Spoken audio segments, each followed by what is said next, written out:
Modern Motherhood, Women and Family in England, c. 1945-2000. Angela Davis. 932. 1. Introduction. The years following 1945 were marked by significant social developments. Yet, the post-war era remains greatly neglected by historians.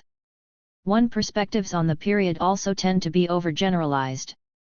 For example, the 1950s are often seen as a golden age of prosperity and consensus before the upheavals of the 1990s.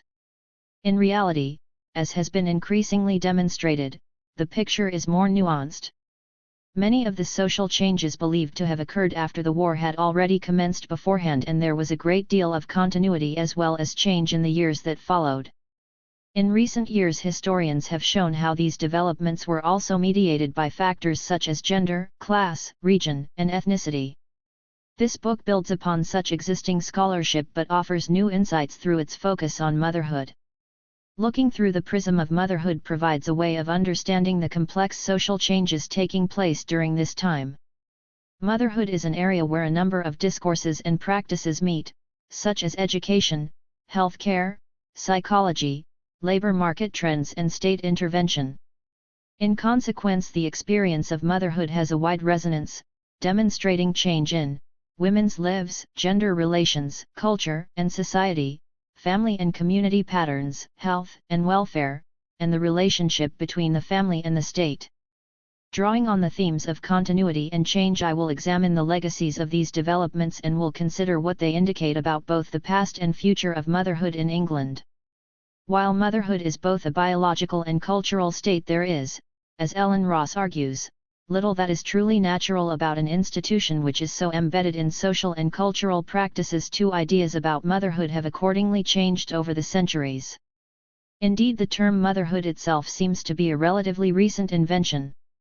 Anne Daly cites 1597 as the first entry for motherhood in the Oxford English Dictionary, and then only as a fact rather than an ideology. She argues it was not until the Victorian era that the word emerged as a concept, when many elements of motherhood as it was conceived in the post-1945 decades, such as its association with sex, cohabitation, and capitalist consumption, became established. However, understandings of motherhood in the years after 1945 were also influenced by some theoretical developments specific to this period, such as mother-centered psychoanalysis, structural functionalist sociology, and second-wave feminism. Indeed, motherhood in the second half of the 20th century is a particularly interesting subject due to the dramatic changes in conceptions of the role of women that occurred at this time. As Carol D. House points out, the years after World War II were a time of contradictions for women. There was a growing ideology of home-centeredness reflected in the proliferation and phenomenal growth of the women's magazines spreading the gospel of salvation through consumption during the period, but this was accompanied by a steady significant rise in the number of women leaving their homes, particularly when children were old enough to go to school, and returning to paid employment. However, while married women were increasingly present in the workforce, they were not conceived of as workers on the same terms as men. Instead, after the war, there was a redescription of the housewife as worker. Women as mothers or potential mothers were, in the words of Denise Riley, the true target of post-war social philosophy. Dennis Dean argues that the consequence of this emphasis on women's domestic role was that other demands, even those for equality of pay or career opportunities, were regarded as preoccupations of a minority of women who had rejected either marriage or motherhood. They came far down the list of priorities of a reforming government. The Birmingham Feminist History Group stressed that post-war ideologies about women were underpinned by the notion of equal but different. This notion of separate spheres was not new, but they note that the conditions prevailing in the 1950s gave it new connotations.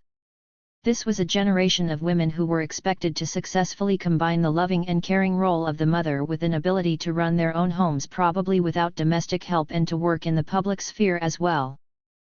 Moreover, there were additional social, cultural and demographic changes taking place from the late 1990s, encouraged by new legislation, which further complicated the role of mothers.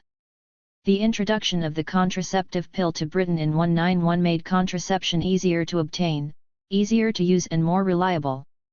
The National Health Service, NHS, Family Planning Act of 1997 allowed doctors to give family planning advice and to prescribe free contraceptives, though initially only to married women.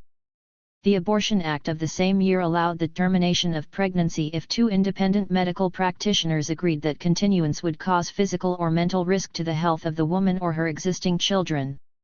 And the 1999 Divorce Reform Act made the irretrievable breakdown of the marriage the sole grounds for divorce, although it was necessary to prove this in one of 5 ways: unreasonable behavior, desertion, adultery, 2 years of separation with consent, 5 years of separation without consent.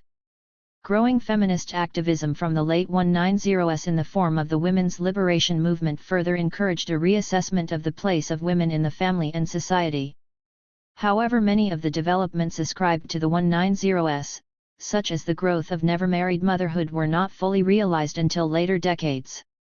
In addition, change had, in fact, been occurring throughout the late 19th and 20th centuries.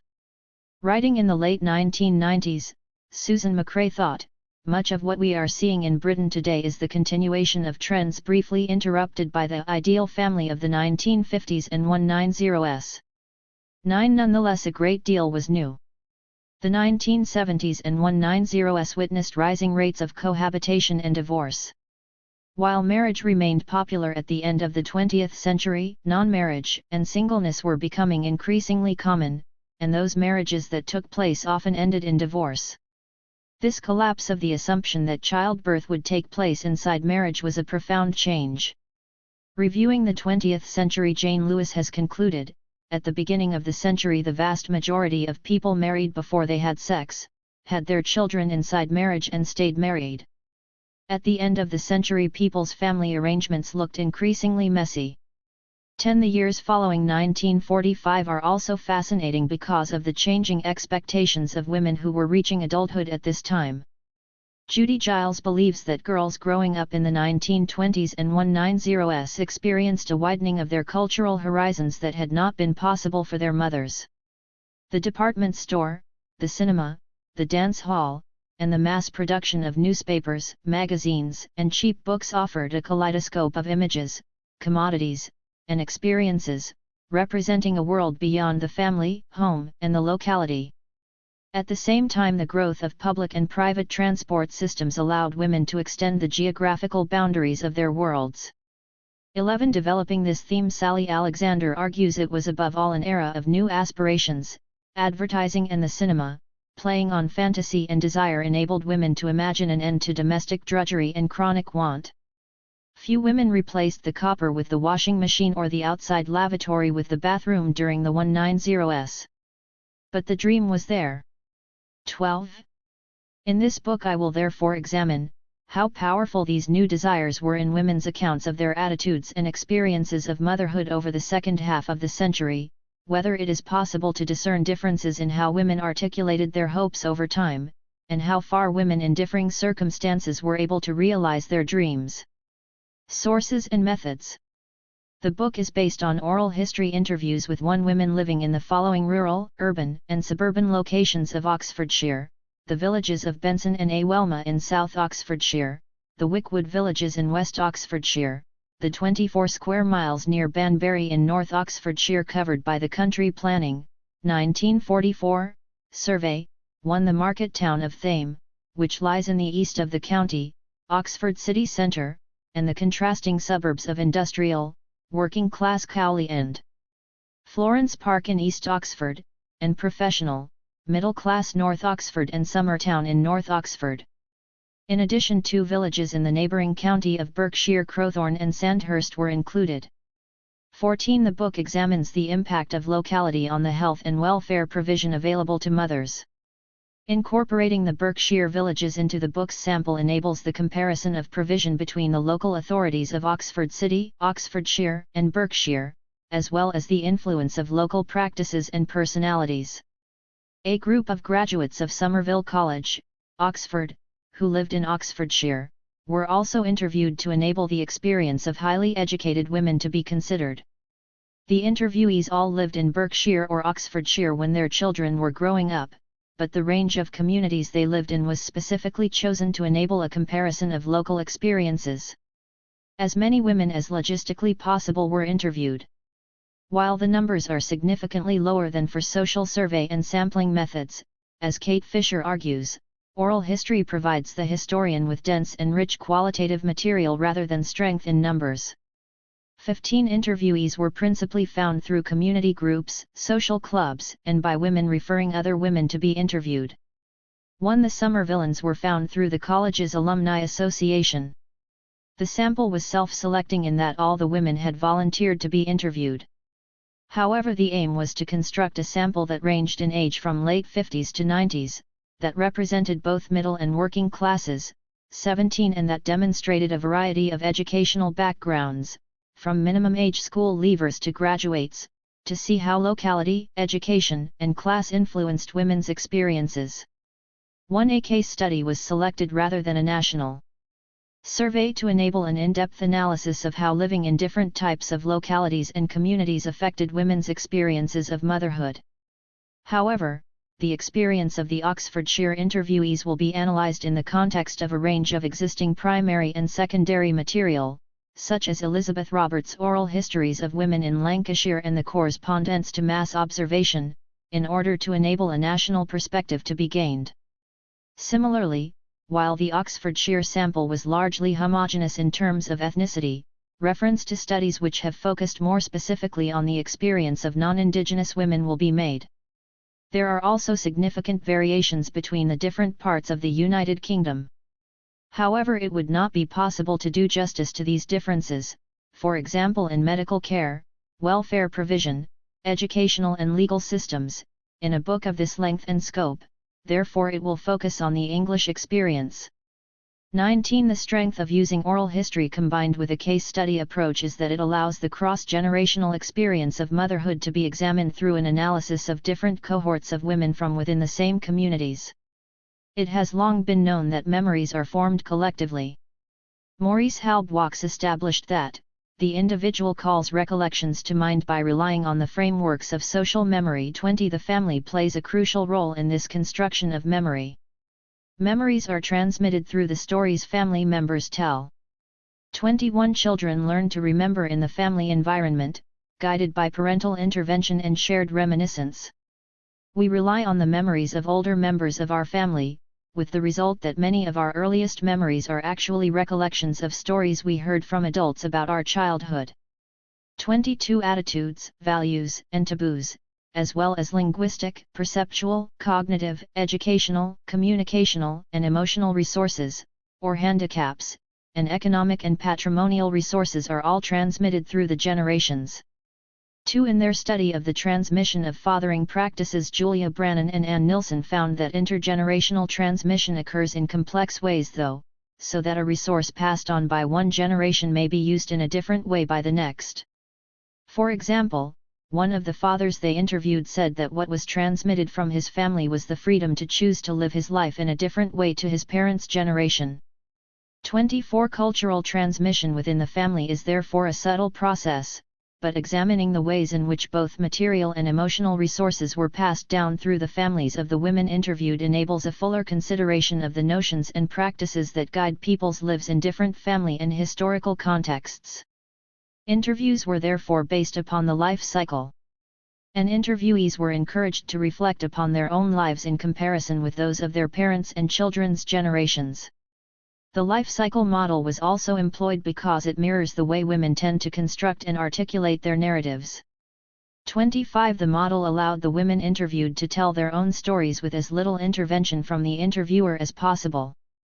However, it also enabled some comparability between the interviews as they all covered the same key themes. 2. Moreover, as Marie-Françoise Chanfroil-Duchet proposes, such an approach makes it possible to go beyond the preconstituted discourses and surface assertions collected through survey research. It highlights the complexity, the ambiguities, and even the contradictions of the relations between the subject and the ideological image of woman. 27. Oral history allows women to be the central figures of this book. They were involved in creating the history through the oral history interview and are the principal focus of the study. Because oral history is reliant on memories, usually of older people, it has faced criticism. However, oral historians have offered many convincing defenses for the practice while reflecting on its methodological challenges.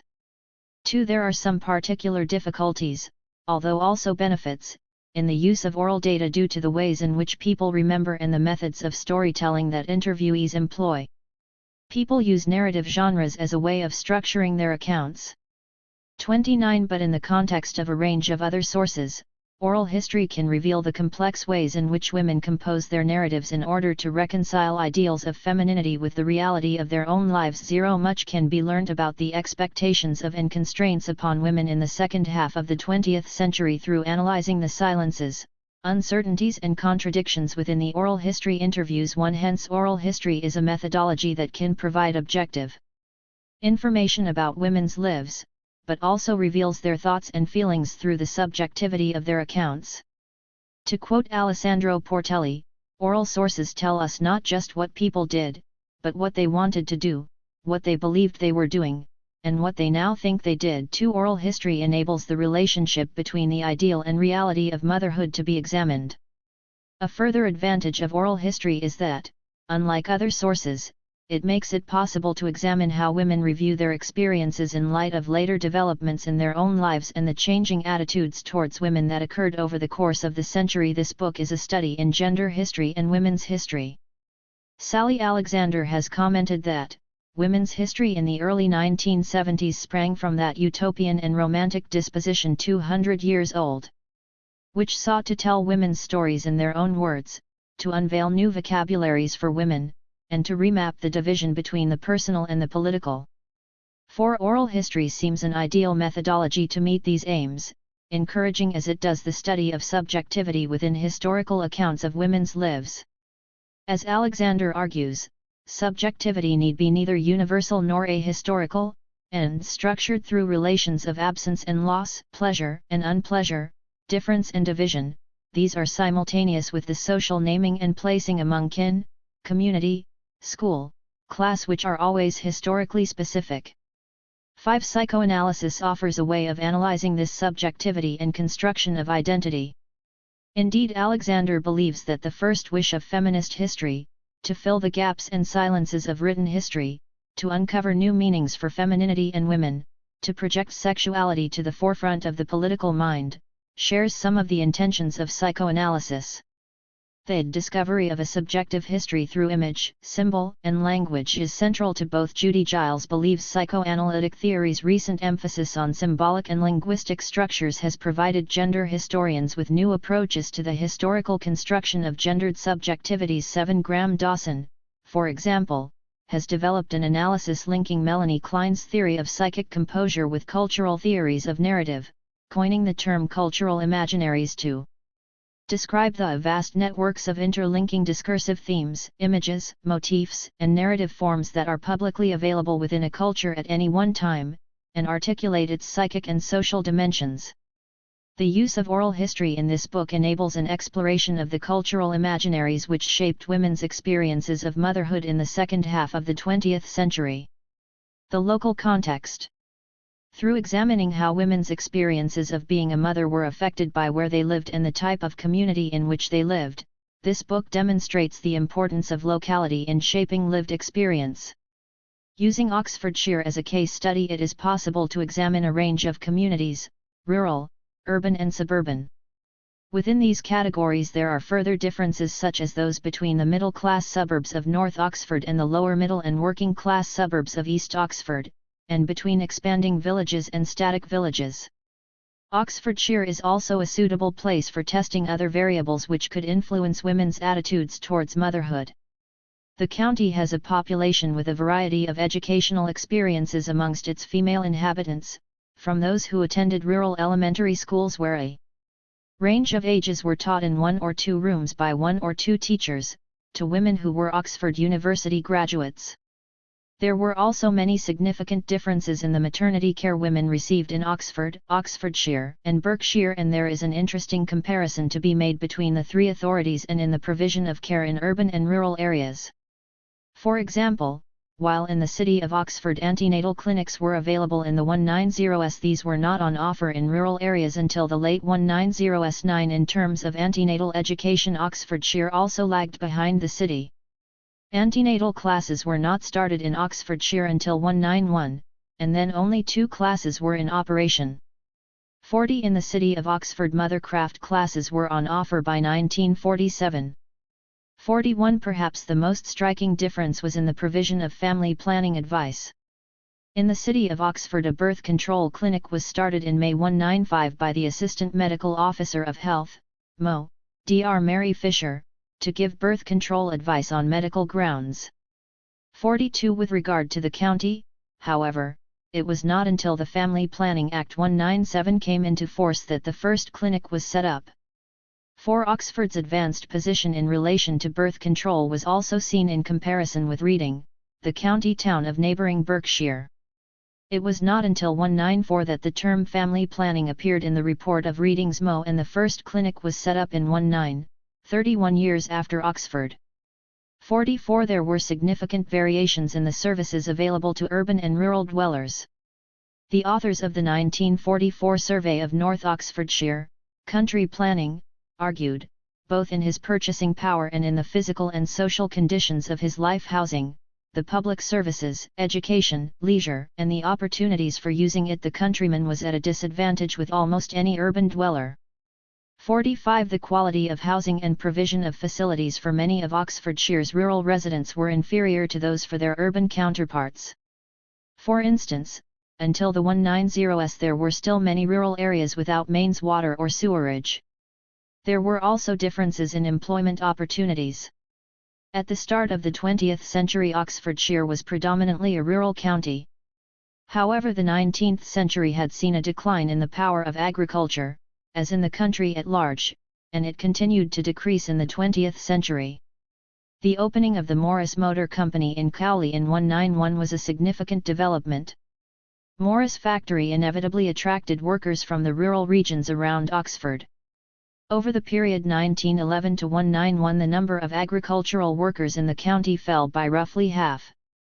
For in sum it was estimated that around 000x agricultural workers were in the Cowley motor industry by 1947. The expanding car industry also lured workers from further afield. In the 190s, 4% of all mal-insured workers in Oxford were recent immigrants. Of these immigrants, the largest proportion, 0.7%, came from southwest England, 10% came from Wales, for the most part South Wales, 10.7% came from London, the southeastern region contributed 9%, and the Midlands 0.2%. 4. Migrants from outside the home nations did not settle in Oxford in significant numbers until after World War II. It was estimated that in early 1959 there were about 400 to 500 non-white workers in Oxford, about 0 to 70% of them being West Indian and the rest Indian and Pakistani. Most migrants at this time were men, and the number of women was relatively small. 49. However, South Asian women started to arrive in larger numbers from the end of the 190s after the Commonwealth Immigrants Acts of 192 and 19 introduced tighter controls on immigration. Men who originally intended to work in Britain and move home at some later date, were anxious to bring their wives and children over to Britain, fearful that further immigration controls would prevent a later family reunion. 50. By 191 there were 500 people of South Asian origin in Oxford, of a total resident population of 9,500. 51. The second half of the 20th century was therefore a period of transformation for Oxfordshire. Employment opportunities, population size, and service provision were all undergoing change. There were important differences between the experiences of women living in urban and rural localities, especially early on in the period, but they also shared some significant similarities. The decline in agriculture and domestic service affected employment opportunities for men and women. More stable male employment in both rural and urban areas meant that women's, and children's, employment was not so necessary to keep families afloat. The growth of industry, which ran parallel to this transition, created many new jobs for the population of the towns in which these industries were located, but also for the surrounding countryside. The motor industry, the nexus of which was the works at Cowley, was perhaps the most significant of these industries, but there were others, such as the aluminium factory at Banbury, which opened in 191. Linked to changes brought about by these new employment patterns was that of population mobility. Jobs in the locality where people had traditionally lived, such as in agriculture, were declining, and improved transport and communications meant people no longer needed to live where they worked, resulting in many of the old communities, both urban and rural, breaking down, and new ones being created. Government planning policy, at both local and national levels, exacerbated these trends. Some communities were judged suitable for development, such as Benson, which was classified as an expanding village in the late 1950s, others shared the fate of St. Ebbe's, demolished as a slum clearance area in the 190s. There were some positive changes. Services such as water, sewerage, gas, and electricity became universal, the better wages available in the new industries, and the improved living conditions that new housing brought, benefited many people. The new communities that developed could never replicate the old, but after initial periods of dislocation they did mature and began to provide support for their members. These alterations were not without their consequences. As populations became more mobile, family members lived further apart, which could lead to loneliness and isolation, especially for women. While transport brought improved access to facilities outside the local area, those services on offer within a village or district often declined. For example, the growth in car ownership meant that local bus services were severely reduced and local shops closed. The latter half of the 20th century brought substantial change to Oxfordshire. Although the pace of these developments did vary across the county, none of its inhabitants were unaffected. Moreover, as the book will demonstrate, it was often women, and particularly mothers of young children, who felt the consequences of this change most keenly. Throughout the second half of the 20th century, motherhood was a role characterized by ambivalence and complexity. In this book I will demonstrate the joy and pain, improvements and regressions, and the achievements and disappointments that women as mothers have experienced. In order to do this, the book will form a thematic study looking at 6 aspects of motherhood. Each chapter will begin with an introduction giving the context of the debate, and then will focus on the experiences of women themselves through an analysis of the personal testimonies gathered. To start, Chapter 2 examines the place of the mother. Indiana, the family. It investigates the ideas of motherhood and family life that were in vogue through an analysis of contemporary texts, such as social surveys and community studies, and considers them in the light of the oral history interviews. Chapter addresses the process of educating women to be mothers and asks how far commentators, and women themselves, felt they needed to be taught how to mother or whether it came naturally to them. Furthermore, if women did need to be educated about motherhood, where was it assumed that this education should take place? Chapter 4 then develops these debates by looking at maternity provision and the changing relationship between mothers and medical professionals in the spheres of antenatal care, childbirth, and postnatal care. Next, Chapter 5 examines how ideas of what made good and bad mothers were conveyed to women through the works of childcare experts. It considers women's attitudes towards these theories, and the consequences of trying to follow expert advice. Following on from this, Chapter explores mothers' feelings about work inside and outside the home, how women combined paid labor and motherhood in the course of their lives, and how society perceived the working mother. Chapter 7 then looks at cultural conceptions of the family and the relationship between these public understandings of motherhood and women's accounts of their personal experiences. Taken together, these analyses present a picture of the dilemmas and contradictions that existed for women as mothers of young children during the second half of the 20th century, and how they tried to reconcile them. 2. Family and community, surveying women and the family. He lives of women and their families were subject to scrutiny throughout the second half of the 20th century, with the issues of community, class, and later ethnicity being of prime importance to social scientists. The particular focus of their concern, though, altered over the period, reflecting the changing nature of the society that they studied. For researchers writing in the 1950s and early 1990s, there seemed many reasons for people to be content. After the war, there was an array of new legislation that heralded the creation of the welfare state. The austerity of the immediate post-war years diminished and confidence grew that material conditions were on an upward trend. This mood of expectation conditioned the studies conducted during these years. Their authors believed that both the social and economic life of the country was improving, and that greater prosperity would positively affect patterns of community and family life. By the late 1990s and early 1970s, this mood of optimism was tempered, as sociologists revealed the continuation of poverty, and feminists highlighted the problems that women in the family could face. The preoccupation of sociologists with the family then faded somewhat during the 1970s. Graham Allen believes that community and kinship studies were to some extent the victim of their own success, with later sociologists preferring to explore less well-researched areas. One elements of the family experience did still attract attention though. Following the introduction of the 199 Divorce Reform Act, divorce rates rose significantly, encouraging the study of marriage breakdown. Growing numbers of ethnic minority families present in the country also formed a new focus for researchers. However, by the end of the century there was a move towards stressing continuities within people's experiences of family life despite the dramatic social changes that had occurred. As well as family structure, sociologists were also interested in the vitality of the communities they were studying. In the years before and after World War II, the consequences of the movement of families from traditional urban neighborhoods and city centers to new suburban estates were a prime focus of concern.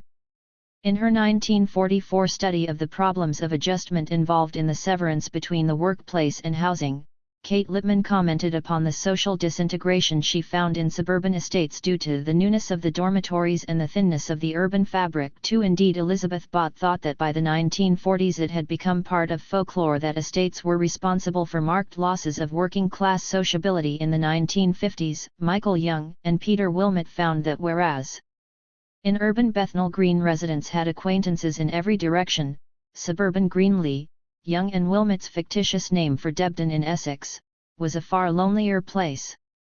Comparing the two localities, they asserted, in Bethnal Green, the kindred are at hand every day of the week.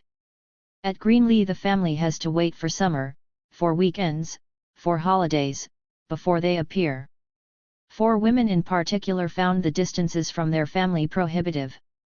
Even when the distance moved was not great and transport was easily available, as was the case in Oxford, kin relations decayed. Of the households studied by John Maja in city centre St. Ebbe's, 0% had regular kin contact, whereas in Barton, only 3 miles away, half that number did. 5 Similarly, in her study of London housewives first published in 19, Hannah Gavran concluded that young working-class women living in new high-rise estates could feel isolated in a way that was unknown to previous generations, because the street-based life of old working-class communities had provided them with social contacts. Peter Wilmot and Michael Young portrayed life in the suburb of Woodford, which they considered to be middle-class 7, in a far more positive light than that in Greenlee. Residents were deemed to be friendlier, more cooperative and supportive of one another. Wilmot and Young thought the difference between the two areas was a result of class. They suggested that the middle-class residents of Woodford had a certain capacity or skill at making friends. These friends were recruited amongst their neighbours and provided one another with a good deal of practical help. In contrast, working-class Bethnal Greeners did not need this capacity to make friends because whether or not they made any effort they had plenty of friends around them, and were therefore lost when they were transported to the strange environment of the housing estate. Wilmot and Young concluded therefore that the relative importance people attached towards friends and relatives was dependent on their class. Such discourses of class dominated mid-20th century Britain, and class was the prevailing mode of analysis for the authors of the post-war community studies. The period after the war was characterized as one of affluence, and the question of whether or not there was embourgeoisement of the working classes, and whether they were adopting middle-class patterns of life, encouraged great debate. 9 However, there were also those who noted the limitations of a simple class analysis.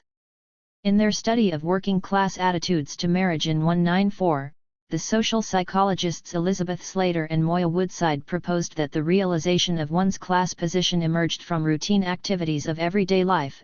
It was the feeling of belonging which was felt to be natural and was taken for granted.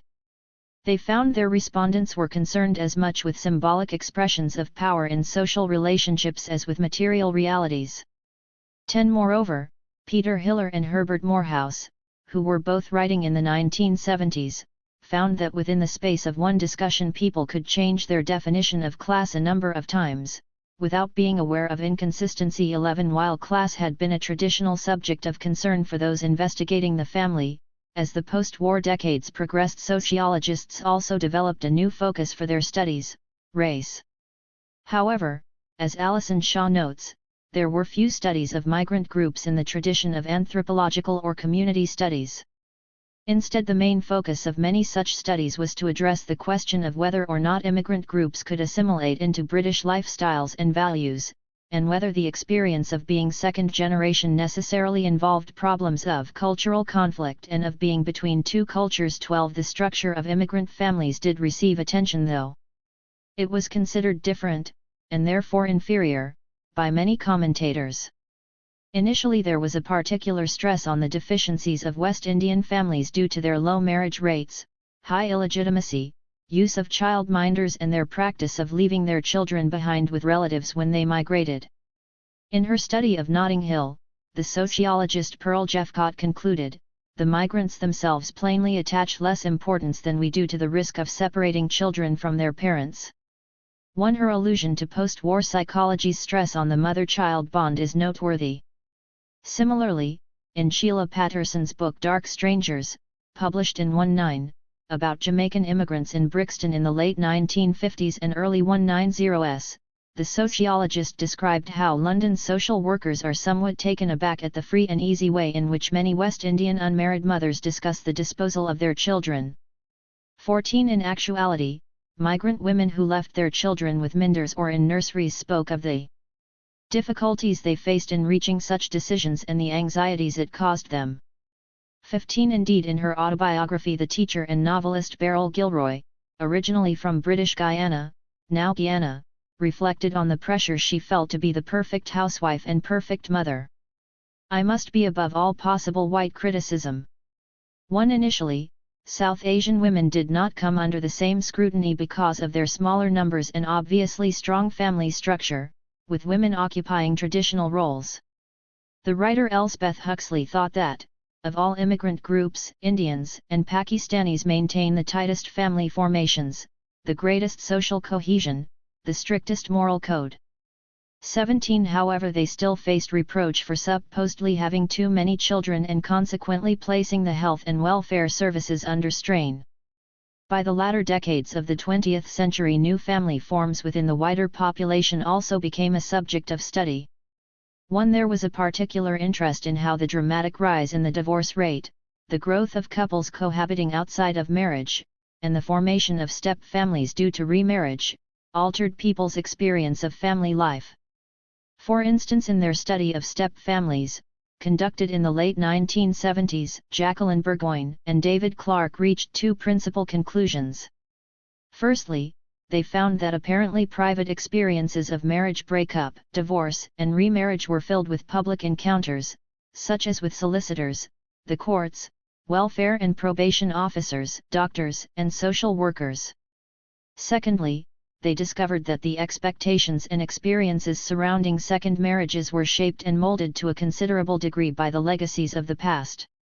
These could include issues over the custody of children or maintenance payments, continuing ambivalent feelings about a previous partner, or anxieties about whether a better choice had been made the second time around. 19. Moreover, while researchers found the experience of marriage for both the marriage partners and their children had changed, there were often continuities in attitudes towards marriage and family.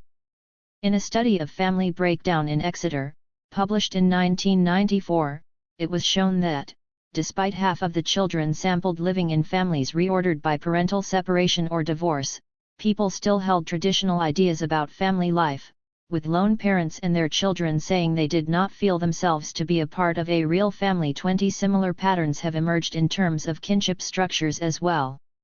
Although there were changes, continuities also exist. In the early 1990s, Jeff Dench, Kate Gavran, and Michael Young undertook a restudy of Young and Wilmot's family and kinship in East London, research undertaken in the 1950s. They found that Bethnal Green had been transformed beyond recognition. The most dramatic difference to emerge was in its ethnic composition.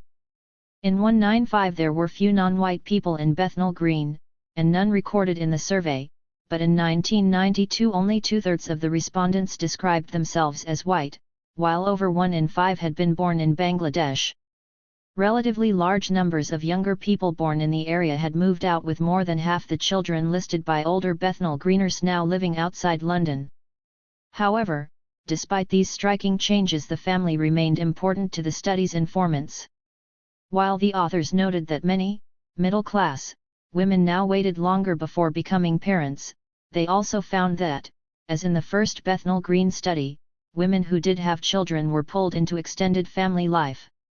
The authors concluded, therefore, that life for most people still seems to follow broadly the same path as it always has, that is, from childhood, through a period of independence, on to parenthood and the interdependence between adults characteristic of married life. No one with children dependent on them can be independent of others. As they realize this, the mothers in our study rediscover that conventional families offer wide and durable networks, and are an effective basis for securing support. 21 Nikki Charles, Charlotte Aul Davies and Chris Harris found a similar picture in their 2002 restudy of Colin Rosser and Chris Harris's 190 survey of the family in Swansea. 22 They reported many differences between the social worlds of Swansea in 190 and 2002, the most striking among them concern the late ages at which people form procreative households and the historically small proportions living in households comprising parents and immature children. However, they also found that the character of family life and of the relationships formed by those people who did live in family-based households in Swansea in 2002 was remarkably similar to that reported by Rosser and Harris for Swansea in 190 and, indeed, by Young and Wilmot for Bethnal Green in 1957. They therefore reached the conclusion that despite claims of radical change, the most striking finding of our study is that there is considerable continuity in family practices between 190 and 2002. Thus, those who partner and parent in 2002 do so in very similar ways to those who partnered and parented in 190. Families are embedded in networks of kin and provide their members with substantial support over the life course. Mothers and their adult daughters are at the heart of kinship networks, and it is women who do the kin work. 2. Drawing on these themes of continuity and change, the remainder of this chapter will therefore investigate the role of the family and community in shaping women's experiences of motherhood over the second half of the century, with a particular focus on the questions of kinship, neighborhood, women's organizations, class, ethnicity, and locality. Kinship. Rather than recalling an institution in decline, many women throughout the period 1945-2000 reported the centrality of the extended family to their lives. In both traditional urban and rural areas, the extended family network offered women company and entertainment, with families coming together to celebrate rites of passage such as engagements, weddings, christenings, and funerals.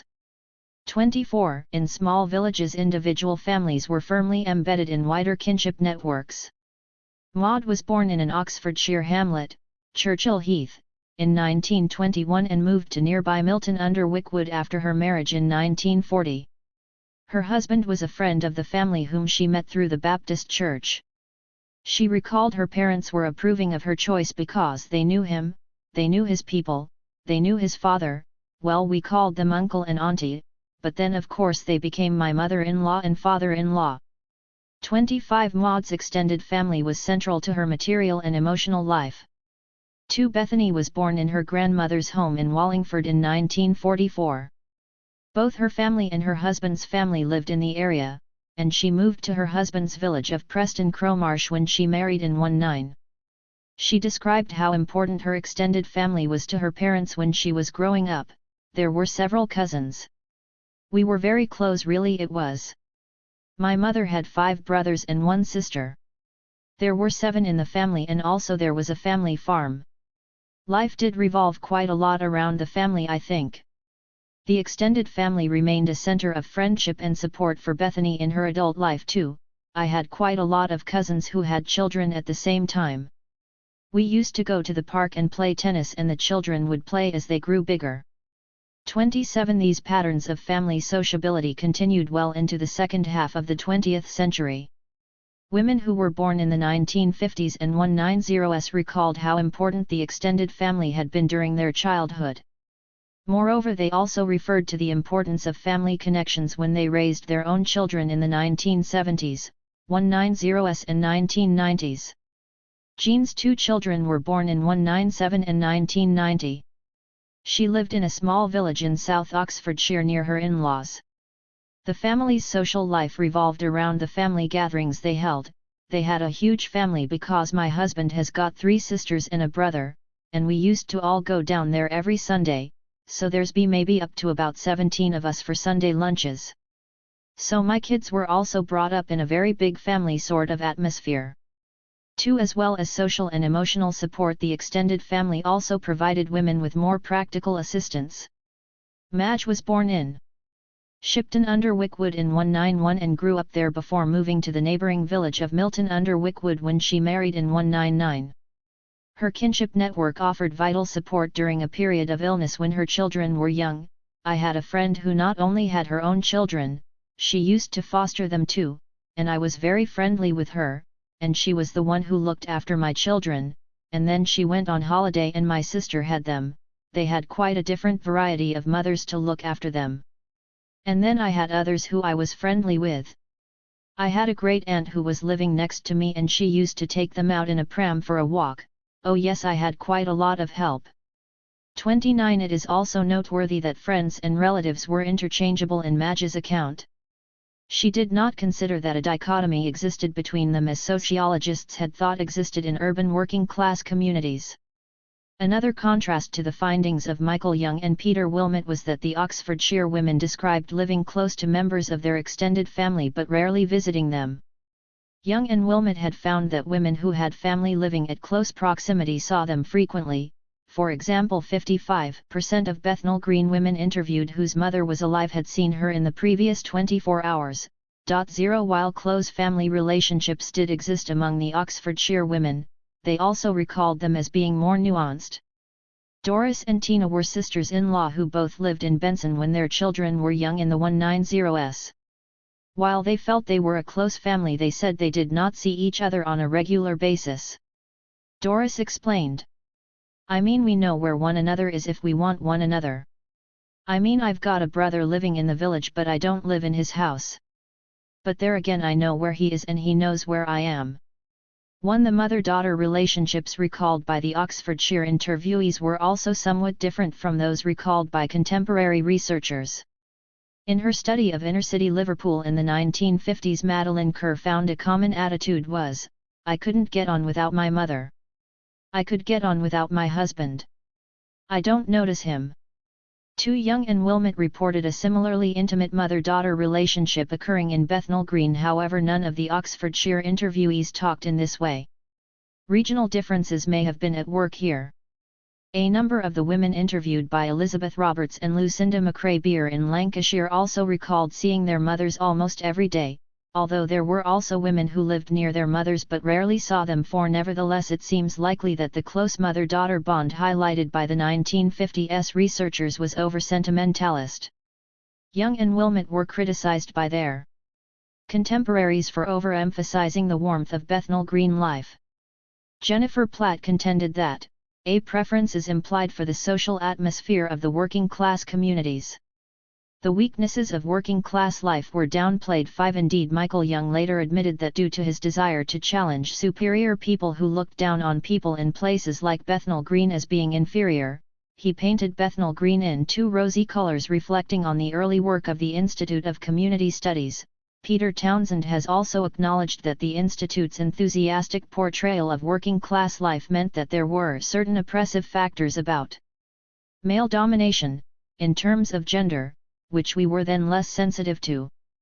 7 Proximity did not necessarily equate to an intimate relationship. Not all working-class women had a close relationship with their mothers, and some mothers did not want to be involved in helping their daughters with their children. They felt that they had already raised their own families and did not want to begin the process again. This experience contrasts with the findings of Young and Wilmot in Bethnal Green, who reported that when a woman wants to go out shopping or wants to go out in the evening to the cinema with her husband, she does not have to look far for a babysitter.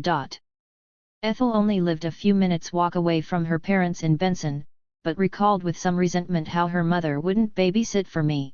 Occasionally, if I wanted to go out somewhere for the day, I could send my daughter up to her, but she wasn't very good about it. She'd had her 6, and she said she'd had to look after them. 9. Likewise, the attitude of Madge's mother was, "They're my children, I can get on with it." 40. Such findings were not limited to Oxfordshire. Mrs. Sykes, from Barrow in Lancashire, recalled that her mother didn't believe in looking after your children. She said, "You have them, you look after them." 41. Women who had their children around the same time that their mothers were finishing raising their own families found their mothers often played a limited role, either by choice because they did not want to be involved in caring for small children again, or necessity in that they were too busy to do so.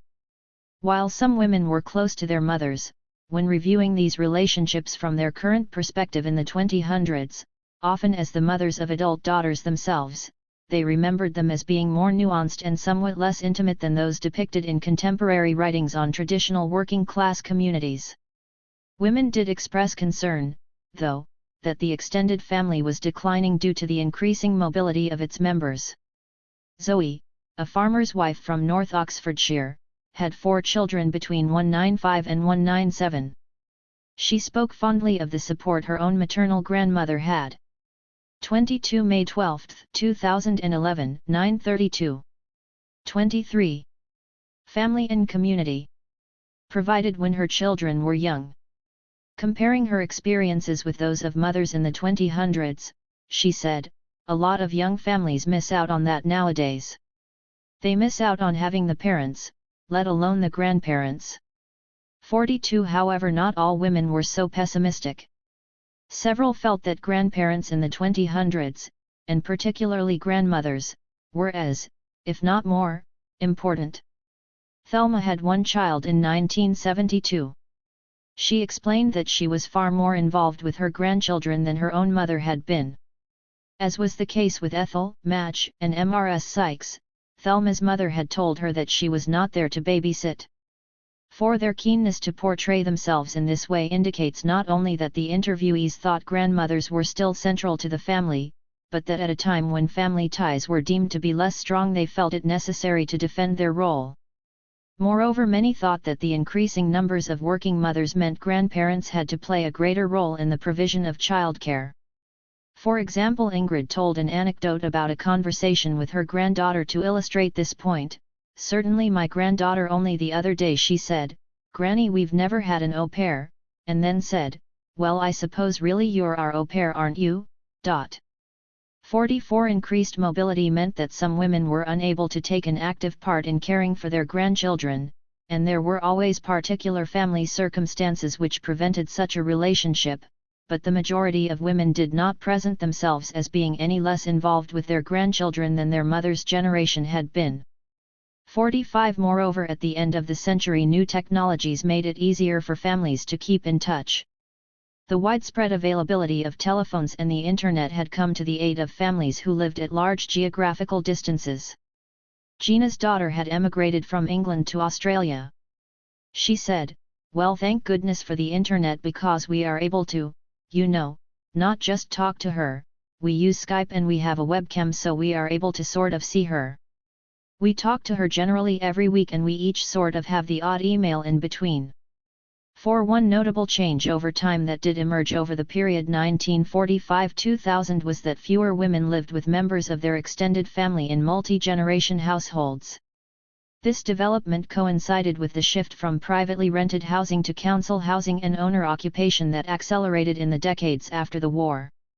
In the 1940s and 1950s, the housing shortage during and after World War II meant that many women shared housing with their own or their husbands' families. Geraldine was born in 1954 and recalled how her family lived with her grandparents. She said that it was a common thing to do at that time because there wasn't enough housing. 47 Bobby and her family were from 23 May 12, 2011, 9:32. 24. Modern Motherhood. Milton Underwick Wood. She met her husband, who was originally from Brighton, during the war when they were both in war work at de Havilland's aircraft factory. Her husband chose to remain in Oxfordshire and joined Bobby and her widowed mother in the family home after they married in 1994. Bobby said, "You couldn't get houses, so we lived here with Mum, and we stayed here." For the resigned manner in which Bobby articulated this decision indicates that she had mixed feelings about the couple living with her mother. While she had a close relationship with her mother, and felt some degree of duty to remain with her, it seems the couple would have also liked to start married life in their own home. Eunice had 4 children in the 1950s. The first was born in Carlisle, where her husband was from. Eunice, her husband, and the baby lived in one room in a house that also contained her husband's mother, 2 sisters, a brother, the brother's wife and their little boy. Before they left Carlisle, Eunice voluntarily moved into a home for unmarried mothers and other homeless women in the hope this would help get the family rehoused. When they were not, the family moved south where they squatted, lived in more homeless accommodation and then a Nissen hut before finally receiving council housing after Eunice became ill with tuberculosis. 49 Phyllis was originally from Burton-on-Trent, but joined the Land Army during the war and was sent to Shipton under Wickwood. She met her husband there and they married at the end of the war. Discussing the difficulty of finding housing, Phyllis detailed the moves the couple made. To start with, they lived with my sister-in-law, cause accommodation was very hard to get. And then we went into a farm cottage. And then we went from there to live with my mother-in-law. And then from that, when my eldest daughter was about 3, we moved into a council house. 50 Like many women in the country during these post-war years, Phyllis recalled her delight at moving into this council house, the first home of her own. Families throughout the country faced similar difficulties in securing housing. Indeed, the struggle that families could face in finding suitable housing was immortalised in the 19 British Broadcasting Corporation, BBC, drama documentary Cathy Come Home, written by Jeremy Sanford and directed by Ken Loach. The play tells the story of a young couple, Cathy and Reg, and their 3 young children. Reg loses his job as a lorry driver after an accident and they live with his unfriendly mother in Islington. They then move to a squalid council house from which they are evicted, before an arson attack drives them from a caravan site, leaving social services emergency accommodation, a rat-ridden hostel, as their only refuge. Reg is separated from his family, and Cathy eventually asks a friend to care for her eldest son after becoming concerned. 24 May 12, 2011, 9:32. 25. Family and community. About his welfare. Finally, Cathy has her remaining 2 children taken away by social services. The play was inspired by a real-life experience. A neighbour of Sanford, the writer, had been evicted with her children from their home in Battersea and placed in Newington Lodge in Southwark, an accommodation centre for homeless families provided by the then London County Council. 51 The story would have resonated with women around the country. Mrs. Boyle, from Preston, Lancashire, had 10 lodgings in 2 years after the birth of her son in the mid-1950s. She said he squawked that much at night nobody would have him. 52 Mrs. Turnbull also lived in Lancashire when her first child was born in the early 1950s. She had a very job to get a house with a baby, because all our people wouldn't take people with children. It was the time when all the Polish people took over Regent Street, but they took us in with children, you know. 5 It is noteworthy that Mrs. Turnbull found that the only landlords who would rent to the family were Polish migrants. For migrant women, particularly those with children, the difficulties in obtaining housing were pronounced and they could find they were turned away from the limited housing that was available.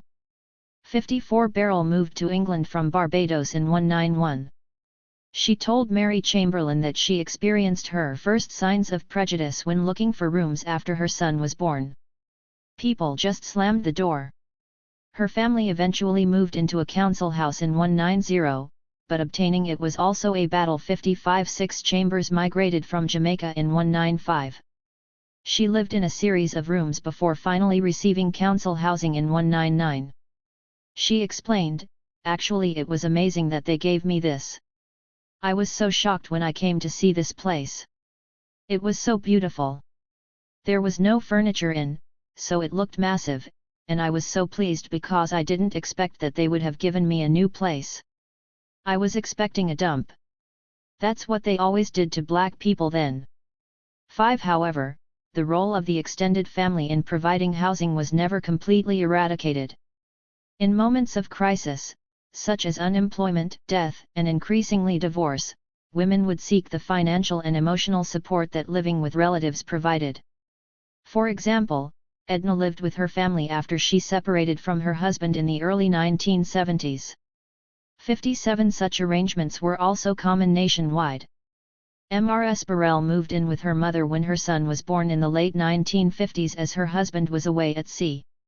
5 There were also variations in this general trend, with women in some ethnic minority groups far more likely to live in multi-generation or extended family households. Common residence was the norm for many South Asian families who migrated to England in the late 190s and early 1970s and has remained significant thereafter. 59 There.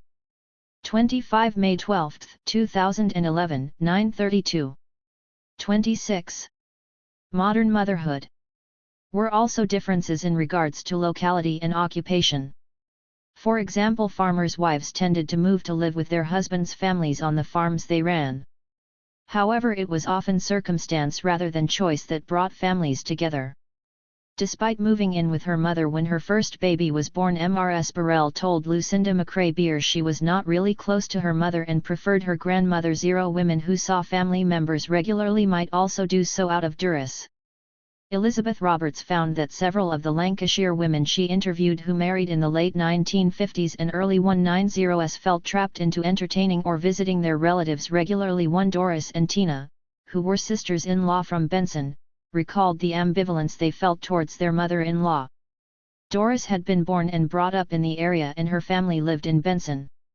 Tina moved to nearby Wallingford as a child to live with foster parents after her own parents separated, and then moved to Benson when she married. They both remembered their mother-in-law as being an extremely influential, but difficult, figure in their lives. Doris: "We used to have to go up there nearly every day, didn't we?" Tina: "Yeah. If you didn't go up every day, if you were late you should have been here half hour ago. So if the kids needed feeding or something you didn't do it because of the routine." 62. Tina felt this uneasy relationship with her mother-in-law was exacerbated by the fact that, unlike Doris, she did not have her own mother to turn to. "I think actually she didn't mean it, it came across wrongly, I always thought that. But she'd say the most awful things. I was always in tears. I think I spent the first years just in tears because of something that she'd said. Like she'd come in without any notice, she'd just come up and walk in. And I can remember one day I was using the pressure cooker, which was the thing in the 1960s, and she said, 'My son's never had food cooked in a pressure cooker. I don't know what you're doing to him.' And now I would just say, well, that's how I want to cook and that's it. But it was sort of really upsetting at the time, because I had no one to really go and talk to about it. It really upset me." 63. Peggy's mother had died when she was a child, and like Tina she felt that this left her particularly vulnerable to the criticisms of her mother-in-law. After a number of years spent following her husband, a seaman, around the country, Peggy settled in his home village Middleton Cheney in the mid-1950s. Despite her mother-in-law living up the avenue, she was totally unsupportive of Peggy. Peggy remembered how she told her she was not good enough for my son. I don't know what she thought he was. 26 May 12, 2011, 9:32. 27. Family and community. "Going to have," she said, "that's it, you've got no education." I thought, we'll see about this, but oh, she was hateful. For indeed throughout the period the relationship between mother-in-law and daughter-in-law was frequently recalled as being a tense one. Often, this friction centered on competing ideas surrounding childcare and housewifery.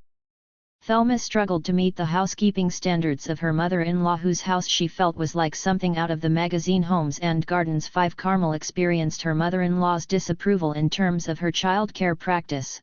Breastfeeding on demand she thought was absolutely appalling, once every 4 hours and no more. The poor relationship that Kay and her mother-in-law had meant that Kay purposely tried to reject her mother-in-law's advice. She said that one reason she continued to breastfeed, despite the difficulties she faced in doing so, was that her mother-in-law said, "Why don't you give him a bottle?" 7 These tensions seemed to be timeless, and women recalled the difficulties that they faced with their own daughters-in-law. Again, differences in attitudes towards childcare were often at the heart of the problem. For example, Shula said of her grandchildren, "They don't really appreciate things, and I think it stems from our daughter-in-law really." However, not all the relationships were bad, and indeed some women preferred the company and advice of their mother-in-law to that of their own mothers. For example, Tasha wished that her mother-in-law rather than her mother had come to stay after her first baby was born in 1972. "If I'd had my mother-in-law to stay, life would have been so different, because she is a very calm, practical person, bags of common sense, you know, she was just such a calming influence in comparison with my husband and my mother. Oh dear me." 9 And Lorraine also recalled her mother-in-law as being her first port of call for advice when her 3 children, born between 1997 and 19, were little, although interestingly she said this somewhat apologetically. "I mean, my mum was really worried around little babies. She was all right when they got bigger, and I wouldn't have asked my mum. And my mother-in-law was a ward sister on the gynae ward for years, and she was great, and I would phone her rather than my own mum, I must admit." 70 Women in supposedly tight-knit communities who had kin nearby could therefore have ambivalent attitudes towards their family members. In addition, women who chose to leave their families and kinship networks may have provided less positive accounts of the communities in which they had lived. Nonetheless, for many women the extended family provided help and assistance, friendship, and support. While ties tended to be stronger in traditional urban and rural communities, and for working-class families, there was no strict rule and patterns of behavior. And while by the second half of the century geographical mobility meant more women were living away from their families, new technologies and better access to transport meant that it was easier to keep in touch. Therefore it would be wrong to characterize the mid-century as a golden age for the extended family, which then fell into decline by the century's end. Furthermore, contemporary commentators, such as Michael Young and Peter Wilmot, glossed over the tensions and ambiguities that could also occur within families. Indeed, musing on the importance of family support, Donna concluded the extended family was surrounded by a fair amount of myth. 71 While families were always important to women, they were not always benign. Neighborhood. In the late 19th and early 20th centuries, women were central in preserving the unity and coherence of traditional urban communities. 72 In relation to London at the beginning of the 20th century, Ellen Ross has demonstrated that mum was the centre of the survival networks by which extended families looked out for each other. It was mum who negotiated mutual assistance with other matriarchs in those larger networks which tied together neighbouring extended families. 7 Elizabeth Roberts depicted a similar matriarchal community in Lancashire during the period 1940. She revealed the mutual support and help women provided one another, but also the lengths to which they would go to in their determination to establish and preserve their concepts of decent moral behavior. 74 Although in decline, such matriarchal figures did not disappear. For example, they existed among immigrant communities later in the century, such as in those families who originated from the West Indies. 75 In her study of Jamaican immigrants to London in the early 1970s, Nancy Foner commented upon the powerful bonds between mothers and daughters. She found that Jamaican women continue to have strong feelings for their mothers, even when separated by thousands of miles. 7. There were also some parallels between the Oxford Pakistani community Alison Shaw depicted in the early 190s and the pre-war Lancashire working-class communities described by Roberts, for example in women's management of the household finances and their policing of the community's morals. Indeed, echoing Ross' description of Edwardian London, Shaw noted that it was the Pakistani women who bind whole households into social networks. 77. It was also other women who featured most prominently in the Oxfordshire women's accounts of their neighbourhood support systems. Reminiscing about Benson life during her childhood in the 1940s and 1950s, Gloria described an interdependency in the village based upon knowing families and knowing they're there if you need each other. I can see my mum now. We lived in the high street and we were surrounded by elderly people, and no way would those people have been neglected. You didn't lock your doors or anything like that. You know, if you were worried if they seemed ill or something, somebody would be in there to make sure they were okay. 7. There was sadness in Gloria's account as she recalled what she felt was a vanishing world. This sense of loss was particularly upsetting as it highlighted the passing of a happy time in her life which may have caused her to exaggerate the villagers' closeness. Nonetheless, at several points during her interview, Gloria demonstrated the importance of the village community to her. Teresa also spoke about the solidarity between women in the hamlet of Edgecote where she lived in the early 1950s, stating, "If anything was desperate, I would just say to somebody, 'Will you just keep an eye on the kids?' There was a woman opposite who had small children, and she would come to me and say, 'Oh, will you watch mine? I'm off on my bike.'" 79. What is interesting from the Oxfordshire evidence is that the patterns of neighbourhood and community that social scientists believed characterised traditional working-class urban areas could also be seen in rural localities. Moreover, it does not appear that such a community structure was limited to rural Oxfordshire. Shirley grew up in a Yorkshire village in the 1950s and recalled a very similar pattern. She said, "Yes, I can probably still name all the immediate neighbours, and yet, we had little knitting schools and I played out, and it was very much of the era where doors were open so you could just go in and visit and what have you." 0. Interviewees who lived in the city of Oxford also recalled tight-knit communities. Rebecca and her husband rented rooms in a house in Jericho when they had their first baby in the early 1950s. She explained, "We had a very nice landlady. We were right up at the top of one of those houses backing onto the factory, and we shared our tiny flat with 7 undergraduates, and there was one bathroom with the only loo in it. And the landlady was an absolute charmer, sweet, she loved the baby, she was very deaf. Bring him downstairs, I'll look after him when you go off to the cinema," and this was wonderful. 1. In the absence of her own mother, Rebecca's landlady acted as a maternal figure to her and offered support and advice. Georgie recalled a similar picture of help from her landlady on the Cowley Road when her first baby was born in 1912, as well as mother substitutes. Women also recalled building up a quasi-extended family amongst their neighbours. Before moving to their own house in North Oxford, Emily and her husband had lived in a shared house in the city centre when their first baby was born. Emily found that there was a strong support system at work in the house, and she missed this when the family moved. Having other mothers around had been beneficial to her. She stated, "I didn't know what I would have done without that actually." She had neighbours down below who had 3 children a little bit older. She was therefore an experienced mum. She really tutored me, I would say. And so if anything happened, I always knew I could go and ask. Faith recalled how her neighbours in Jericho proved invaluable when she was left alone with her young baby after separating from her husband. In discussing how they had helped her, she described a similar neighbourhood-centred street life to that John Magi had found in St. Ebbe's. "I was fortunate to have wonderful friends who helped me through it. Women who had children. They weren't university people, they were quite a different set. They were people who lived in Oxford and who had grown up here and who had lived in our neighbourhood, and we became friends."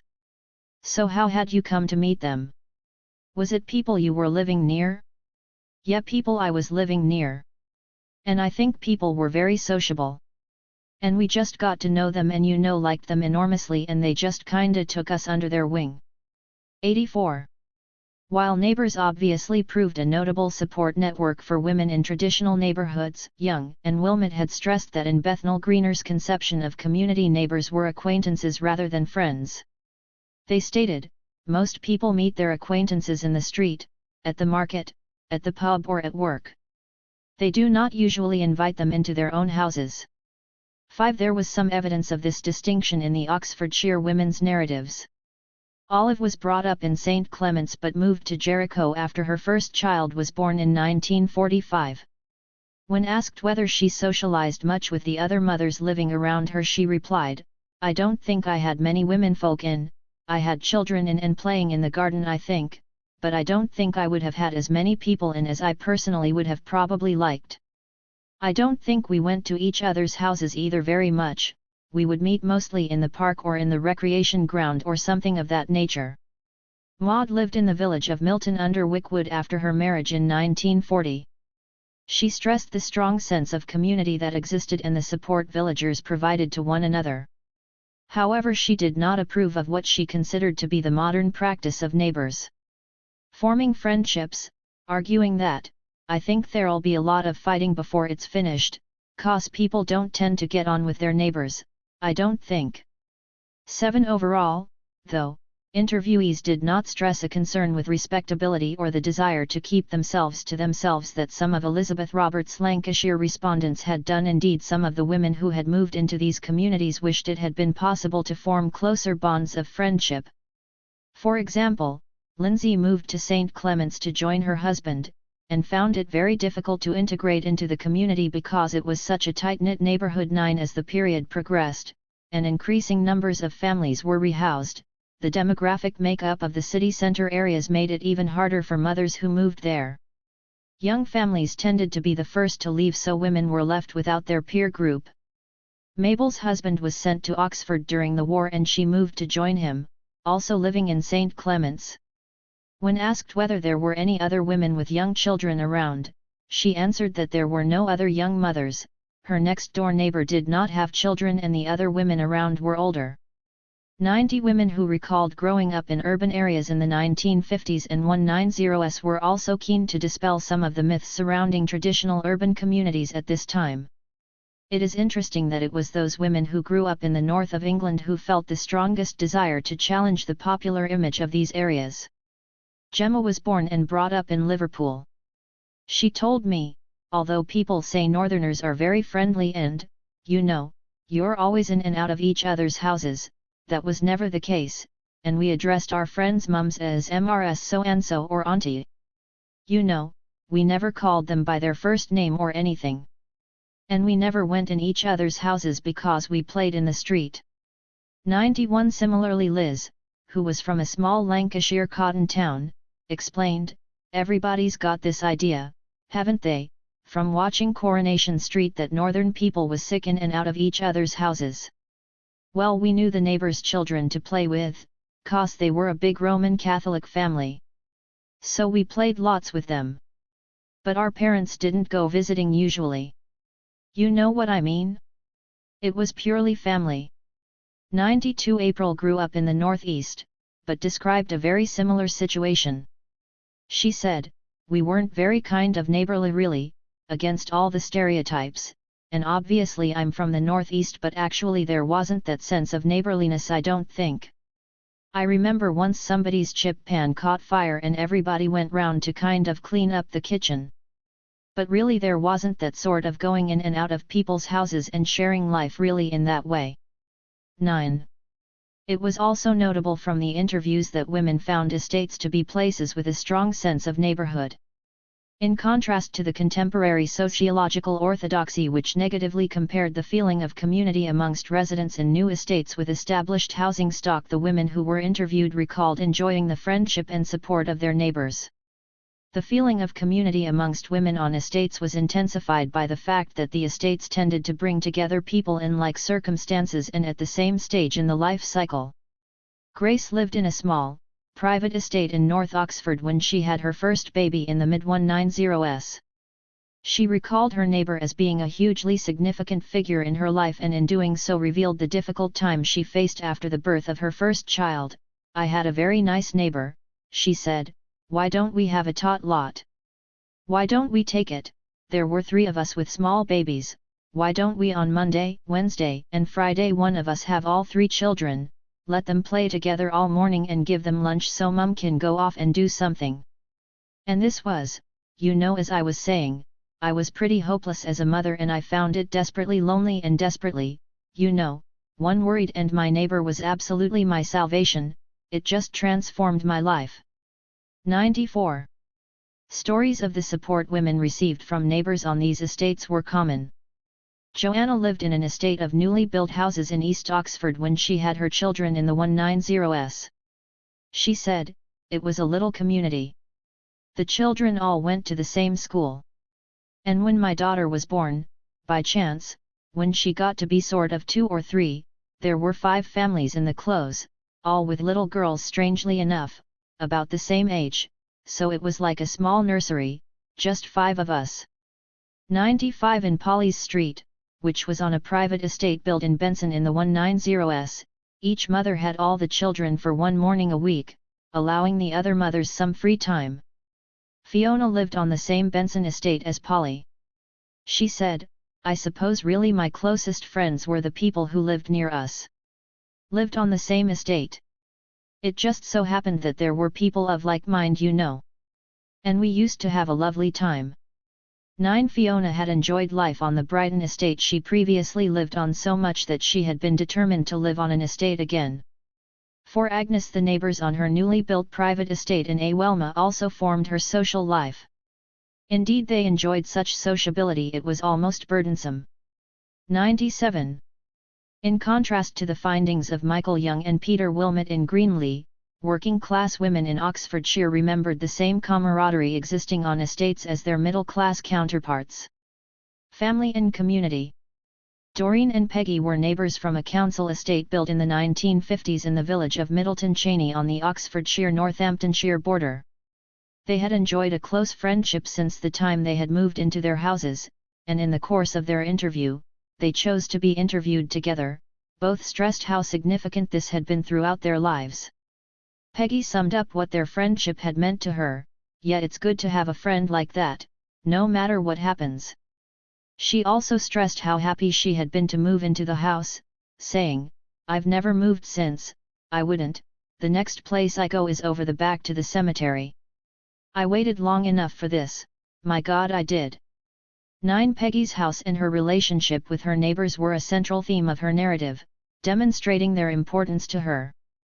Rita was born and brought up in Atterbury. After they married, she and her husband lived there, initially with her parents before moving to a newly built council house on an estate in King's Sutton in the mid-1950s. Although she recalled the distance from her family as being difficult after her mother died, she used to walk with the baby in the pram to Atterbury 3 miles away for the afternoon to visit her father. She still spoke of the happiness and improvement to their lives that the move brought. She remembered the friendship and support on the estate that she received from her neighbours, again sharing childcare together. 99 It is clear that in Oxfordshire women from a variety of class backgrounds and who lived in various types of estates, including those in suburban areas, villages, and which were both council and privately built, found that estates provided a strong sense of community. Neighbours were referred to as being extremely significant people in the women's lives. Moreover, on moving from a traditional urban neighbourhood to a new housing estate, some women actually discovered the patterns of neighbourliness that researchers had thought were confined to established areas. Glenda moved from London to Banbury and discussed the benefits of relocating. It was very boring in London, extremely boring. Because, well, I suppose it was us in a way, because you were sat in this little house all day long from morning to night, it was a bit lonely, and you'd take the pram and do the shopping, come back and have a bit of lunch, take the pram out and then, daytime was dull. In contrast, when the family moved to Banbury, we moved into a new house in a group of 8 and everybody was very friendly, so for a start it was so much more friendly. This idea that London's all that pally is not true. It was very pleasant, we had 3 small children, we had quite a nice house, and it was a very pleasant little town. 100 It is important to note, though, that while in the minority some women did not recall living on new estates as a positive experience. 4. Example, discussing living on an estate in Whitney during the late 1970s when her daughter was little, Amy said, "I was very lonely there and I didn't really fit in. I couldn't find it easy to find people, like me really, whatever that may be. But I mean, I just didn't find anybody, my daughter would go to play school. I didn't meet anybody there and I just don't think I was living the lifestyle that would have introduced me to people that I would have known, and I wasn't, you see, I wasn't working then. I wasn't meeting people at work. And so I was quite isolated, and we were in one of these ghastly huge estates which I always find so soulless, and there I was stuck there and it really was a miserable time." 101. Amy did have other difficulties at this time: a poor relationship with her then husband and financial troubles which may have compounded the isolation that she felt and encouraged her to remember life on the estate in a particularly negative manner. However, she also spoke of the great improvement she felt occurred when she moved away from Whitney to a smaller village. Women may also have come to hold overly high expectations of the support networks amongst mothers that would exist on estates. For example, Bev, who at the time lived on an estate in Sandhurst, said she was very lonely when her first child was born in 1997. Her unhappiness was compounded by the fact that she had this picture book image, of walking down the street with the pram and meeting people. 102. Furthermore, women felt that the neighborhood's role as a place for women to meet was in decline. They felt the principal reason for this was the large number of mothers with small children who had entered the workforce at the end of the century. For example, Patsy, who had her own children in the early 1970s, said, "I suppose there was much more of a community in those days because my daughter-in-law now, everybody's more or less working, aren't they? But in our day they weren't. No mums were working, so we were much more of a community and I suppose much more supportive of each other."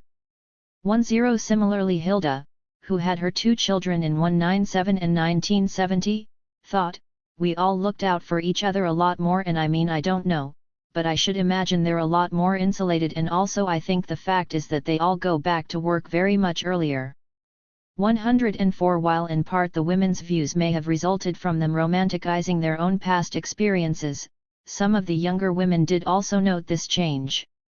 For example, Cynthia, who had her only daughter in 1999, and returned to work shortly after her birth, said, "In retrospect, I am a bit sorry that I didn't have the whole mother and baby/toddlery sick thing. But anyway, I didn't. I went back to work." 105. There was also a change as neighborhoods became less homogeneous. Pippa recalled living in East Oxford in the 190s, "We lived in Magdalen Road. And on the other side there was an Asian family, who we said hello to, but I don't think they would have, or even we talked to the children and they were very friendly, but there was no sort of real social interaction beyond that." 10. Therefore, while neighborhoods remained important to women, the role of the neighborhood in providing women with support networks was undergoing change, and women increasingly sought friendship elsewhere. Women's organizations. For women who did not find the support they needed amongst friends or neighbors, organized groups could be sought as a means of making social contacts. Catriona Beaumont has demonstrated that despite losing members as a result of wartime disruption, these groups remained large successful national organizations for women in the post-war decades. For example, 2 years after the end of hostilities, 7 towns' women's guilds had been established in England and Wales. Similarly, the membership of the Women's Institute movement had recovered by 1947 to reach a figure of 79000. By 1950 the Mothers' Union had a worldwide membership of 5 million, although it never recovered its pre-war popularity in England and Wales. Moreover, despite the failure of older women's organizations to attract significant numbers of new and younger members in the early 1970s, and their continued association with middle-class values, the Mothers' Union, the Women's Institutes and the town's women's guilds continued to represent hundreds of thousands of women. 107. The decline in numbers they did face may also be accounted for by the development of new groups, such as the National Childbirth Trust, NCT, and the School Playgroups Association, PPA, which joined the ranks of organizations that the women interviewed remembered as being particularly significant. In addition, a group of women who had been part of Oxford Women's Liberation, OWL, were amongst those interviewed. The members of the group had continued to meet, although no longer under the auspices of women's liberation, and when they were interviewed in the 2000s were a reading group. While the role of religion in society was generally in decline over the course of the second half of the 20th century, formal social groups linked to the church were still recalled as an important way to make friends. Deborah had moved to Cowley as a teenager. She said, "I didn't go to school here, so I didn't have any school friends, and we didn't have friends from work much either," but added that, "Young wives were good, weren't they? We met a lot of people then." 10 As well as national organizations such as the Mothers' Union and Young Wives, there were also groups specific to individual churches or denominations. Mother and toddler groups, parents groups, and playgroups were all referred to. For some women, these groups were just one aspect of a wider social network formed through the church, which acted as a focal point for the whole family. Of course, this was true not only for Christian families. Both Rachel and Anna recalled the significance of their Jewish faith and the local Jewish community to their lives. 109 But in some areas the church was so much the center of sociability that those women who did not attend church felt they missed out. Jackie had moved to Milton under Wickwood from London in the mid-190s. She explained, "Milton is, but was very much then a very nonconformist village. There were 3 Baptist chapels, 2 of them very strict and extreme. I think all but one's closed now. Neither my husband nor I attend church or chapel, and so we didn't have an entree into village life through church or chapel attendance, and people found that odd, I think, and still do here. You know, being in the church community, you're in a network of people. We've never been in that network." 110 However, there was no guarantee that church attendance would lead to the making of friends. Winifred lived on a farm near Hereford when her first child was born in 194. She recalled, "I didn't have any very near neighbors on the farm, so I wasn't able to make friends. I knew people at church, but I wasn't able to make friends with them." 111 Neither was sociability always being sought. Viv, a Quaker, had her children in 19 and 1971. She used to go to the meeting house in Wallingford for an escape from daily life. "I used to go along, and I used to find that, particularly after I'd had the kids, I was so tired. I used to sit in the meeting, and it's quite a small meeting. It's very quiet. And when you've had a sleepless night, it's perfect." 112 While women still attended the Mothers' Union, Women's Institute, and Towns Women's Guild in the 1970s, 190s and 1990s, by the latter decades of the century, new groups, namely the NCT and PPA, became the organizations most frequently referred to by the interviewees. Indeed, more women at this time said they used such formal organizations as a means of meeting other mothers. The division between formal and informal organizations was not strict, however. For instance, many women recalled that they continued to meet the people they had met at NCT antenatal classes on an informal basis after their children were born.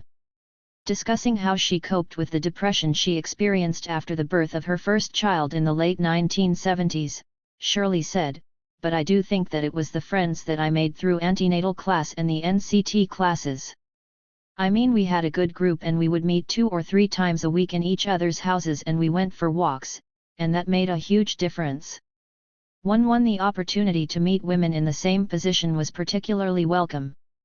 Jean and Lorraine were still in touch with some of the mothers they had met at the classes over 20 years ago, and Gemma said she had met some of her closest friends there.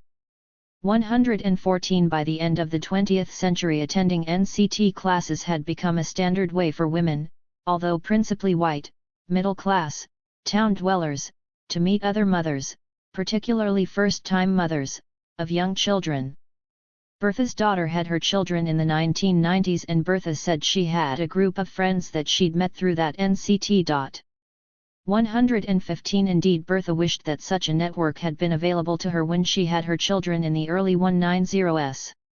However, not everyone spoke so positively. Harriet had her twins in 19. She explained, "I did go to a couple of the NCT meetings, afterwards, when everybody in the group had had their baby. But you know, I felt a complete stranger and totally and utterly inadequate because all their children were all beautifully dressed and, sitting cooing on their laps. And I'd got 2 of them and I'm trying to deal with both babies. I'm trying to work out how I'm supposed to carry them both at the same time. It was just awful. I hated it. So, I completely discontinued that after about 2 visits. I really hated it. 116. In contrast, Geraldine had not wanted to attend NCT classes while she was pregnant because she thought they sounded too earnest, but after she had her children she did join the NCT and loved it. She used to know so many people through that.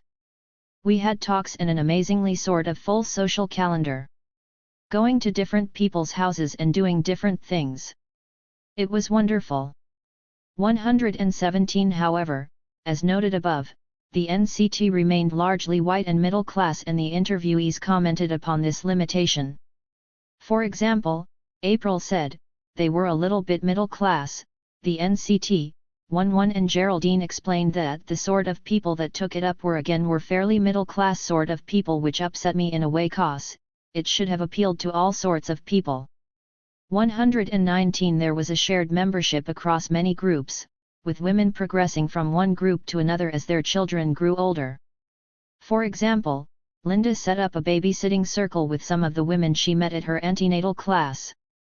120. Sandra described how she took over the running of a playgroup. A few of us from the NCT decided, 2 of us actually decided to take it over, so we did. 121. The national playgroup movement began in 192, following a letter to the Guardian Women's page in 191, suggesting that because of the lack of nursery school places, mothers might get together and provide their own substitutes. The PPA was formed later that year. 122. Although it initially saw playgroups as a temporary expedient to meet the unsatisfied demand for state-provided schooling, the PPA came to promote playgroups as an alternative form of provision. 1. Several of the women interviewed reported they were involved in running playgroups. Lindsay described the 190s as a revolutionary time when women were starting to form organizations and associations to enhance their lives. She said, this was the time also that the National Housewives Register was formed via the Women's page of The Guardian, and of course a whole lot of other things were started there. The School Playgroups Association, that started with a letter in The Guardian. 124. Jackie also remembered having first read about playgroups in the Guardian Women's page. She co-founded the Wickwoods Playgroup. When discussing why she got involved, she explained it was largely to provide her with a break from her own children, having twins of course. I was rather keen that I should get them off my hands a bit, laughing. You see, it was desperation, and reading The Guardian and hearing about this playgroup movement. I thought that this sounded like a good idea. 125. Janet Finch argues that playgroups operated on the model of paternal breadwinning and homely maternal care for children, as they assumed the availability of the mother not only to provide the basic care for children when they were not at playgroup, but also to actually run the organization. 1. While playgroups did not offer an alternative to full-time motherhood, they did provide women with the opportunity for social contacts, work outside the home and a break from their children, all of which were very welcome. A mass observation correspondent wrote how, in 1970 when my second son was 3, I became involved in the local playgroup and was its secretary. Being a rather elderly mum, 40 compared with others in my area, and finding small babies difficult to cope with, I emerged into the playgroup era delighted by all it had to offer. 127. Playgroups have been categorized as a middle-class phenomenon. Not only did they begin on the Guardian Women's page, but they flourished rapidly in suburban areas and small towns and villages. Finch suggests that setting up a voluntary organization is fundamentally a middle-class activity, and the tradition of voluntary work is rooted in the middle-class experience. 1. This picture is not altogether borne out by the Oxfordshire evidence. Diana was involved in starting the playgroup in Awelma. She did find a divide in attitudes towards the playgroup in the village, but she defined this as being between old and new villagers rather than simply class-based. Discussing reactions in the village when the playgroup was launched, she said, "I suppose you'd call them the indigenous families. They resisted, they didn't believe in not bringing up the child themselves. 129 In neighbouring Benson, Florence, who was a native of the village, did express this view, refusing to send her children to the playgroup set up there. 10 Interestingly, Florence was a working mother. She was employed as a nurse and shared childcare with her husband by undertaking shift work. Nonetheless, she was critical of mothers who sent their children to the playgroup and was hostile to the idea because it seemed an unnecessary invention by incomers. This division between old and new villagers, and perhaps also between the generations, seems to be more significant than class. Marilyn felt she came from a working-class background. She left school at 16 and worked as a typist before having her children in the early 1970s. After her marriage, she moved to Benson with her husband for his work. Unlike Bridget, she was happy to be involved in the Benson playgroup because it kept me out of the house and gave me something to do. Indeed, many women who had their children between the 1970s and 1990s recalled the playgroup as being an important arena for making friends. While the aim of playgroups may have been to provide school education for children, many mothers recalled that they used playgroups in order to make social contacts for themselves. Mary encapsulated this view, explaining how she enjoyed the group more than her children. 2 Babysitting circles were a further way that women could offer one another friendship, support, and of course help with childcare. Ellen and her neighbor set up a toddler group in Awelma, and she also belonged to babysitting circles in both Awelma and Benson. She thought they were a good social contact, as well as being useful to have. 1K lived in Wantage when her children were young in the 190s. When asked if there were any mother and baby groups there, she replied, "Yes, there were, and we had a babysitting circle. We were living on an estate and that was very good for getting to meet other mums and so forth." 4 While not confined to estates, babysitting circles did seem to particularly flourish within them. Sonia explained what it was like when she moved into her house on a new estate in Sandhurst in the early 190s. "I suppose when we moved, it was to a new housing estate where everybody was pretty new to the area. There was a babysitting circle on the estate we lived on where, you know, all the mothers got together and you could babysit for each other with, you know, a token system. So that was a really good way of getting to know other families in the area." 15 Gina was a friend of Sonia and lived on the same estate. She recalled how we had a thriving sort of babysitting circle and we had meetings of people as well as doing the babysitting and made lots of friends with lots of, you know, their children, that we still know now. However, not all women were quite so positive in their accounts. Discussing the opportunities she had to meet people when her son was small, Lynn responded more ambivalently about her babysitting group. "There were these sort of quite intense North Oxfordy kind of babysitting circles and things, you know, that was mainly how I met other mothers and things before he went to school. I suppose, and I did always feel slightly different, I think, I don't know, they seemed to be often much more accomplished, much more educated, although they were not generally working themselves at that point, but they seemed to be wives of academics or people who would go back into that sort of world themselves when their children were bigger and somehow also coping better than I at being a mum, you know. It may just have been my take on it, but that was how they made me feel rather. At the same time, occasionally there was this nice feeling of a sort of solidarity, on odd occasions when we'd have a sort of babysitting circle tea or something, or we would get together. It would just depend on the chemistry, I suppose." 137 Organised groups were certainly remembered as important to the interviewees in Oxfordshire. And for many women at the end of the century, who found it harder to meet other mothers through friends or family, organised groups formed an entree into a network of new parents who then acted as their principal support system. However, as Lynn's testimony indicates, not all women remembered such groups as being unproblematic. Class, ethnicity, and locality. One of the reasons for Lynn's discomfort may have been that she felt she was not quite of the same social standing as the other women in the babysitting circle. Class was important to women in defining their identities. The interviewees described how class distinctions had influenced their upbringing. Their mothers, especially, had stressed the appropriate behavior for girls of their own social status. What was and what was not suitable employment seemed to have been an issue of particular importance. For example, Deirdre came from a skilled working-class background in Banbury. Her father had worked as a gentleman's tailor, but her mother clearly had aspirations to improve the family's status and had a strong sense of what was respectable behavior. When discussing what she wanted to do when she left school during the war, Deirdre recalled, "I remember saying to my mum I would like to join the Wrens." "Oh, for goodness sake," she said, "what do you want to go into the Wrens for?" she said, "you don't know who you're going to meet." One bet was from a similarly upwardly mobile family. Her parents were shopkeepers. Bet's mother did not want her to go into nursing, telling her, "Oh, it's very dirty." 19 class was also important for the women in that they associated with people with similar class backgrounds. For Gloria, the feeling of community in Benson was linked to class. She thought it was the working class residents who shared a common way of life and were all in the same boat. 140 The phrase "in the same boat" seems to have been a popular way for members of the working class to describe themselves when referring to the 1950s and 190s, and was also used by Elizabeth Roberts' interviewees in Lancashire. 141 It was when women met people from outside their own class that distinctions became most apparent. Camilla came from a middle-class background in Sheffield and had been university educated, but she experienced an intense culture shock when confronted with upper-middle-class life after her husband got a job at rugby school.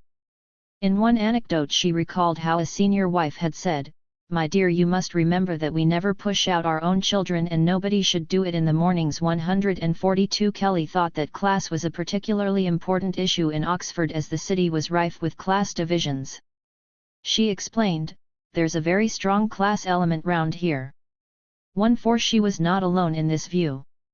Rebecca also said Oxford was polarized along class lines, arguing, "Some are very poor and some pretty rich in Oxford, as I'm sure you know." 144 But understandings of class did not remain static. For instance, Tina thought that class distinctions had changed over time. "I've heard my husband and I've heard my brother-in-law say it, 'We're working class and proud of it,' and I sort of say, 'I'm not working class, I'm working upwards, mate,' and it's sort of more that, and I don't think there is a class distinction as such. They don't say you're rich, you're poor, you're on a different level. It's molded in a lot more. But there's always going to be obviously where you're born and who you're born to." 145 As Tina's comments illustrate, definitions of class are both ambiguous and subject to change, with gender also influencing people's responses. Joanna Bork suggests that this subjective perception of class position provides one way around the thorny problem of gender. She stresses that employing categories such as occupation, income, or relationship to the means of production as indicators of class is clearly problematical when focusing on women. Employed women may be categorized in terms of their own occupation, or that of the chief breadwinner in the household, and women without paid employment are often allocated to the class position of their husband or father. 14 Carolyn Steedman goes further, concluding women are without class, because the cut and fall of a skirt and good leather shoes can take you across the river onto the other side. The fairy tales tell you that goose girls may marry kings. 147 The difficulties in assigning women to a class were seen amongst the Oxfordshire interviewees. Marilyn came from a working-class family in Lewisham. She felt that she and her middle-class husband were from very different backgrounds and she was not happy to be viewed as middle-class herself. 14 Indeed, she found it uncomfortable to discuss the class difference between her own and her husband's families as there was some tension between them.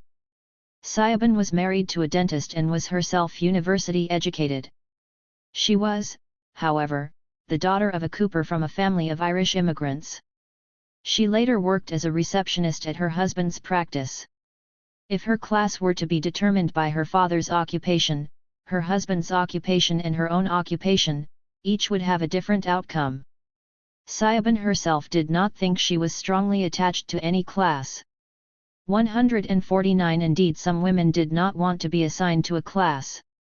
Mrs. Critchley's father was a railway labourer and her mother a weaver in Lancaster. She herself was married to a policeman.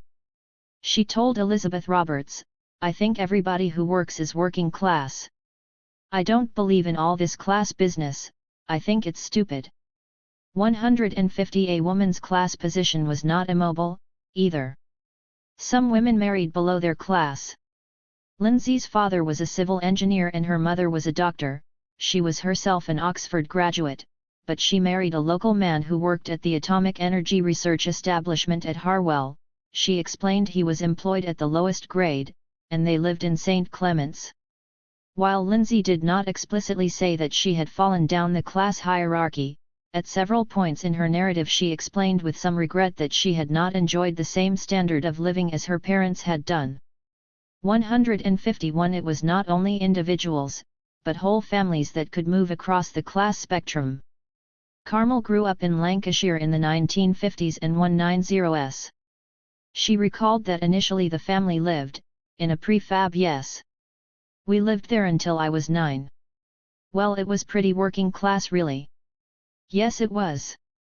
And I mean my family, you would call them lower middle class really, but I suppose aspiring.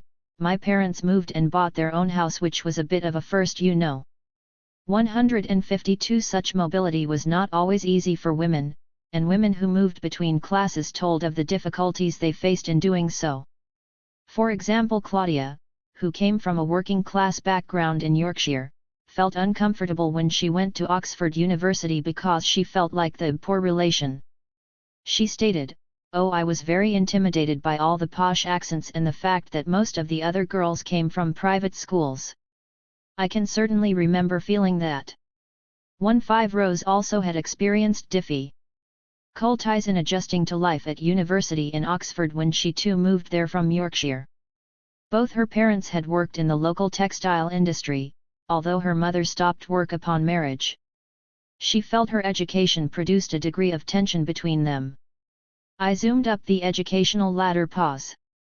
There had to be a certain amount of informal negotiating of the relationship, but always it was a close relationship in which they clearly cared a lot for me and I felt a great deal of obligation to them.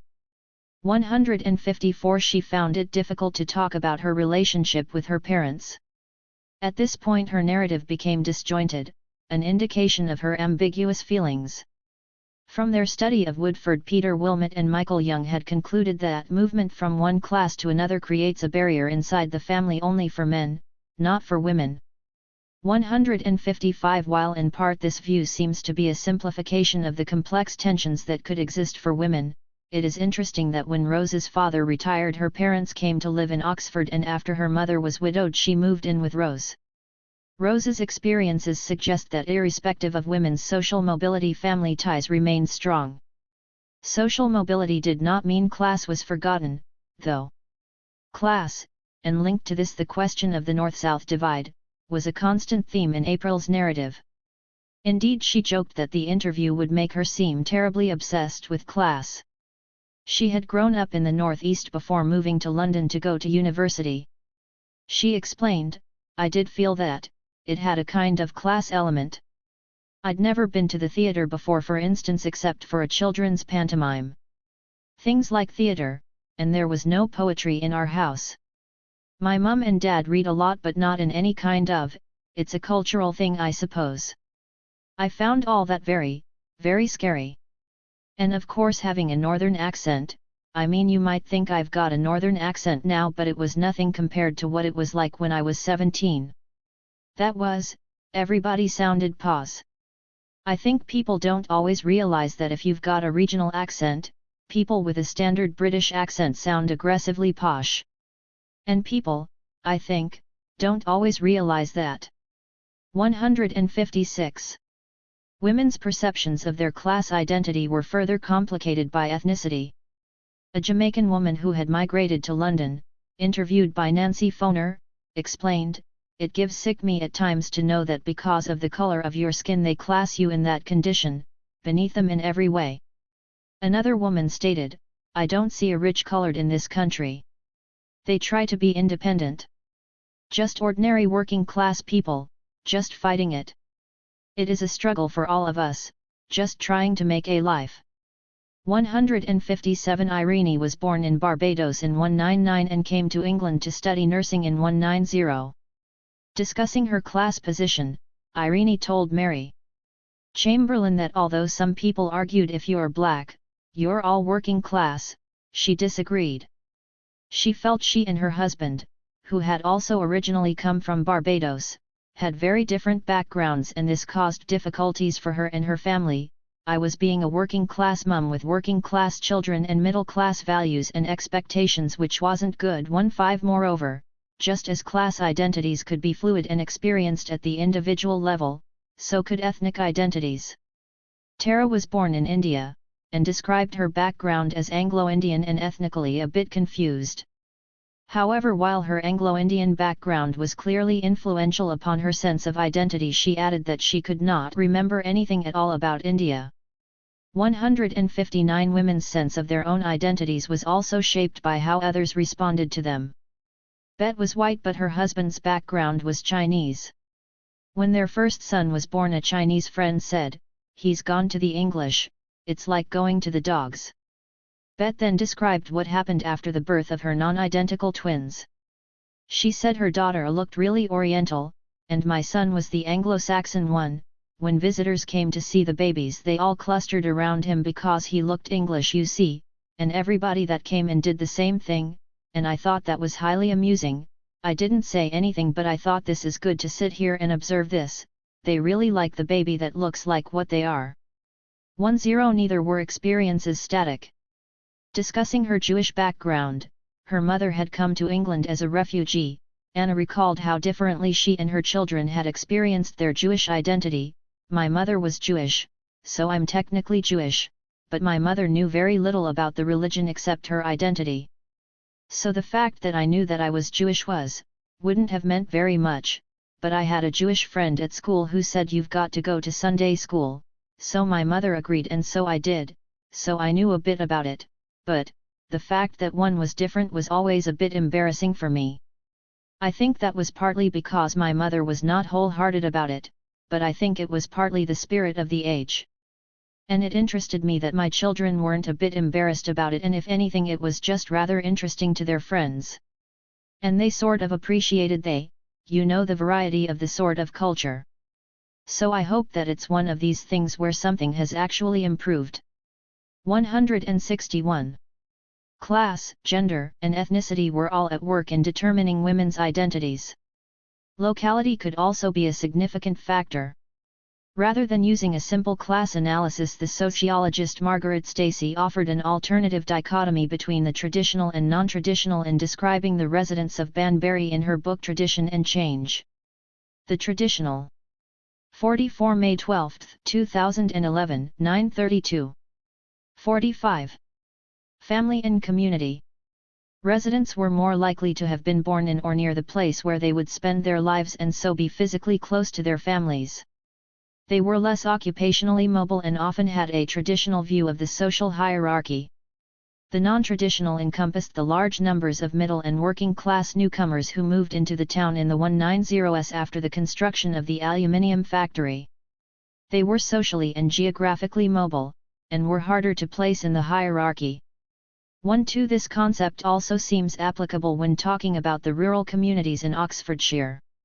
Agnes and Diana both moved into Awelma in the 1950s and recalled the great deal of suspicion with which they were greeted by the native villagers. They felt this reaction was particularly strong because, as Stacey had also found in Banbury, they challenged the existing social hierarchy.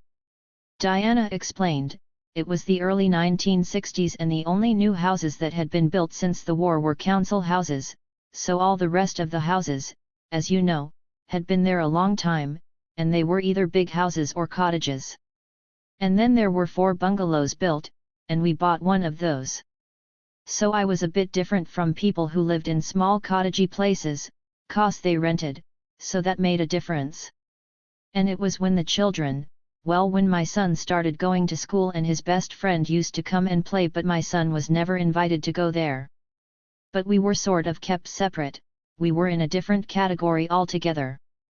We weren't village people, we weren't big house people. 164 Jackie faced a similar reception when she moved into Milton under Wickwood in the 190s. The other villagers thought, we were very exotic as people. A. We came from London and B. We were in politics because my husband had been adopted as the Liberal Party's parliamentary candidate by then.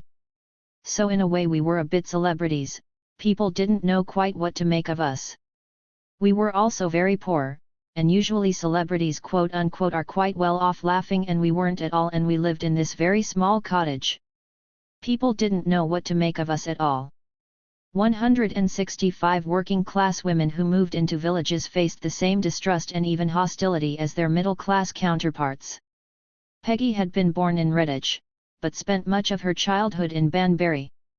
When she moved into the nearby village of Middleton Cheney, which was where her husband was from, she found the villagers unfriendly.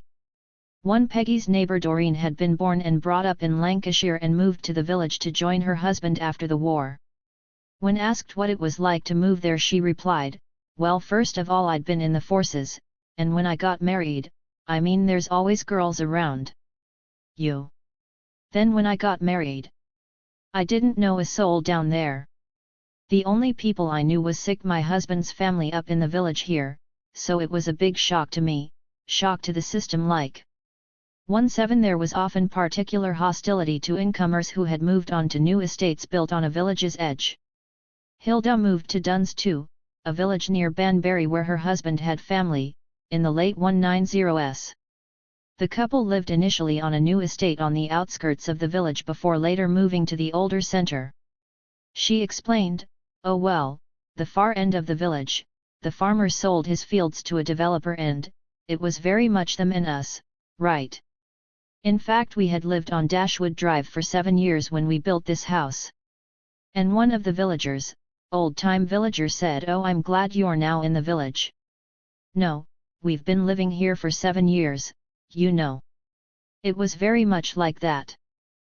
Furthermore, while Shula felt that she had been helped to integrate into the village of Enstone through her children, she still was deemed a newcomer, but this village is a bit odd and there's a lot of older villagers, you know, original villagers and the new villagers, and although we've been here over 30 years, we're still the newcomers. 19 The native villagers did express ambivalent feelings about incomers to their villages. Alice, who lived in Middle Barton, thought people who moved into the village from towns were unsuited to village life, missed the amenities of towns and didn't last long, a couple of years and they were gone again. 170 Commenting upon changes which had occurred in Benson, Florence said, "There's a lot of people who only sleep here, ye go to town to work, to London or to Oxford, and they literally only come home at night, but also they don't all participate in things in the village, which I always think is a pity." 171 Gloria, another Benson resident, thought that people who had been brought up and then continued to live in the same place, as she herself had done, enjoyed a better quality of life than those who were geographically mobile. "I do feel sorry sometimes for people who sort of flit from one place to another and never really getting to know somebody properly, and really knowing them. And knowing their history." 172 However, while it is therefore clear that class was only one factor among many, class differences did emerge in the women's experiences. Although most women seemed to form friendships amongst their neighbors, middle-class women were more likely to join organizations in order to find companionship, a trend that had been commented upon by social investigators at the time. 17 As noted above, from the 1940s until the 190s, the most popular groups amongst the Oxfordshire interviewees were those linked to churches, such as the Mothers' Union. There were also members of the Women's Institute, Town's Women's Guild, and the National Council of Women amongst the women interviewed. Then during the latter decades of the century, the NCT and PPA became the most commonly referred to organizations. What these groups shared, however, were certain middle-class characteristics.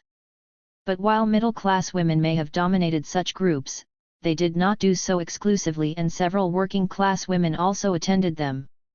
Judy, who was a particularly active member of organizations and was involved in running the Florence Park Community Centre, came from a working-class background. 174 Other differences in patterns of sociability did emerge, though. For instance, a number of highly educated women, although not necessarily middle class, said they did not have a friendship network or even need this support. Rose came from a working-class background in Yorkshire, but won a scholarship to Oxford and went on to marry an Oxford don. When asked how much socializing she did with other mothers, she regretfully replied, "Virtually none, I think this is maybe the bugbear of a very academic background. What I valued most was time for myself, and all the time the children were growing up I can see that now I'm much older, went in for making friends. 175 Hannah continued to work full-time as a university researcher after her children were born and felt that she had little in common with other mothers, and subsequently did not enjoy their company. She recalled how we used to go out to dinner too, and then after dinner people would separate and I used to be bored stiff listening to the conversation of the other women. Yes, I felt quite isolated. 17 It is significant that even amongst a group of women from a similar class and educational background, Hannah felt separate from them due to her pursuit of a career. Similarly, when Kelly was asked how easy she found it to make friends when she moved from Oxford to Manchester, she replied, "It wasn't. There were hardly any women in the university. I really had made no friends in Manchester. There were some people, basically the parents of children, who knew each other.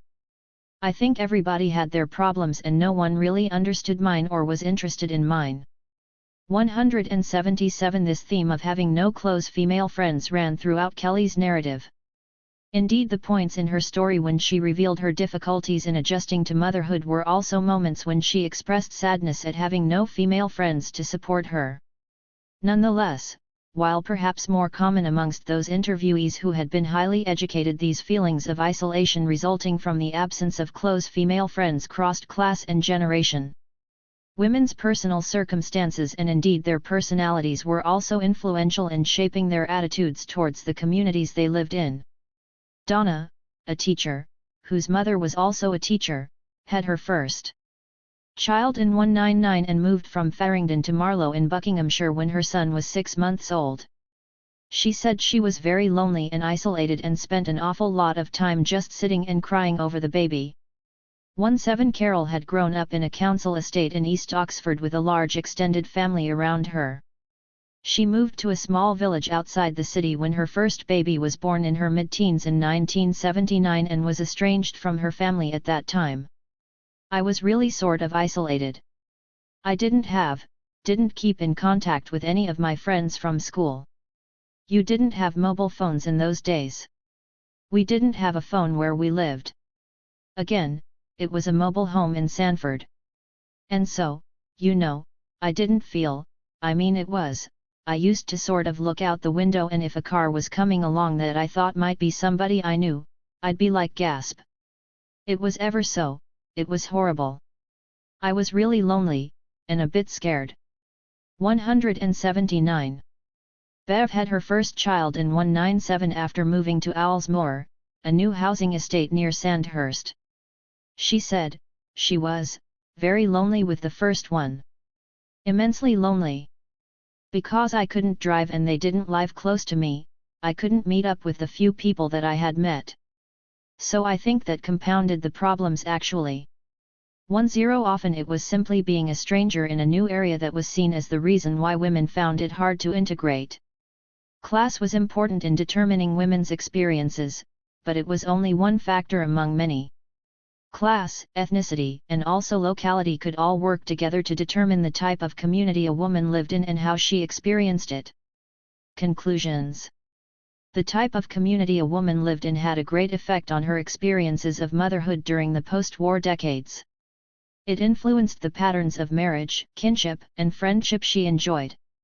Moreover, these differences between neighborhoods were intimately connected with variations that also occurred on the lines of locality, ethnicity, and class. Social scientists who were investigating British social life at this time recorded similar findings. However, while the authors of these social surveys and community studies made some perceptive analyses of the variation that occurred in families during the period, they also tended to operate on a class-based differentiation and assumed a value-laden division between urban, rural, and suburban communities. Furthermore, there was a lack of appreciation of the ambivalent feelings women could hold towards their families. From the Oxfordshire interviews, it is clear that women of all social strata shared mixed experiences of family. In addition, there were similarities for women with regards to their experiences of being a mother that existed irrespective of their background. Whatever the type of neighborhood women lived in, having children seemed to provide them with an entree into the community, and other mothers of young children provided their principal support networks. Despite sociologists suggesting that in old communities kin provided support and in new communities friends did, this dichotomy does not seem to be reflected in the experiences of young mothers. Neighbors provided women in both sorts of area with social contacts. Women used their shared circumstance of being mothers of young children to develop social networks. While the ways in which they did so and their level of success depended upon factors such as their background and the locality they lived in, motherhood still served as a unifying experience for women in the post-war decades. However, changes were occurring over the period. While groups such as the Mothers' Union had always been a feature of some women's lives, new formal organizations, such as the NCT or PPA, became increasingly important as a means for women to meet other mothers. Neighbors were still recalled as significant figures in the lives of young mothers, but friendships were often formed through more structured associations, and the casual meeting of mothers of young children in the street seemed to be in decline. By the end of the century, with women returning to work outside the home when their children were at younger ages, this trend was even more pronounced.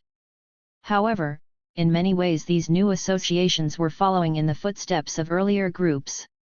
Catriona Beaumont has demonstrated that the contribution of groups such as the Mothers' Union, Women's Institute, and Towns Women's Guild has been overlooked in the post-war decades. In reality, they not only campaigned on women's issues, but gave women the opportunity to meet other women, share their experiences and interests, and engage in educational, domestic, and recreational pursuits. In addition to such formal organizations, there were also more fluid groupings, such as neighbors coming together to share childcare, which the interviewees also recalled as being extremely significant. Therefore, throughout the second half of the century, women had sought to improve their lives as mothers through forming associations with their peers. 3. Educating mothers, family, school, and antenatal education. D. During the second half of the 20th century, the question of how girls should be prepared for their future role as mothers provoked considerable debate. There was often disagreement about where the education of mothers should take place, and indeed if such education was necessary at all. Significant changes also took place over the period, as the assumption that all women would want to be mothers was challenged. Moreover, despite the rhetoric during these years about the need to educate girls to be mothers, it is questionable how successfully these aims were put into practice. Indeed, personal testimony indicates how ignorant and ill-equipped many women felt with regards to pregnancy, childbirth, and infant care. While the importance of motherhood for women, for their children and for society was widely accepted, the processes by which women came to see themselves as mothers were largely ignored or taken for granted. This chapter will explore how and to what extent women were being prepared for motherhood, where this preparation took place, and whether patterns of experience crossed background and class. Two principal schools of thought dominated understandings of how girls learned to become adult women during the period 1945-2000. Firstly, psychoanalysis and the belief that girls unconsciously internalize maternal values and behaviors, and then relive their experiences of their relationship with their mothers when they in turn become mothers. Secondly, sociology and social learning theory, namely that girls learn to mother and to be like mothers by consistently and positively being reinforced when they imitate their mother's behaviors. With regard to psychoanalysis, Sigmund Freud's theories of the development of the individual, femininity and female sexuality were firmly established by the interwar years. Freud had argued that the desire for motherhood was part of normal female psychic development. In addition, psychoanalytic theory highlighted how the mother-daughter relationship was instilled with a renewed importance when a woman had a child of her own, as she relived her experience of being mothered. The well-known post-war pediatrician and child psychoanalyst Donald Winnicott believed a woman could learn little from the medical profession, but argued that she may have learned a great deal from having been an infant, and also from watching parents with babies and from taking part in the care of siblings, and most of all she has learned a great deal of vital importance when playing at mothers and fathers at a tender age. Writing in the early 190s, the midwife and agony aunt Claire Rayner likewise believed, a little girl, playing with a doll, is more than a pretty sight. She is acting out her relationship with her mother, and, consequently, her future relationship with her own children. For this concept of a maternal instinct was widely disseminated.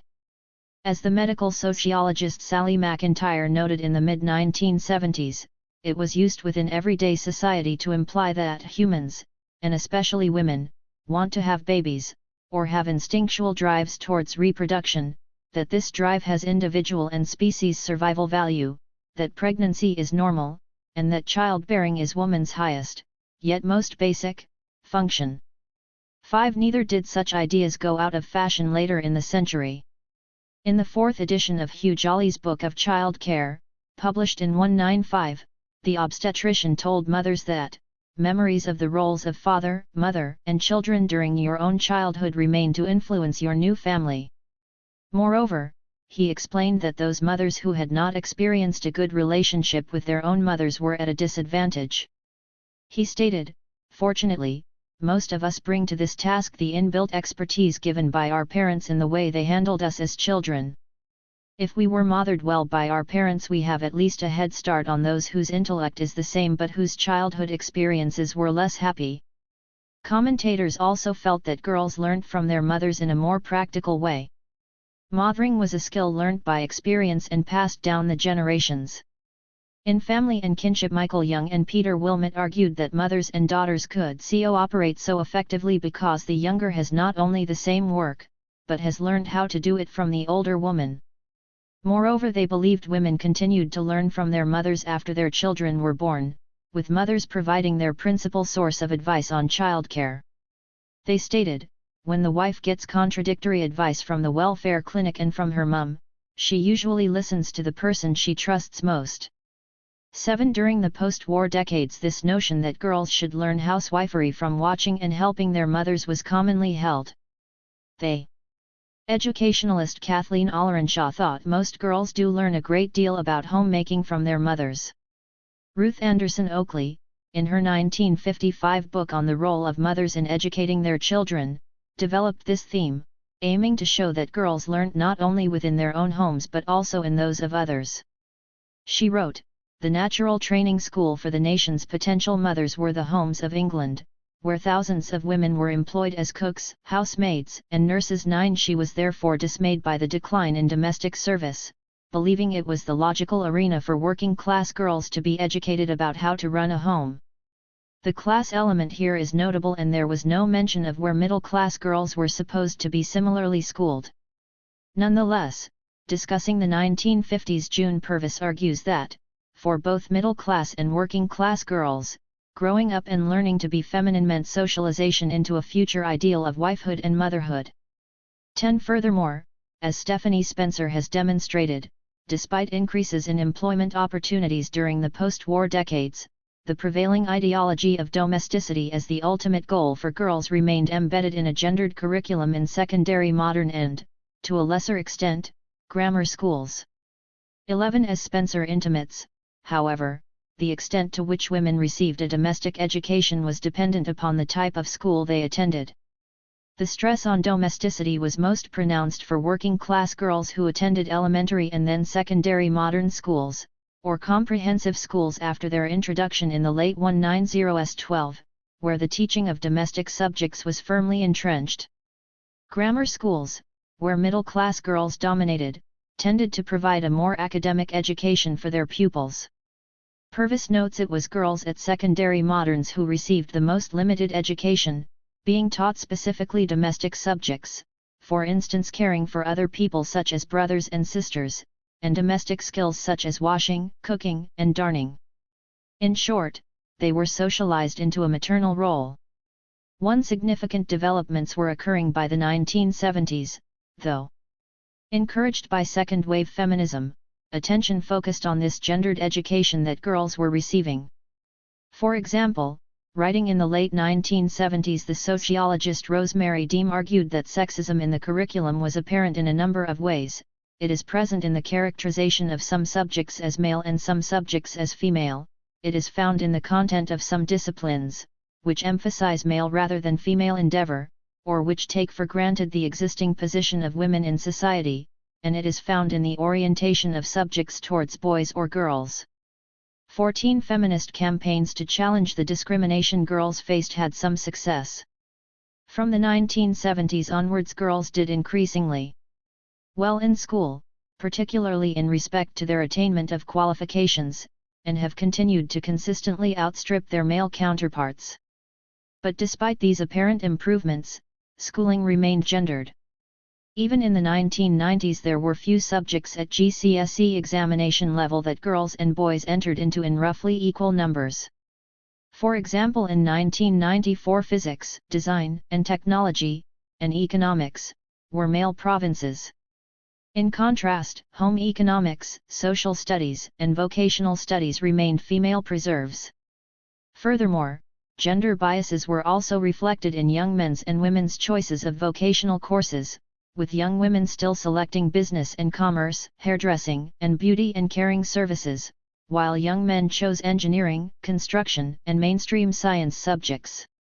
15. Although schools provided girls with education in feminine subjects, particularly those seen as related to running a home, they were less inclined to educate them about maternity itself. Schools were more comfortable providing domestic science lessons than sex education. While the instruction of children in general hygiene had been part of the school curriculum since the inception of state education in 1970, the idea of teaching children about sex was deemed more controversial. A more active approach did develop by the 1940s, with sex education seen as a vital means of counteracting the social upheavals perceived to exist at that time. Indeed, by 1995 sex was considered to be the single most immediate problem in the Ministry of Education's Handbook on Health Education 17. However, as Anne-Marie Walp notes, sex education was still equated with teaching biological reproduction. The 1949 film Growing Girls, which was about menstruation, and distributed free of charge to schools, youth clubs and women's institutes, began by showing farmyard scenes of chickens and cows to equate this to human development. Sexuality at this time was viewed as an impulse or urge that was properly channeled into marriage and parenthood. 19. While the 19 report Half Our Future, the Newsom Report, on secondary modern and comprehensive schools did recommend positive and realistic guidance on sexual behavior, it asserted that religious instruction should play a part in providing young people with a firm basis for sexual morality. Furthermore, it suggested that married teachers were best equipped to handle the teaching of sex education. 20. During the 1970s, sex education in schools was increasingly influenced by progressive educational pedagogies. 21. For instance, Jane Pilcher has shown how advice contained within the 1977 edition of the Handbook on the Teaching of Sex Education was wholly transformed. For the first time, the importance of educating both boys and girls about the experiences of the other sex during puberty was emphasized. Masturbation, contraception, venereal diseases, sexual deviations, an implicit discussion of pedophilia, and homosexuality were all explicitly identified as potential topics within sex education, and the fact that sex can and should be pleasurable was openly acknowledged. 22. However, changes at the policy level were not always translated into individual classrooms.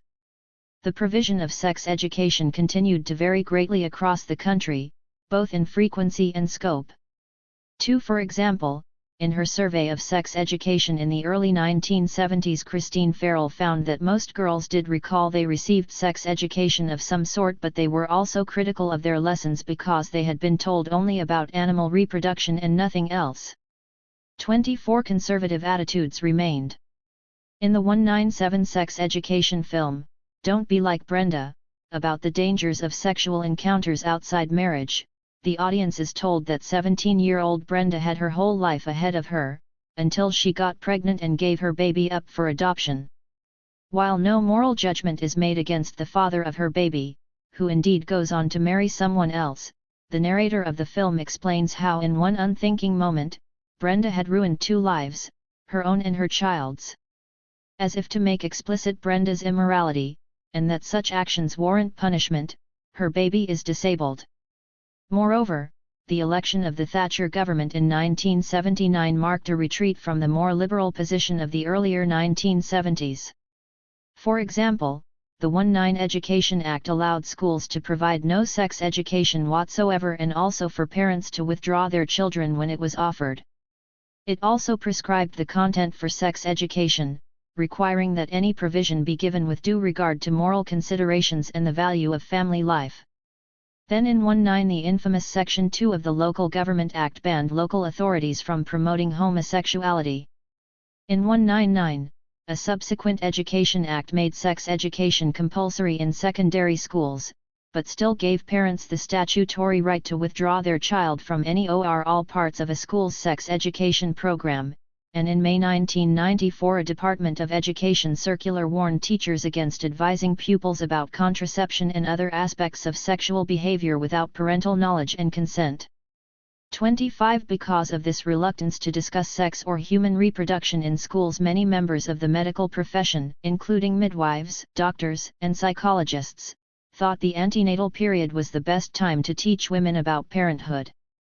The increasing medicalization of maternity that took place in the years after 1945 also encouraged medical professionals to believe that they were particularly well placed to provide women with this education. For example, midwife Jean Grimes stated in The Nursing Times in 195 that, the antenatal period has always been considered the period par excellence for health education of the mother, and, writing in 1970, the psychiatrist P.S. Cook claimed, it is found that those who attend such courses come in a perceptive frame of mind, the majority being primipary in the early stages of married life, with a common crisis ahead of them. 27 There were also some doctors who argued that education for parenthood should begin before women became pregnant. 2 While there was no unified idea of what form preparation should take, there was some agreement that women were not receiving this education at school. In Cook's words, at present many couples, who have spent years at school learning much that is not essential for healthy living, enter matrimony inadequately equipped to build a stable marriage, and much less well equipped to be good parents. 29 Similarly, in his 190 educational book addressed to pregnant women, Dr. Frederick Warren Goodrich wrote, there will be moments when you wonder why you feel the way you do, when you feel the way you do, when you wonder what is going on inside you, when you wonder why the doctor gave you such and such advice. At these times a knowledge of what is happening and what you can do about it is not one of the things you acquire at school. 0 While by the later decades of the century the claims made for antenatal education were somewhat less effusive, its importance was still stressed. In a 1991 article summarizing the standard antenatal care on offer to women, Geoffrey Chamberlain, then chairman of the Department of Obstetrics and Gynecology at St George's Hospital Medical School, London, stated, the visits to an antenatal clinic can act as a helpful time for the woman and her partner to learn about pregnancy. Formal antenatal education classes are held in most district hospitals, and couples are encouraged to attend a convenient course. Furthermore, informal discussions with midwives and doctors at the antenatal clinic are educational and much can be learnt from other mothers in the waiting time at the clinics. The remainder of this chapter will examine the relationship between social constructions of motherhood and how women should be prepared for it, and women's own construction of their identities as mothers. It will examine how hypotheses surrounding the education of women for motherhood were interpreted in 3 different locales: the family, the classroom, during lessons on both domestic science and sex education, and the antenatal class. The family. The idea that women learned how to mother from their own mothers was a commonly expressed sentiment. Discussing girls growing up in the interwar years, Sally Alexander argues, they watched their mothers and fathers and learned what it meant to be a woman. 2 The same was true for girls in the post-war years too. Tara was born in the mid-1950s and had her own children in 19 and 1990. She said, I think my earliest impression of what it was to be a woman was to be a mother. That's what I remember, you know. Mum has the baby and it's literally holding the baby and dad's out there somewhere doing something called work. Using language informed by psychoanalytical thought, whether or not they were conscious they were doing so, interviewees explained how they thought the desire to care came naturally to mothers because they were reliving their own childhood experiences. For example, Sharon, whose 2 children were born in the early 1970s, believed that when you look after your children, you probably are recalling how your mother looked after you. For Susan, who also had 2 children in the early 1970s, thought it does come sort of more naturally to you than you think. 5 other women talked of motherhood as being common sense. Few interviewees believed the capacity to mother was entirely inborn, however. Many modified the idea of an instinct by combining it with elements from the discourse that motherhood was something to be learned.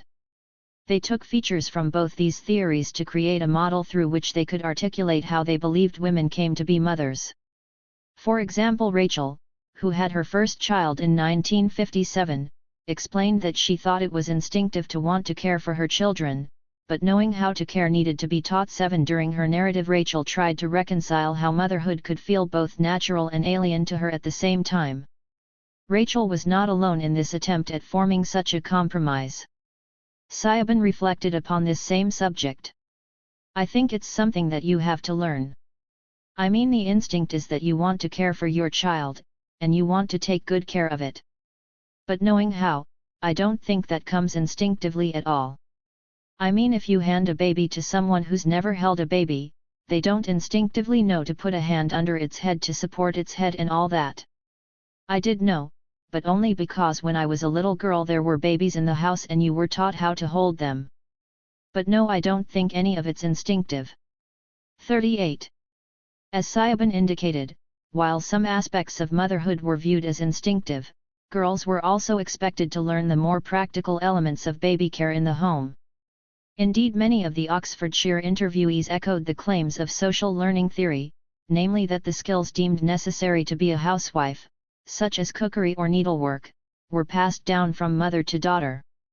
Resulting from such accepted beliefs, it was commonly argued in the post-war decades that if women felt unprepared for motherhood, it was because this traditional way of learning within the family was being lost due to demographic changes and geographical mobility. However, while women who did not live close to their families could feel that they missed out on traditional means of learning about motherhood, such as observing mothers, aunts, and sisters, even those who were in close proximity to relations did not necessarily think they learned from them.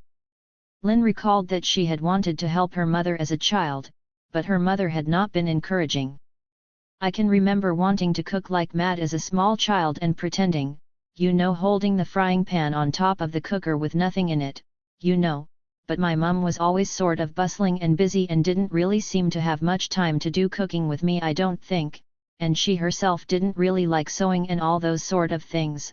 She did it, but so that's slightly off-putting, I suppose. I do remember one of my aunts trying to teach me knitting and getting impatient very quickly, which put me off. 39. Nor did all women want to learn from their mothers. Ruby was born in 1999 and grew up in Benson. She did not get on with her mother and said, I spent most of my time with my dad. As a result, she learnt more about what her father did in his workshop than what her mother did in the kitchen. 40. Mrs. Barlow, a Lancashire resident, remembered that when her own children were born, between 1955 and 1990, her mother told her she should do things in a certain way because that's what your grandma did. She added that her mother used to be quite annoyed because I wouldn't. 41. Individual family circumstances meant that it was not always possible for girls to learn from their mothers in the home. Some women did not live with their mothers when they were growing up. For others, illness in the family meant traditional roles were challenged. Helen, from Greenwich in London, was interviewed by Michael Pepler. She told him how in her home in the 1940s and 1950s, things were a little different because my mother was ill quite a lot when we were children, so therefore my father did a great deal of the shopping and the washing and the cleaning and that sort of thing. 42. Sophie lived in Kent as a child in the 1940s and 1950s. Her father had multiple sclerosis and as a result she took on the men's work in the home which he could not perform. She explained that while she was skilled in doing the gardening and decorating, she had never cooked a meal until she had left home. 4. Interviewees' experiences of learning from their mothers also varied significantly according to class. Women from middle-class backgrounds thought they learnt far less from their mothers than their working-class counterparts. They contrasted their own experiences with that of the ideal of mothers and daughters sharing a common profession that characterized many sociological analyses. The mothers of middle-class girls born in the 1920s and 190s often had domestic help, and servants were principally responsible for the more practical elements of the children's upbringing. For instance, Louisa and Grace recalled how they were really brought up by their nannies. 44 Even after the war, the situation had not entirely changed. Martha, who was born in 1945, said her mother didn't take a tremendous amount of interest in me when I was a very small child, because she was too busy and preoccupied, but this nanny used to play with me. 45 Recalling her mother's help, Kim, who was born in 194, said, most of my bringing up, in a way, was to do with her. She remembered, I used to go round and make the beds with her and learn how to do the ironing with her and hang out the washing with her. For middle-class women were also less likely to have their mothers at close proximity when raising their own families due to increased geographical mobility. It is interesting, though, that they sometimes thought they would have been of little use to them anyway. In addition, despite the stress placed on the mother-daughter bond by sociologists and psychologists, it is clear from the oral evidence that while women may have had close relationships with their mothers, this did not mean that they would discuss topics such as sex and childbirth. These were taboo subjects within many families. In this climate of secrecy, it is questionable how much women really did pick up from family members. Some women's mothers were not only embarrassed by sex but thought of it as something shameful. Linda and Barbie were both born in 1947. Barbie explained that all her mother told her about sex was that it was dirty and horrible and she must not do it. 47 Linda's mother said it was dirty and filthy. For in her account of working-class attitudes towards sex in Lancashire, Lucinda McCrae-Beer concluded that attitudes and communication about sex had changed dramatically when comparing those interviewees born before 190 and those born after 190. 49 In contrast, the Oxfordshire interviewees indicated that for them this increasing openness towards sex occurred more gradually. Moreover, while the overall trend may have been for the subject of sex to be more openly discussed in families as the period progressed, there was still great variation within families. Olive was one of the oldest Oxfordshire interviewees, and was born in 191. She recalled an intimate relationship with her mother and felt she could discuss anything with her. Her mother had particularly tried to be more open because of her own childhood experiences when her mother had not prepared her for her periods. Olive recalled that, we talked about anything that I wanted to know. 50 In contrast, Mary, who was one of the youngest women interviewed, she was born in 1959, recalled that her mother had not discussed sex or reproduction at all. She did not know anything about menstruation until the day her periods started. Mary recalled that she confronted her mother before she died over why she had been so reticent, and her mother told her it was a result of her own upbringing. Nevertheless, Mary added that she was never able to forgive her mother for not speaking with her about it. 51 While women were slowly receiving more information on menstruation, and even sex, ignorance surrounding childbirth remained common.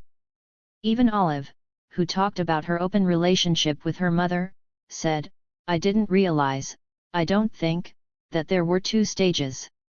So yes, it just amazes me that I could have been so ignorant, certainly much more than they are now. They certainly are much better prepared, I think. 52 Referring to childbirth, Ivy, who had her first child in 1947, said, and it's terrible, I didn't really know, what happened, what to expect. 5 Likewise Peggy explained, I hadn't got a clue, I thought perhaps me sick belly button opened or something, I just hadn't got a clue. Now that's how ignorant I was 18, I didn't know a lot. 54 While the situation was improving as the post-war decades progressed, a considerable degree of ignorance about childbirth nevertheless remained. Fiona had her first child in 19. When asked if she had been taught about childbirth at home or school, Fiona replied, oh no. First time I ever saw a picture of childbirth was when I was about to have one myself. Yes, it was rather a shock, I must say. 55 Mary had her children in the 190s, but recalled being terrified by childbirth. She explained that she did not know what would happen and in consequence she had been too afraid to push. No one had told her what it would feel like and she worried she was doing it wrong. 5. Therefore, despite the ideal that women learned to be mothers in the home, not all families fulfilled this role. The lack of communication that occurred within many families throughout the second half of the 20th century also accounts for why some commentators believed it was so important for women to be educated for motherhood outside the home. Domestic science. The classroom was one such place where this education could and did take place. All the women interviewed recalled receiving a gendered education designed to prepare them for their lives as adult women, but the form it took and the extent to which it was domestically orientated depended upon their class, presumed academic ability and the locality in which they lived. Girls who attended elementary schools in the 190s and early 1940s, or secondary moderns after the 1944 reforms, reported that they received an inferior education and were denied the opportunities available to grammar school children. This sense of deprivation could be particularly strong for those who lived in rural areas. 57. Even for the most privileged girls, educational opportunities were limited by gender only. 10 of 271,77 girls leaving school in 1959 went to university. 5. Mrs. Barlow, who attended a grammar school in Lancashire in the 1940s, remembered her female head teacher saying girls were different from boys, and it took more of their physical strength to grow up, so they shouldn't be pushed too hard mentally. 59. Nicola attended a private school in Leicester which became a grammar school in the 1940s. She explained her contemporaries were not very academic, A levels were unheard of, well, perhaps the odd one, we just about managed the odd O levels. She thought her school was preparing the girls to be young ladies, and this education consisted of poetry, art, and drama. Similarly, discussing her education, a correspondent to the Mass Observation New Project who attended school in the late 1950s, wrote, "I feel that the school was trying to prepare me for the kind of life that no longer exists. Girls weren't supposed to have careers, just be able to find a rich husband." However, Yvonne's experience of Oxford High School, which she attended in the 1950s, was rather different. Discussing whether the school expected girls to get married, she said, "Not all that much. No, the school ethos was definitely make the most of your education, become independent, marry later if you want, but it was historically the girls' public day school trust. We were made very aware that it was a great breakthrough for women to be able to choose whether or not to marry, and that our school was part of what had made that possible." 2. There is ambiguity in her narrative at this point. Yvonne intimated that girls had a choice either to marry or to have a career. While she aimed to show, with some pride, the opportunities which were presented to girls at her school, she also unwittingly described the limitations implicit in the school's philosophy. Girls were still expected to make choices that boys were not, about pursuing either family life or a career. Furthermore, well into the 1970s, women received a gendered education, socializing them into the behavior expected of adult women. Tara, Geraldine, and Andrea all attended secondary school in the late 1990s and early 1970s and recalled their school's similar expectations that girls would fulfill a feminine role. At Tara's school, girls were set essays on things like, what my children will be like, and how to make a bed. And they had not looked at this, the whole feminist thing had not started then. There was a great deal of pressure for the female role, the expectation that you would get married, quite likely, and that was the substantial part of your future. For Geraldine, there was the expectation that you'd get married and have children. Well, it was sort of set in stone, really. Even when I was at this grammar school, boys did woodwork and PE and girls did cookery and needlework. For Andrea said, you basically had the choice. You could say do what was shorthand typing then, or if you wanted to do the needlework and domestic science. And it was only the boys who were allowed to do woodwork or metalwork, anything like that. No way was a girl allowed to have that option. 5. The women who were interviewed held mixed opinions about this gendered education they received. Being successful at domestic skills could bring women a great deal of satisfaction. Even women who did not enjoy domestic science at school, and were keen to stop lessons as soon as possible, looked back on it as being of use. Indeed, some regretted they had not been better at it, demonstrating the close association between domesticity and femininity. For example, Lisa said, "It was the only exam I ever failed, I burned my stewed apple, the only useful thing I learned at school, and I, failed it." Some women recalled how they still employed the lessons they had learnt. Shula, who attended school in the late 1950s, said, "I remember so vividly the domestic science classes and sometimes the things, you thought it was ridiculous having to know that, but I still do things now that I learned in my domestic science class." 7. Similarly, Nellie, at school in the 190s, thought domestic science was very useful and also said she still followed the lessons she had been taught. Moreover, some women enjoyed domestic science lessons because they thought it would help them reach their goal of marriage and motherhood. Bet explained, "I did home economics and I think I got a first-class pass in that because I was interested. So I was well set up for domestic life, and my dream was to be married, and the ultimate thing was to have a family and to have more than one child." 9. Her description of doing well in domestic science lessons because she was interested in the subject directly echoed the arguments of John Newsom, Chief Education Officer for Hertfordshire from 1940 to 1957, who thought that girls' education should be related to the home because this would evoke their intellectual interest and curiosity. 70. However, this equation of domesticity with femininity repelled women from domestic science as well as attracting them. Margaret, who was at school in the 1950s, bemoaned the fact that they didn't teach us anything useful.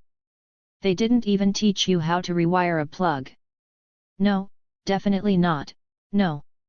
We learned how to cook revolting things and sew useless articles." 71. Yvonne described domestic science lessons as awful. "You were expected to make things you would never wear, maybe some of the others would have but not me. Fancy aprons such as my mother didn't wear, and peg bags which was something we didn't use, and my thread was always getting knotted and my needle was always coming unthreaded, and it was very difficult for me to finish anything, let alone to the standard they expected. And it was no better when we got onto machines either. I was no good at that either. I expect this was all a reaction against the domestic as well. It was books that I liked." 72. Indeed, Yvonne tried consciously to reject both domesticity and a conventional femininity by defining herself as someone who did not wear the fancy aprons that the girls were expected to make. While domestic science, and later home economics, teaching was common in schools throughout much of the second half of the century, girls did not always feel they learned much from these lessons, and nor did they want to. Sex education. Despite the focus in schools on training girls for their future careers as housewives, there was little practical or emotional preparation for becoming a mother. A mass observation correspondent, born in 190, explained, "I wasn't even prepared for marriage and motherhood at her convent school, though it was accepted, by me and everyone else, that was my future." 7. This limited preparation for motherhood was perhaps most clearly seen in the slow development of sex education in schools and was recalled in many of the Oxfordshire women's accounts. 74. When asked about sex education, Rachel, who grew up in the 190s and 1940s, emphatically replied that she learnt nothing. 75. In addition, women recalled the sex education that did occur in school was really supplementary rather than an inherent part of the curriculum.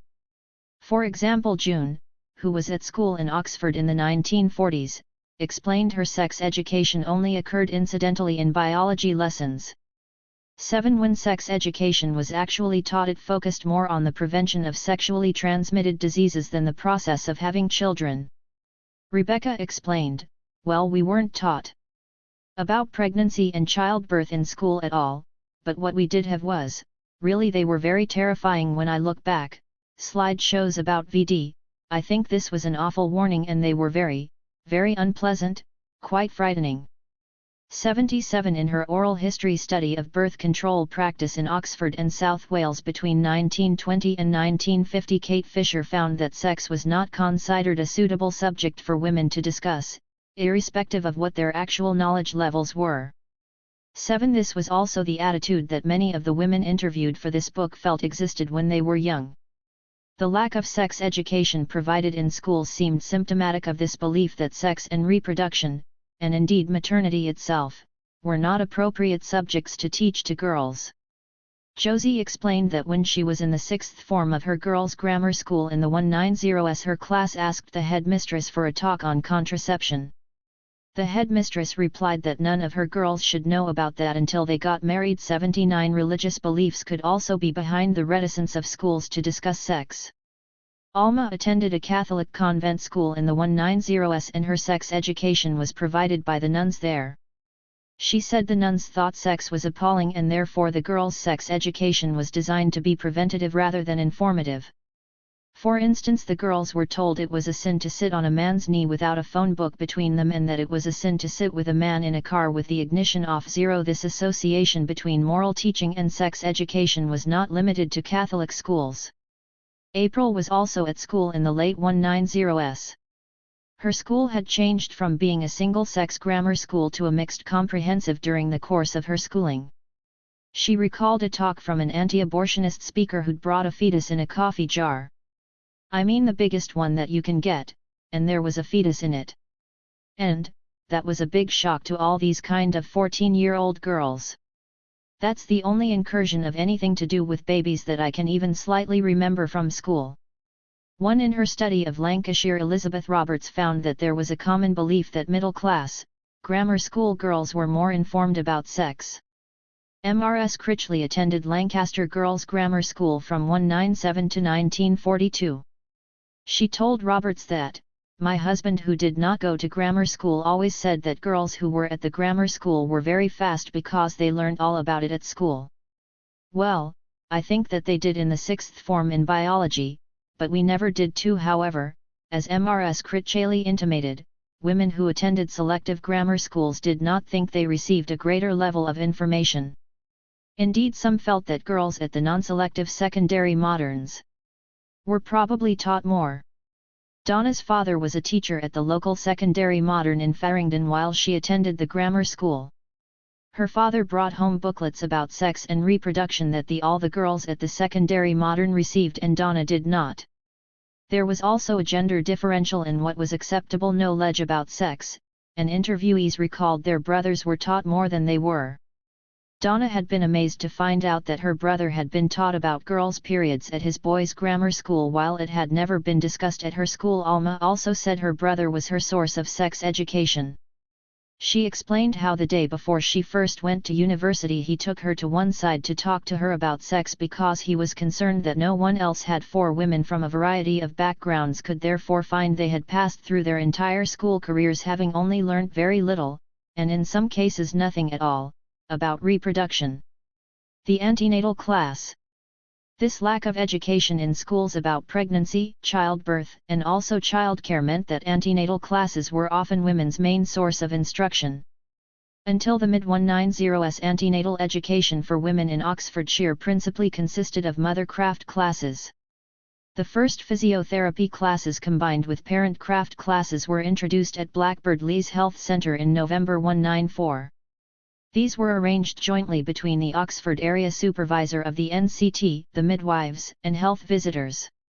The MO for Oxford felt they proved most valuable and have been greatly appreciated by the women attending. 5. The focus on preparation for labour in the classes, in the form of relaxation and exercises, quickly grew in the years that followed. By 199 relaxation was considered to be an inherent part of the classes. Indeed, it is interesting that while mothercraft played such an important part in the early classes provided in Oxford, when asked what they learnt, women generally said they were taught little about baby care. The time period was probably influential as by the 190s the term mothercraft had gone out of vogue. Antenatal education thereafter became characterized as preparation for birth, and so women prioritized this teaching in their accounts. Women seemed to think this was the format classes were expected to take. When asked what occurred during the classes, they indicated that they felt this was a strange question. The answer was obvious.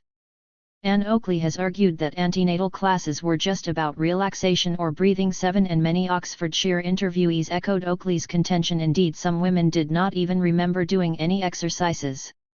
Mary said that all she could remember about the antenatal classes she had attended was sitting with the other women and drinking tea. 9 The proponents of antenatal education often held loftier ambitions. 90. While there was no universally accepted technique, most teaching was based on that of Grantley Dick Reed or psychoprophylaxis or a mixture of both. 91. Mary Nolan argues that in practice Dick Reed and Fernand Lamaze advocated similar strategies for preparing women for childbirth, although the theory underpinning their approaches was different.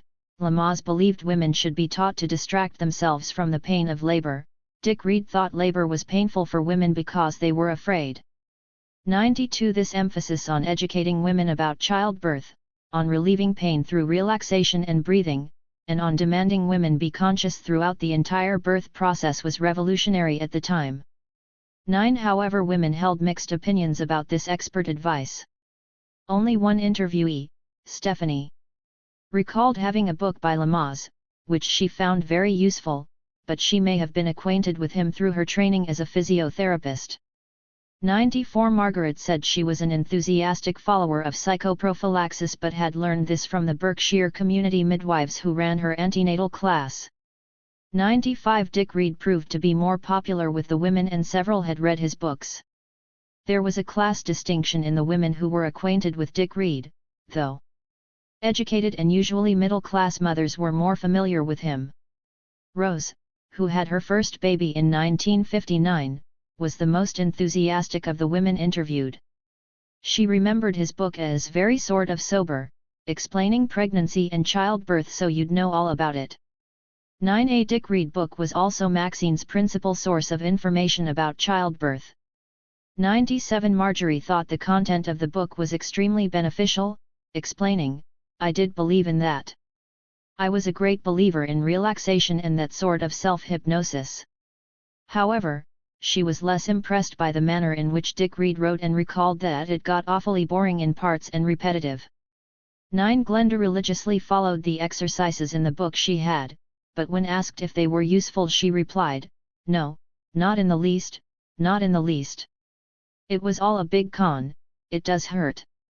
99. While in general the women who read one of Dick Reed's books did value them as a useful source of information about what occurred in childbirth, they were less certain that this knowledge made for an easier labor.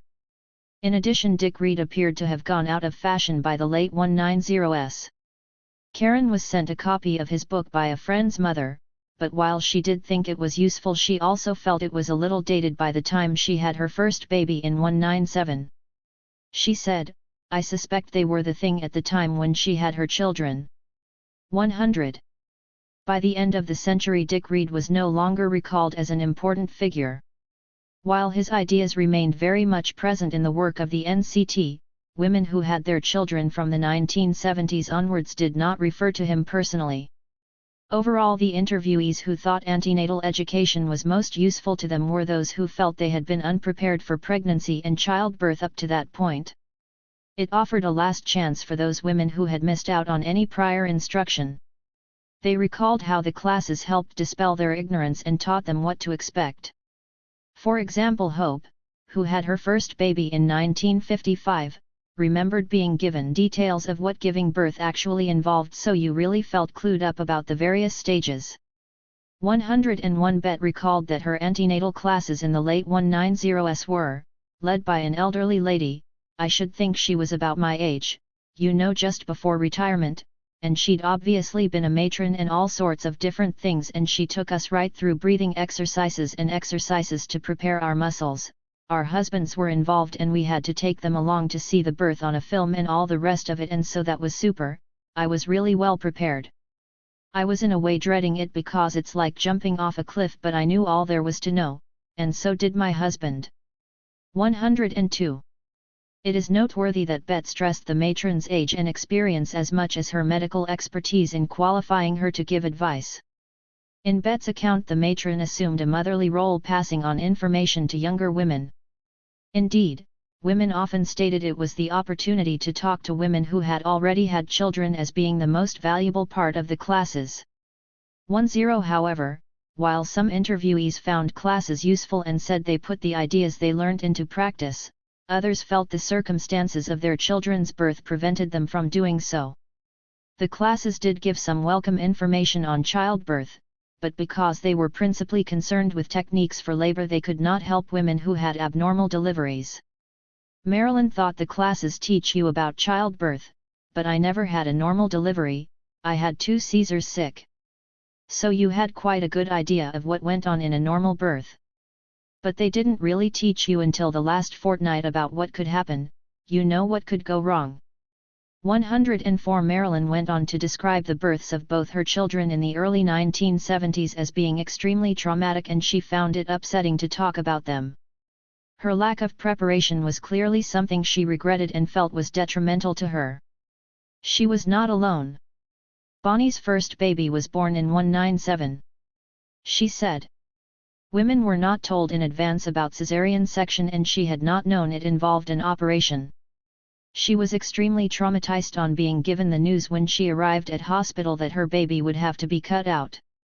105 Tara had both her babies, born in 19 and 1990, by cesarean section, the first being an emergency cesarean and the second elective. It is interesting that as she compared the births she recalled the emergency cesarean as the better experience. But the first time had been an emergency cesarean. When they just put you out completely, so that was in a way easy for me. What I didn't realize was the second time it was an elective cesarean and I had to be wide awake, at the time it was happening, and it was far worse. And I sometimes think that if I'd known it was going to be like that I would have terminated the pregnancy. But you live and learn, don't you? 10 Tara's lack of knowledge of the differences between an emergency and elective cesarean and the type of anesthetic she would receive indicates how women could still feel uniformed about what could happen during their labors.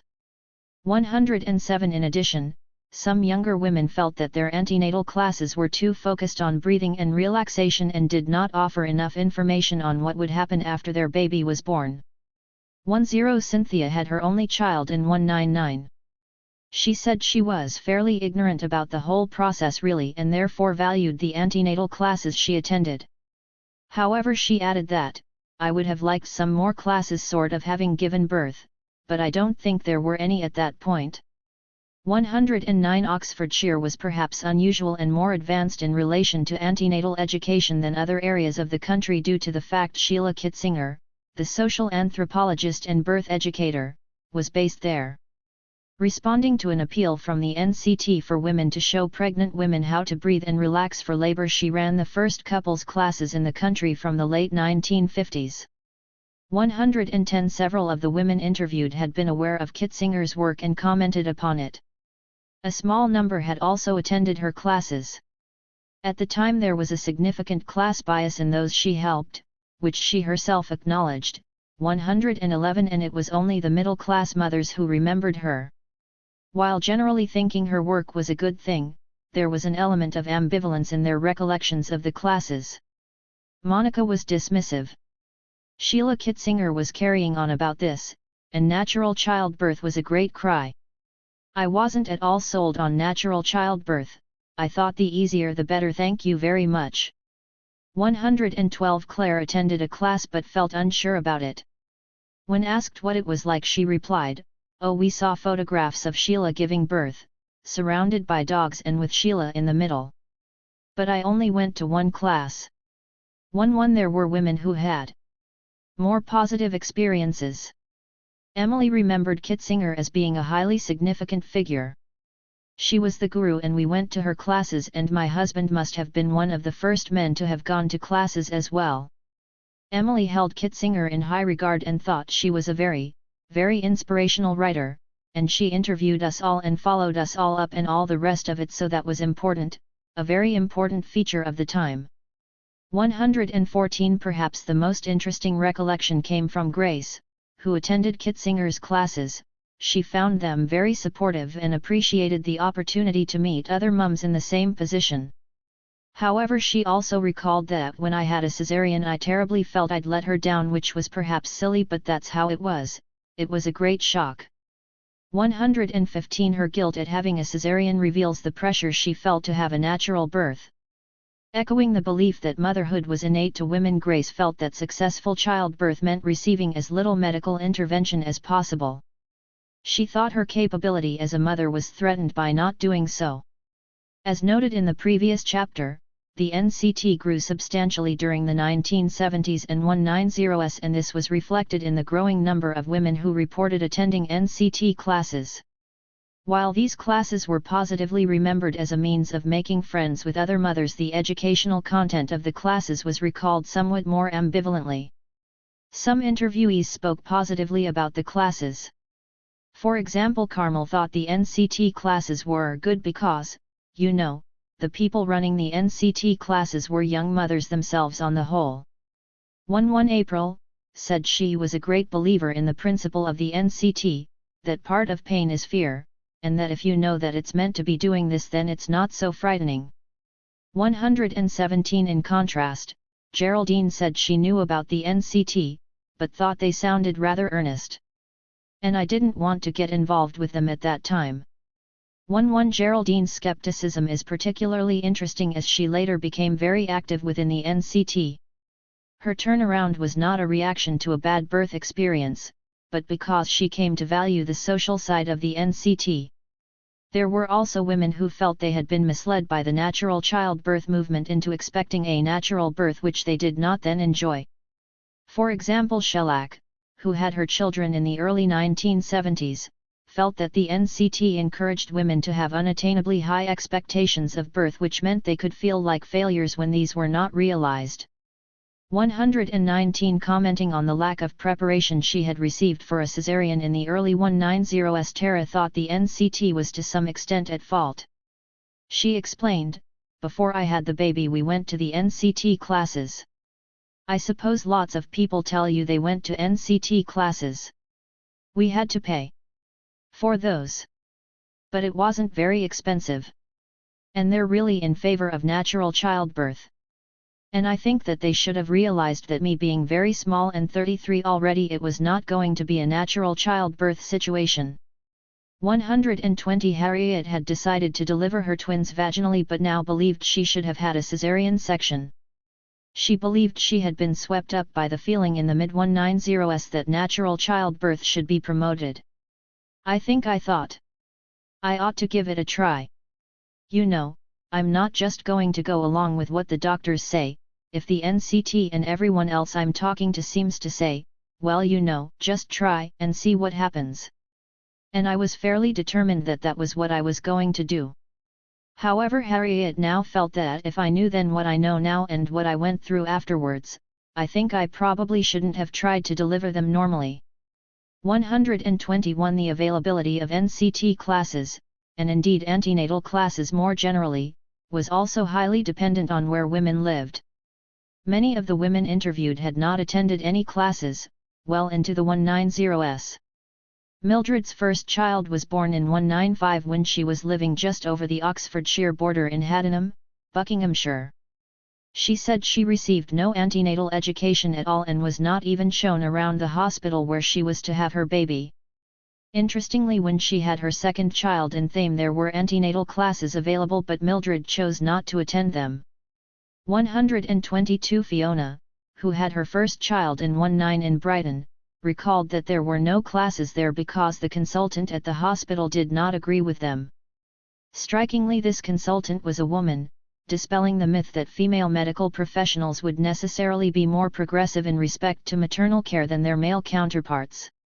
Fiona had to go to private classes for her second child after having none for her first. She explained that classes didn't happen in Brighton, not on the National Health it didn't, because the number one consultant at the Sussex maternity, who happened to be a mother of 4, didn't believe in it. I don't know quite what she was on about, but you just had to grin and bear it apparently. 1-2 In contrast, she found the classes on offer when she had her third baby in Benson to be very good. This local variation reflected a wider uncertainty within the health services about their role in preparing women for motherhood. Local health departments accepted different levels of responsibility for providing antenatal education. Women living in Oxford benefited from a forward-thinking authority which offered a range of services, but it is clear that this was not the case nationwide.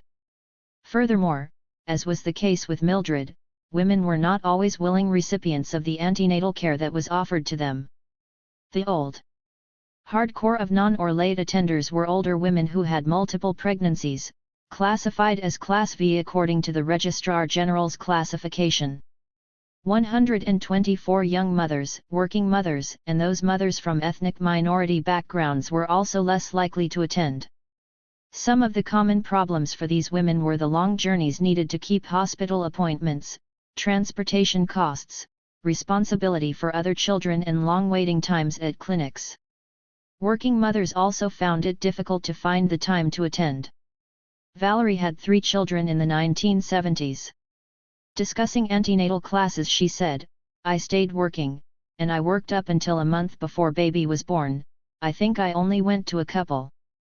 Because, you see, when you were pregnant you were meant to give up work in those days. I think the antenatal classes didn't really take into account people like me who were still working." 125 young mothers could be subject to judgmental staff. Yvonne had her first child in 1959 when she was 19 and unmarried.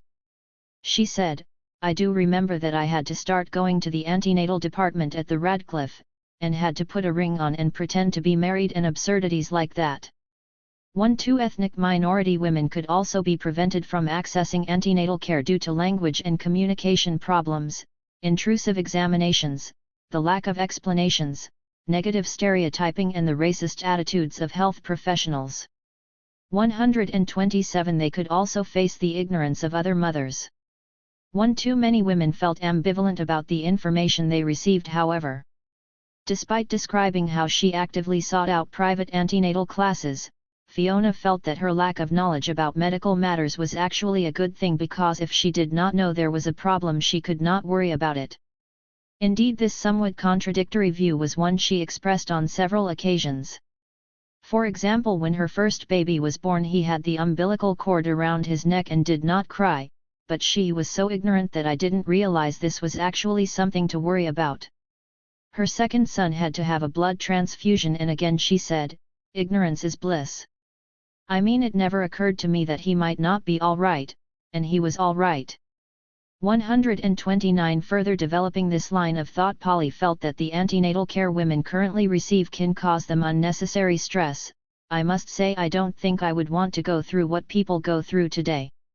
Scans and things like that, because I think that gives you more worry. I never even thought that I would have a deformed baby. I don't think you worried about, at least I didn't worry about things like that. So I'm not sure whether all these tests and whatnot are good now." 10 Siobhan believed that access to information was the principal difference between what it was like when she was a mother of young children in the 1970s and for mothers in the 2000s. And similarly thought that this information could increase concern. "I mean, there were ways of finding out about bringing up your children, or about nutrition or diseases or whatever, but it wasn't always straightforward or easy. Whereas now most people have computers and you can call things up on the internet and you get a worrying amount of information, and sometimes sorting it all out, that can be another difficult thing now. Whereas when I was young you just went and asked your mother." 1 Indeed, Siobhan was not alone in thinking that the internet could be as much a source of worry as that of comfort. For example, Harriet thought that the internet made information readily accessible and available, which was empowering for women, but she also felt that it could mean women were left confused by unreliable information. 2 Similarly, Kay concluded that the internet meant people could worry themselves sick with all the things that could happen or could go wrong. The women were uncertain whether increased access to information was beneficial or harmful to women and expressed contradictory opinions. Several of the women stated that not knowing what was going on led to stress, particularly in the area of childbirth. However, they also felt that knowledge equated to worry. The women seemed to find this dilemma irresolvable, perhaps reflecting the contemporary debate in the post-war years over whether it was necessary or desirable to educate women for motherhood. Conclusions. When addressing women's experiences of becoming a mother in the period 1945-2000, it is important to consider how the preparation of girls for motherhood was a source of competing discourses during these years. Women embraced elements of these discourses and used their language within their own narratives. They did so in complex ways, however, and borrowed different strands from the varying ways of thinking in order to construct an identity of motherhood that was acceptable to them. Indeed, Bronwyn Davies believes this practice of taking up as one's own those discourses through which one is constituted as female is an inherent part of the experience of being a woman. 1. For the process of incorporating these discourses into their own accounts was not unproblematic, however. The difficulties women experienced were revealed in the contradictory statements interviewees made about how they believed they developed as mothers. For example, many said they thought the ability to mother was innate to them, but then also explained that it was something they had to learn. They tried to reconcile the fantasy of motherhood being instinctive and effortless with the real need for instruction that many had also felt. These fantasies are significant, however, because, as Sally Alexander has demonstrated, fantasy draws on the immediate and historical for aspects of its content, form, and context. 1. 5 interviewees' fantasies of being natural mothers demonstrate the pressure women could feel in the second half of the century to fulfill the ideal of the perfect mother. There was also a gulf between women's own experiences and the portrayals of how girls were supposed to develop into mothers. It was often assumed that women would learn about maternity in the home, but it seems clear that the reluctance of families to talk about sex and childbirth meant that for many women this was not the case. Despite the ideal of motherhood being a shared tradition passed down generations of women, a significant number of women reported they had very little experience of babies and childcare. This situation could be particularly problematic for women because schools often abdicated from the responsibility of providing sex education for their pupils on the premise that parents wanted to perform this role. The reluctance of national government to require schools to play an active role in educating children about sex meant that numerous interviewees reported that animal reproduction was the extent of what they were taught. For many women, therefore, as late as the 190s, and for some even later, the antenatal period was the first time they were educated about pregnancy and childbirth. Despite the instruction they then received, interviewees often recalled how they still entered into motherhood feeling decidedly ill-equipped. In addition, women themselves held equivocal attitudes towards education for motherhood. The women interviewed were uncertain about whether increased access to information was beneficial or harmful to women and expressed contradictory opinions. Several of the Oxfordshire respondents stated that not knowing what was going on led to stress, particularly in the area of childbirth. However, they also indicated that they felt women in the 2000s could be burdened by knowledge and spoke of their reticence about advising their own daughters, fearing it would not be welcomed. Women were ambivalent about the question of preparation for motherhood and seemed to find the dilemma between knowing too little, or indeed knowing too much, irresolvable. This uncertainty in their accounts was linked to the ambiguity over whether motherhood came naturally to women or needed to be taught. To the women themselves, however, their accounts were not inconsistent. They were endeavoring to reconcile the conflicting ideals surrounding preparation for motherhood with which they were confronted. 4. Pregnancy and childbirth, antenatal care, birth and postnatal care. The introduction of the NHS in 1994 gave rise to a renewed interest in maternal and, to an even greater extent, child health. Women and children were perhaps the NHS's greatest beneficiaries as they had gained least from the pre-war insurance schemes. However, there was never any clear and universally agreed upon idea of what form maternity care should take. Policies were continually being modified in response to changing medical opinions and technological developments. Initially, the creation of the NHS dramatically increased the role of general practitioners, GPS, and it seemed they would be the principal providers of maternal care. This situation was already being altered by the 1950s, however, with the shift to the hospital as the locus for both childbirth and antenatal care. The Cranbrook Report of 1959 called for 70% of births to take place in hospital. The resulting move to hospital as being the primary location for childbirth was a dramatic change. Nationally, the proportion of deliveries in hospital was 0.7% in 1954 and only slightly more, 4.7%, in 1990, but between 1919 and 1972 the rate rose from 0.2% to 91.4%, and from 1975 onwards it never fell below 95%. 2. It is not true to say that all women wanted to have their children at home but were forced to have their children in hospitals. Indeed, feminist campaigners of the first half of the 20th century had argued for an increase in hospital provision. Early in the post-war period there were still more women wanting hospital births than there were beds to accommodate them. Prior to the introduction of the NHS, and in the years immediately following, private maternity homes helped satisfy this demand for beds amongst those who could afford to pay for them. However, home births were clearly popular with women. Maternity in Great Britain, the report of the 194 Joint Committee of the Royal College of Obstetricians and Gynecologists and the Population Investigation Committee, found that most women wanted to have their babies at home. Consequently, they developing argument that hospital was the only safe place to give birth.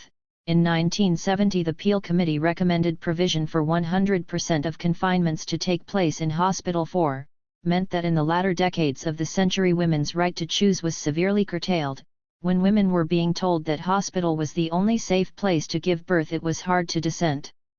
Other changes taking place during the 1970s resulted from the introduction of new technologies. With respect to antenatal care, new antenatal testing and monitoring were available, most notably in the introduction of ultrasound. By the 190s, ultrasound became the accepted way of viewing the fetus, and it became routinely used to screen for gestational age. Originally used as a diagnostic aid in high-risk pregnancies, the ultrasound scan became widely accepted as a crucial rite of passage in pregnancy, the point at which the embryo became a real baby. During the 1970s, intervention also became a feature of birth itself. In a national study of all deliveries which took place during 1 week in 1970 entitled British Births, the National Birthday Trust Fund revealed an increased use of oxytocics, episiotomy, and caesarean sections. Gas, nitrous oxide, and pure oxygen had almost entirely replaced gas and air for pain relief, and there had been a considerable decline in the use of the anesthetic trilene, trichloroethylene, until the 190s. British clinicians had viewed episiotomy as an emergency procedure, but by the 1970s it was routine in many consultant units. 7. The incidence of induction, through artificial rupture of the membranes and/or the use of oxytocin administered by an intravenous drip, was also at its peak during the 1970s. In 195 only an estimated 15% of labors were induced. In 1974 it was around 41%. Proponents of induction argued it reduced perinatal deaths by preventing babies going beyond term 9, but others argued it was being overused. 10. The rise in the induction rate was an issue that provoked much debate. Indeed, it inspired a wider feminist, anti-doctor critique of obstetric care to develop. Sally McIntyre has described how the mid-1970s witnessed a vigorous public debate about obstetric practices. It seemed as though a dam of hitherto latent antagonism to the obstetric profession had burst, flooding medical, nursing and midwifery journals, the quality and popular press, television and, ultimately, Parliament, with debate and controversy about obstetric practices. 11. By the time Reducing the Risk, a report by the Department of Health and Social Security, was published in 1977, its authors could reflect on how the value and increased use of induction has been a source of discussion and controversy for some time among doctors and midwives and the general public. 12. As intimated here, running alongside the medicalization of childbirth, was a growing criticism of such intervention. The complaints of the 1970s were not without precedent. Grantley Dick Reed had argued as early as the 190s that most women did not need medical intervention. Opposition to the medicalization of childbirth continued to gather in the years after the introduction of the NHS. Prunella Bryants, whose baby had died after conventional obstetric care, launched the Natural Childbirth Association of Great Britain in 1957 to promote Dick Reed's teaching.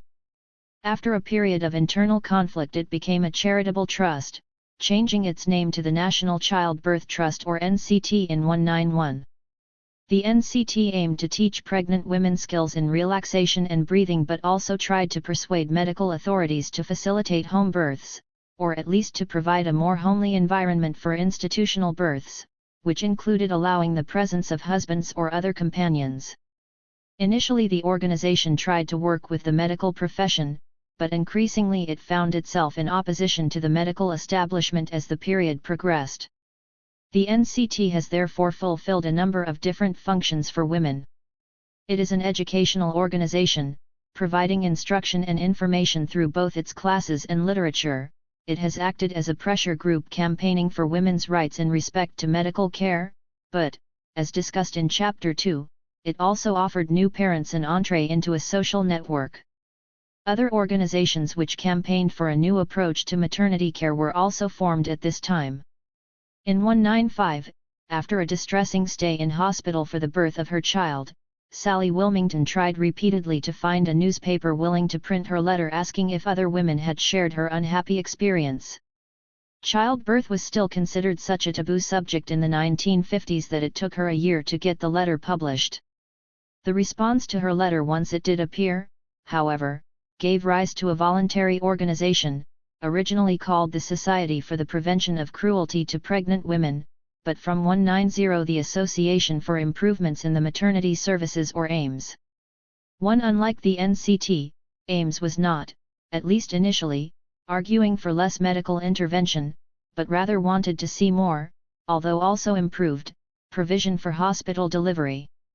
The work of bodies such as the NCT and AIMS did have some effect on women's experience of maternity care as the period progressed.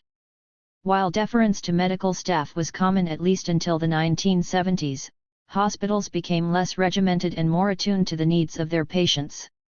In many ways the pressure groups of the 1970s built upon these pre-existing campaigns, but they also became more vocal and overtly political in their tone. In the late 1950s and early 1990s it had been hard for groups such as the NCT to bring their campaigns to public attention. By the 1970s the social climate had changed, with discussions of childbirth and critiques of maternal care beginning to enter the mainstream. For example, in her article in The Times published in 1997, Margaret Allen challenged the move from home to hospital as the place of birth.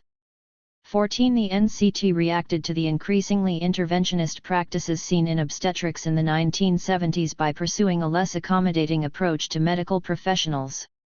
During the 1990s the NCT explicitly espoused the right to choose in a way it had never done in the 1990s. 15 Similarly, AIMS also adapted to the changing circumstances of the 1970s and 1990s. Its formation in 1990, when home confinements were common, was largely inspired by a body of women demanding the right to hospital births. By the 1990s, with home births being less than 1% of all deliveries, AIMS also focused its campaigns on choice in the place of birth, including the right to home confinements. Moreover, new groups began to emerge.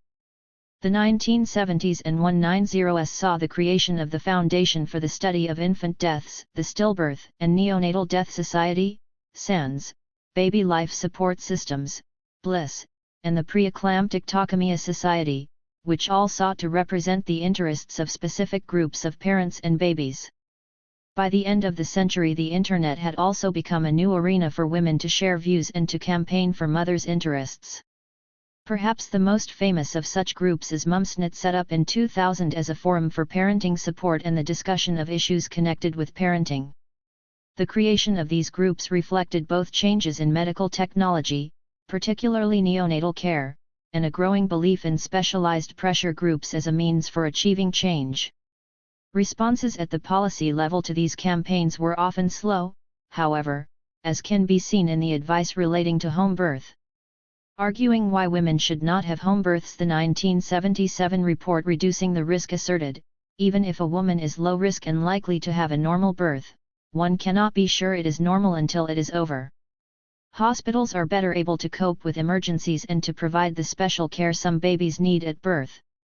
It is not possible to provide such facilities at home, and the travel and delay in getting a baby from home to hospital in an emergency may be harmful. 17 This was still the official view in the 1990s. The 1994 second report of the Maternity Services Advisory Committee stated, "No labor or birth can be completely free of the risk of complications. Most mothers will know this and understand that special measures may need to be taken." The report argued that, as unforeseen complications can occur in any birth, every mother should be encouraged to have her baby in a maternity unit where emergency facilities are readily available. 19. These attitudes were reflected in practice, and the years between 195 and 19 saw the lowest ever recorded rate of home birth, 0.9%. 20 By the early 1990s there had been a significant change in the rhetoric surrounding choice, even if in reality a woman's ability to decide where and how to give birth often remained restricted. The work of the pressure groups, campaigners, and patient advocate groups were important here. So too was Marjorie Two's work, which challenged the assumptions that hospital birth was safer than home birth, and that falling maternal and neonatal mortality rates were directly attributable to increased intervention. 21 National policy, although not always local practice, was altered in response to these campaigns. By the early 1990s, a women's right to choose where to give birth was on the agenda. For example, the 199 report of the expert maternity group, Changing Childbirth, which was taken up by the Department of Health, explicitly criticized unsympathetic doctors and midwives who used safety as a reason to try and impose arrangements or interventions which the mothers found unhelpful and disturbing. 22 Perhaps the most public and dramatic moment came in 195 when the obstetrician Wendy Savage was suspended from her post as honorary consultant in obstetrics and gynecology to the Tower Hamlets Health Authority for allegedly being a danger to her patients. 2 Savage qualified as a doctor in 190, and in 1977 became senior lecturer in obstetrics and gynecology and honorary consultant at the London Hospital and Medical College, the first woman to hold the post. Savage believed in minimum surgical intervention during labor and birth, asserting that pregnancy is normal unless there are clear indications that something is wrong. She argued women should not be labeled high risk on the basis of statistical rather than individual information, as this led to far too many women attending hospital clinics rather than having the more personal care of a doctor or midwife closer to home. She was therefore a controversial figure because of her anti-interventionist views and practice. On April 24, 195, Savage was suspended for alleged incompetence in 5 obstetric cases. However, in February 19 she was exonerated by a public inquiry and 5 months later reinstated.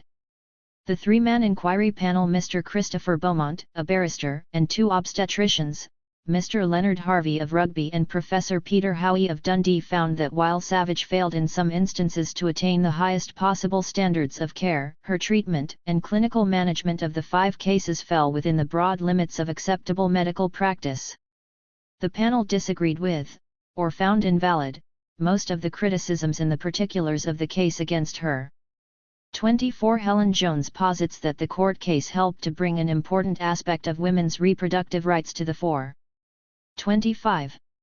Histories of the maternity care provided to women during pregnancy and childbirth, both from a medical history approach such as Philip Rhodes' History of Clinical Midwifery and feminist interpretations such as those of Anne Oakley and Marjorie Two, have detailed these developments and debates surrounding maternity provision in the second half of the 20th century. 2. The interprofessional rivalries between midwives and doctors were also identified. 27. However, research has often focused on clinical and professional developments rather than the thoughts and feelings of the women who were at the receiving end of maternity care. This chapter will therefore look at how debates surrounding maternity provision in the decades after World War II determined the services on offer to women and how they experienced this care. Antenatal care. In the 1940s, antenatal care for mothers in Oxfordshire consisted of 3 examinations, one made early in pregnancy, the second in the 7th or 8th month, and the third 6 weeks after the date of confinement. 2. The women interviewed who gave birth to their children during this time described how they received very little care during pregnancy. They reported how either they made 1 or 2 visits to their GP or district nurse, or the doctor or nurse visited them.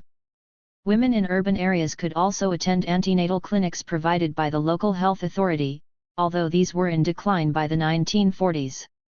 Match, a resident of Milton under Wickwood, represented the typical experience. She recalled that her doctor turned up without warning just once or twice to check her over. 29. In the late 1940s and early 1950s in Benson, before the village got a resident GP, antenatal care for villagers was usually performed by the district nurse, and the women could not remember ever seeing a doctor. However, the provision of antenatal care was expanding. The obstetrician and champion of antenatal care Francis J. Brown wrote in 195, "It is probable that 0% of all parturient women in England and Wales receive antenatal care of some kind of degree." 0 By 1955 he thought that, nearly all expectant mothers now come under supervision.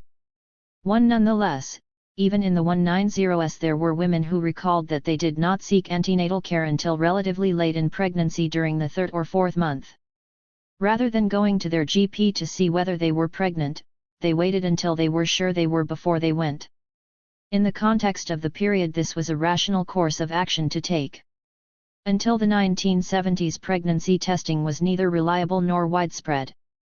Consequently a woman's doctor could rarely tell her more than she knew herself. As the century progressed pregnant women came under increased supervision. In the mid-1970s the feminist sociologist Anne Oakley conducted a study of women's views of first-time motherhood during their pregnancies, labor and deliveries, and their experiences at 5 and 20 weeks postpartum, based on interviews with 55 first-time mothers. The degree of medical involvement she found was striking. 100% of the mothers in the sample had taken medication of some kind in pregnancy, 100% had blood and urine tests, percent were given ultrasound, 19% had X-rays, and 0% had other tests. The average number of antenatal visits was 13-2. However, despite this increased monitoring, women did still slip through the net. Older multiparous women, teenage mothers, working mothers, and women from ethnic minority backgrounds were among those who were non- or late attenders.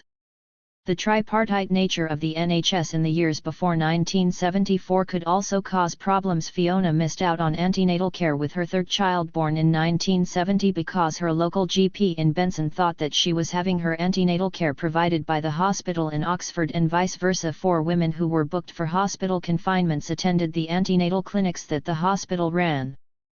Interviewees who went for their antenatal check UPS at hospitals were not very complimentary about the care they received. Yvonne, for instance, who had her first baby in the Radcliffe Infirmary in 1959, listed her complaints: big waiting room, waited a long time, not knowing the people, no regular relationship with doctors or anybody. I don't even remember if I was seen by a midwife or a doctor. 5 The women did not go as far as arguing that the care they received was neglectful, but they did say that it was rather inattentive. A constant refrain was that they never got to see the same person twice, whether this was a doctor, midwife, or nurse. The long waiting times that women experienced were another common complaint. Often there was either no appointment system or appointments were disregarded. Ingrid had 2 children in the early 190s at Oxford's Churchill Hospital. She said, "What you learnt was that no matter what time people got their appointment given to them, they all went at the earliest time, and they didn't stick to appointment times, they took them in the order they booked them in, so if you innocently think that you're queuing, you weren't at all." It was assumed that women's time was less valuable than that of the medical professionals, so it would not matter if women had to wait. This was a particular inconvenience for the women who were still working during their pregnancies. Georgie, a teacher, had her first baby in 191 and described having to rush to the clinic at the Radcliffe Infirmary in her lunch hour. "So of course I then tore down to Walton Street for my prenatal checkup and my blood pressure had shot up. Well, there's a surprise, you know, there I was, 8 months pregnant and tearing around like a thing possessed, and they wondered why my blood pressure had shot up." 7 The negative experiences women had at the clinic reflected the wider culture of the health service at this time, namely that patients should fit in with the hospital's needs and requirements rather than the other way around. A further complaint women made about their antenatal care was that medical professionals discounted women's knowledge of their own bodies. Bet had twins with her last pregnancy in 1975, but this was not diagnosed until late on because both her doctor and her midwife had not believed her protestations that she was carrying them. She said her midwife told her, "I'm getting fed up with you asking," and she wrote in red pen, "One big baby."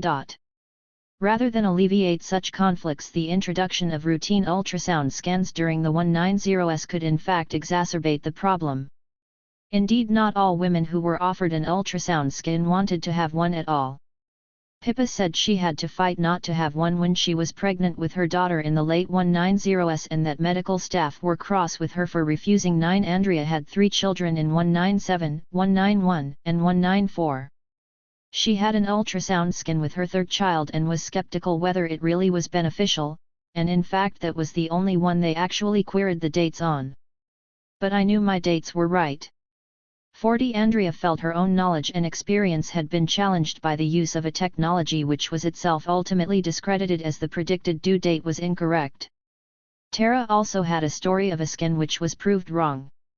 She had her first child in 19 by emergency cesarean and had hoped to deliver her second baby, born in 1990, vaginally. However, they did one of those scans. And they told me the baby was actually quite large.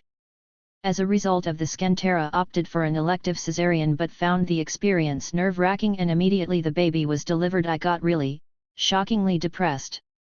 In actuality Tara's daughter was tiny. She was 5.5 pounds, and Tara concluded, I would probably have been wiser to try and deliver her normally, but what do you know? 41. Nonetheless, despite these interviewees' doubts about the medical benefits of ultrasound, by the end of the century it had become an established part of antenatal care, and having an ultrasound scan made some women feel for the first time that they were really pregnant. For example, Cynthia, who had her only child in 199, said, certainly until I had my first scan I really had this sort of notion that it wasn't real. 42. However, women's reasons for undergoing the scans were rather different than those intended by the maternity services. Women welcomed the opportunity to see their unborn child, but they seemed rather less enthusiastic about ultrasound's medical uses. Indeed, the tensions which characterized the interviewees' accounts of ultrasound, and the sometimes conflicting desires of women and the medical staff who attended them, reflected their wider uncertainties about the benefits and limitations of their antenatal care. Birth. The most striking development that occurred in relation to maternity care during the second half of the 20th century was the growth in the number of hospital deliveries. This was not a gradual trend, rather there was a dramatic shift over the course of 10 years from the mid-190s until the mid-1970s. Roughly 2/3 of births took place in hospital and 1/3 at home between the late 1940s and mid-190s, but in the decade that followed, the number of home births fell to under 5% and remained at this low level throughout the remainder of the century. This move to hospital deliveries was significant because hospital deliveries were often recalled unfavorably by the women interviewed. The main consultant-run maternity unit in Oxfordshire was Oxford's Radcliffe Infirmary, and after 197 the John Radcliffe Hospital. Jackie, who had twin girls in the early 190s at the Radcliffe Infirmary, remembered how women waited in rows in trolleys along the corridors until it was considered time to take them to the delivery room. She was just one in a sort of sausage machine, for this trolley system seems to have been the norm at the hospital and it was recalled by most of the women who were there. Siobhan had her first baby in the Radcliffe Infirmary in 1970 and found the hanging round on a trolley in a corridor in the hospital a bit tedious. It happened to be a very busy day, the day that my son was born. 44 women who had their first child at the Radcliffe Infirmary and then a later one at home or in a maternity or community hospital found significant improvements. For example, Ruby had her first child in the Radcliffe Infirmary because she was over 30 and therefore considered at risk, but because all went well she was allowed to have her second baby in the maternity hospital in Wallingford. She found the staff at the Radcliffe Infirmary were unfriendly and patronizing and she therefore discharged herself early. In contrast, she recalled the birth of her second son at Wallingford as a much improved experience. 45 Gloria described the same contrast with regards to being moved from the Radcliffe Infirmary to Wallingford to convalesce after the birth of her first child. At the Radcliffe Infirmary the staff were off-handed. Gloria had not been out of bed for over a week because no one helped her up. Conversely, she remembers arriving at Wallingford and the first words they said, "Is there anything you want?" I said, "Can I have a bath?" "Course you can," immediately, "You know, haven't you had a bath?" "No, and I'd love to wash my hair." And I got there and that was all sorted out, all done. Marvelous. For indeed many women remembered hospital staff as being dismissive of their female patients. Penny, who was pregnant with her third child in the early 190s, recalled what happened when she visited her consultant to undergo a procedure designed to prevent the risk of miscarriage. There was a professor of gynecology, and I went to him. And he explained about this new technique and what a success this was going to be. Pause. And I think it was 18 weeks that they put these sutures in. Well, I had been going to him regularly for antenatal checkups, and I went one day, and he was in a hurry and just fitting me in, and he examined me and he estimated the length of the pregnancy. And he did this, and then he said, "Oh, it's all going very nicely, you know, in a couple of weeks' time when you're 18 weeks pregnant we'll do this." And I was saying to him, "But I'm 18 weeks now." Bangs her fist on table. He didn't take any notice. Pause. Within a week I had lost the baby. I was furious. I could have sued him, but what's the point? Penny's distress was still evident as she told this story. The breaks and pauses in her narrative demonstrate the difficulty with which she did so. Penny went on to have another successful pregnancy, but she recalled how this experience of losing her baby had been a revelation. She said, "In those days of course people paid such reverence to somebody with a medical coat, it really was an education." 47 Rebecca worked at the maternity department at the John Radcliffe Hospital in Oxford when it opened in the early 1970s.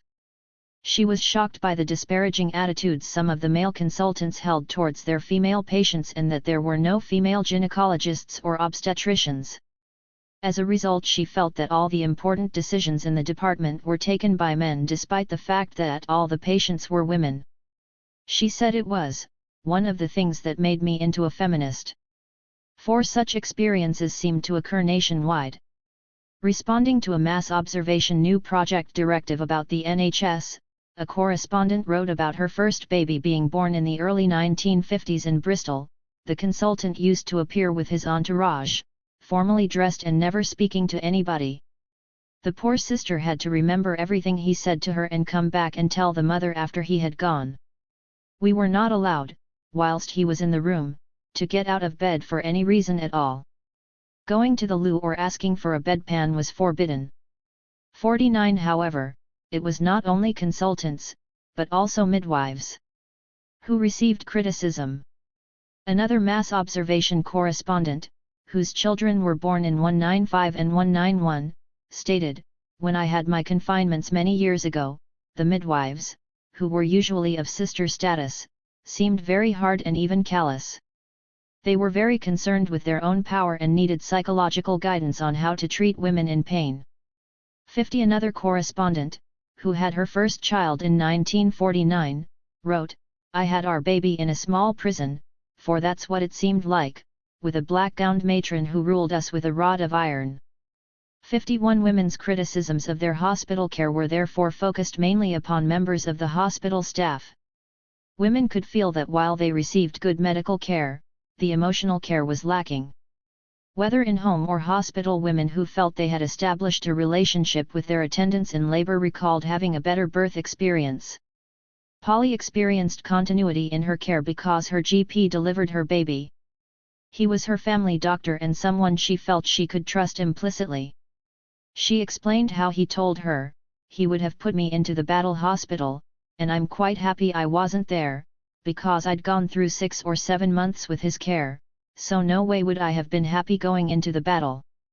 52 It was also easier for women who had home births to establish a relationship with their midwife because she provided both antenatal and postnatal care. A woman's prior contact with her midwife or GP meant that she usually felt comfortable and relaxed with them. Emily had her baby at home in Oxford in 19. She remembered her midwife as being very attentive all the time, the whole way, from whatever time they started beforehand, and they were like limpets the week before and during labor they just sat there, or they had a trainee, one of their youngsters in, and I still remember the cross-stitch she was doing. Moreover, she thought the midwifery service was excellent because of the consistency of the care it provided. I'm not sure when health visitors turned up on the scene in the history, but certainly, it was a kind of pretty seamless thing because the midwives stayed for 2 weeks after you gave birth and then handed you over to the health visitor, and you'd be expected then to go to the clinics, but they would come and call on you. They kept a sort of diary on you. 5 interviewees valued this continuity of personnel. 54 The alienation from their attendants, which women often felt in large hospitals, was one reason why they preferred to have babies at home, in maternity homes or later, when they were introduced, GP units. Moreover, it was not simply a result of subsequent labors being easier. Women who went to hospital for later births also commented that they had preferred giving birth at home. A mass observation correspondent writing on the subject of birth in 199 explained, "I had my first baby in 1947, a home delivery with a wonderful midwife in Selly Oak, Birmingham. In 1949 I had twin boys. This time in Sorrento Nursing Home, Moseley, due to the fact I had tachycardia. This was my first experience of hospital and I didn't like it at all." 55 However, while the overwhelming response from women who had home births was that it was a fulfilling experience for them, problems did occur and could be frightening. Tina's second 2 children were born at home in 19 and 1971, and she remembers that giving birth at home had both positive and negative aspects. It had some advantages because it doesn't seem so frightening because you've got your own, everything of yours around you, so you sort of felt that life's going on as normal. Then I had my daughter, but I had problems when I had my daughter and I was seriously ill then, because I don't actually know the name for what it's called, but she was born face forward, and she was a very big baby, and I was very tiny then, and so I was rushed into hospital. And my husband told me later that they had given me 20 minutes to live, because I just hemorrhaged really, so I didn't have any more then, that did end it, so that was a bit scary. 5 Amanda also recalled how stressful it was when she had her second child at home in 19 and had difficulties getting hold of the midwife. 57 Having children at home could be a satisfying experience for women if things went well. Problems during a home birth, however, such as Tina hemorrhaging or Amanda not being able to get in contact with her midwife, meant that it could be just as traumatic as at hospital, if not more so. This fear of something going wrong at home is one reason why women may have wanted to give birth in hospital. Moreover, while statistical evidence, at least for Oxfordshire, does not indicate home births were more risky, this is complicated by the fact that difficult deliveries were done in hospital. Women were also being told that hospital was safer. In addition, by the 1970s, technological advances meant that hospitals had equipment that was not available at home, particularly in respect to neonatal care. Before then, the rationale for going to hospital was less certain. These changes resulted in a dramatic shift in attitudes towards home births. In 195, the year before the Cranbrook Report, the MO for Oxfordshire, P.W. Bothwell, indicated that he thought the question of where a woman should give birth was open to debate. He wrote, "While many mothers prefer hospitalization for their confinements, there are many people who consider that home is the proper place in which to be born. Contact with the family and children and the personal general practitioner is not then lost. On the other hand, specialized assistance is not so readily available, even with a flying squad maternity emergency unit, and many general practitioners would feel happier to be able to conduct their own cases at home antenatally and in a GP hospital bed if hospital care is necessary." 5 After the Cranbrook Report in 1959 called for 70% of births to take place in hospital, the debate in Oxfordshire was over. In 19 the policy of discharging early those patients who delivered in consultant units was introduced to provide for as many hospital births as possible. 59 In other areas, the trend towards hospital delivery may have been occurring earlier, reflecting how women's care was highly dependent on the individual practitioners involved. 0 In Preston in Lancashire, only 19% of babies were born at home in 1957. 1 Mrs Barlow's first baby was born in 195. She said her doctor definitely pushed me towards hospital and she thought this was because he didn't want to be bothered with it. 2 By the 1970s, home births were virtually non-existent throughout the whole of the country. The Peel Report of 1970, which advocated 100% hospitalization of births, had proved a turning point. Margaret's children were born at home, in 199 and 1970, and she explained that she faced a lot of pressure to go into hospital from her GP and was only able to have her babies at home due to the sympathetic community midwives in Berkshire where she was then living. Not all midwives were of the same opinion, though. Kay was a midwife in Oxfordshire. She talked at length about how she felt birth had become too interventionist in large consultant hospitals during the 1970s and that she favored the midwife-run smaller units which enabled a more natural birth. She said, "I was never that happy with home births because you just never know what might happen, and I only did 7 in my 3 years in Oxford and I'd done none before that whatsoever. So although there weren't any problems with them, I still felt it was a pointless risk." For the interviewees who had their children after 1970 being delivered at home by a midwife was no longer considered mainstream. It had become seen as old-fashioned, something their mothers had done, or the preserve of eccentrics. For example, when asked whether she had considered a home birth, Jean replied, "No, I'm not that adventurous. No." 5. Similarly, April didn't want to have children at home, "I just thought that was something hippie-ish." Very few women recalled being prevented from having a home birth by doctors, or by the fear of medical complications. Only Amelia said she had asked to have a home birth but was refused because at over 30 she was told she was too old. 7. Rather, the interviewees presented home birth as something that was never even an option. For example, Bev said, "Home births was another thing that sort of didn't occur to me." The pace of change is astonishing. In the 10 years from the mid-190s to the mid-1970s, home birth had gone from being viewed as normal to extraordinary. Women's experience of hospital delivery also changed during the 1970s. Induction and acceleration of labor became routine procedures in many hospitals. However, there was great variation between individual hospitals. In consequence, whether or not a woman was induced was highly dependent on the policy of the hospital in which she was delivered. Kay discussed the different policies towards induction at the various hospitals where she worked as a midwife. At St. Thomas's, London, where I did my obstetrics, the consultants would routinely induce people when it suited them, sort of thing, not at weekends, and I thought that was all wrong. So yes, I thought it was, much more natural the way they did things at the smaller hospitals, and the midwives were, skilled in normal deliveries without using episiotomies routinely and that sort of thing. She continued, "At the Royal Buckinghamshire it wasn't very good. The doctors sort of interfered unnecessarily, and if a labour wasn't going as fast as they'd like, they'd stick a drip in, to speed things along." Kay also explained that she turned down a job at Oxford's John Radcliffe Hospital because their induction rate was so high at the time, which I thought was terrible. It was something like 7%.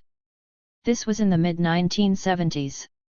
9 women therefore found their care was determined by hospital policies and practices rather than medical need.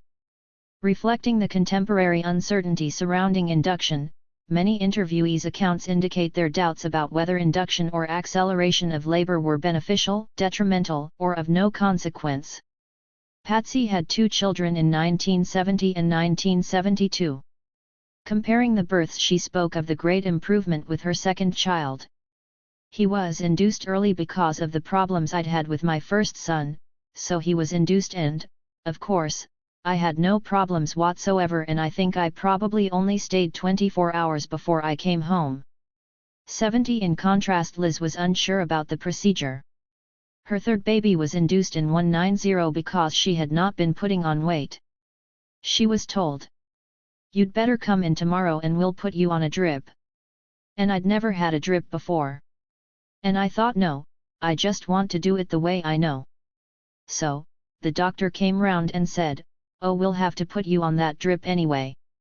And I thought, oh, you nasty man. Oh, and he wasn't gentle at all when cause I went red.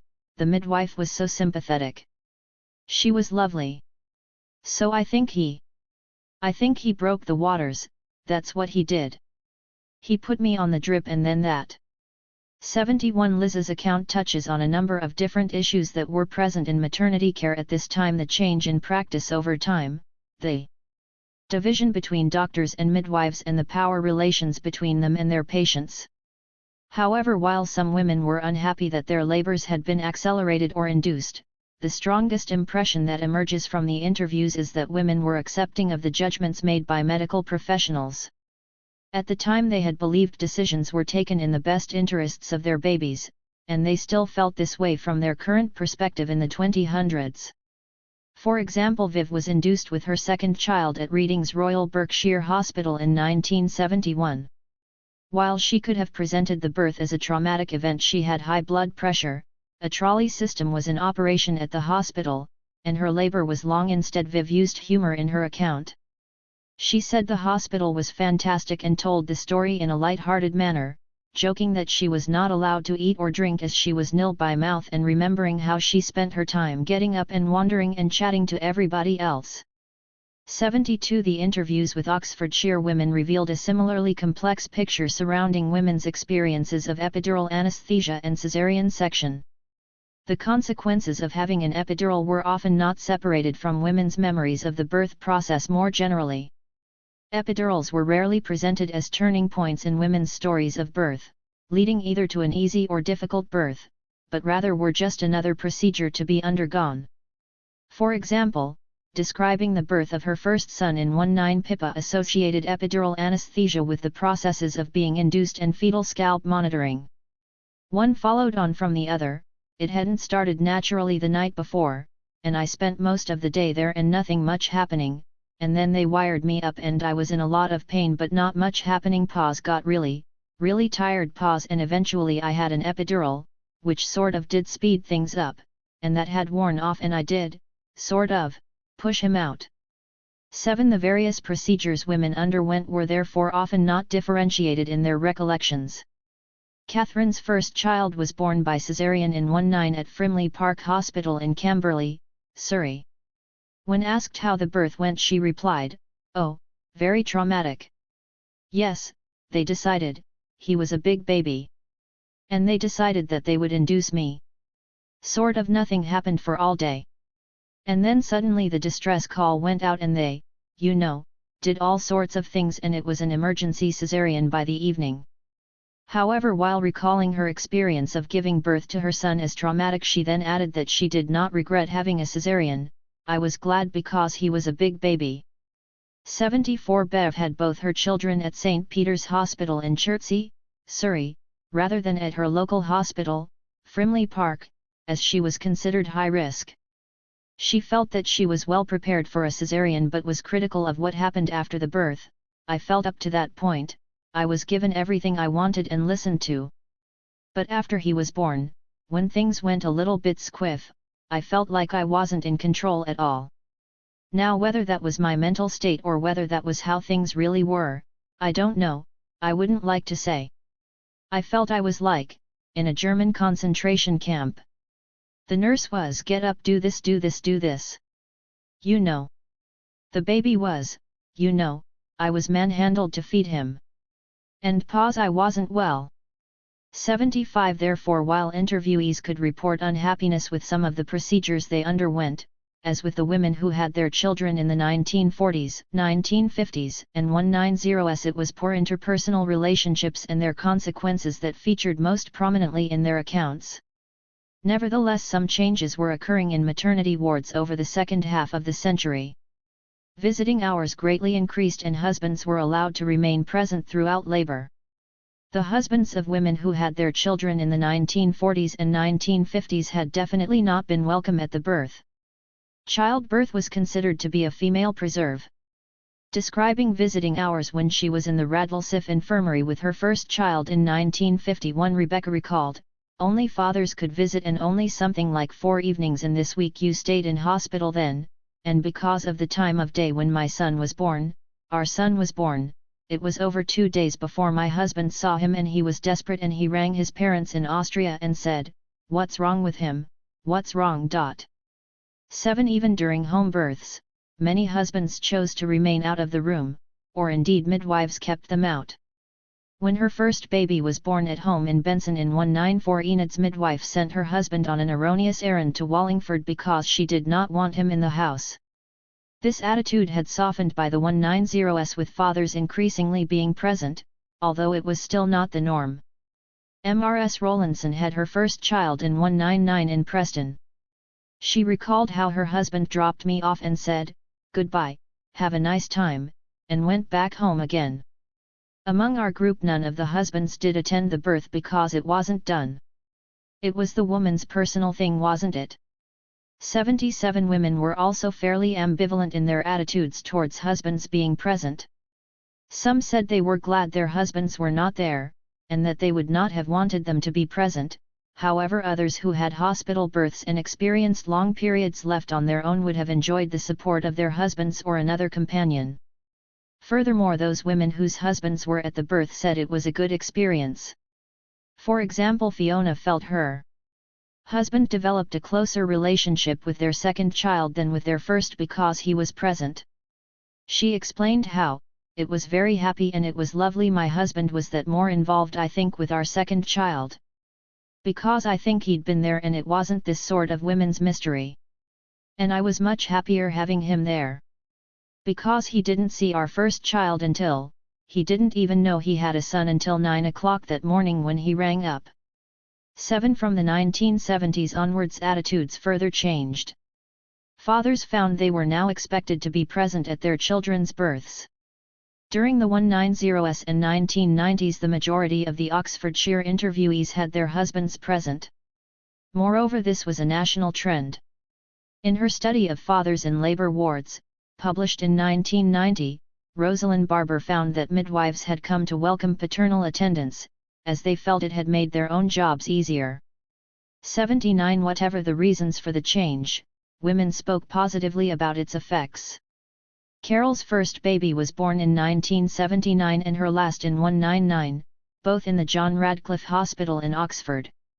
With her first baby she experienced many of the features of 1970s maternity care that were so criticized. She was induced, had to give birth in the lithotomy position and was given a routine episiotomy. She explained, "Well, the first baby, I went into hospital and they said they wanted to keep me in. 'Cause I was getting late. I was about a week late. So they started me off. And that was horrendous. The contractions sort of started every 2 minutes. You know, the gradual build-up. And I wanted to have a natural birth. I didn't want any drugs or anything. And I said, oh, how much longer?' And this had been going on about an hour. And she said, 'Oh, it's your first one. You'll have about another 1 hour of this.' And I said, 'Oh my God, I can't cope with that.' And I said, 'Oh, can I have something?' And they gave me some pethidine. By the time they'd given me the pethidine pause. Oh sorry, I had to have a gown, lay on the bed, have my socks on and legs in stirrups, and you weren't to move and just lay there. But anyway, they gave me this pethidine. And my son was born about 20 minutes later. And I think it was routine as well, to give you an episiotomy on your first. And so, because he was being born so quick, I had no injection, to numb the pain. And they said, just a little snip. And, nobody told me they did that routine. They just did it. And it was just, felt like a pair of shears, just cutting into you. It was the only time out of all 5 children that I let out a scream. 'Cause that was just really painful. And shocking as well, 'cause they didn't tell you. And, of course, he was born and they took him straight out of the room.' Dramatic improvements had occurred by the time Carol's 5th baby was born. The most relaxed birth was my last because my mum came in. I wanted my mum to video it. Because I've never seen one of my children being born. I've missed out on that. So, my mum came, but my brother, from America, gave my mum a lift. And he come in to say hello and that. And I don't know how, but he ended up staying there. 'Cause his wife was pregnant in America and he'd come over to visit. And he was sort of quite interested. And he said, "You don't mind if I stay, love, do you?" He said, "I'm going to stay at this end." He stayed at the head end. Didn't go down that way. And, he was sort of like mopping my brow. My mum was there with the video camera and my partner was sort of back holding my hand and talking to me. But again, there, I could walk around. I chose what music I wanted to play. I chose that I wanted soft lighting. I chose that I wanted my partner to tell me the sex of the baby and to cut the cord. There was all these things that you felt much more empowered and in control at the birth. And it was just so much nicer. Carol concluded, when I think back to how my first one was. Well, I think, I'm surprised I ever had any more after that. Yet. So big changes from 1979 to 199. All for the better. 0. Postnatal care. As with their antenatal care, and indeed the birth, there were also significant variations in the postnatal care women were offered. Moreover, the place where they gave birth, namely at home or in hospital, greatly affected the care they received after their babies were born. Lisa was living in Cowley when her baby was born at home in 190. Her postnatal care followed on seamlessly after the birth and she described how this process worked. I had the baby at home, the midwife came and delivered it. And then the midwife came in every day for the first week and then every other day for the next couple of weeks.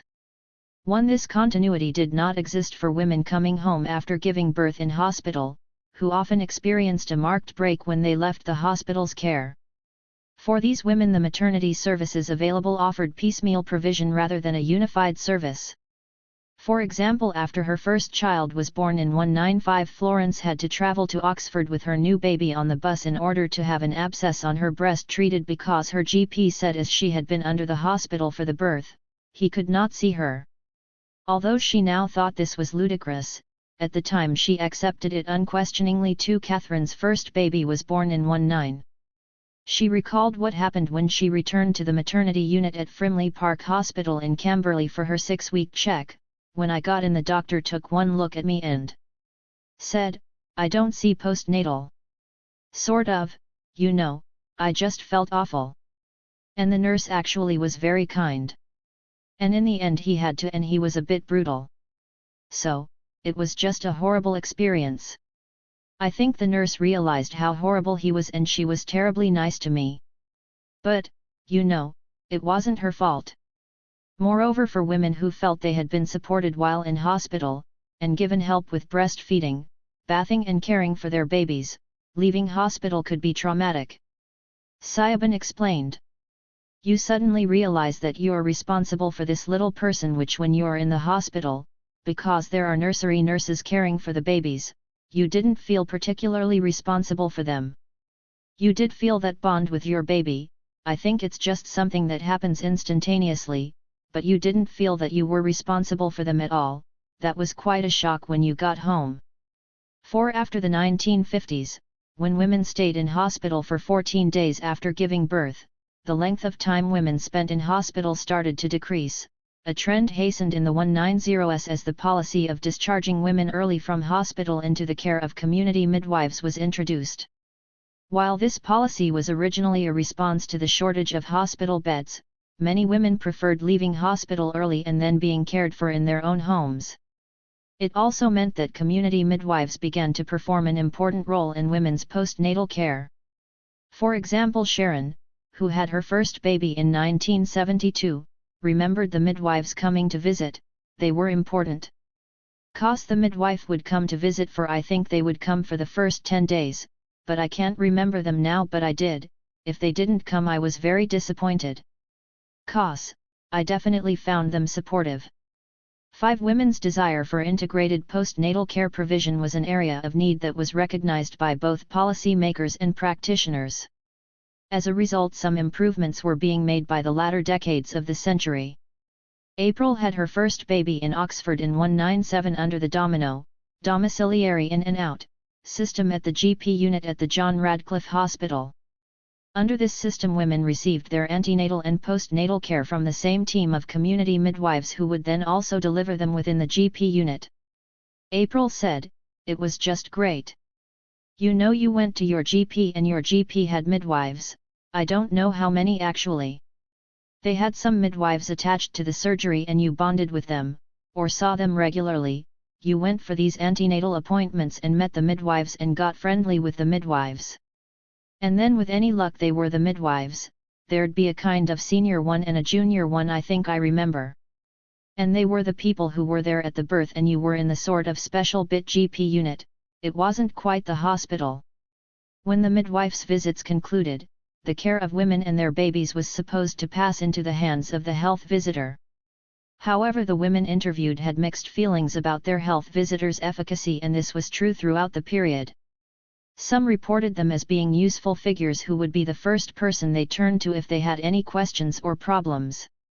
Carol, whose first baby was born in 1979, recalled her health visitor as being her surrogate mum. 7 Jane, herself a doctor, had her first child in 1974. She had also hoped for a homely, maternal health visitor who's had 3 or 4 children to arrive on my doorstep. In actuality, this tall, bearded, long-haired young man arrived and said, "I'm Mr. Such and Such, your health visitor." However, while he may not have been what she expected, Jane also spoke positively about the support he offered. "He came in, talked to me, and he was absolutely super." Women could also show deference to their health visitors and indicated that they felt they ought to follow their health visitors' expert advice. Mrs. Burrell had 3 children in Lancashire in the 1950s and one 90s. She explained that she would rather ask for advice from her health visitor than her mother. She thought the health visitor was the one to ask. However, other women resented the health visitor coming, thinking that she, or he, was interfering and passing judgment on their ability to care for their children. Eve's first baby was born in 1957. She described her health visitor as being very strict and "Are you doing this? Are you doing that? Are you doing this?" 90 Andrea had her first child over 20 years later in 197, but recalled similar feelings towards her health visitor. She also felt her health visitor was too strict, and she disagreed with the health visitor's advice to give her baby water at night, preferring to follow her own mother's advice to give a spoonful of custard. 91 These ideas that health visitors were interfering, and that it was necessary to take their advice with a healthy skepticism, were common in the first half of the century, and it is noteworthy that similar attitudes existed throughout the post-war decades. 92 It is also interesting how this opinion crossed class, challenging the traditional stereotype that it was working-class women who resented the middle-class health visitor entering their homes. Grace was university-educated and was married to a university lecturer. However, she was very uncomfortable when the health visitor came after her second child was born, and presumed she was passing judgment upon her. "I was pretty chaotic. We were living up the road in a little house which had one big room downstairs and these tiny babies, and the health visitor used to come and visit invariably when the eldest baby was sort of crawling round the floor in a filthy nappy." 9. A significant group of women held an indifferent attitude towards their health visitor. She either made little impact during her visits or her visits were rare. Such an attitude was not unusual, and a mass observation report from 1949, based on interviews with 150 women from Hammersmith and Camden, found that few of the women interviewed expressed any definite attitude towards their health visitor.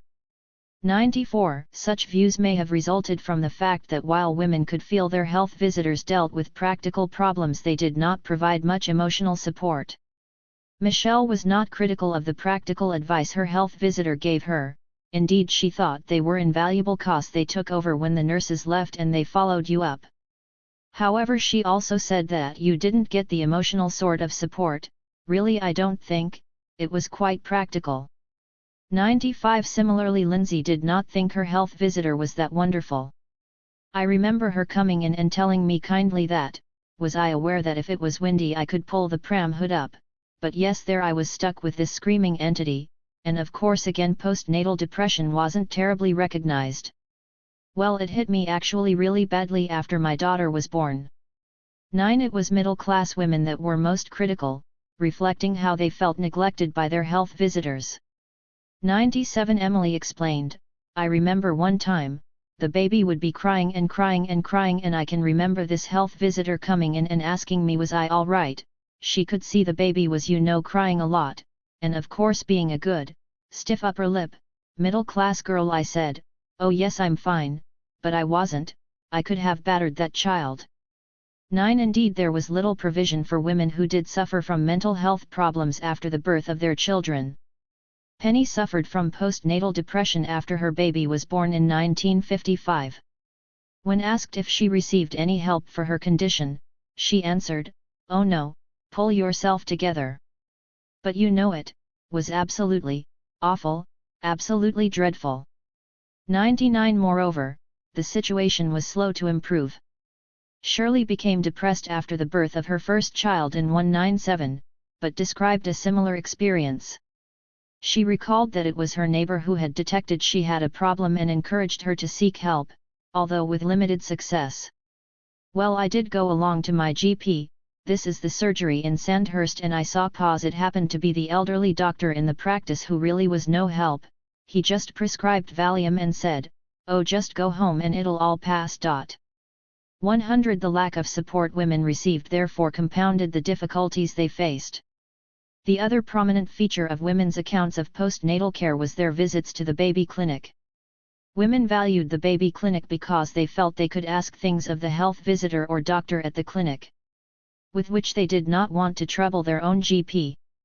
Hope explained that she liked to go to the clinic because you felt that you could go to the health visitor sometimes with a problem that wasn't big enough to take to the doctor. 101. Yvonne described the clinic as reassuring and a place you could get advice. 102. The clinics also provided the opportunity for women to buy baby foods and products at reduced rates. Mabel said that the only reason she went to the clinic when her children were little in the 1940s was to get the cod liver oil and orange juice. 10.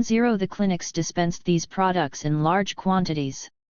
In 1954, for example, 7,10 tins of National dried milk, 109, 5 bottles of orange juice, 2107 packets of cod liver oil and 21 packets of vitamins were distributed in Oxfordshire during the year.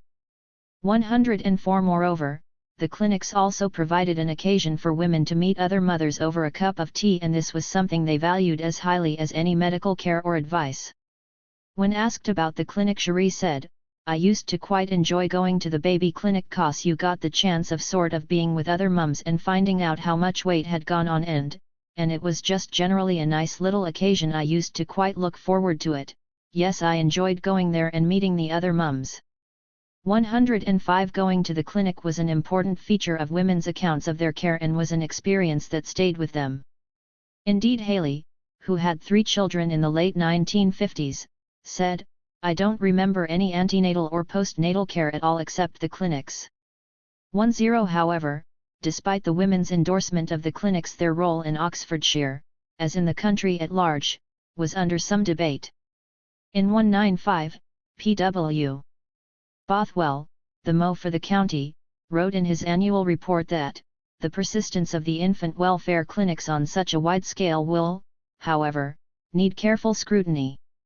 The regular weighing of entirely healthy infants is probably more persistent than useful, and it is possible that the health visitor's time could more profitably be spent on selective home visiting of mothers who never bring their children to a clinic.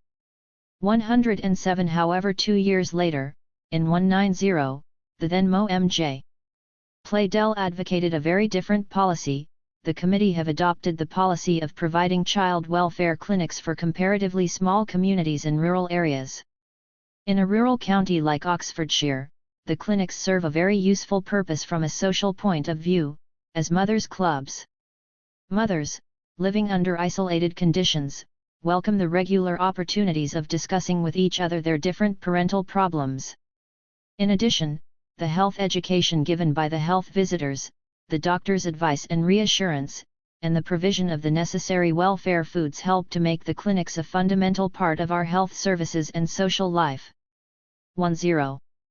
8 years later, there had been a complete reversal of this policy in response to the Sheldon Report of 197, which had argued that GPS should take over the services provided by local authority child health clinics. 109. The function of selling infant foods was removed. Immunizations were now to be done by appointment at the GP's surgery, and the clinics were to have a purely medical, rather than social, function. 110 women did still recall going to the clinic in the decades after 1970. Jean had her 2 children in Wallingford in 1997 and 1990. She described how the clinic continued to be a place to meet other mothers. We used to meet and chat in the clinics because you know, waited to have your baby weighed and measured, so you used to sort of see people and chat a bit then. 111 However, as Jean also intimated, the clinic had been stripped of its other functions and was now, for many mothers, simply remembered as the place where they got their babies weighed. The example of baby clinics demonstrates how quickly attitudes changed towards services at the national and local level, but also, as a result, the gulf in expectations which could exist between women and policy makers. Conclusions. During the second half of the 20th century, important developments occurred in relation to maternity provision. Both midwife-supervised home births and GP-supervised births in home or hospital were in decline, and instead delivery at consultant-led hospital units became the norm. While the initial result of the increased number of hospital beds meant a hospital delivery became available to some women for the first time, by the 1970s women lost the opportunity to decide where they wanted to give birth, as hospital became the only option. In the latter decades of the century, hospitals were making some efforts to improve the quality of care they could offer. Women spoke positively about these developments. Husbands were allowed to be present at the birth, less deference was expected by the hospital staff, women were kept more informed about and included in the decisions being made. However, this process was by no means complete, and in many areas it took a long time to take effect. Writing in the 1970s, feminist writers such as Anne Oakley portrayed the medicalization of childbirth, which reached its pinnacle in the second half of the century, as resulting from the desire of doctors to exert control over women's bodies. Oakley argued, it is only by an ideological transformation of the natural to the cultural that doctors can legitimate reproduction as a medical specialty. 112 However, in recent years historians of women's health have shown how the process of medicalization and the relationships between women and medicine are considerably more nuanced than such earlier analyses allowed for. While it cannot be denied that medical intervention in pregnancy and childbirth increased over the second half of the century, the reasons for this were complex. They included women's desire for doctor-attended labors, the state's concern with infant and maternal mortality as a social problem, and technological advances. Moreover, analyzing women's own accounts of these changes indicates that they had a rather ambivalent response to them. While women often reported their unhappiness with obstetric interventions, this seemed as much a criticism of the lack of information they received, the lack of choice they felt that they had in their care, and their dissatisfaction with their medical attendants, doctors, midwives, and nurses, as their dislike of the procedures themselves.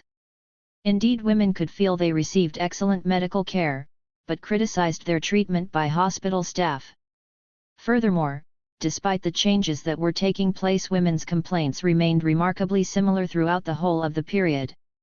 They were unhappy at their treatment by self-important medical professionals who believed that they rather than their patients knew best. The women felt they were left uninformed about the procedures being carried out and that their emotional needs were not being met. Interviewees who objectively had similar birth experiences, for example the same length of labor, technical interventions, or pain relief, could recall them very differently. Those women who said they knew and trusted their attendants, and believed they acted in their best interests, remembered their care far more positively. When reflecting back upon their experiences from their current perspective in the 2000s, it was poor interpersonal relationships and their consequences that featured most prominently in the interviewees' accounts. 5. Experts and Child Care Bibles, Mothers and Advice Literature. C. Hild care manuals were abundant throughout the 20th century, and many self-proclaimed experts were writing on the subject. Their advice was by no means consistent though, and mothers were under pressure to conform to conflicting models of care. The writings of the experts were influenced by contemporary theories of child development. Thinking on child development in the years after 1945 was greatly influenced by the experiences of World War II, with children experiencing family breakdown, separation, and evacuation. Anna Freud advanced her hypothesis of maternal separation on the basis of her work in war nurseries. John Bowlby reported on the mental health of homeless children in post-war Europe for the World Health Organization, WHO. The war years also gave Donald Winnicott the opportunity to work with seriously disturbed children who had been evacuated from London and other big cities, and separated from their families. One perhaps the most significant and contentious idea which arose was Bowlby's concept of maternal deprivation. Denise Riley argues that feminist writings, looking back, have often assumed that the return of women to their homes after the last war was intimately linked with, if not positively engineered by, Bowlby's psychology, whose anti-nursery tenets were in harmony with the government's desire to get shot of its wartime labor force, and reassert its normal male one. Not unreasonably, given all the orchestrated appearances, feminism tends to hold to a vision of post-war collusion between the government and psychology to get working women back to their kitchens, and pin them there under the weight of Bowlby's theory of maternal deprivation in an endless dream of maternity throughout the 1950s. 2. The moral panic over latchkey children and juvenile delinquency during and after the war did promote concern about the role of mothers. Mothers were blamed for their children's problems while fathers' role in child-rearing was neglected and masculine failings attributed to inadequate mothering. In their 1947 book, Modern Woman, The Lost Sex, the American economist Ferdinand Lundberg and psychiatrist Marinia Farnham stated in reference to perceived psychological problems among young people, that, the basis for most of this unhappiness, as we have shown, are laid in the childhood home. The principal instruments of their creation are women. Such views were also common in England. Writing in 1955, the social commentator Ruth Anderson Oakley asserted, "It is within the province and the power of good mothers to eradicate most of the prisons and the asylums." For however John Bowlby's writings were often misinterpreted and taken to extremes he did not intend. Furthermore, at no point did Bowlby's theories hold sway over every psychologist and sociologist in post-war Britain, and by the late 1990s and 1970s his views were increasingly being challenged. Writing in 1972, the psychologist Michael Rutter argued that the concept of maternal deprivation was erroneous. He thought the evidence strongly suggested that most of the long-term consequences of a child being separated from its mother were due to privation rather than loss, which meant the deprivation half of the concept was somewhat misleading. He added that the maternal half of the concept was also inaccurate in that the deleterious influences concerned the care of the child or relationships with people rather than any specific defect of the mother. Lawrence Kassler's criticism was even stronger: the human organism does not need maternal love in order to function normally. 7 other psychologists also supported the view that the infants Bowlby had studied suffered not from maternal deprivation but from perceptual deprivation. While it was important that infants received suitable care, this did not have to be from the mother. The view that juvenile delinquency resulted from maternal deprivation was also tempered in later studies. By 1995, Bowlby's colleague Mary Salter Ainsworth considered that delinquency has not been found to be a common outcome of maternal deprivation or early mother-child separation.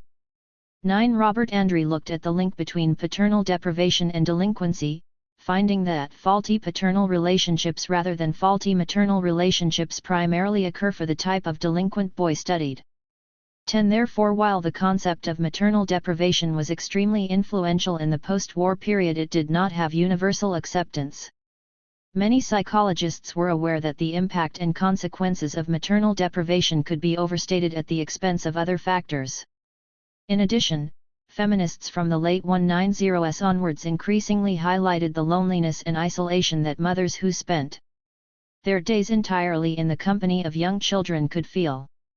11. Riley concludes that the development of psychological beliefs in the post-war years was far more fragile than the feminist vision of collusion between Bowlby and the government allows. There was, in fact, no concerted attack to keep women in the home.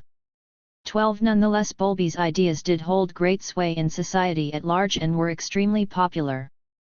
For instance, in her survey of teachers in the 1990s, Elizabeth Jane Goodacre found that they commonly viewed working mothers as a detrimental factor in a child's success at school. 1. Bowlby's theories were also influential on parents who thought that even short mother-infant separations could psychologically harm their children. This chapter will investigate the effects upon mothers themselves of these debates surrounding the care of children. In order to do so, 6 principal authorities on child development who were popular from the 1940s to the 2000s will be considered. While by no means the only experts writing books on childcare at this time, they have been chosen because they or their theories featured most prominently in the accounts of the Oxfordshire women interviewed. They are Frederick Truby King, John Bowlby, Donald Winnicott, Benjamin Spock, Penelope Leach, and Gina Ford. The chapter will examine both the content and tone of the literature and the author's influence in reinforcing certain stereotypes of motherhood, but its main focus will be on the relationship between the experts' pronouncements and the thoughts and feelings of the women interviewed. Undertaking such an analysis is not a straightforward exercise. As J. Meckling has demonstrated, the relationship between women and experts is complex. Mothers could ignore advice or act in the opposite way to experts' recommendations. 14 Just because mothers had the book, it didn't mean they used it.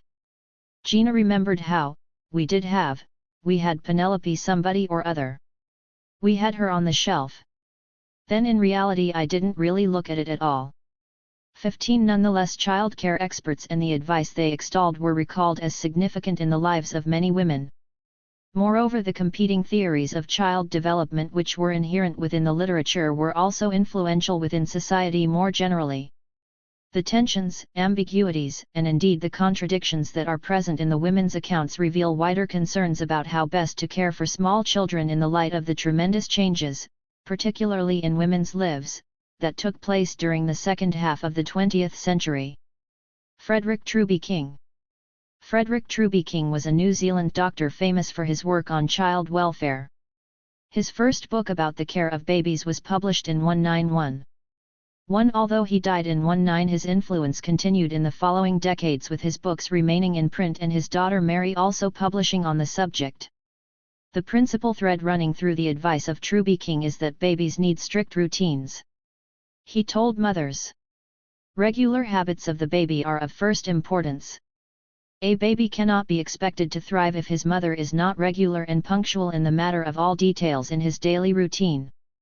17 Indeed, he went as far as to argue that mothers themselves should follow a routine, urging, "Come what may, the taking of a regular daily walk, regardless of weather, should be an absolute rule of life."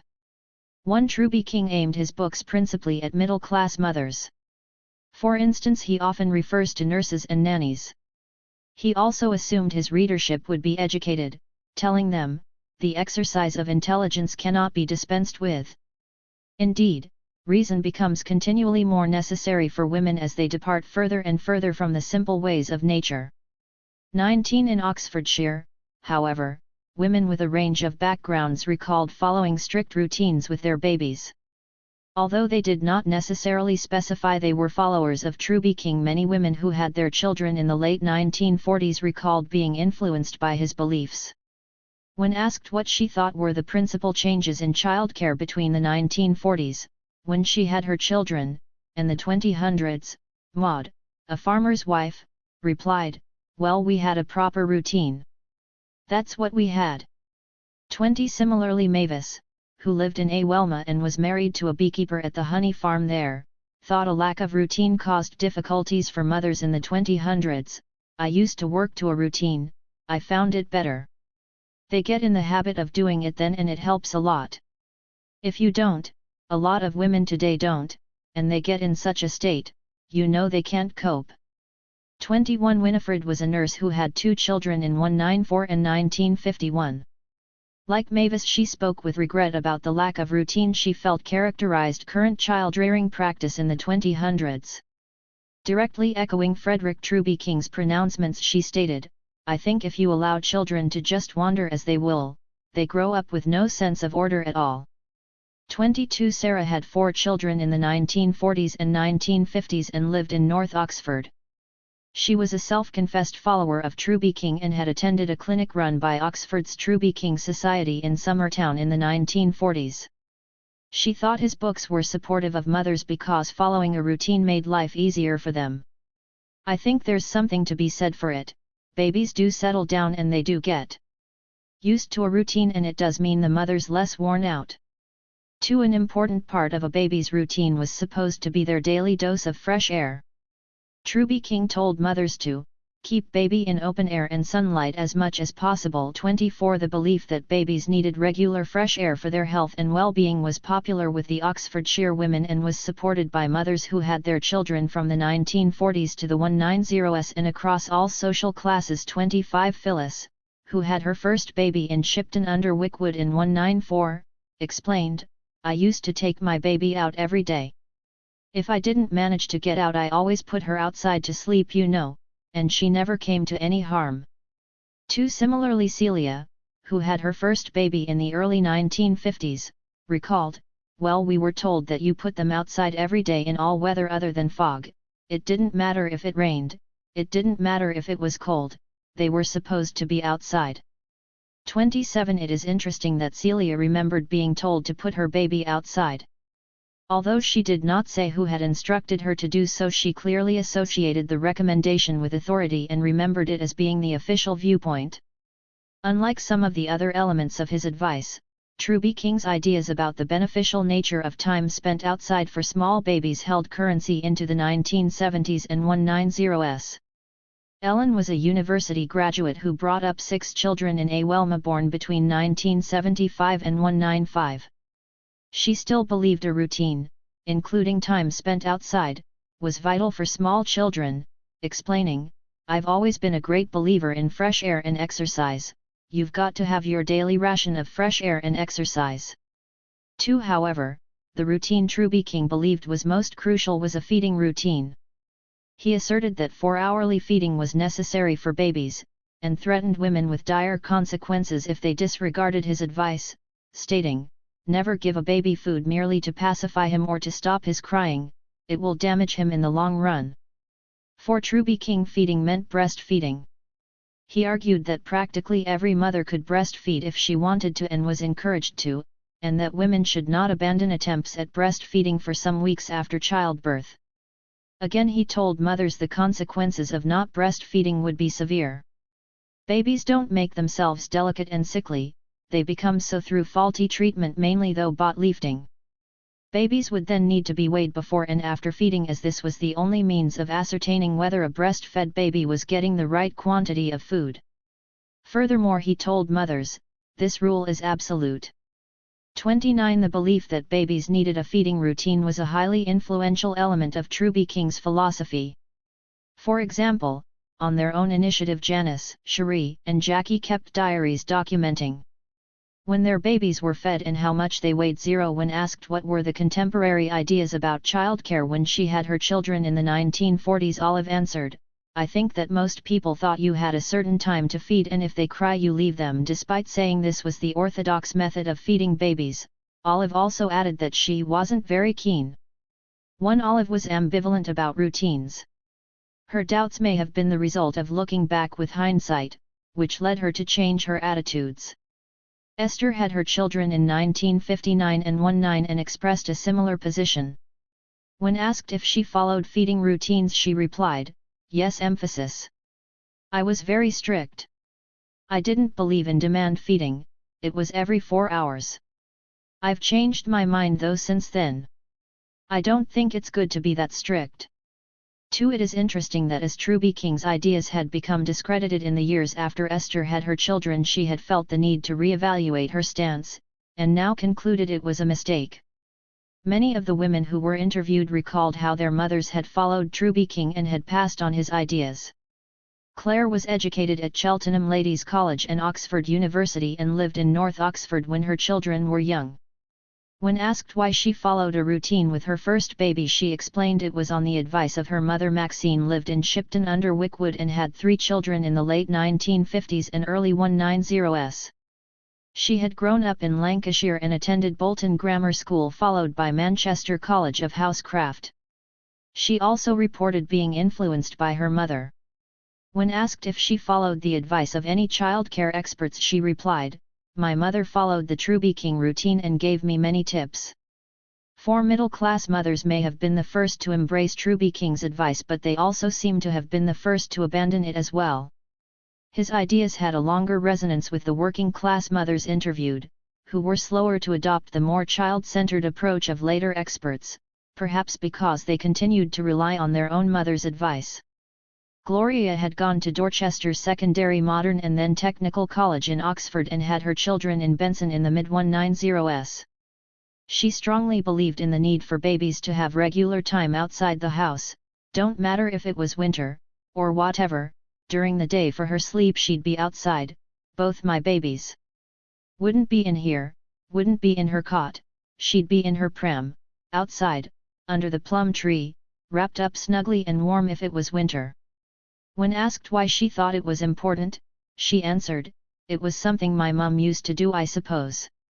5. However, as noted above, women increasingly questioned Truby King's approach as the post-war period progressed. The aspect the women interviewed were most skeptical of was his insistence that children should not be spoiled. Truby King had warned mothers that spoiling may be as harmful to infants as callous neglect or intentional cruelty. He stated, "To save a lusty, honest cry she will pacify an infant with a comforter, or with food given at the wrong times, and may thus ruin the child in the first month of life, making him a delicate, fretful, irritable, nervous, despotic little tyrant who will yell and scream day or night, if not soothed and cuddled without delay." But, many women objected to this requirement that they be physically distant from their babies. Siobhan, who had 2 children in the early 1970s, described how she had decided this advice was wrong and hence chose to ignore it. "I went against the rules of the time with my own children, because you were told if they were crying to let them cry, but I just couldn't bear it if they were crying. I thought they were not happy. And so I used to pick them up and try and find out what the matter was. And I used to conclude that if they weren't wet and they weren't hungry then they were bored, so I used to play with them." 7. And, as Siobhan's response indicates, there was also a change over time. Several interviewees recalled how Truby King became seen as outdated. Yvonne, who had her first child in the early 190s, associated Truby King with her parents' generation.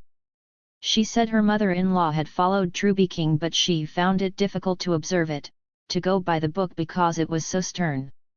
Her own mother was also very clear that you needed routines and you must have time without the baby, and you had to look after yourself as well as your baby, which I think you'd get in Truby King to some extent. When asked if there was more of a stress on routines when she had her first baby in the 1940s than with her subsequent children, Phoebe explained how her husband, who was 10 years older, was more influenced by Truby King than she was. She felt he was already going out of fashion amongst her contemporaries. 9. Sarah also described how Truby King's popularity was waning during the years she had her children. She had 4 children between 1940 and 1950. Her first baby was a perfect Truby King baby, but she changed her approach with her later children, explaining, "We'd got rather beyond this completely rigid way of feeding." 40. Influenced by the new approaches to child development which were appearing during the period, women had begun to doubt whether such a strict routine was really necessary or desirable. Interviewees who had been children in the 1940s and 1950s, with mothers who had employed Truby King's routines with them as babies, recalled how this could lead to conflict between them when their own children were born. Carmel was born in 1949 and she had 3 children in 1977, 192 and 195. She felt that the difference between her own approach and that of the older members of her family caused a significant degree of conflict between them. She explained how, "Even my sister, whose children were I suppose a good 10 years older than our lot, she'd had a completely different style and they felt, my mother probably less than anybody, but they did feel a bit challenged by it all and tended to say, 'Oh, you can't breastfeeding on demand. Don't do that.' And my mother-in-law, we lived in a very small flat in Kensington. My mother-in-law had a huge garden. She used to wheel her daughter down to the bottom of the garden and leave her there for 4 hours and then go back and ignore her." 41. While women felt their mothers had been misguided, they could still feel uncomfortable in criticizing them too. Pippa was born in 1955 and her children were born in the 190s. Recalling the difference between her own and her mother's approach to baby care, she told me, "She has said things to me like, Oh, you were expected to sort of just leave you crying, you know, from that regimented view of childcare. In contrast, Pippa said. I never could. I had to pick him up. However, Pippa wanted to defend her mother and stated, but I think she was, and still is a very loving mother. 42. The Oxfordshire interviewees were turning away from Truby King's advice as the post-war period progressed. Although they continued to approve of some elements of his guidance, such as regular fresh air for babies, they were also looking for a more relaxed experience for both mother and baby.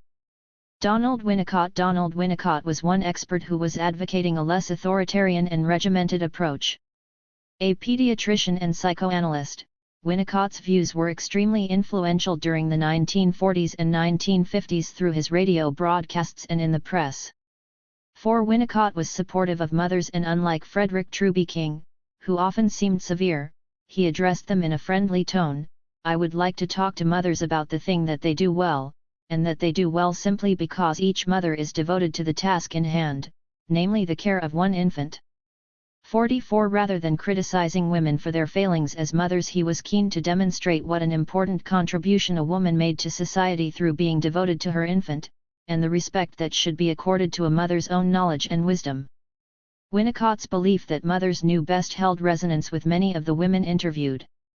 Phyllis lived in Shipton under Wickwood and had 7 children between 1994 and 1959, only 3 of whom survived past infancy.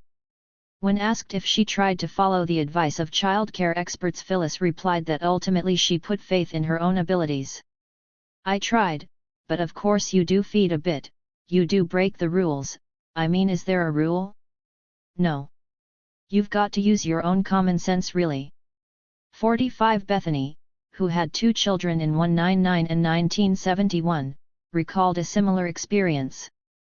She also treated the advice of childcare manuals with skepticism, doubting their use, and instead muddled along. Siobhan had 2 children in the early 1970s and recalled how she decided to trust her own instincts rather than trying to follow the book. She had become disillusioned with the existing manuals, which seemed to offer contradictory advice, none of which suited her babies. She said, it was at the cusp between when you were told that feeding was strictly every 4 hours and, you know, that you had to have a routine for your baby, which I think is fair enough. I don't think that babies necessarily need to run your life for you. And there was the other strong school of thought that everything was demand-led by the baby, but I couldn't really see that you could live life, entirely being dictated to by your baby. In the end, she abandoned trying to follow either practice, relying on what she thought was best. I didn't really take too much notice of them, 'cause after a short while you realize that he's just a little person and you get on with getting on with it. 47. Donald Winnicott's endorsement of mothers and their inherent aptitude for caring for their babies could be empowering to women. Interviewees were keen to emphasize motherhood was an interesting and important job and felt society should do all it could to enable mothers to care for their children. For example, Carla explained, it's incredibly hard work to produce good, kind, and law-abiding children. Similarly, Elizabeth Roberts found her Lancashire interviewees endorsed Winnicott's stress on the importance of good mothering even if they did not specifically attribute this theory to him. 49. However, Winnicott could also be censorious towards those women who could not meet this ideal of selfless devotion or did not want to. Winnicott thought being a mother of a small baby should be all-absorbing for a woman. To a large extent she is the baby and the baby is her. Mothers should therefore want to care for their babies on a continuous basis and enjoy doing so. He believed that mothers laid down the foundations of the individual's strength of character and richness of personality, which meant that any imperfections necessarily had severe consequences. Failure of mothers at the ordinary devoted mother level is one factor in the etiology of autism. It is felt to be an accusation when one really goes on logically and refers to the effects of ordinary devoted mother failure. But is it not natural that if this thing called devotion is really important, then its absence or a relative failure in this area should have consequences that are untoward? 50. The women interviewed did articulate some support for the view that poor mothering has negative effects upon children. Glenda unfavorably compared the daughter from her son's marriage, whose mother returned to work shortly after she was born, with the children of her own daughters who were both full-time mothers until their children were at secondary school. She considered the conduct and character of her son's daughter to be inferior. "I can see the difference, she's not a bad girl, but I can see the difference in her behavior." 51. Her view was likely influenced by the difficult relationship that existed between mothers and daughters-in-law, but also reveals the contemporary negative stereotyping of working mothers. Indeed, Patsy, whose children were born in the early 1970s, said she was a bit worried about even telling my mother that I was thinking of getting a job, even though both her children were school-age. 52 decades after he first developed them, Donald Winnicott's theories remained influential on understandings of motherhood. Lynn's only child was born in 1997, and discussing Winnicott, she felt his influence had waned by the 1970s when she was raising her son. However, reflecting back from her current perspective of the 2000s, she was now ambivalent over whether this was a good thing and was trying to reconcile her different views on the subject in the course of her interview. Her uncertainty was clear as she endeavored to articulate her feelings. Winnicott and whoever, suddenly that was absolutely pushed away with, "I think, monetarism, sort of economic theories, individualism and, although I sort of take it for granted and I believe that feminism is good by and large," that became something that sort of pushed the psychological welfare of children a bit to the back. It was as if women's interests and making a living was so important, and somehow important, I don't know.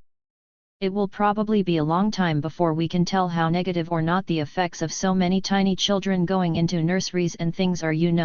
It will probably be hard to quantify, but these things always are, aren't they? 53. Furthermore, Winnicott's good enough mother remained a powerful trope throughout the second half of the 20th century and into the 21st. For example, there was a special edition of BBC Radio 4's Women's Hour on the subject in 2005. 54. Winnicott's hypothesis on the crucial role mothers played had entered into contemporary discourse, and the women echoed his views. While his theories did have a strongly prescriptive message, his emphasis that mothers knew best also encouraged women to have confidence in their own ability and experience. John Bowlby.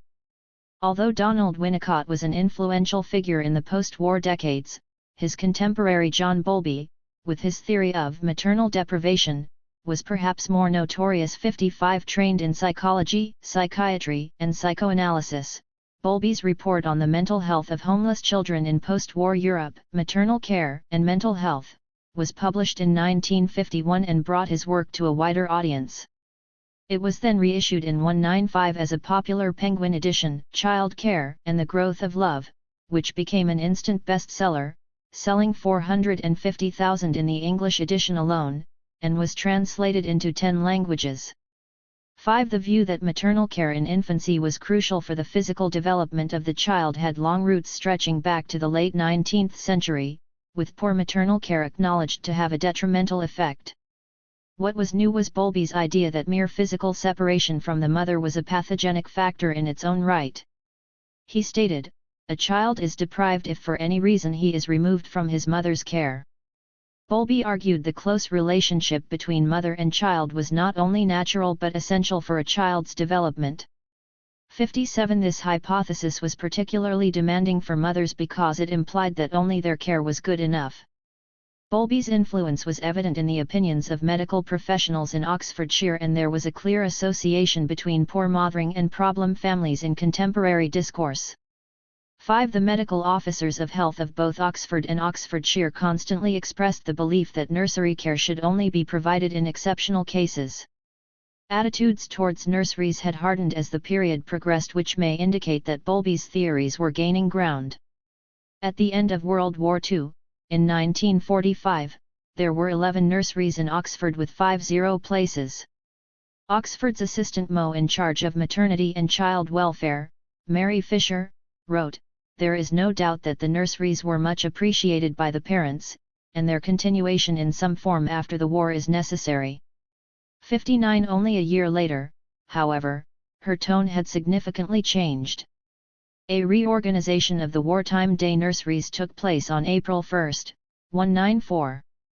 Mary Fisher stated, "It was decided as a matter of principle by the Maternity and Child Welfare Committee that children under 2 were better left at home, and as a result nurseries should be provided only for those mothers who for various reasons had to go out to work.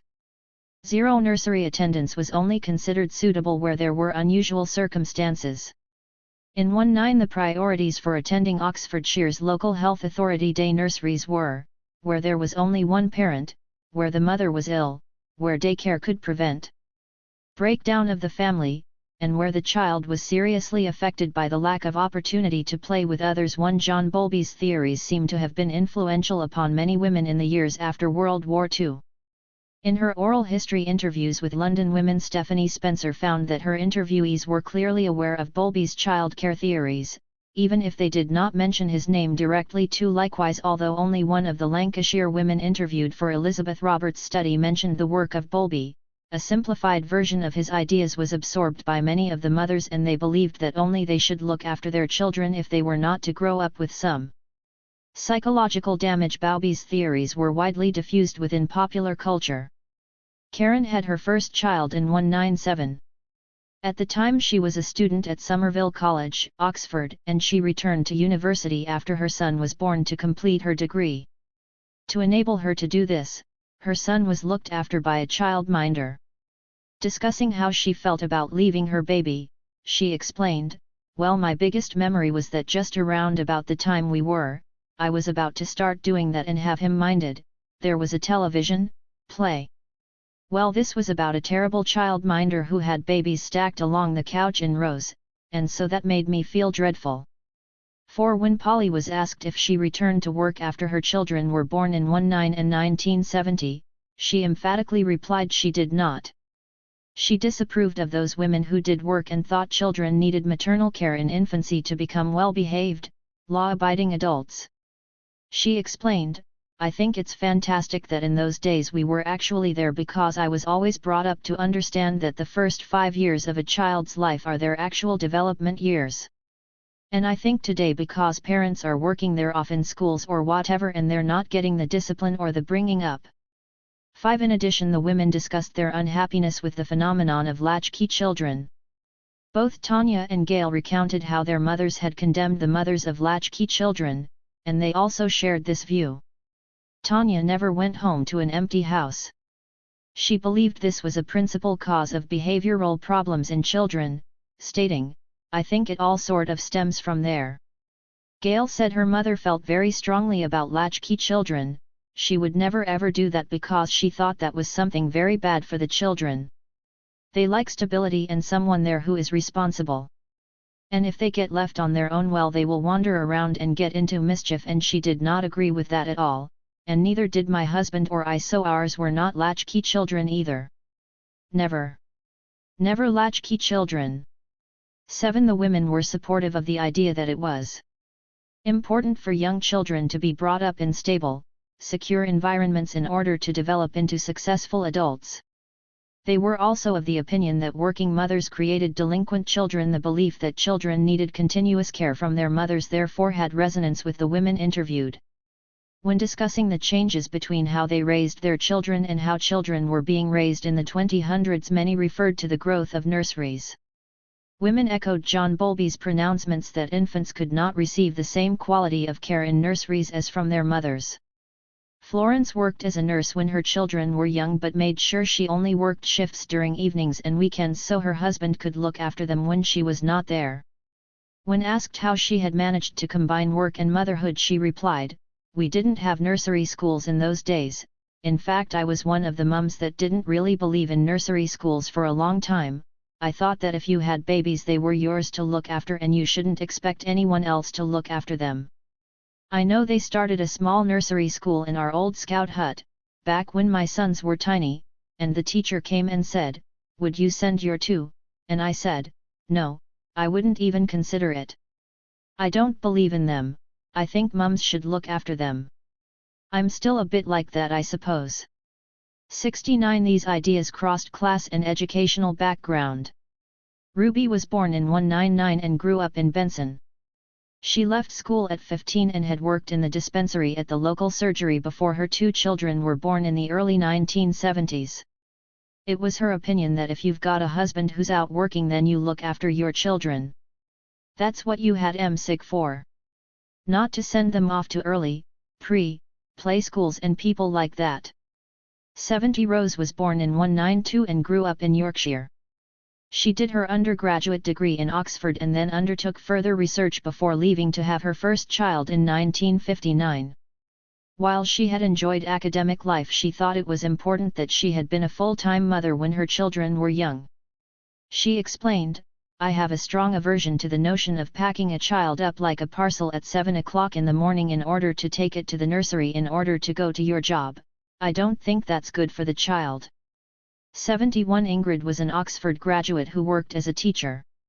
She had been involved in helping look after her grandchildren while her daughter went back to work, and interestingly she thought this situation was also inferior to her daughter providing full-time care. She described how she had done an immense amount of fetching and carrying. "I don't mind at all, I love it, and they treat this as much as their home as their own, but it's not the same as just being able to be really at home, you know. So I think they have lost out."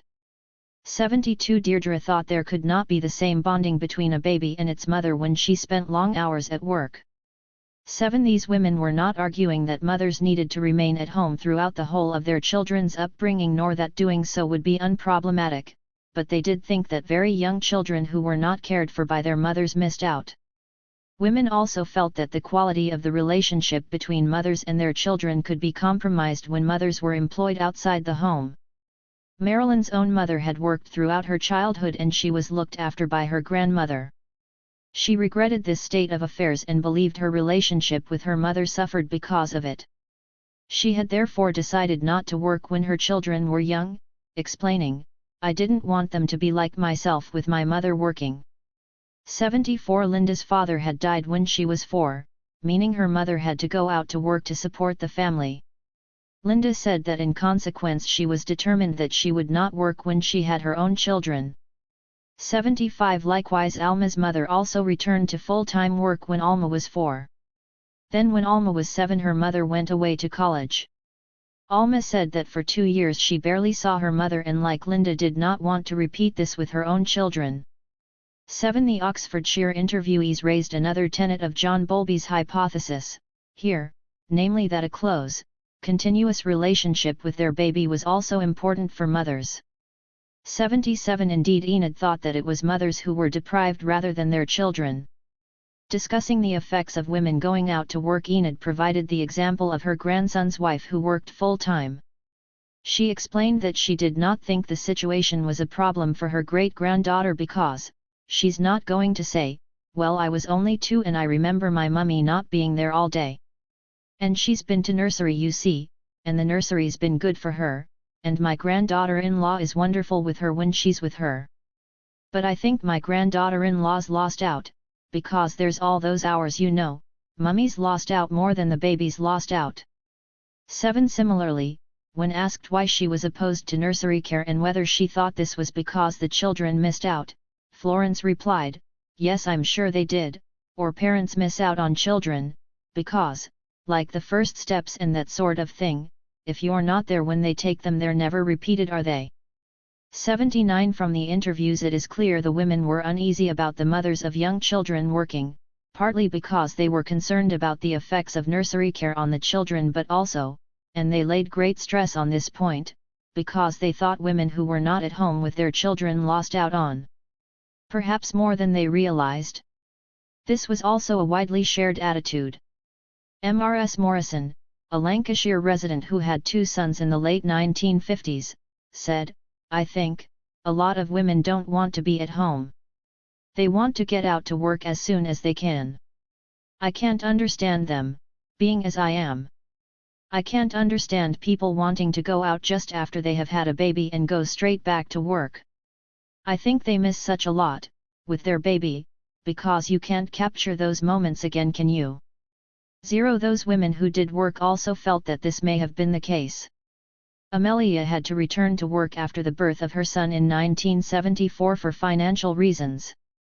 She still remembered her sadness that her son had been with his childminder when he gave his first smile. Therefore, while the women interviewed did indicate support for many of John Bowlby's hypotheses, those who did not meet Bowlby's ideal of maternal care could be left feeling guilty and inadequate. Phoebe was a psychiatrist, and when asked how influential she thought Bowlby's work was in the post-war decades, she replied, "I think very important. Very important. It's obviously very biological, isn't it, that when the child becomes mobile they should have this attachment, and I think that work was very important."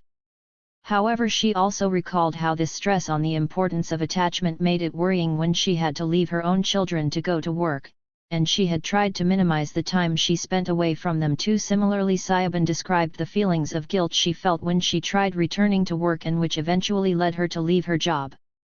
She explained, "These two small boys came to me one day and said, 'Could you stop what you're doing please?'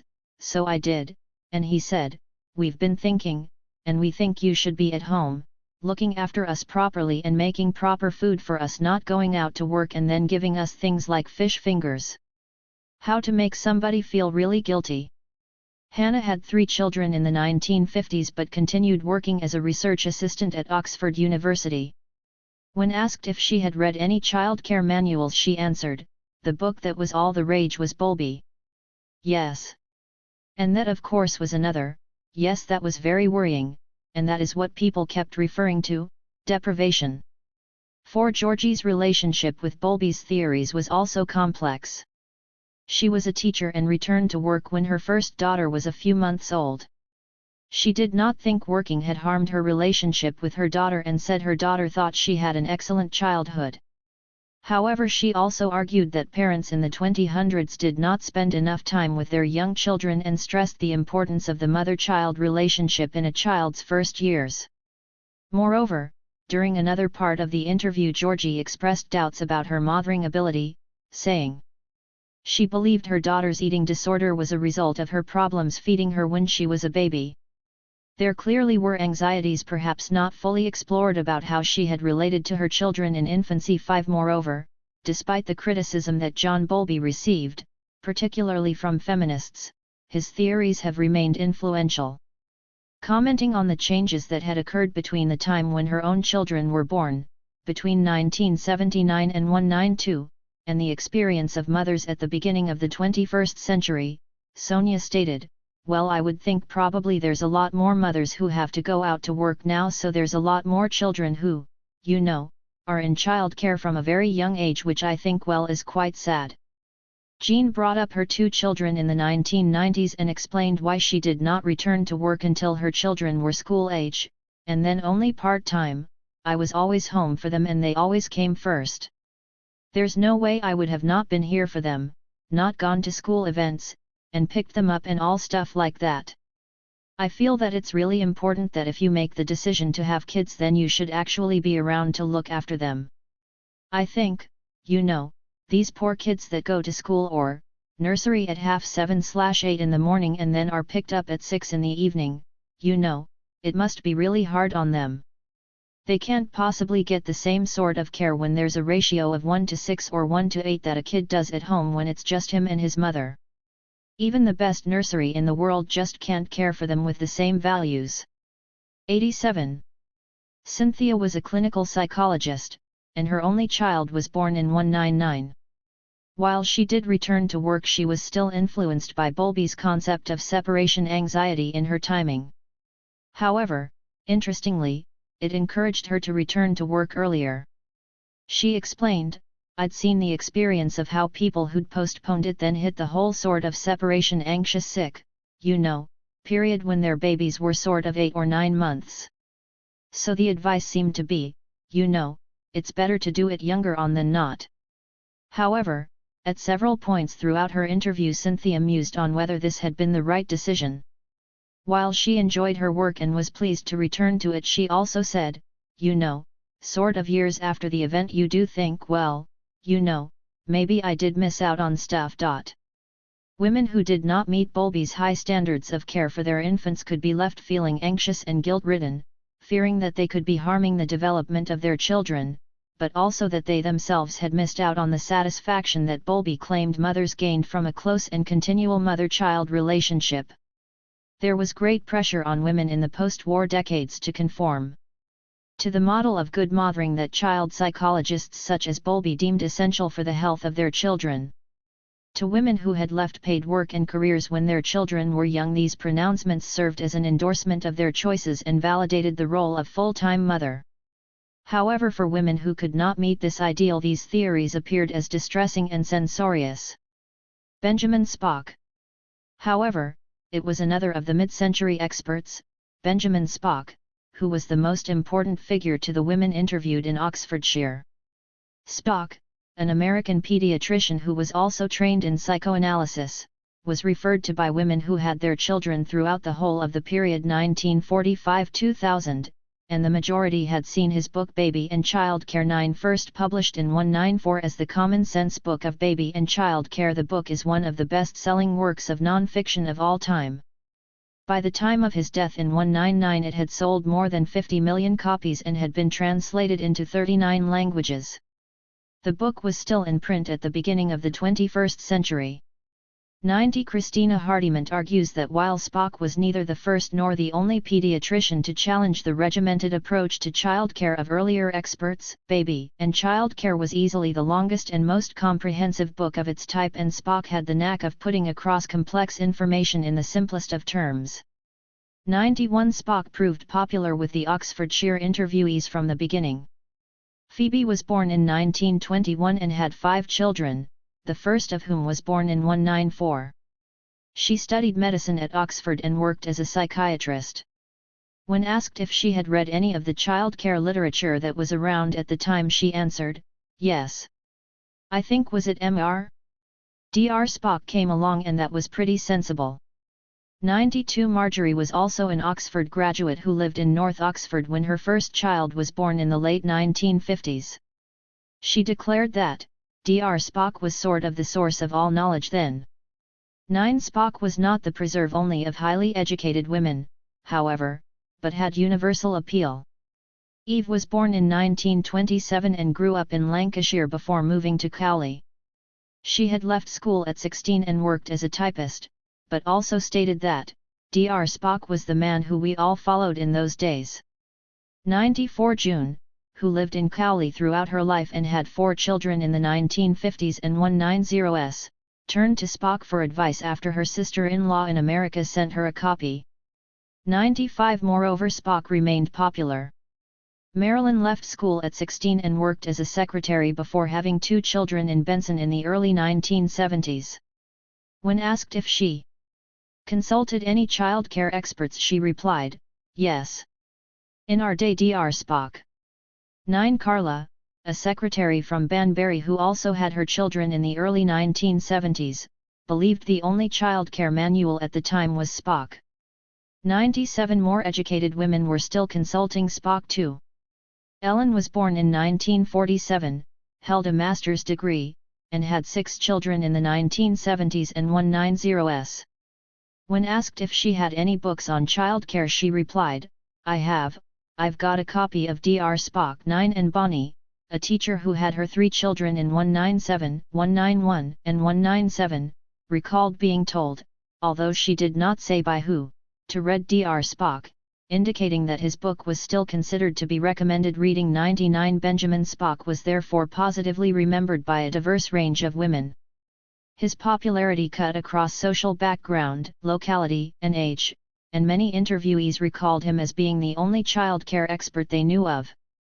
Part of the reason he was so well liked was because, in contrast to the strict routines advocated by earlier childcare manuals, such as those of Frederick Truby King, he urged parents to be flexible and to see their children as individuals. In addition, he delivered this advice in a reassuring and common-sense manner. Many of the women commented upon this difference. Camilla compared the advice she and her mother-in-law had respectively followed. She explained that her mother-in-law's generation had been brought up in the old-fashioned style of "you leave the baby to cry, you know the pram down the garden, it's got to learn." In a way, the way I brought up my children was pretty novel at the time, and I think Dr. Spock has made a great contribution to that. Huge. Totally outdated now, but at the time he was right at the forefront of thinking about child upbringing. 100. Spock entreated women to trust in their own judgment. In his opening line of Baby and Child Care, he told mothers, "You know more than you think you do." 101 women who turned to Spock found he gave them confidence. Rose was an Oxford graduate married to a university lecturer and had 2 children in 1959 and 191. Discussing why she consulted Spock, she said, "Of course the great confidence boost of Dr. Spock was as a mother you'll know, this notion that you have some sense of competence. But I don't quite know how he elaborated it now, but I know that was a genuine message that came out, and I certainly was willing to take the view if I had enough information and paid attention it could be possible, that I as me and my child as him could work our way along, and I think that was before the time." 102 Rose thought Spock was ahead of his time in his thinking. 10 Likewise Rebecca thought Spock was helpful because basically it was do what the mother wants, it was lovely, very nice, from then on I stuck with Dr. Spock really. 104 Again women thought this was a positive aspect of Spock's advice which they favorably compared with Truby King. Emily had 3 children in the mid-190s and claimed that for her generation Dr. Spock was our Bible, and that was that really, it was Dr. Spock at all times. She thought he was very refreshing because basically he thought mothers were okay, you felt good about what you were doing. So I think that must have been quite refreshing because my mother had Truby King, oh dear, that was a disaster. 105 Women turned to Spock because in contrast to other experts they felt his advice was encouraging and supportive. Benjamin Spock told mothers to have faith in their own abilities and feel comfortable in disregarding others' advice. He told them, "Don't take too seriously all that the neighbors say, don't be overawed by what the experts say, don't be afraid to trust your common sense." 10 Several of the women confirmed that they put their faith in Spock rather than seeking advice from their mothers. Camilla stated that she was the Spock generation and therefore didn't believe in old wives' tales. She felt that both she and her peers were consequently better parents. "My generation was quite lucky in being given a bit more advice in the upbringing of their children rather than listening to mother." 107 Similarly, Lindsay preferred to follow the advice of Spock rather than her mother, even though her mother was a doctor, because she thought her mother was too old-fashioned. Mother was a strong advocate of potty training from I think 3 months. "I was going by Spock and took the view there was no point in trying to potty train before the child knew what the hell was going on." 10 However, Spock was so successful in conveying the principle that mothers knew best that some women decided to disregard the advice he did give about raising children. Emily was a supporter of Spock but confessed she did not always follow the book. She joked, "We soon got used to the idea that Benjamin Spock would be saying one thing about children having to drink a pint of milk and do this and do that and do the other, but we had the evidence of our eyes. They seemed to live on water and dried biscuits for weeks on end, and then maybe they'd have an egg or two, and yet they appeared to be fine." 109 In addition, some women did not feel that Spock's suggestions were useful to them. Jill felt that Spock's American perspective reduced the applicability of his advice. His book all seemed to be about something mysterious called formula. 110 Agnes was more scathing and when discussing literature on childcare said, "Spock, I threw that out the window. I'm not joking. I thought this is stupid." 111 And even in the late 190s and early 1970s there were already some indications of a reaction against Spock's approach, perhaps anticipating the later success of Gina Ford. For example, Hilda, who had 2 children in 197 and 1970, explained, "My cousin, my age, we grew up together, she brought up her 2 girls by Spock. They turned out to be absolute horrors. And she admits it. She said, I wish I'd thrown Dr. Spock out the window years before. 112 There was also an interesting trend amongst some of the women who had their children in the later decades of the century to conflate Benjamin Spock with the routine-based advice that he had in fact reacted against. For example, describing her own upbringing, Hermione, who had her 3 children in the late 1970s and early 190s, said, "So we were raised in the 1950s, we were raised on Dr. Spock, who said, put them down but let them scream for 4 hours, put them out in the fresh air whether it's snowing or raining, and let them yell, because it won't do them any harm at all." 1 Hermione saw Spock as being the preserve of her parents' generation in an old-fashioned child-rearing style that her generation had disowned. She was equating Spock with Frederick Truby King. Shula had 3 children between 19 and 197. Discussing Spock, she said, "We all used Dr. Spock in those days, yes, you know, and if you weren't sure of something you just refer to Dr. Spock. But I mean, I wasn't a great one. It said you had to have a routine, but I was flexible within the routine." 114 Again, Shula associated Spock with a routine-based advice.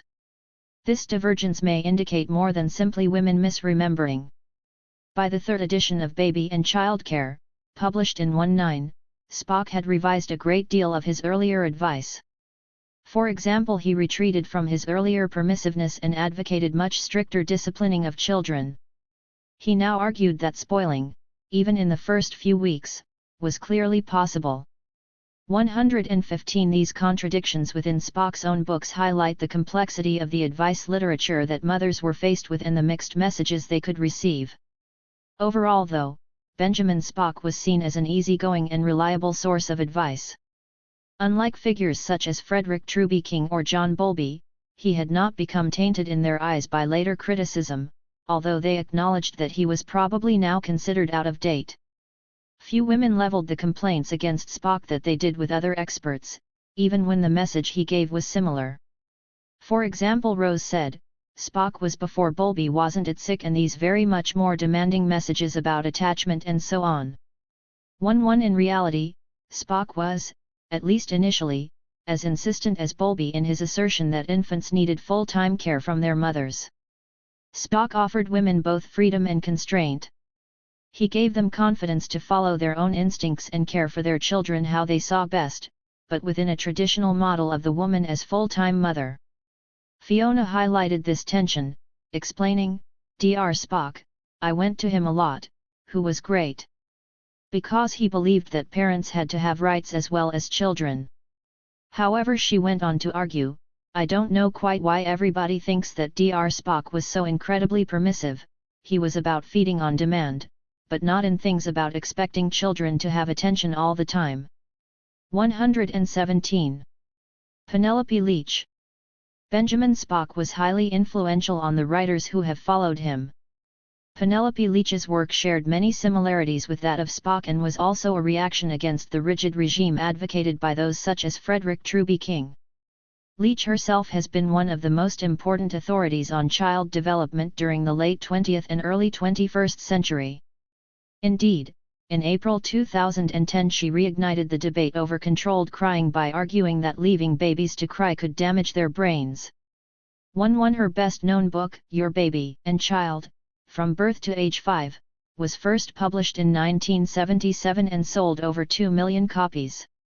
In it she told parents that, rearing a child by the book by any set of rules or predetermined ideas can work well if the rules you choose to follow happen to fit the baby you have. But even a minor misfit between the two can cause misery. 119 Moreover, she thought that following such a strict routine was futile as it made caring for infants harder. All babies demand, but the babies whose needs are met or anticipated do not demand more than the others, they demand less. 120 She told parents not to worry about doing things the wrong way, and that feelings of guilt and self-reproach would be counterproductive and of no benefit to their children. She argued that she was not attempting to lay down rules but instead was passing on to you a complex and, to me, entrancing folklore of childcare which, once upon a time, you might have received through your own extended family. 121 Rather than positing herself in opposition to the traditional methods of childcare that women may have learnt from their mothers, she was offering herself as a substitute if their mothers were not able to fulfill this role. However, Leach also felt that she was doing something innovative and told parents that the novelty of her book lay in the fact that it was written from the baby's point of view. 122 Women who were aware of Penelope Leach felt that her explanations of how their babies felt in given situations, why they did so, and how mothers should respond to them were helpful. Karen had the first of her 4 children in 197, her second in 1970 and then had a longer gap before having the next 2 in the 190s. She did not remember reading any useful books on childcare when she had her first 2 children, but thought Leach's books had been a significant development and were useful to her when she had her later babies.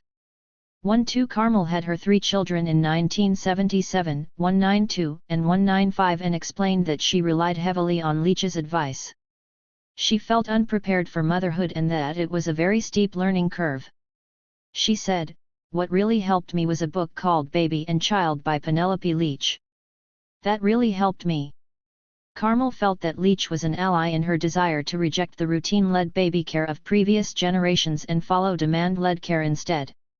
Leach's book gave me confidence and courage, because of course a lot of people, particularly members of the family, felt very threatened by this. I think people get very into what they did themselves, and of course if somebody does something completely different it's a bit of a challenge, and so I had all that to deal with. 124 However, while being generally positive about Leach's advice and finding it helpful, some interviewees found that trying to follow certain aspects of it led to difficulties. For example, Kay, a midwife who had 2 children in the early 190s, thought Penelope Leach was pretty good, and that there were a lot of useful things in her book. However, she also said that, "I think her weight charts, the percentile charts, they've been shown not to be accurate for breastfed babies, and so really, that worried me more than it should have." 125 Amelia had her only son in 1974. She recalled having copies of the books of both Leach and Benjamin Spock. However, she also added that Leach's advice was not always helpful. When her son was about 18 months, he started waking up at 4 in the morning. She consulted Leach's book, which said it was very common, especially for boys, to start this early waking, but that they invariably grew out of it on the eve of their 4th birthday. Amelia said that she excitedly looked forward to her son's 4th birthday, expecting he would sleep through till morning. He did not, and she joked Leach raised her hopes before they were dashed.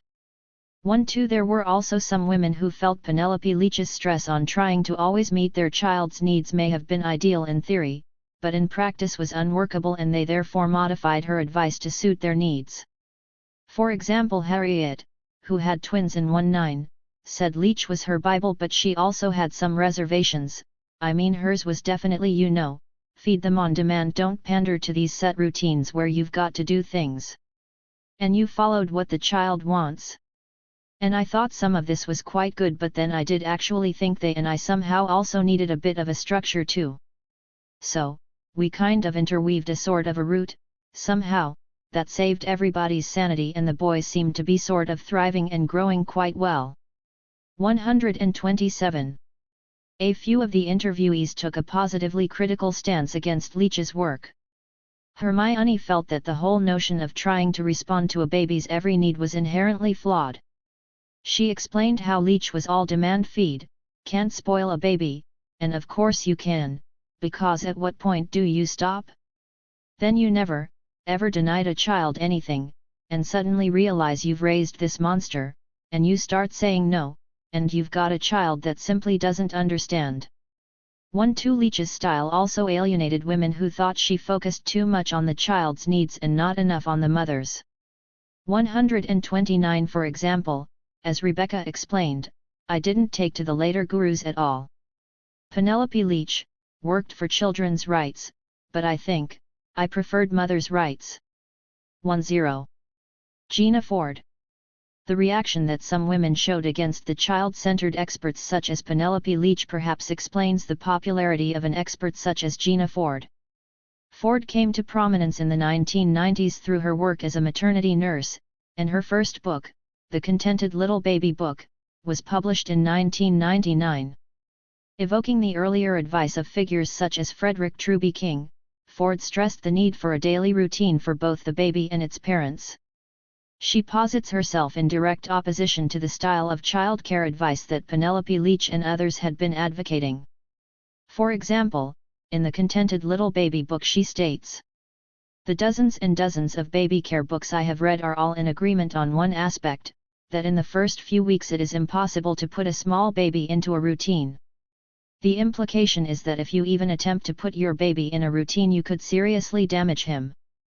Having successfully spent many years teaching parents how to put their newborns into a routine that results in a happy, thriving, contented baby, I can only assume that the authors of these books have not personally worked with enough babies to know that it is possible. 131. It is noteworthy that Ford questioned the expertise of medical professionals who have written books about baby care, arguing that her experience of working with over 300 babies and their families, although interestingly she is not a mother, better equipped her to dispense advice. Most of the books about small babies on the market at present are written by doctors, psychologists, or people of that status. Their information is based on their own children, or parents, and children who have participated in research studies. While the medical information and developmental text can be interesting, one would have to query how much help it can be to the average first-time mother getting to grips with the never-ending demands of a new baby.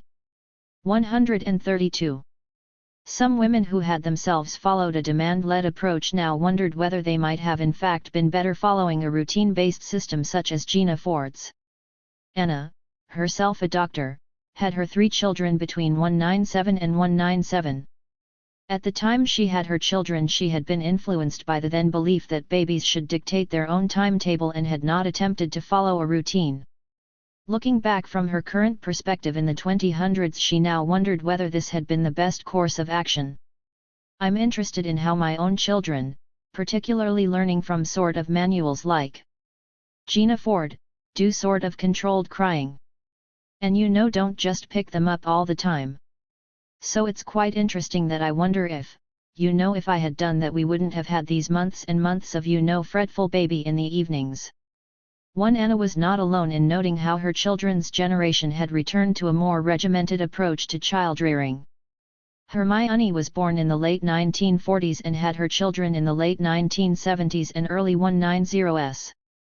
She recalled an exchange she had overheard between her daughter and her daughter's eldest child, who had been born in the 1990s. She did say, "It's not in my job description for you to like me. It's in my job description to raise a decent person," and I thought that's exactly what my mother said to me, not in those words, but that idea. And also now when they are born, they don't demand feed, they swaddle and leave them for 4 hours and all that sort of thing. 1-4 Jean's 2 children were born in 197 and 1990 and she explained that she believed it was important to instill children with a strong sense of discipline and lamented that, "I often watch Super Nanny and there's these stupid people that don't tell their children off and don't put them to bed at sensible times and they wonder why their children are so badly behaved, because they're tired and they've got no sense of right and wrong. I've always been very strict about bedtimes and pretty strict on discipline as well." 1-5 However, not all women were happy with this move back towards a routine. Fiona's children were born between 19 and 1970. Comparing her own experience with that of her daughter who had a baby in the early 2000s, she said, "I saw my daughter had got that book about the routine, by whatever her name is. Gina Ford, it is or something, and she knows everything. 6:45 baby is ready to feed. I thought, where have I seen this before? This was in the parenting magazines when my first son was a baby, and I used to say 6:45 Fiona goes to sleep, Baby's not interested in a feed at 6:45 and he's damn well not getting one, And I read this thing and I said, really, in my experience babies don't behave like this." 136. Nonetheless, it is interesting that even Fiona thought that some element of routine may be beneficial and said of her daughter, "I think she's more sensible than I was about feeding and routine, they definitely have their bedtimes." 1-7 It seems many women were unsure about what was the best way to care for young children. When reflecting back upon the changes that they had seen from when they were babies, to when they had their children, and then watching their children raising their own families, they were unsure of what had really been the best approach. They felt some degree of routine may have been beneficial, but then again, also felt that too regimented an approach was detrimental to both baby and mother. Indeed, Kay explained that mothers got caught in the middle of conflicting advice, such as between experts like Penelope Leach and Ford. She said, "I still think it's very difficult for mothers to know what to do, 'Cause you've got the Gina Ford school of rigidity which suits some people, and then you've got the opposite school of sort of do what you like, and I think it's very hard for mothers to know what to do. 1. Conclusions. Women recalled childcare experts in an ambivalent manner and indeed held contradictory feelings about their advice. There was a conflict between the confidence the experts' guidance gave women and the anxiety it brought for those who felt they did not live up to the standards expected of them. Frederick Truby King, and then later Gina Ford, offered women a model where their time was deemed valuable. Babies were supposed to adapt to their mother's wishes, not the other way around. The downside of this approach was that women could feel torn between their desire to meet their baby's needs, such as feeding a baby who seemed to be hungry, and the strict routines they were supposed to be following. The consequences of failure were also severe, with spoiled children becoming flawed adults. In contrast, the theories of experts such as Donald Winnicott, John Bowlby, Benjamin Spock, and Penelope Leach could be liberating for women. They encouraged women to take pleasure in motherhood and gave them the confidence to believe that they knew best. The stress they placed on the importance of the mother role legitimized the decision of many women to care for their infants on a full-time basis. They were doing a worthwhile and rewarding job. Yet full-time motherhood could also be restricting for women.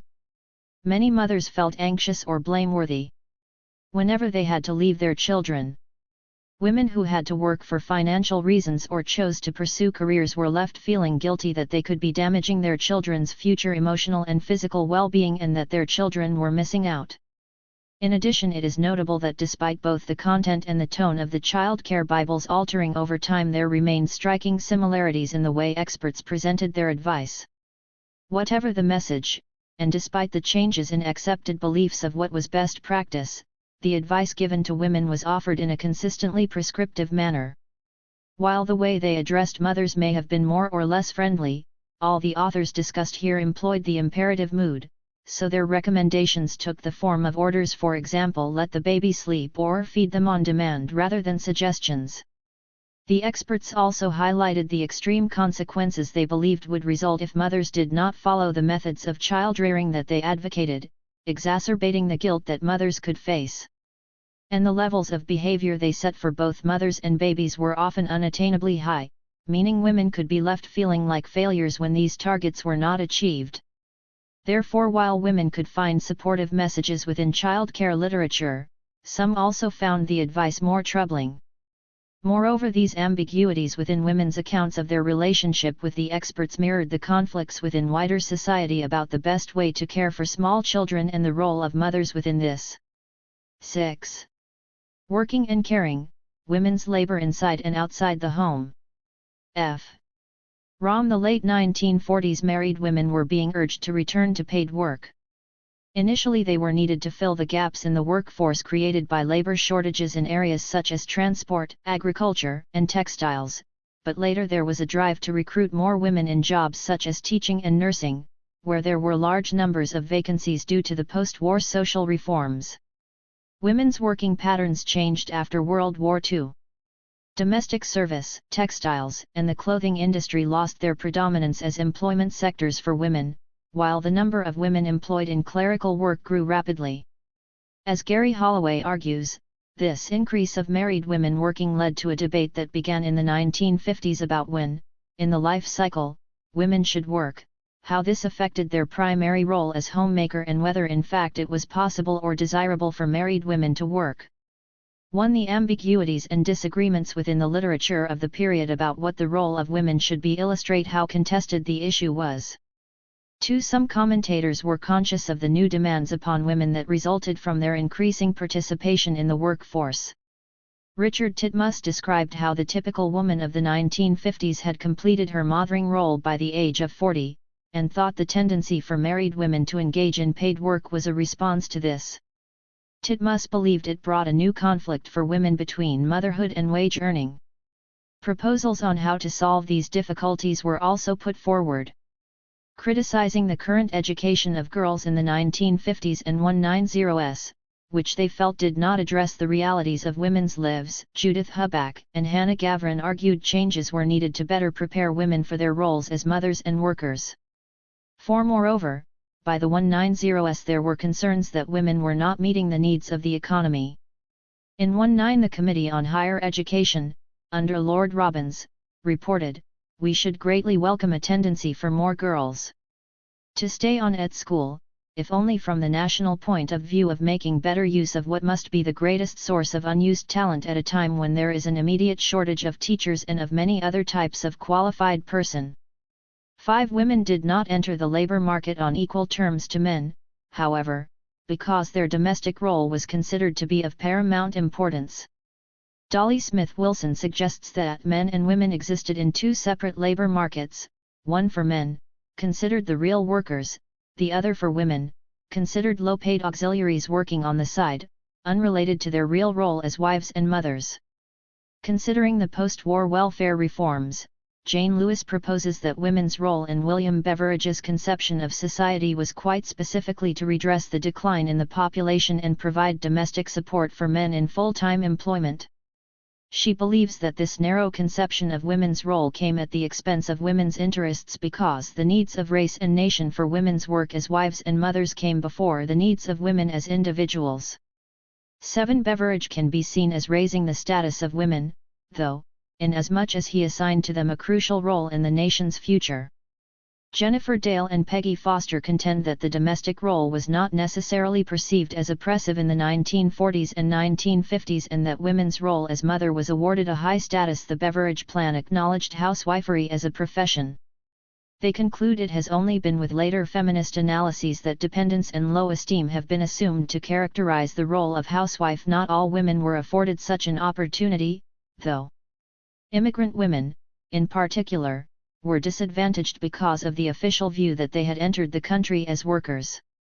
The result of this connection between immigrant women and work was that they were not associated with family or domesticity. 9 Consequently they were criticized in their attempts to combine both roles. They were condemned for leaving their children with relatives in their home countries, but also censured if their children had accompanied them. 10 The sociologist Sheila Patterson wrote that, upbringing in a single room, in a cold climate with no outside playground but the street, with a working mother and no male parent other than a succession of uncles, is hardly more desirable. 11 In the post-war decades when white women were still being encouraged to stay at home and embrace domesticity and consumerism, the state was not prepared to offer any child care support to those non-indigenous women who had to work. 12 A significant transformation in attitudes towards women's work was occurring during the second half of the 20th century, however. The number of women in work in the United Kingdom as a whole rose from 7 million in 1951, to 9 million in 1971, to just over 1 million in 2000, an average growth rate of 1% per year. Whereas in 1951 less than a quarter of married women were in the workforce, by 1991 this had increased to half of all married women. 14 At the end of the century there was also an enormous rise in the number of women with young children returning to work. Between 19 and 199, the employment rate for women with children under 5 rose from percent to 50%. 15 The types of work women undertook remained distinct from men's however. At the 191 census 3/4 of all female workers were in just 4 of the 16 occupational categories of the census: personal services, such as cleaners and hairdressers, clerical, professional workers in health, education and welfare, and selling, mainly shop assistants. Moreover women's patterns and hours of work were different from men's too. Duncan Galley notes that the growth of female part-time jobs was one of the most striking changes in the labor market in the second half of the century.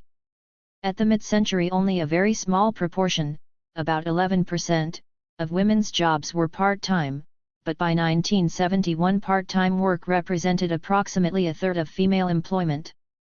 The overall number of part-time jobs then nearly doubled from 2,750,000 in 1971 to 5,590 in 199.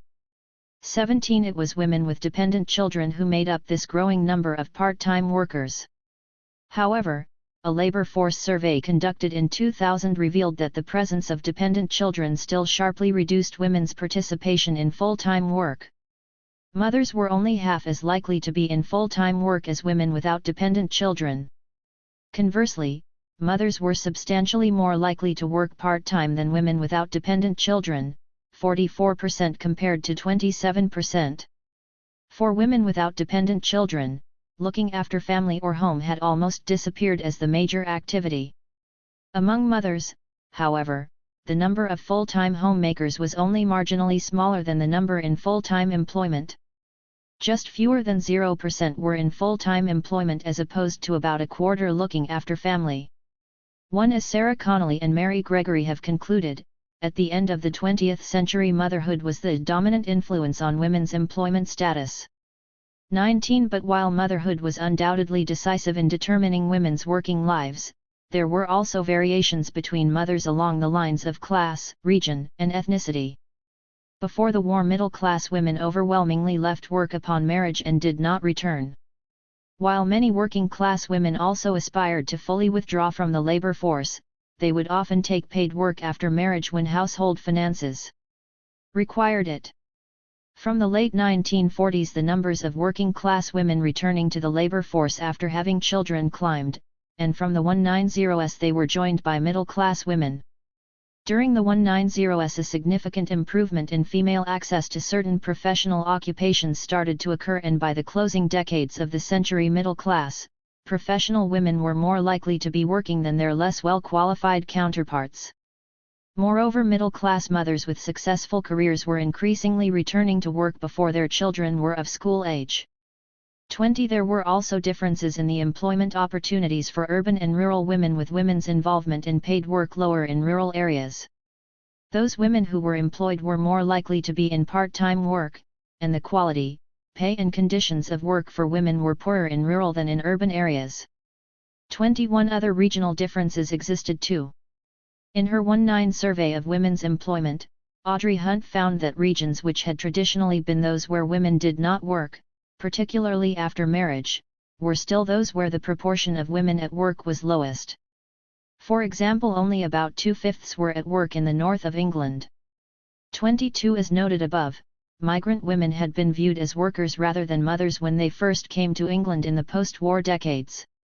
However, rates of labor market participation differed between immigrant groups and were higher among African Caribbean and lower among Pakistani and Bangladeshi women. In addition, while all women's employment has been characterized by confinement to a limited range of occupations, most non-indigenous groups were concentrated in an even narrower spectrum, predominantly in low-paid and low-status work, and in the lower grades of most jobs. While there was some change towards the end of the century, with increasing numbers of non-indigenous women entering into sectors like banking, retailing and local government, even into the 190s and 1990s, ethnic minority women were more likely to work in low-status jobs in the health services and were less likely to be employed in relatively high-status clerical work. 2 Nonetheless, this does not mean such women did not take pleasure from their work. In her study of Jamaican migrants to London conducted in the early 1970s, Nancy Foner found that women often seem to receive great intrinsic satisfaction from their employment. Many nurses, auxiliaries and ward orderlies talked with enthusiasm and pride about their dealings with hospital patients and the services they provide for the old and sick. 24 The rising rate of female employment seen in the second half of the 20th century was reflected in the experiences of the women interviewed. All the Oxfordshire interviewees had been engaged in some kind of paid or voluntary work after their children were born. However, the older women interviewed did give precedence to their domestic role in their narratives. It was common for them to say they had not worked after having their children when initially asked, but then later in their narratives to reveal that they had. 25 In part, this may have been a legacy of the lack of emphasis on careers they received at school, which meant they had grown up expecting to become full-time mothers. It may also have been due to the lack of status ascribed to women workers. Women who had their children at the end of the period more often identified themselves with work outside the home.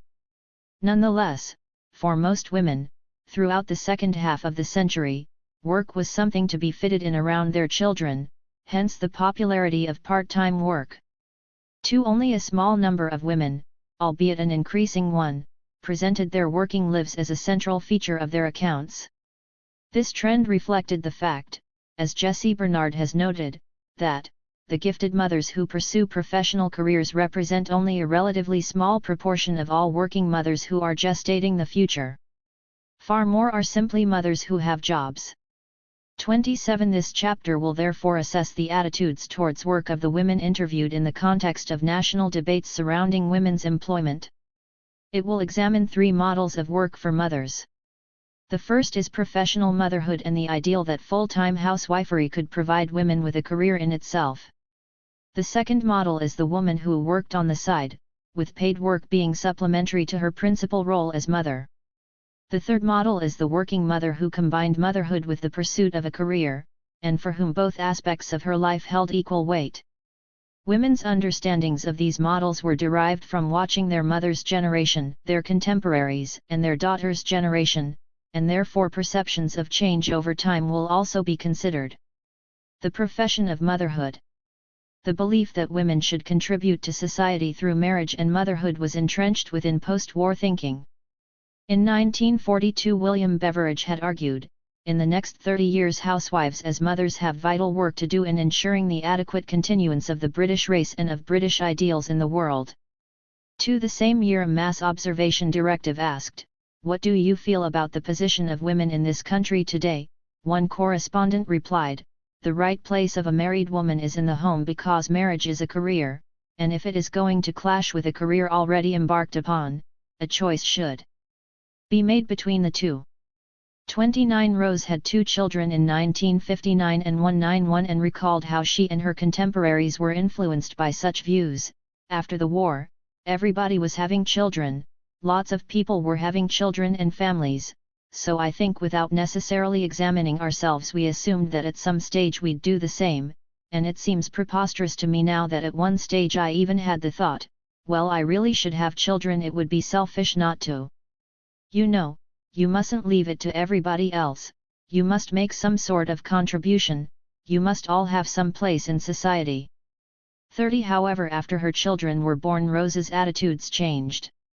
"When I had the children I realized just to keep them going was as much as I can manage, you know, keep them out the hands of the police and the social services is as much as you can hope for, I'm not sort of making a gift to society." One Rose's account of her optimism at contributing to society through motherhood when she first had her children and subsequent disillusionment indicates that she had come to question the glorification of motherhood which characterized post-war thinking.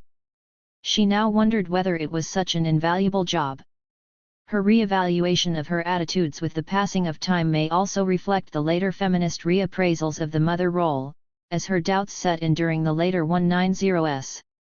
Women could also be left disenchanted if they did not find full-time motherhood to be the satisfying experience celebrated by the contemporary ideal. The feminist historian Sheila Rowbottom believes that many, young, middle-class, educated mothers found the contrast between their assumption of equality and the reality of their domestic confinement was acute. To the dissatisfied, educated mother was a stereotypical figure during the 190s. The issue of how important a woman's level of education was in determining her attitudes towards motherhood was hotly contested. The letter pages of newspapers, such as the Guardian Women's Page, ran many letters from unhappy, graduate mothers. Suzanne Gale, a London housewife, described her life in Ronald Fraser's book Work, 20 Personal Accounts, first published in 195. She found housework monotonous and unrewarding. "When something happens to stimulate me to my former awareness, an enjoyable social occasion, or the tutorials which I still give once a fortnight in the university, I feel I have come back to life. I am ashamed to admit that quite frequently I come home afterwards in a mood of savage rejection." For moreover, Gale was not alone. Ina Zwiniger-Bargilowska has posited that during the 190s and 1970s full-time housewifery and motherhood was a stressful experience for middle-class women who, in contrast to their mother's generation, had no domestic help and whose aspirations in career terms were frequently thwarted.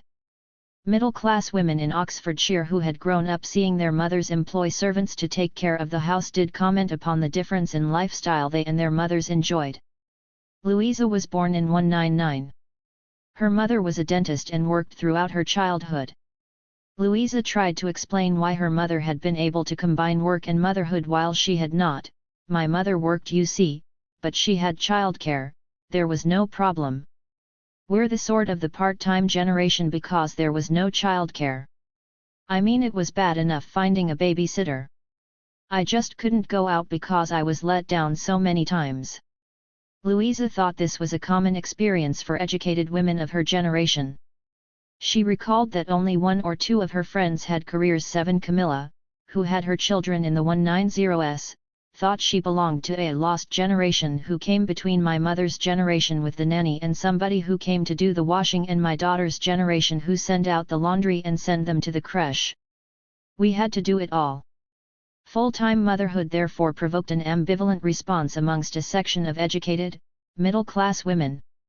By the late 190s and 1970s, women were trying to gain public recognition for the difficulties mothers could face and make it acceptable for women to articulate them.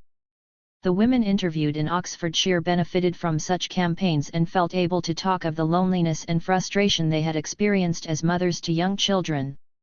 Lindsay was an Oxford graduate who had 2 children in the early 190s. She explained how she found it difficult to adjust to full-time motherhood.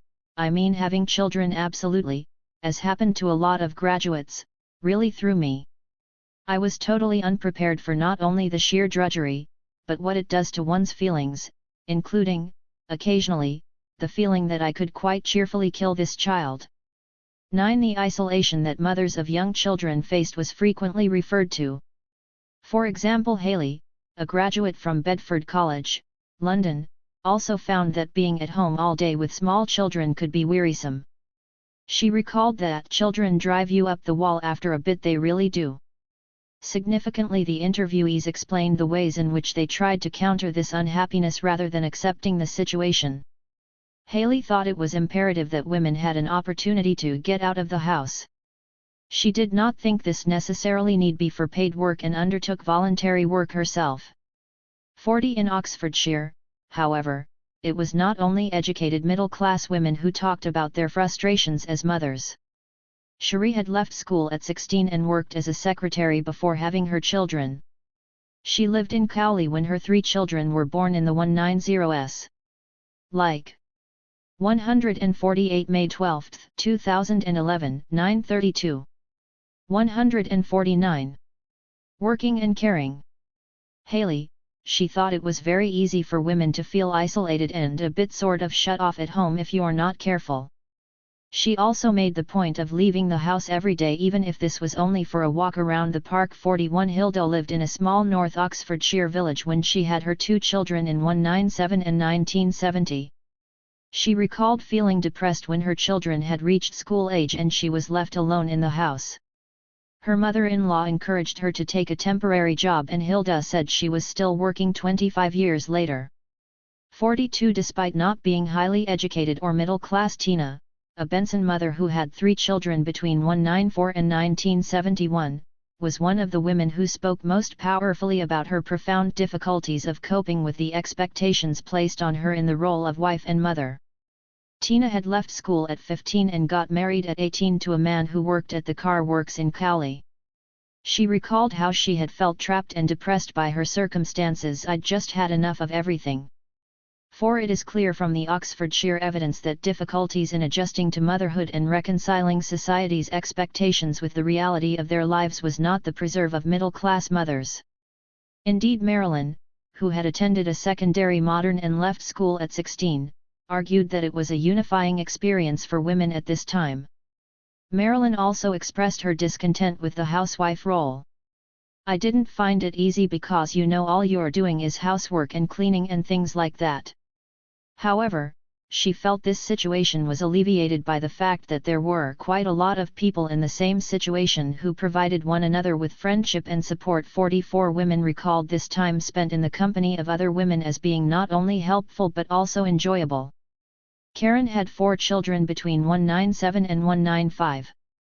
Her account of the close relationship that mothers of young children enjoyed encapsulated the views of many of the interviewees about the importance of this community of women. When you have children, it may not be the same for everybody, but it is for lots of people.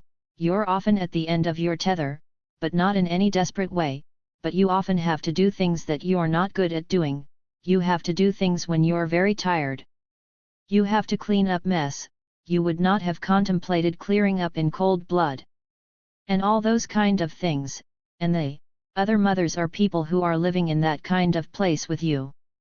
So in some ways it's a kind of very comfortable relationship.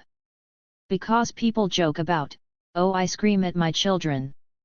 But actually they know that they do sometimes scream at their children, but it's okay, and if you got worried that you were screaming at your children too much, you would have people, you could actually talk to people who would actually understand the context. 149 May 12, 2011, 9:32. 150. Modern motherhood. So there's that kind of comfortable thing, you know. And being able to talk to people when you've got sick down your back, because actually they know it's not really that slobby, it's because you haven't looked in the mirror since you put your baby over your shoulder, you haven't necessarily got anything in common apart from that, and people laugh at that kind of baby thing, but it's very good, it was a good part of my life. 45. Karen's views echoed those of the feminist philosopher Sarah Ruddick, who in her book Maternal Thinking challenged the negative portrayals of motherhood that had been common in much 1970s feminist writing, stating that many mothers, whatever their other work, feel part of a community of mothers whose warmth and support is hard to match in other working relationships. For it is clear that while women may not have enjoyed all aspects of the mother role, there was much that was a good experience. Not all women found marriage and motherhood restrictive. Some interviewees said they found it liberating, especially if they had not enjoyed their jobs or were keen to cease employment. While women sometimes felt frustrated with the tedium that looking after small children could bring, they also found that motherhood imbued them with a sense of fulfillment. Mary Bolton interviewed 50 London women in the late 1970s. In their accounts of their daily lives, the women she spoke with reported that they experienced a wide range of feelings about looking after children. While they did include feelings of frustration, irritation, and boredom, they also included feelings of delight, pleasure, enjoyment, meaningfulness, personal worth, and significance as mothers. 47. The Oxfordshire interviewees offered similar descriptions in their narratives. Barbie had 2 children in the late 1970s. She really enjoyed her time at home with the children and was sorry when the youngest one went to school. 4. Geraldine had 2 children in 197 and 199 and thought that staying at home with them was the best thing that I've ever done. 49. Moreover, it is of note that some of the Oxfordshire interviewees who voiced the strongest desire to leave work were actually educated and middle class. Sharon referred to marriage as a wonderful escape from doing a PhD which she was not enjoying. 50. In a similar vein, when Grace, an Oxford graduate, was asked if she had always wanted to get married and have a family, she replied, "Yes, I think I had, yes. Partly because of status, I think. I mean, I wasn't earning, I was living in a bed-sitting room not earning very much money and not very happy, and I was jolly lucky I met him." 51. Cassie had been a civil servant working in the War Office before marriage and worked as a tutor in Oxford before having her first child in 194. When asked whether she ever returned to work, she replied, "Having earned my living for 10 years before I married, I didn't feel the urge to go back." 52. Responding to the esteem with which professional motherhood was held at this time, it was possible for women in the post-war decades to believe that marriage and motherhood could offer them the chance of achieving status and indeed independence. However, there was a generational difference in women's attitudes towards full-time motherhood.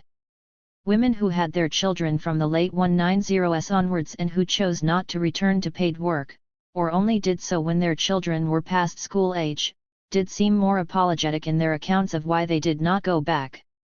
Educated women seemed to feel particularly guilty that they had not fulfilled the potential their education gave them. In part, this resulted from a changing attitude towards mothers who did not return to paid employment. Discussing stay-at-home mothers in their study of middle-class couples in the late 190s, Jan and Ray Paul concluded that society places a heavy burden of guilt on these women. Though many enjoyed being housewives, they felt when their children had all started at school that this role alone was not really enough and that they had to make excuses for being so lazy. 5. The women interviewed expressed some of these same dilemmas.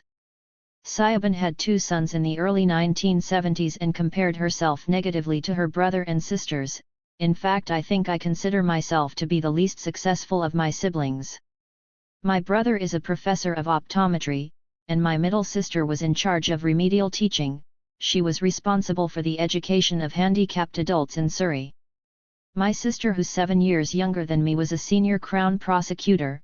She actually doesn't do that anymore, but she's doing all kinds of interesting work in the legal profession, and then my youngest sister runs her own medical PR business. So I'm kind of the dunce of the family. 54. Claire was an Oxford graduate who had 5 children between 1990 and 1972. Like Siobhan, she felt inferior when comparing her achievements with those of her contemporaries. When asked whether she would have liked to return to work, she answered, "Well, the only difficult thing was that everybody else had important jobs, that I felt that I should be doing something." 55. Moreover, this seemed to be a national trend. Mrs. Wheaton had 2 children in Lancashire in the 190s. She did not work outside the home after having her children, although she investigated doing paid work at home. She explained, "I wasn't desperately keen, but I felt guilty that other people should be going out to work and I wasn't, and therefore I wasn't doing my bit. It was guilt. It wasn't a desire to go to work at all. I was quite happy in the environment I was in. I had no spare time. I was completely happy with my lot, so I felt guilty." 5. Such women were also keener to demonstrate that they did pursue intellectual stimulation too. Ellen, who had her first child in the mid-1970s, recalled how she became an Open University tutor after her 3rd child was born. "A friend said to me, 'You ought to be an Open University tutor,' she said. 'Stop you getting intellectually stale while you're at home with your children.' So I applied to become a tutor for the Open University, and I got the job in November 1997, and I've been a tutor for the Open University ever since." 57. It seems to be generation rather than education alone that shaped this need for justification. Marilyn, who left school at 16, expressed similar feelings.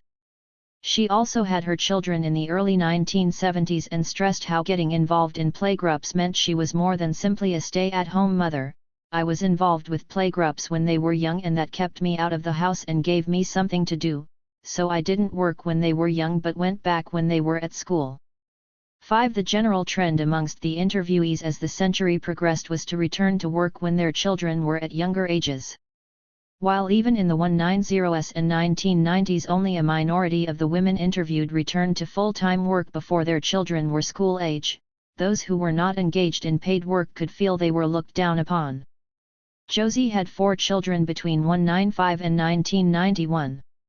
She had not returned to paid work after her children were born because she felt that the cost of childcare did not make it financially possible. However, she found that when her youngest children, twins, started school, people started asking her when she was going to get a job. 59. Similarly, Gemma, who had 2 children in the mid-190s, remembered how, "My next-door neighbor said to me when my daughter was 3 years old and she was going to nursery for 3 days a week. She said, 'Are you going to go and get a job now, then?' I said, 'I beg your pardon?' I said, 'Who's going to look after the kids?'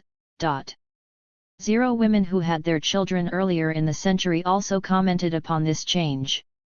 A correspondent to Mass Observation writing on the subject of women and men in 1991, stated, "I feel that women today are press sunrise to start earning money again as soon as their children are old enough to be left in a creche or sent to school. I noticed this with my daughter and her contemporaries. There was a feeling of guilt because just homemaking is no longer considered a fulfilling occupation as it was in my early married life." One reflecting on the changes over the second half of the century, Hermione mused, "I think again, my generation had the magic period between my mother's generation, who weren't expected to work, and were almost not allowed to work in the middle class, and today's women who have to work. We could, or not, which was terrific. It was work if you want to. I think the 1970s and 1980s were the perfect decades for women having absolutely the monopoly on choice. And I don't think they do now. I think if women don't go back to work they're regarded as second-class citizens. 62. Therefore, rather than gaining status through motherhood in the latter decades of the century, women could feel that they were losing it. Kay had 2 children in 191 and 194. Before having her children she had worked as a midwife. She explained that, "The one thing I really missed when I had the children was the loss of status, because when I was a community midwife, you felt you were a sort of an important person in the community, and then suddenly you're just a mother, which sounds terrible, but you just feel you're, I suppose, not very important." Mothers and paid work. It was often assumed in the post-war decades that growing affluence meant fewer women had to take jobs in order to support their families, and that those who did were working in order to afford luxuries rather than necessities. For instance, Patsy, who had 2 children in 1970 and 1972, explained, "We just looked upon it as pin money, we weren't looking about pensions and all this, we just looked at it as a bit of money to supplement our incomes. Most people of our age weren't looking at it as a career, you might say, we were just going out and earning a bit of money and helping out the family." For using elements from the post-war discourse that good husbands should be able to support their families, combined with later feminist ideas about women's need for a satisfying career, Sharon recalled that the only women she knew who had paid employment when she had her children in the early 1970s were those who needed the money. She said, "There were lots of women working at that stage, but they were working-class women who needed the money desperately, not career-minded, aspiring women." 5. Many working-class mothers did need to work for financial reasons. Peggy, a resident of Middleton Cheney, had 4 children between 1951 and 195 and explained how she had to take a job throughout her children's upbringing. Although her husband was employed, he spent most of his wages in the pub, and she had to make up the shortfall in order to support her family. She said, "I've always had to work, I've never had a time that I could sit back and say, well, I don't have to work." Peggy felt she was forced to work. She implied that it was not something she wanted to do, and she would have preferred to remain at home. Indeed, several of the women interviewed who worked when their children were young recalled feeling they had missed out through not being at home with them. Lily, who lived in Awelma, had 5 children between 194 and 191. Although she had left work when her first baby was born, she had to return after her first husband died. She stated, "I had to go back to work. First of all, there used to be a honey factory in the village. I went there for 2 years. I can't say that I thoroughly enjoyed it, but it helped." 7. However, while paid work could be a necessity for women rather than an active choice, many women did recall that they took pleasure in their jobs. Rita also had to find employment after she was widowed. She was happy to resume her work as a seamstress, which she had left upon the birth of her first child. In part, her satisfaction derived from the flexibility her trade brought her, as she could work from home. In consequence, she did not feel her ability to care for her children was compromised. Paid work could remain supplementary to Rita's role as mother, and she did not have to challenge contemporary perceptions of womanhood. There were some parallels here with the popularity of homework among South Asian women later in the century. Homework was perceived as being more suitable for women to undertake than paid labor outside the home because it did not seem to conflict with their domestic responsibilities. 9. Another group of women who had to work were farmers' wives, as their labor was crucial to the farm economy. While census statistics have shown the number of female agricultural workers had been in sharp decline over the first half of the century, it was clear from the interviews with Oxfordshire farmers' wives that they were still engaged in farm work. 70. Women's employment in rural areas was probably under-recorded in the post-war decades, perhaps due to the fact that farm labor was not seen as a suitable job for a woman at this time. Furthermore, as Hilary Callan has highlighted, the work undertaken by wives assisting their husbands in professions such as farming was taken for granted. The hidden services wives provided only became visible when they were withdrawn. 71 million Australian dollars reported that as a farmer's wife she was expected to care for the prisoners of war stationed on her husband's farm during World War II. While she told this as a humorous story, recalling having to quickly learn how to cook pasta, she also spoke of the arduous work she faced as a result. 72 Daisy and her husband bought a small holding in Shipton under Wickwood in the early 1950s on which they kept chickens and pigs. Her husband worked full-time, so she was responsible for the animals and recalled, "I had 2 children to look after and chickens and pigs, so I tell you it was quite tough really." Running the small holding was associated in Daisy's mind with hardship, and she highlighted this by telling a traumatic account of an incident when her son was attacked by one of the pigs.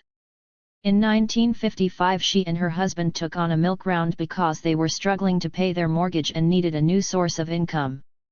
Again Daisy was left in charge of this as her husband still worked outside the village.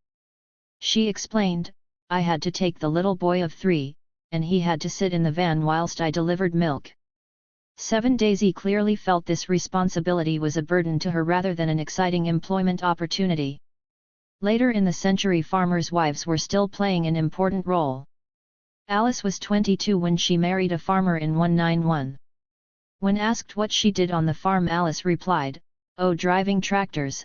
I used to do most of the hay and straw baling in the summer. I'd work at school in the morning, then go home, pick up some sandwiches, take them up the fields and probably stay up there the rest of the day."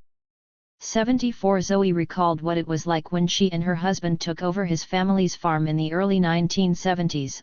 Of course, in those days, also, there were lots and lots of farmers' reps, so a lot of people were calling on business and phoning because we had a phone line then, so there was an awful lot of seeing to people and dealing with things, and of course this was all fairly new to me.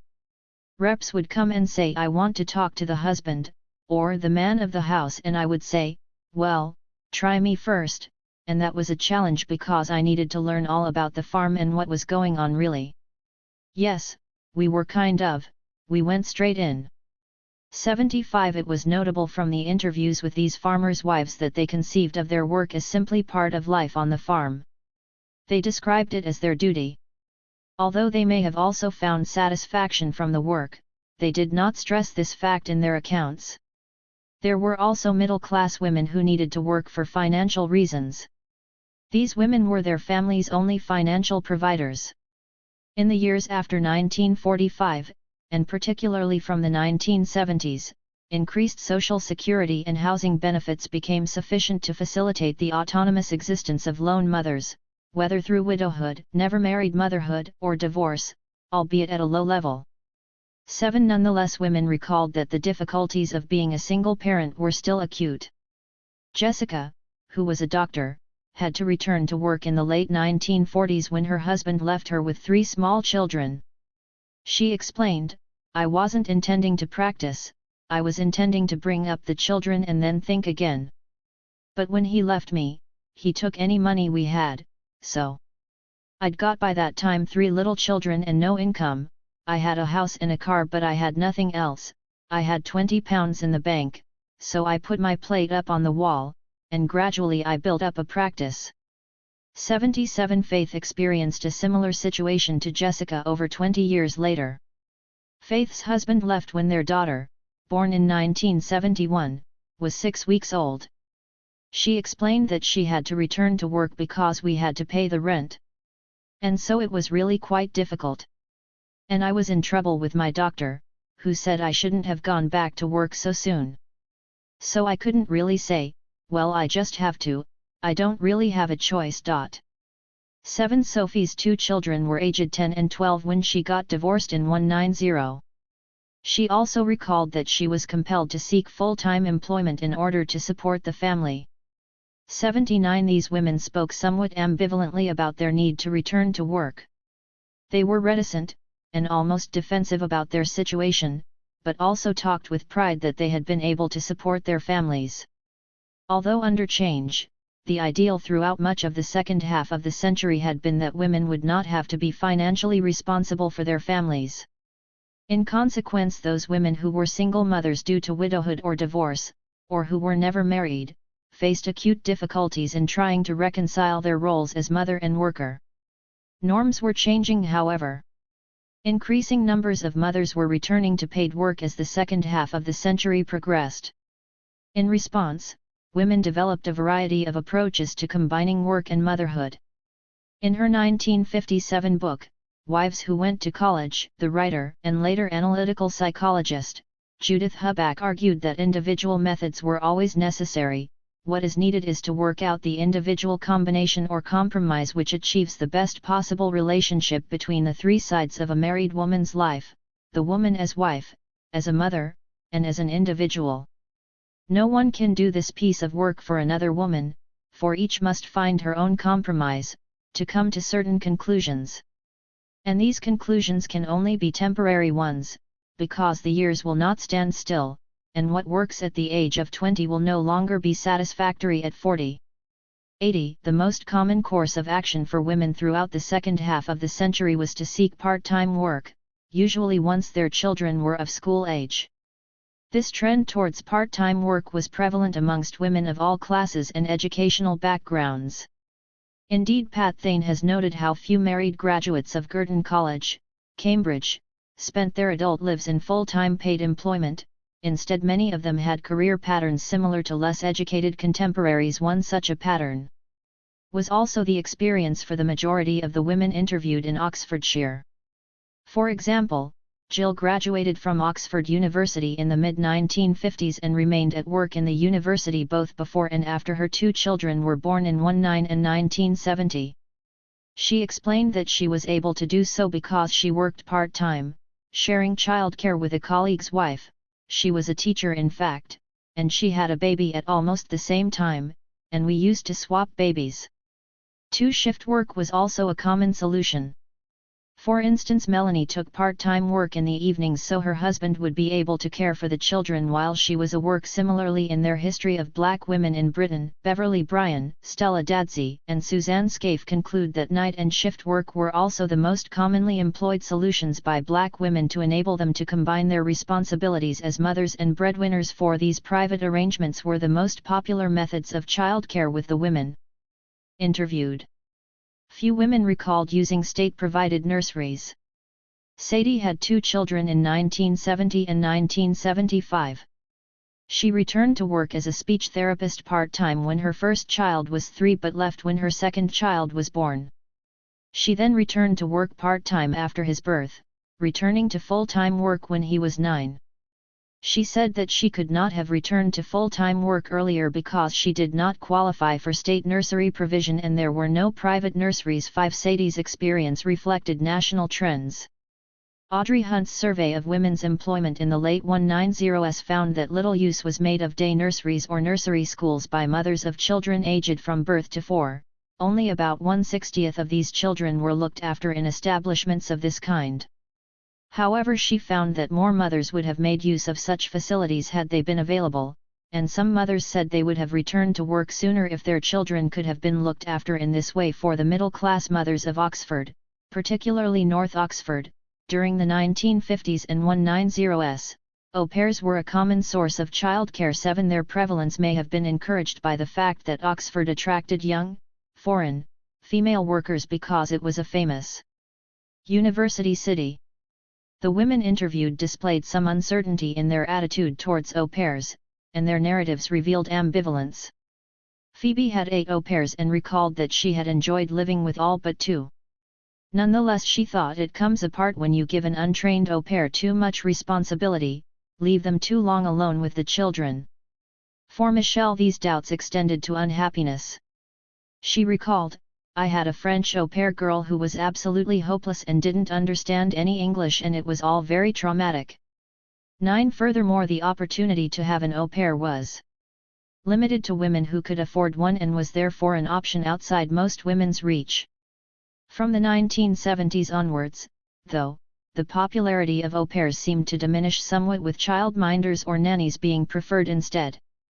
Interviewees who used childminders said they liked the intimacy that a childminder could offer. Bev had 2 children in 1997 and 1990 and she returned to work after her maternity leave. She explained, "I wanted to have a childminder because I thought that would create a family atmosphere like I was used to. And I'd looked for a childminder before the birth. So, that was a little bit of anxiety, which you probably can't avoid. It was unusual for a lady to go back to work. And certainly to go back full-time, and there was family pressure not to do it.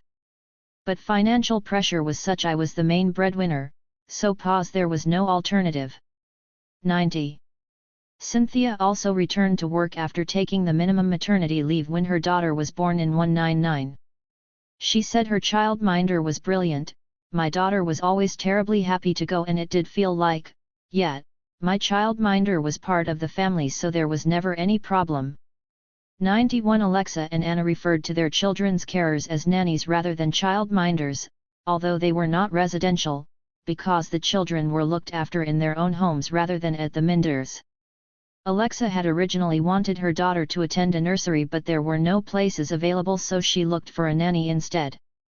However, Alexa said she was subsequently pleased she had used a nanny as it enabled her daughter to grow up seeing normal womanly things and that the nanny was a substitute. Me 92. Indeed, it is interesting that some women felt that their nannies or childminders may have been better suited to caring for small children than they were discussing her nanny. Anna said, "She was lovely, very sensible, and I learnt a lot from her. She was just very commonsensical and I mean the thing the area that I didn't really know about with children and again I can see my own children are much better at it than me was, it was just the whole area of play with children. Knowing what kind of things children like to do and how to entertain them. I mean the first year that I was at home with my son there was sort of long stretches of time where I didn't know what I should be doing with him."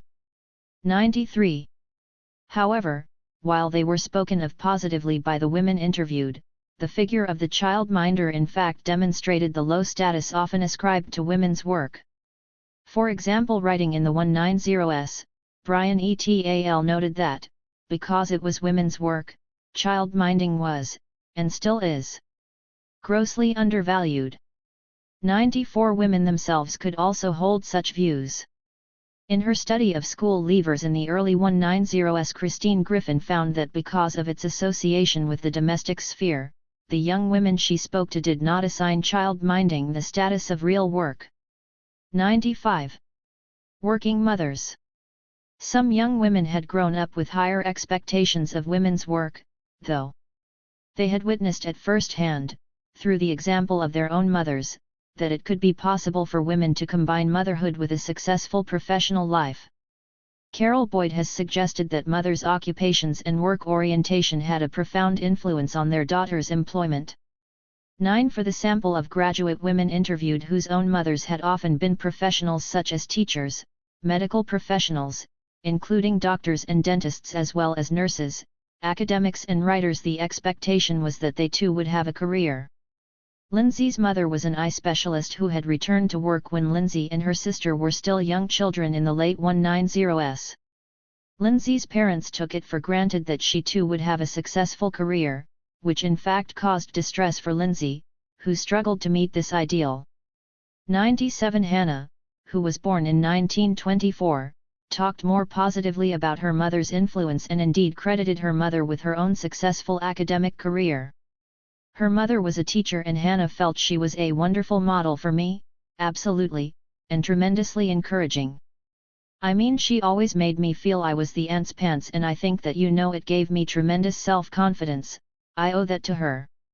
I always felt I could do anything. 9. There were also mothers who did not feel they had fulfilled their own potential and therefore encouraged their daughters to succeed where they could not. Anna's mother was a Jewish refugee whose own career ambitions had been thwarted.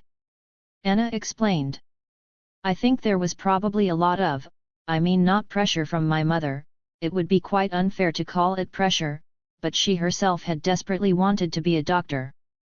And she had gone to university very young in Moscow and then they had to emigrate and they went to Germany and in Germany she couldn't get a place at medical school. So she did biochemistry instead and then she was a refugee from Germany as well and couldn't, any idea of career was sort of finished by then. So I think there was a very strong assumption around that both boys and girls in the family should be going to university." 99. Many of the graduate women in Oxford described following in their mother's footsteps and thought it was their mother's generation, rather than themselves, who were the pioneers. The mothers of these women could act as role models because they had been working mothers combining motherhood with a career. It was important to women to have role models who did not jeopardize their domesticity. 100. This reflected wider ideals of femininity in society at this time. In her study of graduate women, Judith Hubbard wrote, "The early pioneers for the higher education of women thought of themselves mainly in terms of future salary earners and as competing with men in the professions, which were, thanks largely to them, gradually opened to women. They sometimes seem, to one of my generation, to have overstressed the incompatibility between the intellectual and biological sides of women's lives. Or, as we owe them so much, should we perhaps say instead that they were more willing to sacrifice the biological aspects of womanhood than we are?" 101. Reminiscent of Hubbard's words, Sharon, who left school in the early 190s, said her teachers acted as anti-role models because she considered them to be a lot of rather dingy spinsters. She recalled how she had resolved that, "I'm not going to be like her. I'm going to get married. I don't want to be like her." 102. Moreover, these attitudes were slow to change. Tara left school 10 years later in the early 1970s but recalled how unmarried teachers were still often regarded with pity, "Poor Miss So-and-so. Maybe her fiancé died in the war, maybe that's why she's a spinster. It was not, lucky Miss So-and-so. She's earning a very good wage and has got loads of freedom." 10. Women were not seeking role models who rejected a woman's traditional role as wife and mother, but instead those who offered an example where family and career could be successfully combined.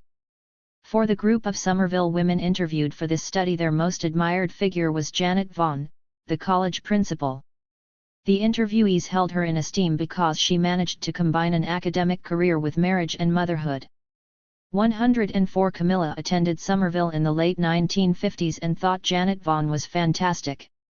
The weight she placed on Janet Vaughn's domesticity was seen in an anecdote she told about seeing the nappies hanging out outside the principal's lodgings when her grandchildren came to stay, which Camilla felt highlighted the maternal side of Janet Vaughn's personality. 105. Several of the women who were interviewed spoke of their desire to have children, but also to continue working after their children were born. They were aware, however, that it would be a fight to do so. Monica was an undergraduate and postgraduate at Oxford in the late 1940s and early 1950s. When asked whether university-educated women were expected to have careers, she replied, "It wasn't very easy in the 1950s for people to do that. So the expectation wasn't there. But the personal expectation was there, and my husband's support was very strong." 10. Yvonne had her first 3 children in her late teens and early 20s, as soon as she left school. At first she was content to be a full-time mother, but recalled how when they were school age she realized, "I'd got to go to university, I really needed to do something." 107. While Yvonne did not become conscious of her need to have a career until after her children were born, Georgie always knew she wanted to be a teacher. Indeed, one of the reasons why she married her husband was because he understood how important this was to her. "I had quite a lot of boyfriends as well as him. I had one who said, 'Marry me, and then you don't need to be a teacher.'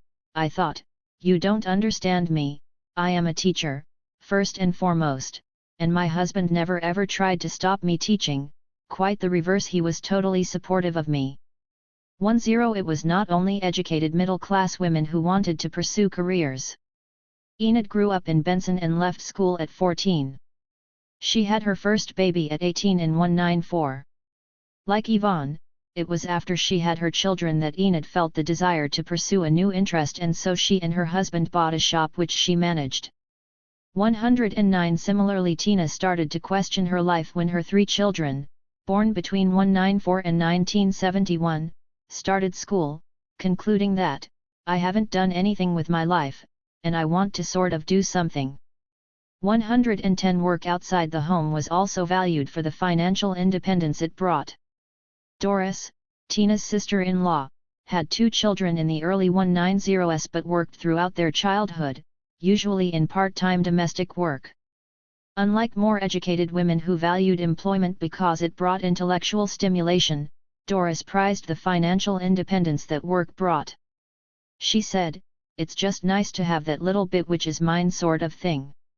And if I want something I don't have to ask my husband if I can have it, I can get it myself." 111. Indeed, this was a common attitude. A Jamaican woman in London interviewed by Nancy Foner in the early 1970s stated, "Here you work for yourself. In this country we do as we like. I have my own pay packet and don't wait on my husband for money." 112 There were women who did report that they went on to have interesting and successful careers from which they took great satisfaction on returning to the labor market. It is also noteworthy that women who felt they had done poorly at school and in their pre-marriage careers were amongst those who felt they had accomplished the most. Enid left school at 14 in 1999 and Tina left school at 15 in 1959. Both had only worked in temporary, low-skilled jobs for a few years before marrying at 18. However, as noted above, Enid subsequently ran her own shop, and Tina had her own business. A small number of Oxfordshire respondents who were older mothers and did not have their children until they were in their 30s, and as a result had worked for 15 or so years before having children, felt they had already achieved all they could in their careers and were happy to now give priority to motherhood. For example, Cassie had worked as a civil servant in the War Office, which delayed marriage and motherhood for her.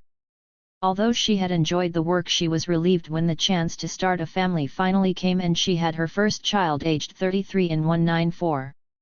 114 Ruby worked as a dispenser in the surgery in Benson and was happy to leave work when she had her first and much longed for baby in 1972 at the age of 32. 115 Finally, the group of women in Oxfordshire whose accounts indicated the greatest feeling of success in combining work and motherhood were school teachers. It seems likely that several factors were at work here to produce their satisfaction, but it was surely significant that teaching was presented in popular imagery as a profession that could be combined with motherhood. Indeed, some women embarked on teaching as a second career after their children were born precisely because they felt it was family-friendly. School working hours and holidays meant that difficulties in providing childcare, at least for school-age children, were reduced. For instance, Olive, who returned to teaching when her youngest child started school, recalled that the only day when she was not available at home was staff inset days, when her eldest daughter babysat her younger brother.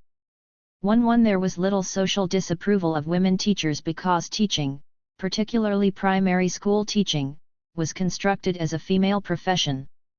Consequently, there was less conflict for women who taught than those engaged in many other occupations between their identities as mothers and workers.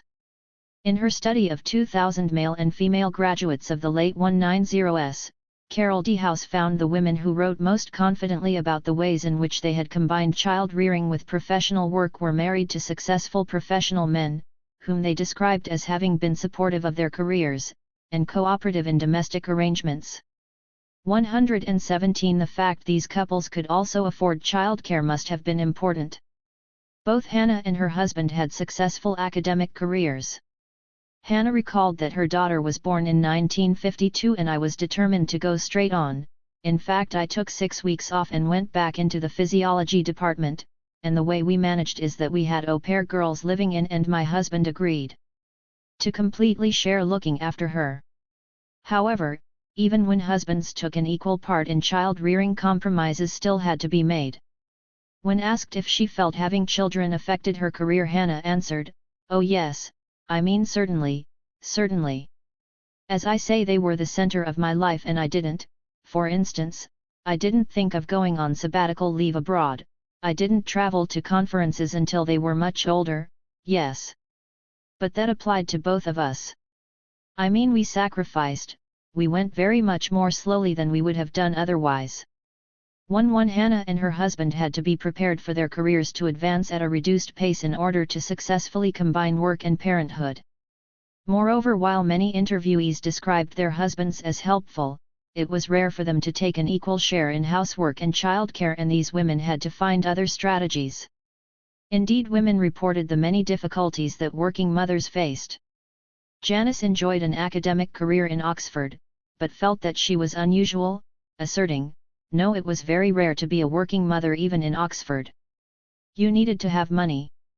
119 Molly, an Oxford graduate, also discussed the hurdles that existed for women in her account of why she did not return to full-time work.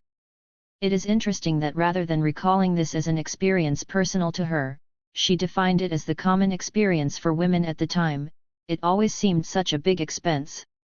So unless you were earning quite a bit, it didn't work out.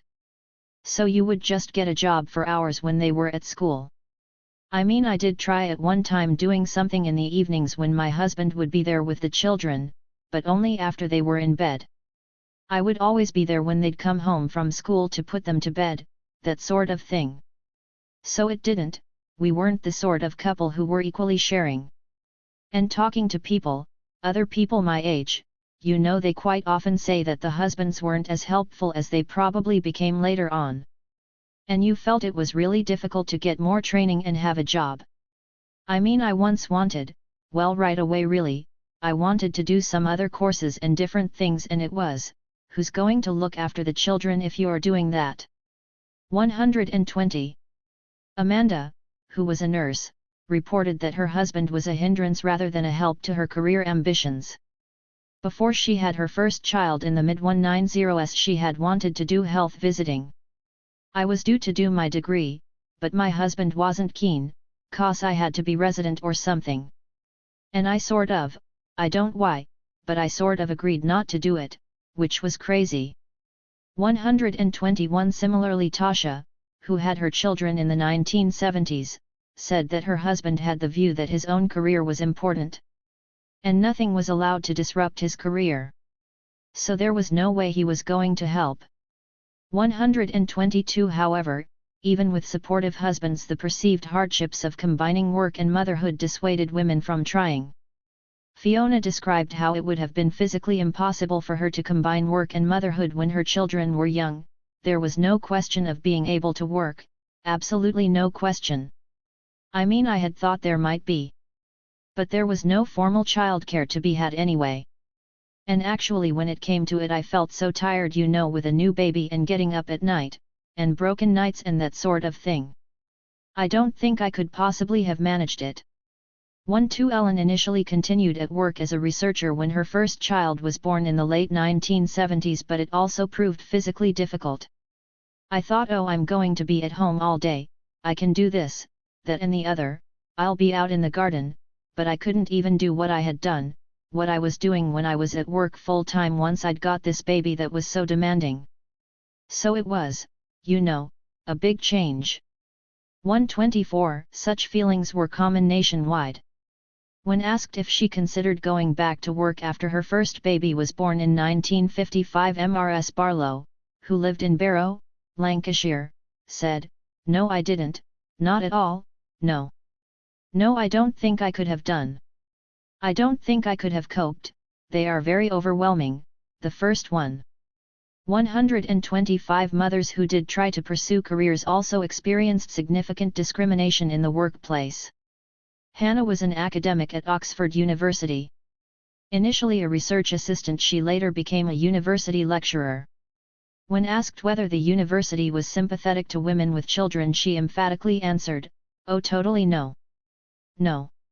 In fact, in 195 the head of department said to me that I had to leave. He said, 'You have a husband and children, I don't think you should be here,' and he threw me out." She was only able to resume her position when there was a change in personnel.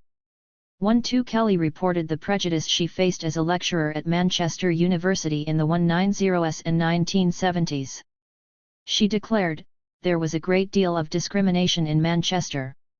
I didn't realize how extensive it was. I was discriminated in payment, I was discriminated in every respect, and in promotion, and I intensely objected to that." 127. This inequity was not limited to academics. As a civil servant, Ivy had to cease work upon her marriage in 194. Although she was later allowed to return to her position when the marriage bar was removed, she became pregnant soon after and again had to leave. 1-2. Olive was a teacher and should have stopped work when she married, but was allowed to carry on due to the shortage of men in wartime. However, she said, "I can always remember them saying, 'We shall have to examine you every so often to see that you're still fit enough to teach.'" 129. Sarah was also a teacher. She and her husband moved from Leeds to Oxford because married women were not allowed to teach in Leeds but were in Oxford due to the different rules of the two authorities. 10 Increasingly women were expected to give up work on pregnancy rather than marriage, but conventions were still strictly adhered to.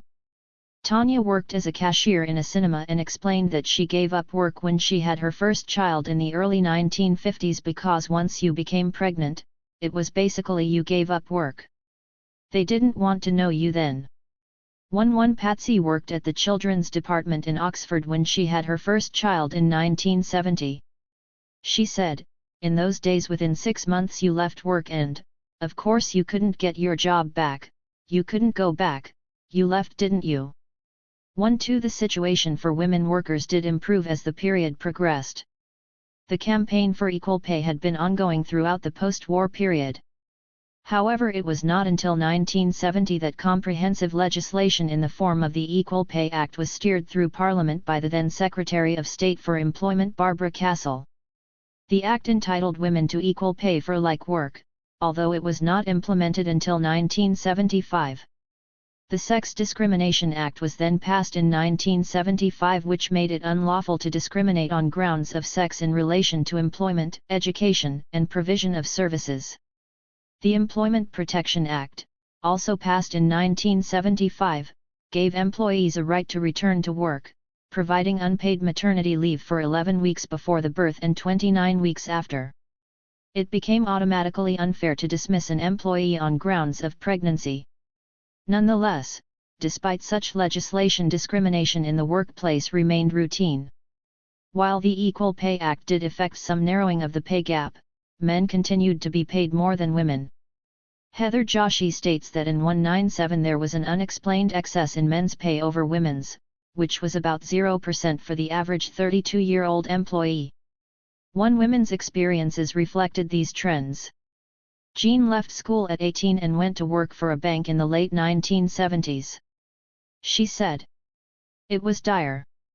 I only lasted 9 months.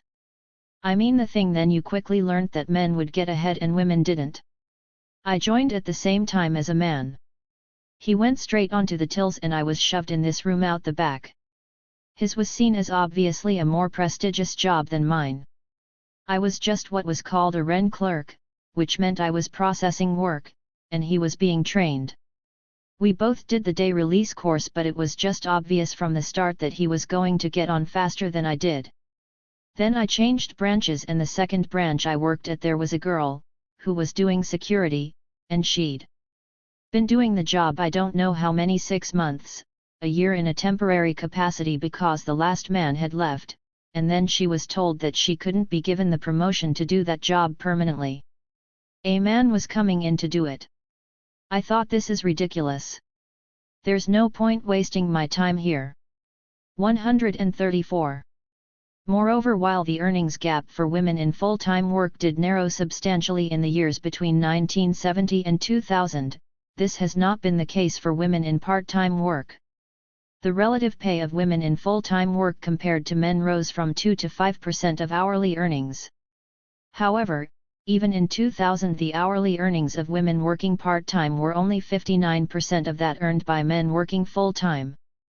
15 There were also social and cultural expectations which reinforced the view that women with young children should not work. Siobhan remembered that when she and her husband applied for a mortgage in the late 190s, she was the one with the steady income. But the bank would not take my earnings into account at all.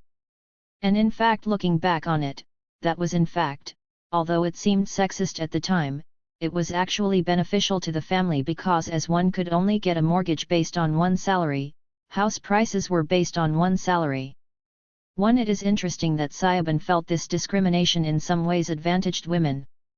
She thought that it freed them from having to work as families could live on one, namely the husband's, income. Viv left work when she had her first child in 19.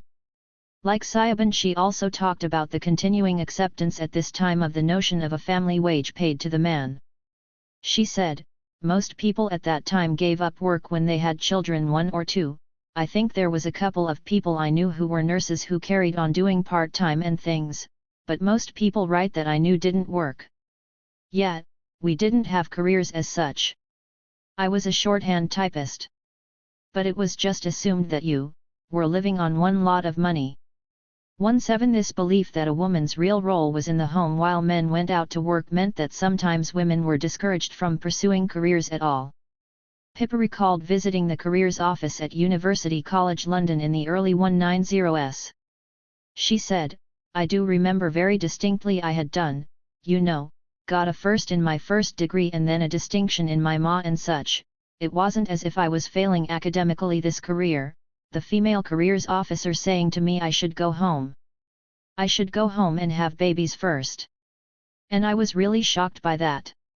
Moreover, the part-time nature of many women's work meant their terms of employment were poor.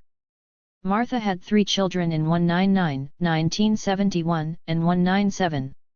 She took a part-time job as an alumni officer in an Oxford college in the 190s.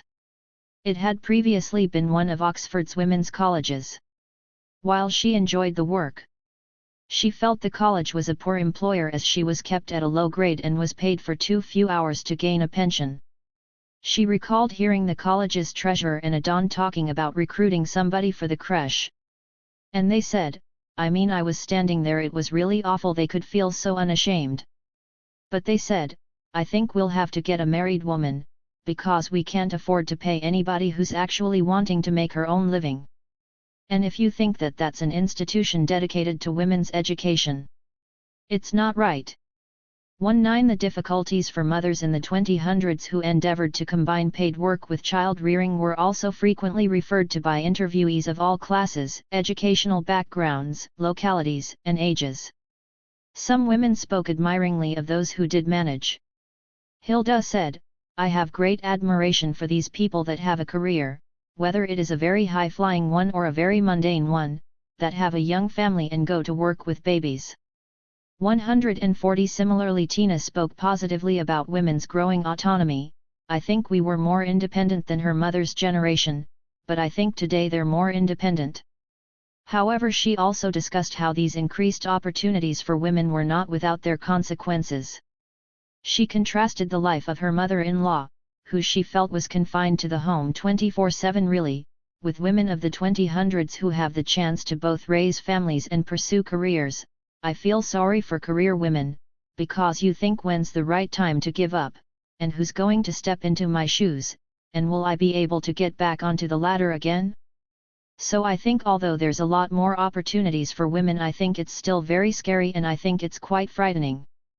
"'Cause before, because I'd had my children young, I didn't feel I'd had to give much up, and I did what I wanted after. But I think for career women it's very hard to give up something. When you've got to a certain standard in life and you've got to the same level as a man, there comes a time when you've only got so many eggs and you've only got so many years to breed children.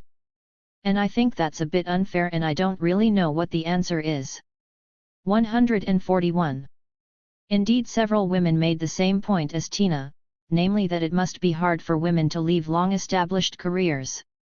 For example, Sharon had been happy to abandon her PhD and become a full-time mother, but felt if you've actually got an interesting job, to leave it for years and years is not a good idea, and so, to me the compromise would be to keep your foot in the labor market, to keep your job going, but not work full-time.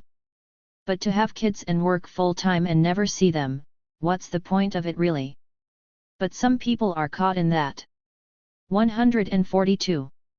Enid thought that women of the 2000s had been brought up with higher expectations of their professional lives than when she was growing up in the 1920 and 190s. "They need more these days than what we did. We didn't know any different, but they've had so much by the time they get married, haven't they? A young person today, by the time she starts a family, she's had far more out of life than I did. We'd had nothing really, so there was nothing to give up. You see, no different, you hadn't had money, 'cause you hadn't earned big money. But if you've a good job and it's an interesting job and you love it, and then you're going to be at home all day, and you're going to miss all that money, it takes a lot of thinking about, it's a lot to give up." 143. Enid's suggestion that it was harder for these women to forego their incomes than it had been for her generation was also an issue that many of the Oxfordshire respondents commented upon. Bethany thought that now with the cost of housing, people just can't afford not to go out to work. 144 She believed that this dual income came at a price, with women losing the more leisurely life she had enjoyed. Gloria also lamented that couples in the 2000s felt they could not manage without the wife's earnings. She thought working mothers miss an awful lot. 145 Lindsay explained that she felt this situation must be especially hard for those women who do not even like their jobs, stating, "I suppose the pattern which there is now, is simply that it's the norm for women to go back to work because they'll be in dire trouble if they don't. The need to work is being hung over women as a threat, and it seems to me that women who have not got satisfactory jobs, I think the pressures must be appalling." For the overwhelming impression that emerged from the interviewees was that the women were rather ambivalent about the changes that had occurred over the half-century. For example, Shula was clearly trying to reconcile her mixed opinions on the subject as she spoke. Comparing her own and her daughter's experiences, she said, "See, people think you're a bit weird, I think sometimes, what about your career? Well, people didn't used to bother about those things quite as much years ago, and I think people are more protective of their careers now. I think it's a good thing for women. I'm not saying pause. I mean to be aware of their careers, and I think there should be equality in the structure for women. But I don't think the children have suffered. It's just been different. And I, and my friends who were like me had time out, we feel privileged. We feel as we were really lucky. And it was, you had that freedom which I don't think they have now, because they had, like everybody else, they had such a high mortgage that her daughter needed to contribute. And this is the way it is, but everybody's doing it now, so I don't know whether it's right or wrong, but it's just different really." 147. The interviewees felt that both full-time work and full-time motherhood could be stressful for women. Moreover, they were not sure if there were any easy solutions to the problems they felt existed for mothers of the 2000s. One area the Oxfordshire interviewees did believe could be improved, however, was the availability of part-time work for women. Indeed, the provision of part-time employment was one of the areas they were most concerned to see progress in and felt strongly about. For example, Bertha had returned to part-time teaching when her children, born in the early 190s, were school age. She felt that working part-time had enabled her to combine her work and home commitments, but said, "I don't think I'd be able to cope full-time, I really don't. I don't know how these mums do it. They must do somehow. I feel quite sorry for people really who have to, well, I can understand them wanting to keep their careers going, but I think it's an awful lot of stress."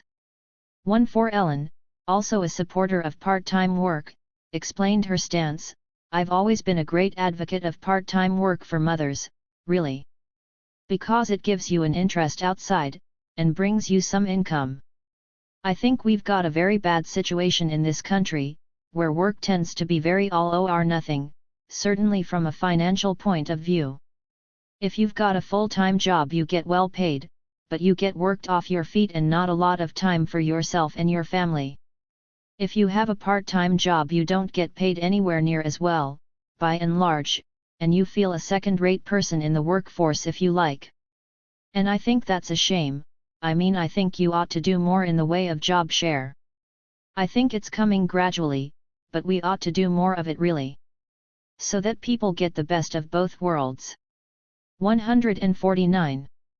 Women like Ellen were not being conservative or reactionary in their attitudes to women working outside the home, but argued that they should do so on their own terms. Many Oxfordshire respondents thought the increased opportunities for women had to some extent been negated by the increased pressures upon them. They concluded that mothers of the 2000s were suffering because they had simply adopted male patterns of work, when what was needed was a revision of working conditions for everyone to provide a better work and home-life balance. Conclusions. The uncertainties and inconsistencies which existed in post-war thinking about the relationship of mothers to employment outside the home were reflected in the Oxfordshire interviewees' own experiences of work at this time. They expressed some ambivalence in their attitudes to paid work and whether they thought it was beneficial for women.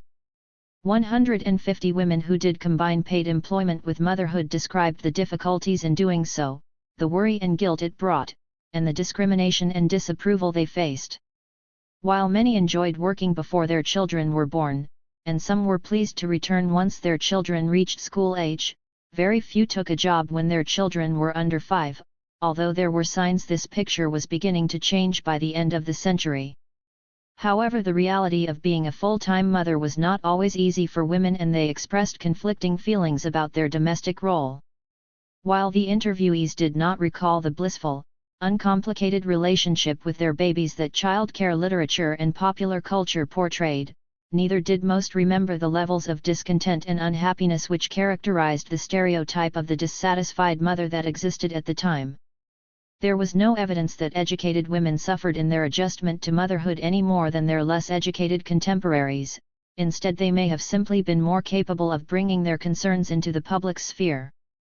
151. Indeed, writing in the early 1970s, Lee Kummer argued, the only difference between Suzanne Gale and the working-class housewife, the pattern of their daily lives is almost identical anyway, is that she has articulated what they know and feel. 152. Motherhood was a contradictory experience for many women, bringing pleasure and enjoyment, but also feelings of loneliness and constraint. 15. The theme of independence was also a prominent feature of women's accounts of their attitudes towards work inside and outside the home. Irrespective of their class or educational background, the interviewees' narratives were united by this quest for autonomy. The Oxfordshire respondents were perhaps influenced by the discourses of second-wave feminism, which prioritized women's ability to take control over their own lives. However, there was a general belief that women achieved this autonomy in different ways and that these could also change during the course of their lives. For example, many interviewees, particularly those from working-class backgrounds, talked of being keen to leave school to gain independence through work. They felt that work would offer status, socialization into the adult role, and the right to determine their own lives. For those who felt that the reality of their work life did not meet these aspirations, marriage and motherhood offered an alternative way of achieving these goals. They hoped to find freedom through being mistress of their own household. However, women also reported that they then sought independence, particularly financial independence, through paid work, most often once their children had reached school age. It is interesting that the Oxfordshire respondents characterized both work and motherhood as ways in which status could be gained for women in the post-war period. By the early 1970s, it seems women were becoming increasingly doubtful about whether their domestic role alone could be sufficient to provide this approbation, and women who had children after this time felt compelled to stress they were more than full-time mothers. Those who did not return to work felt guilty for not doing so. However, it is clear from women's discussions of their daughters' generation that they were also uneasy about many of the changes taking place at the beginning of the 21st century. Interviewees were trying to reach conclusions during the course of their narratives about how women's roles as workers and mothers could be reconciled, but the overriding impression to be gained from the interviews was the real difficulties they found in doing so. 7. Breadwinners and homemakers, ideals of men and women in the family. Dramatic changes occurred in conceptions of motherhood and the family over the second half of the 20th century. During the 1950s, femininity was viewed as intimately associated with domesticity, both by contemporaries and in subsequent accounts. The ideal mother figure at this time was a full-time homemaker dependent upon her breadwinner husband, with 2, 3 or 4 children, living within a nuclear family. In his comparative study of the St. Abbys and Barton regions of Oxford in the early 1950s, John Mages stated, "The family as we saw it consists of husband, wife, and their children. Occasional families may be called incomplete in that one parent is missing or that there have been no children. These are accepted as deviations from the normal state of the family, both by us as investigators and by our informants. One marriage was linked with children in popular understandings of the family. 2. The nuclear family was a norm in British culture and society, and it was widely experienced. It was also assumed that the contemporary model of family life would strengthen and continue, and many of the women interviewed recalled holding this belief when they entered into marriage and motherhood. However, in reality significant changes occurred. While at the end of the century the majority of men and women still married, non-marriage was on the increase. Those who still married did so later, and about 1 in 3 marriages ended in divorce. Cohabitation had become increasingly common, usually preceding or following marriage but, for some couples, replacing marriage. The most visible outcome of these changing patterns of family formation and dissolution was the growth in the number and proportion of families headed by a lone parent. At the end of the century, lone parent families formed about 2% of all families with children in Britain and numbered about 1.7 million families with about 2 million children. However, many of these lone parents went on to form new partnerships, and in some cases to have more children. Patterns of family formation and dissolution also differed along the lines of class and ethnicity. For example, Caribbean men and women were less likely to be married or cohabiting than their white counterparts, while South Asians had higher rates of marriage and lower rates of cohabitation and marital breakdown. 5. The relationship between ideals of the family presented in popular culture and the changing reality of people's lived experience is a complex one. Dennis Dean believes that in the desire for post-war reconstruction, a strategy had been evolved to present the home and family as the agents of social cohesion in a world of chance. This was promoted in schools, cinemas, and magazines. While it is difficult to quantify the ways in which films or magazines affected how women viewed themselves as mothers, they clearly did provide images of the ideal woman at this time.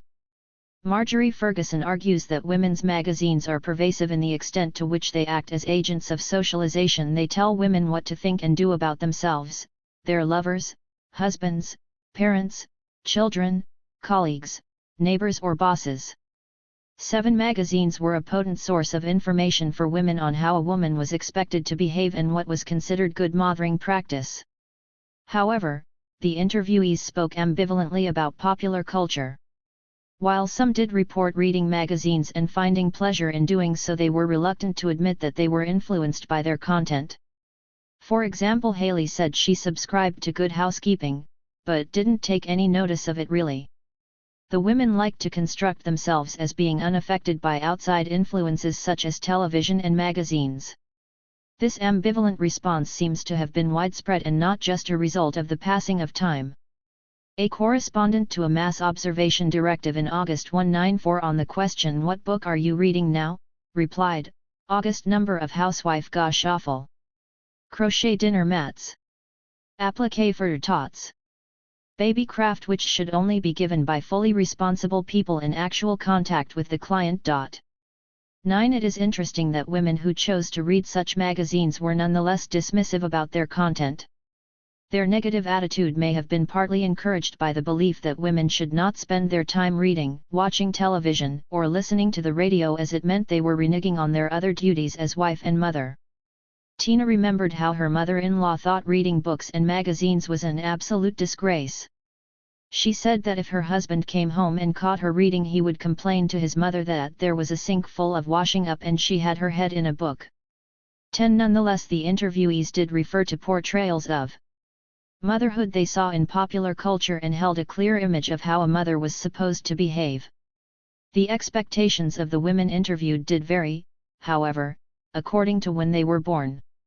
The oldest interviewee was born in 1912 and the youngest in 1992.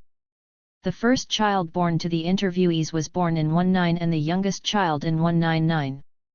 More than one generation was therefore represented amongst the Oxfordshire respondents, as well as those who grew up before the war, and those who reached adulthood in the decades after.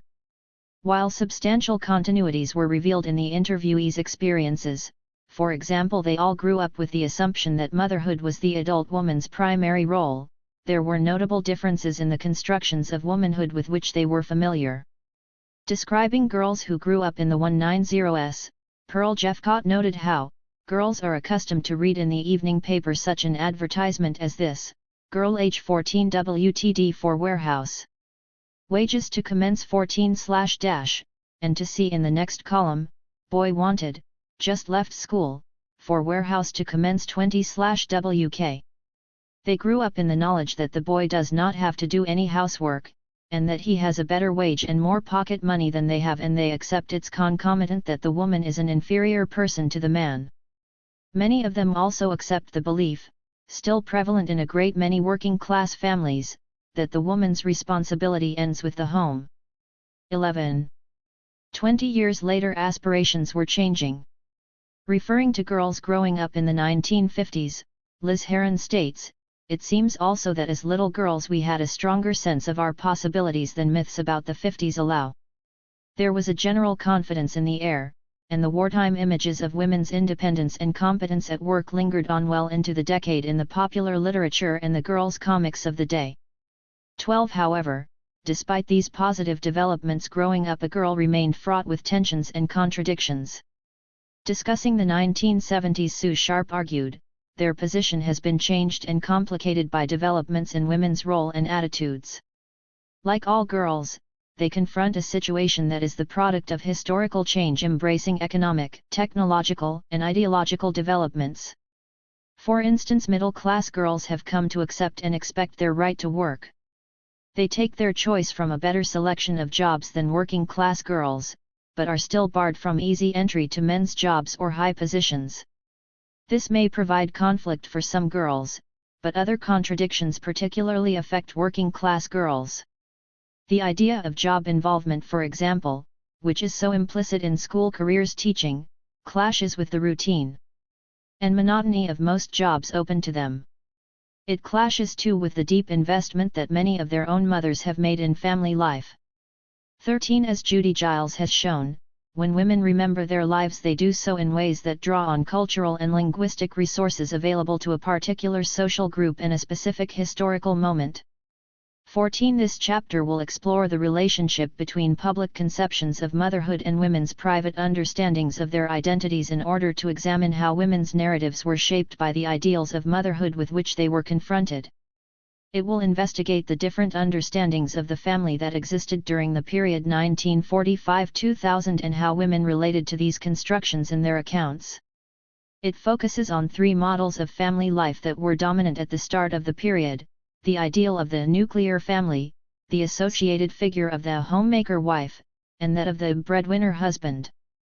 The chapter will consider how these ideals were refashioned in the context of the changing attitudes towards marriage and motherhood that occurred as the century progressed, whether women embraced or rejected these developments, and how they reassessed their own attitudes towards marriage, the family, and motherhood with the passing of time. The nuclear family.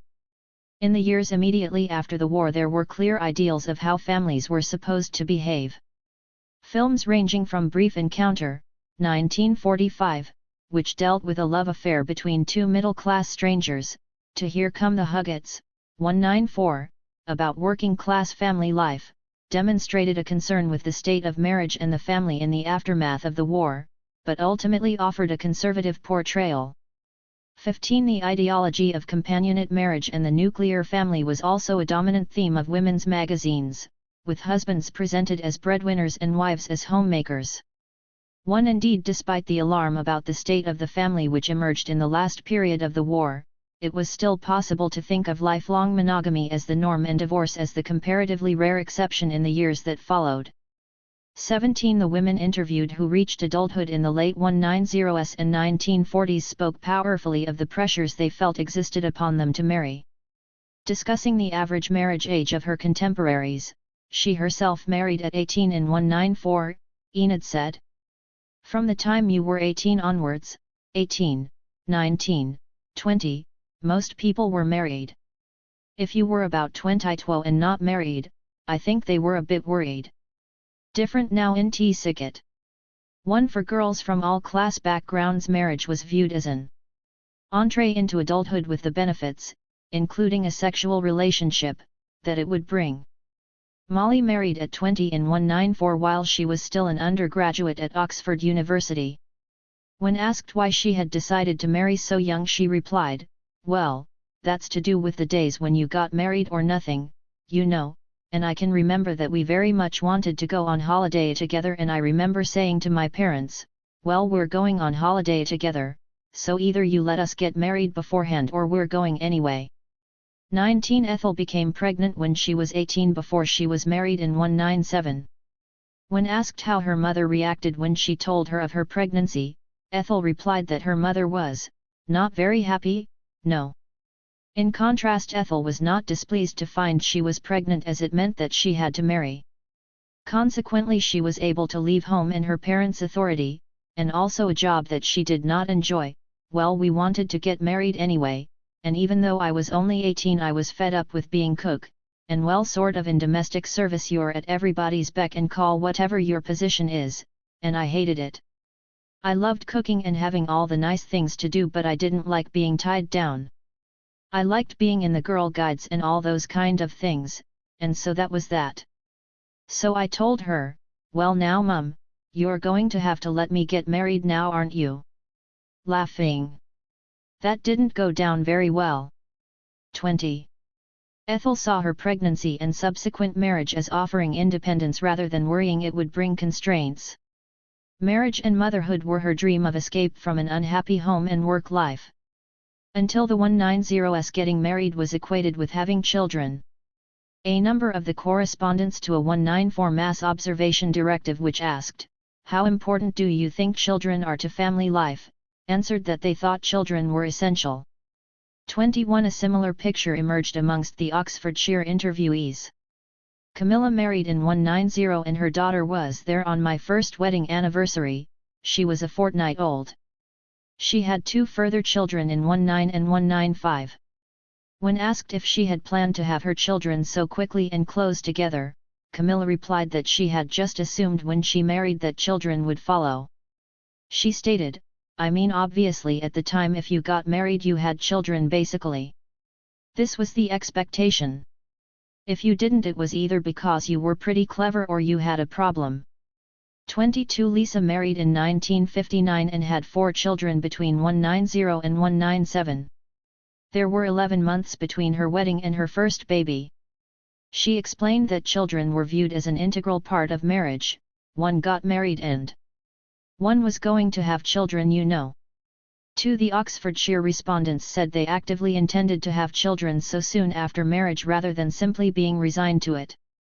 Claire had her first daughter 15 months after her marriage in 1959.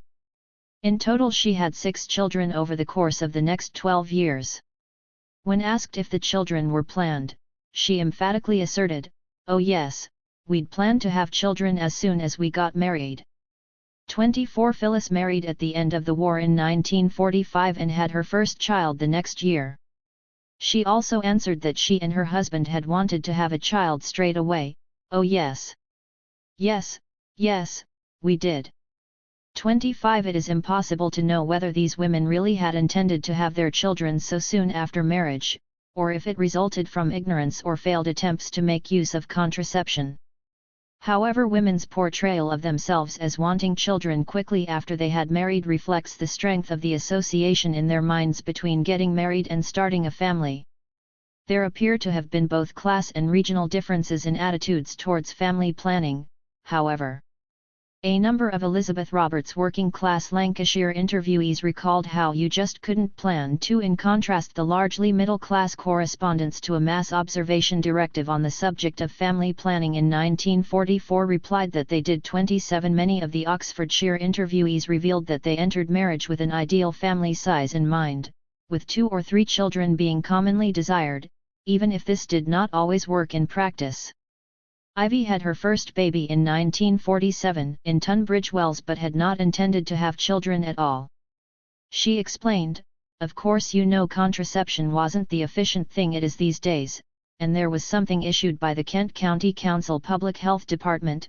They issued something called Volpar, which was nothing more than a gel, a lubricant really, but Volpar, voluntary parenthood. And there were a lot of Volpar babies." 2. In contrast, Oxford was advanced in the provision of birth control advice. A pioneering group of doctors with an interest in the provision of birth control opened a birth control clinic in Oxford in 192 under the auspices of the Oxford Family Welfare Association. The nearest similar clinics were as far away as Bristol and Birmingham. There were none in either Oxfordshire or Berkshire. 29. Although women in Oxford were fortunate to have benefited from the provision of such a clinic, they did not always speak appreciatively of it. Madge, who attended the clinic in the early 1940s, described it as being a little tiny cottage in Jericho. "Well, it was like a slum in those days, and they had this little tiny cottage, and I went in and there were, well, they seemed like elderly ladies to me, like midwives, I went up a rickety staircase and they'd got no bed. No anything, everything had to be done squatting down, and it was terrible. 0 In oral history interviews with men and women from Oxford, Hertfordshire, South Wales, and Blackburn about the middle decades of the century, Kate Fisher found there were significant class and regional differences in the birth control practices couples employed. Urban, industrial, working-class areas revealed a much higher dominance of withdrawal than middle-class suburban regions where condoms, caps, and pessaries were more often used. Nonetheless, Fisher argues that in all areas traditional methods of birth control, namely coitus interruptus, abstinence, and abortion, continued to be important alongside the rise of appliance methods. Birth control was both more accessible and reliable by the end of the century. The introduction of the contraceptive pill was a turning point. First introduced in late 191, by 194 an estimated 40,000 women were taking the drug. Here Cook argues the pill was novel in two ways. Firstly, it had very high effectiveness, and secondly it was under female control too. Then in 197 abortion was legalized and local authorities were empowered to provide family planning advice and contraceptives free of charge. As a result, women's plans surrounding their optimum family size were more often realized. For example, when asked if she always knew how many children she wanted to have, Jean, whose children were born in 197 and 1990, said, "Yes, absolutely. 2 fit in the car, you know, holidays are all catered for families with 2 adults and 2 children. It's very sensible." However, for many women the ultimate plan was to have a girl and a boy, and this still relied on luck. Discussing her ideal family, Margaret, who in actuality had 2 sons, said, "I was going to have 2 but they were going to be a boy and a girl. Slipped up there." For similarly, Kim's dream was to mirror her own childhood experience. There would be 2 of us, 2 children, and preferably a girl and a boy, but we didn't manage that, but the 2 children was optimal. 5 There remained couples who were less exact in their planning though. When asked if she had known how many children she wanted to have, Carmel, who had 3 children in 1977, 192 and 195, replied, "Well, we had sort of ideas, but we're Catholics you see, so it was a bit more kind of, well, we left it a bit more open than perhaps other couples did." While fertility may have become easier to control, however, infertility was not. Medical advances were being made. Louise Brown, the world's first baby to have been conceived by in vitro fertilization, was born in 197. Bev felt she had benefited from such developments. She had suffered from a series of 17 miscarriages before her 2 children were born in 197 and 1990 and said, "I am grateful for science." 7. However, many couples still suffered from infertility. Shirley's first baby was born in 197, after a traumatic delivery. She was unable to conceive again and her second child was adopted. Moreover, even at the end of the century, infertility treatments were often unpleasant and their success rates remained relatively low. 9 One of the reasons for women enduring fertility treatments may have been their desire not to have an only child. 40 interviewees who had been only children were particularly adamant that they did not want to have just one child themselves. Marilyn, Hope and Nancy all stated that they had not minded how many children they had as long as it was more than one. They had been only children and did not want to repeat this. 41 Glenda thought that her contemporaries were consciously trying to break with the past and were a generation in revolt against the cult of the only child.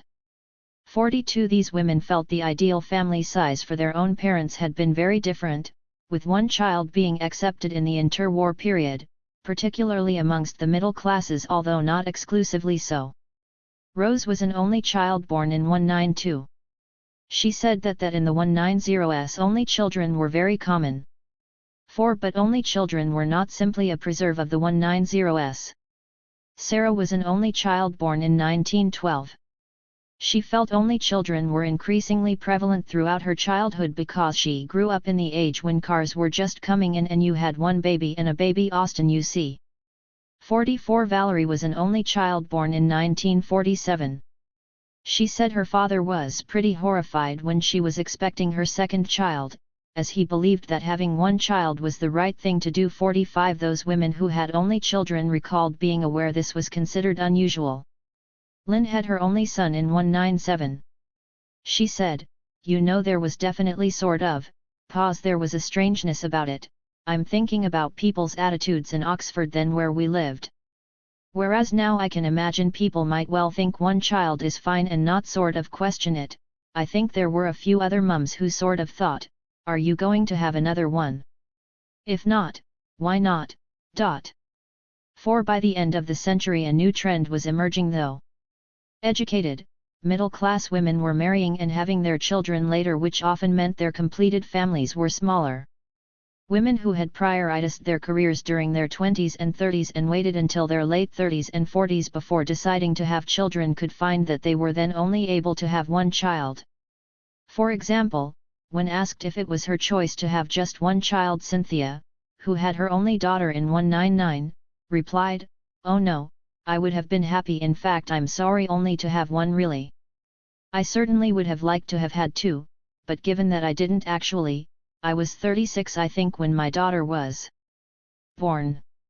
There was a sense in which I'd left it too late then, so I'm sorry to only have one really." 47 However, a demanding work life could also mean that these women wanted a small family. Alexa also had her only daughter in 199 in her early 40s. While in practice she said she had left it too late to have more children, unlike Cynthia she did not regret this decision.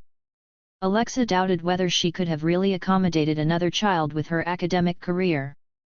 However, while a one-child family was not seen as ideal, society also held definite ideas about the maximum size a family should be.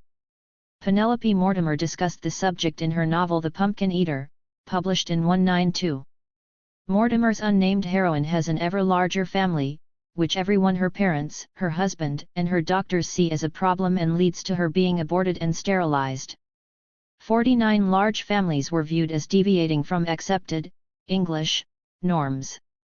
For example, Anne Phoenix has shown how non-Indigenous women were stereotyped as having too many children, with more health education leaflets on family planning translated into Asian languages than on any other health issue.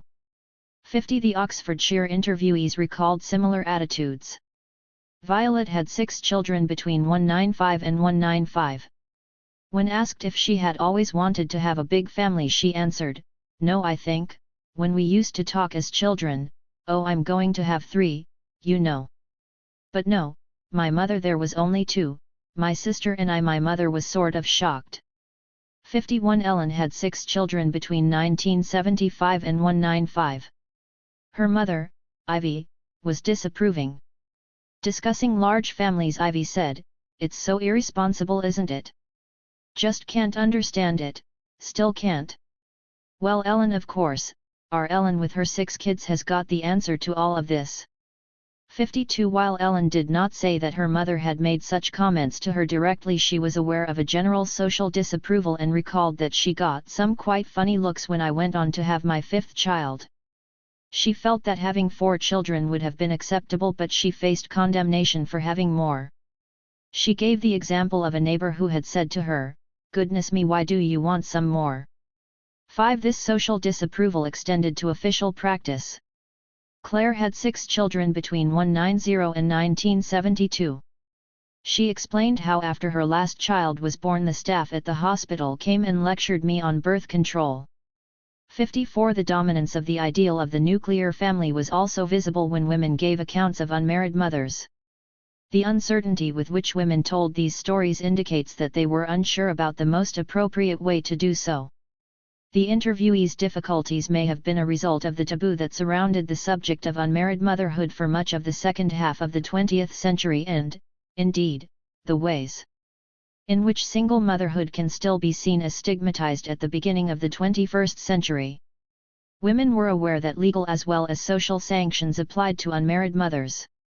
For example, referring to the 1940s, Sarah said you couldn't afford to get pregnant if you weren't married because there wasn't this cosseting of the one-parent family as there is these days. You got no maternity, no allowances, you were just a destitute woman really. I mean, you were relying on charity if you had a baby before marriage. 55 Also discussing the 1940s, Tilly recalled that to become pregnant when not married at this time was a fate worse than death.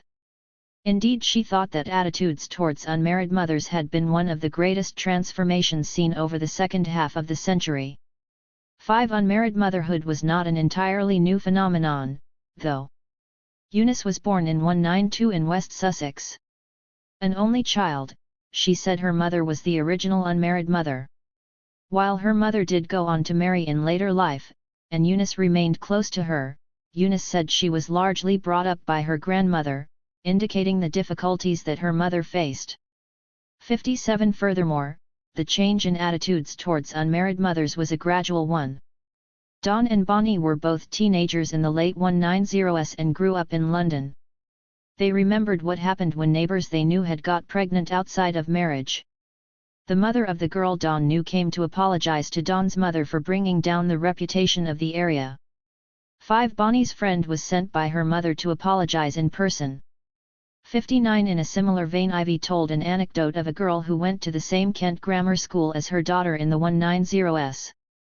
She was about 17 and she got herself pregnant, not married. This was, wasn't done. So her mother stood by her. I think she had the baby at home. But it was the sort of thing that was kept hush-hush. Especially in that sort of home. Her phrase "that sort of home" is revealing as it indicates how she intertwined discourses of class and gender in her narrative. Ivy felt it was particularly shocking for a respectable middle-class girl to have become pregnant. The age of the mother seemed to be a factor in determining the interviewee's response to single parenthood, though, with teenage pregnancies evoking more sympathy. One recalling being pregnant with her first son in 1970, Siobhan said, "The person I felt sorriest for when I'd had my baby was actually one of my students from the Poly, who was pregnant at the same time." She said her student was only a little girl of 16 who hadn't got a husband and she was on her own. The image of this girl's plight had remained with Siobhan and she often wondered how she managed. 2. In the immediate post-war decades, the assumption remained that women needed husbands to support them and their children, and this meant that many entered into marriage for pragmatic reasons. Working-class women in particular thought it would offer them security. A mass observation survey of 100 people about marriage conducted in 1947 found that in the working-class London areas of Poplar, Bermondsey and Shoreditch, the women said they married to have a home considerably more often than that they married for love. In the middle-class areas of Hampstead, Chelsea, and Marylebone, the emphasis was reversed. However, marriage was often a gamble. Peggy married at 18 in 1951. In the course of her interview, she had explained that her husband was a poor provider who would spend his wages in the pub rather than giving the money to her for the family's upkeep. Describing why she gave up smoking, she said that after her husband's death her doctor told her, "If you don't pack up those woodbines," he said, "you'll be joining him." I said, "I don't want to join him," I said, "I've only just got shot of him, that was it, and I packed up my fags." However, despite her own bad experience, she went on to say, "I believe in marriage." Peggy was concerned that women of the 2000s were left facing instability and uncertainty in their family lives because they did not marry their partners. She stated, "You can be living together perhaps a year and you'll have a fallout over the silliest thing and he'll be gone. You'll perhaps be left with 3 or 4 babies, but if you're married it gives you security." Peggy's attitudes were probably influenced by the situation of her own daughter, who was not married to her partner, and about whom Peggy was clearly worried. For Peggy's views were not unrepresentative, with many of the older Oxfordshire respondents regretting the loss of the security of marriage. The value they assigned to marriage may also be the result of hindsight. In their 60s, 70s, and 80s, the companionship marriage provided was, perhaps, particularly significant to them. They worried their children would not reap the benefits of long marriages in later life that they felt they had enjoyed. The older women who were interviewed spoke ambivalently about rising rates of cohabitation. Gloria expressed a great deal of uncertainty in her sometimes contradictory account of her daughter who cohabited with her partner in the 190s and started the rot. While she said it doesn't worry me, she later explained that at the time, I didn't think that was the right thing to do. She indicated this was partly because she was anxious about the reaction of family members. Certainly my parents didn't think it was the right thing to do and my brothers weren't very happy with it either. 5. However, talking about her daughters cohabiting with their partners, Tina explained that she felt she had put them off getting married. While she said she did not explicitly tell her children not to marry, she did warn them men change when you got married. She explained, I couldn't let them go through, into the lion's cage, without telling them how I really felt. Tina herself had separated from her husband for a few years, although they had subsequently reunited. While Tina always respected him and he's always respected me, she felt she just didn't want to be married. Amongst the younger women, cohabitation was not uncommon, although for most this was for a few years before marriage, or with a new partner after the breakdown of a previous marriage. Lynn lived together with her partner for several years in the late 190s before marrying him in 1970. She said that this was quite pioneering in those days and it was something which rather agitated my parents. 7. Parental disapproval was a common theme in the interviewees' accounts of cohabitation. Pippa lived together with her future husband in the late 1970s, but she hid this from her family because she did not think they would approve. Tara described what happened when she told her mother she was living with her partner in the early 190s. My mother was totally traumatized. Yet, she was totally traumatized because I had a very strict religious upbringing and everything.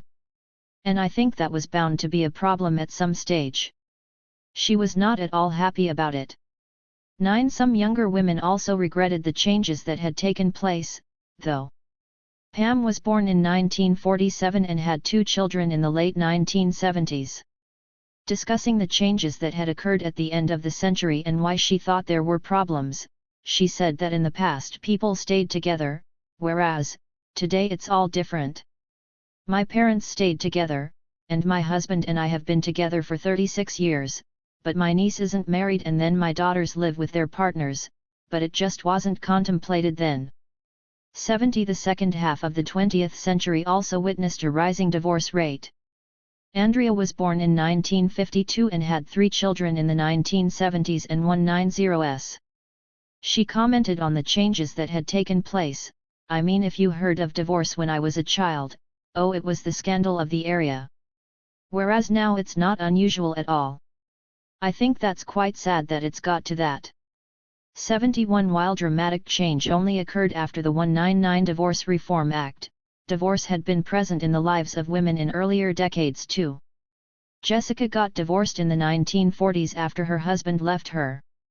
She thought that attitudes towards divorce had been one of the most remarkable transformations of the second half of the century. When she had divorced, it was a very naughty and horrible thing to do, but now it's common. It's uncommon not to have been divorced, isn't it? 72. Camilla, who married aged 23 in 190, and Bethany, who married at 22 in 19, both thought there had been a generational change in people's opinions of divorce. They felt their contemporaries had been prepared to stay in marriages which may have been at times unhappy, in the hope they could work through their difficulties. In contrast, they thought the next generation were quicker to end their marriages. Like Andrea, they were uncertain, however, whether this was a good thing. 7. Some women were more positive about these developments, though. Carol had been married and divorced twice. Although she currently lived with a new partner, she said, I'm not marrying again. 74. And Lindsay, who was born in 195, thought that easier divorce was a great improvement and regretted that it had not been possible for her parents' generation. She said her parents were unhappy to the extent that she and her sister asked them why they did not divorce. She felt in the climate of the 2000s they would have done so, thereby preventing the years of dissatisfaction in their marriage they both clearly faced.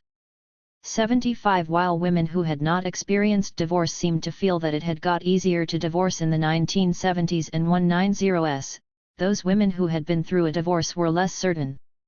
They spoke of the social and financial consequences it brought. Moreover, for some groups of women these penalties made the costs of divorce prohibitive. For instance, Alison Shaw has shown how it was rare for Pakistani women in Oxford to even consider divorce at this time. 7. The families of divorced women could face many difficulties. Sophie and her husband divorced in 190. She said she was the first person she knew to have been divorced and recalled how a child had said to her daughter that she would not play with her anymore as she no longer had a daddy at home. Sophie also talked about the financial problems she faced. 77 Indeed, financial hardship was mentioned by several of the women who got divorced. Amelia and her husband separated in the late 1970s when Amelia's son was 3.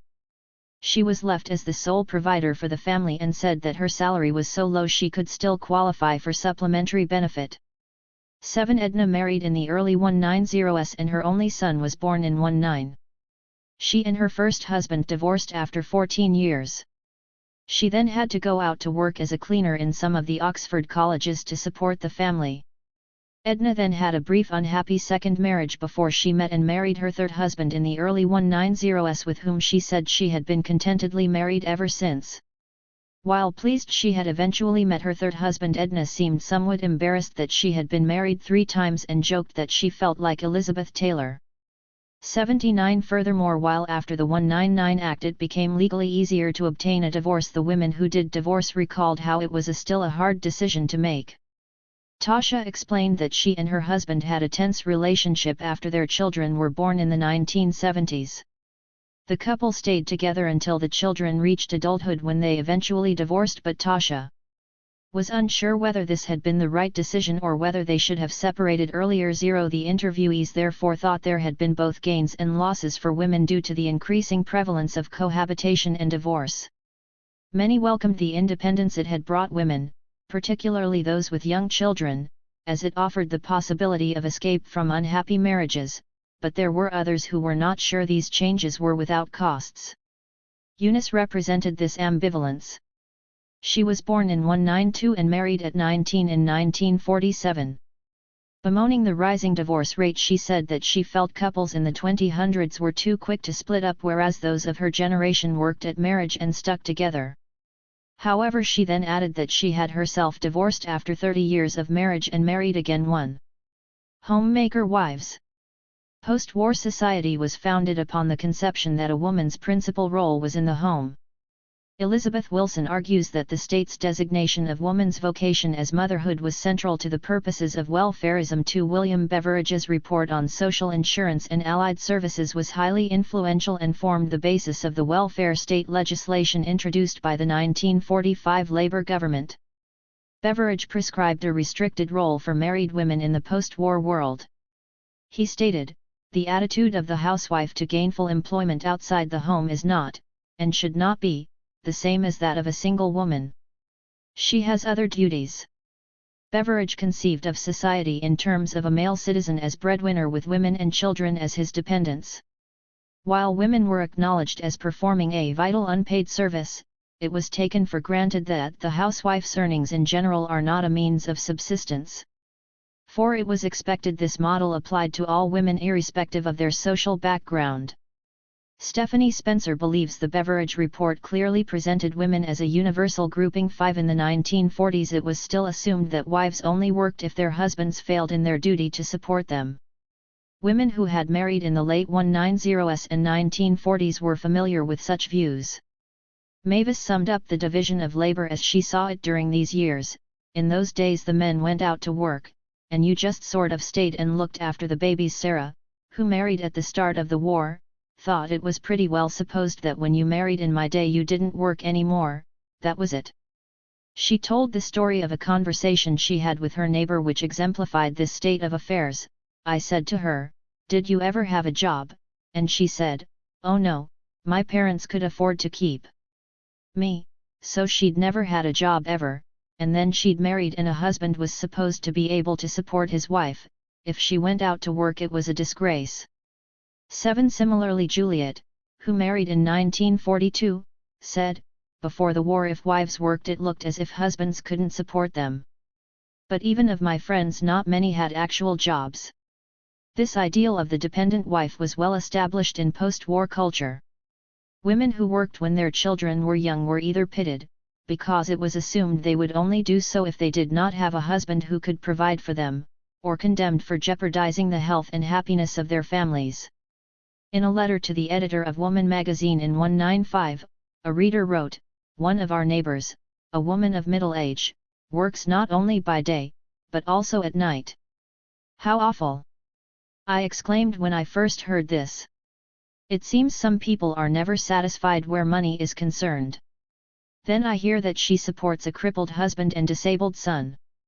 She never gets more than 3 hours sleep a night, and still manages to keep going in spite of this. I felt very remorseful. But is it pride that keeps such a deserving woman from asking for help? 89 Likewise, the dominant and organizing ideology of femininity in 1950s advertisements was the mother as housewife, always wearing an apron, youngish, smiling brightly. 90 These representations of femininity were influential, and interviewees employed this image of the housewife when recollecting their experiences of motherhood nearly 50 years later. Glenda, who had 2 children in the 1950s, explained, "We belonged to a generation that felt you ought to bring your children up and they should come in from school and smell fresh hot cakes cooking and have television with mummy and daddy."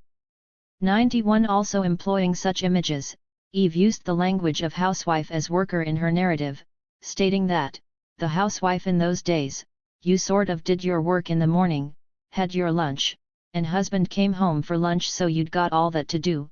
It was really hard work, and then husband went back and you got the child ready, got the child in the pram and went out shopping and went to the park and met your friends and that was the life. 92 Those women who grew up in the 1950s looked back on the decade as a time of idealized femininity. For example, Melanie, who was born in 1944, remembered the cookbooks from the 1950s which required women to spend 5 hours preparing a recipe. 9 That they would have the time to do so reinforced the assumption that a woman's place was in the home. However, not all women identified with the images of womanhood presented in the adverts in such a positive way. A woman correspondent to a 1951 mass observation directive on housework wrote, "I like washing least. It is hard work in spite of the advertisements."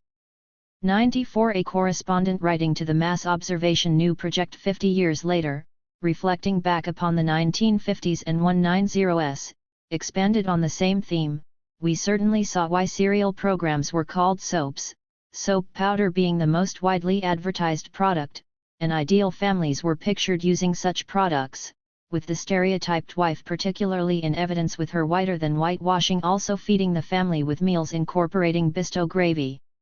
Somehow, as a housewife, later a working wife/housewife, one's standards never came up to the TV ones, which seemed unrealistic.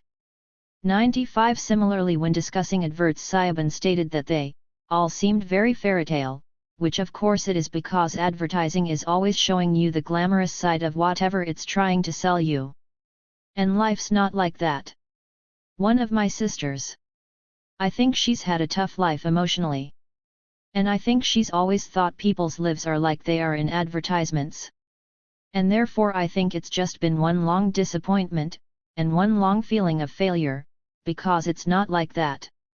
And I think you have to have an eye to reality, and you have to accept your own limitations as well.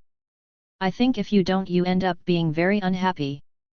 96 Deirdre thought advertising did a lot of harm by creating a desire for consumer goods which were unaffordable for many people. 97 However, while advertising may have made women regret the absence of goods, or feel pressure to obtain them, the impact that labor-saving devices had on women's lives cannot be understated. Their joy on obtaining their first washing machine was a feature of several interviewees' narratives. 9 By the 190s, the figure of the dependent wife was beginning to be challenged, as married women were increasingly participating in the labor force. Representations of the family and the role of women within it were also being modified.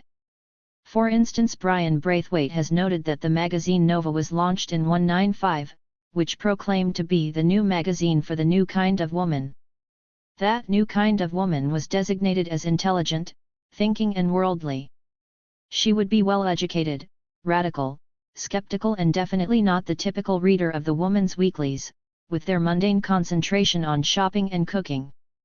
99 Women reflected upon these changing understandings of the role of women in their accounts. Bethany was born and brought up in Wallingford, moving to nearby Preston Cromarsh when she married in 19. She thought that there was a divergence in attitudes between her friends and relatives who married in the 190s and those who married in the 1970s.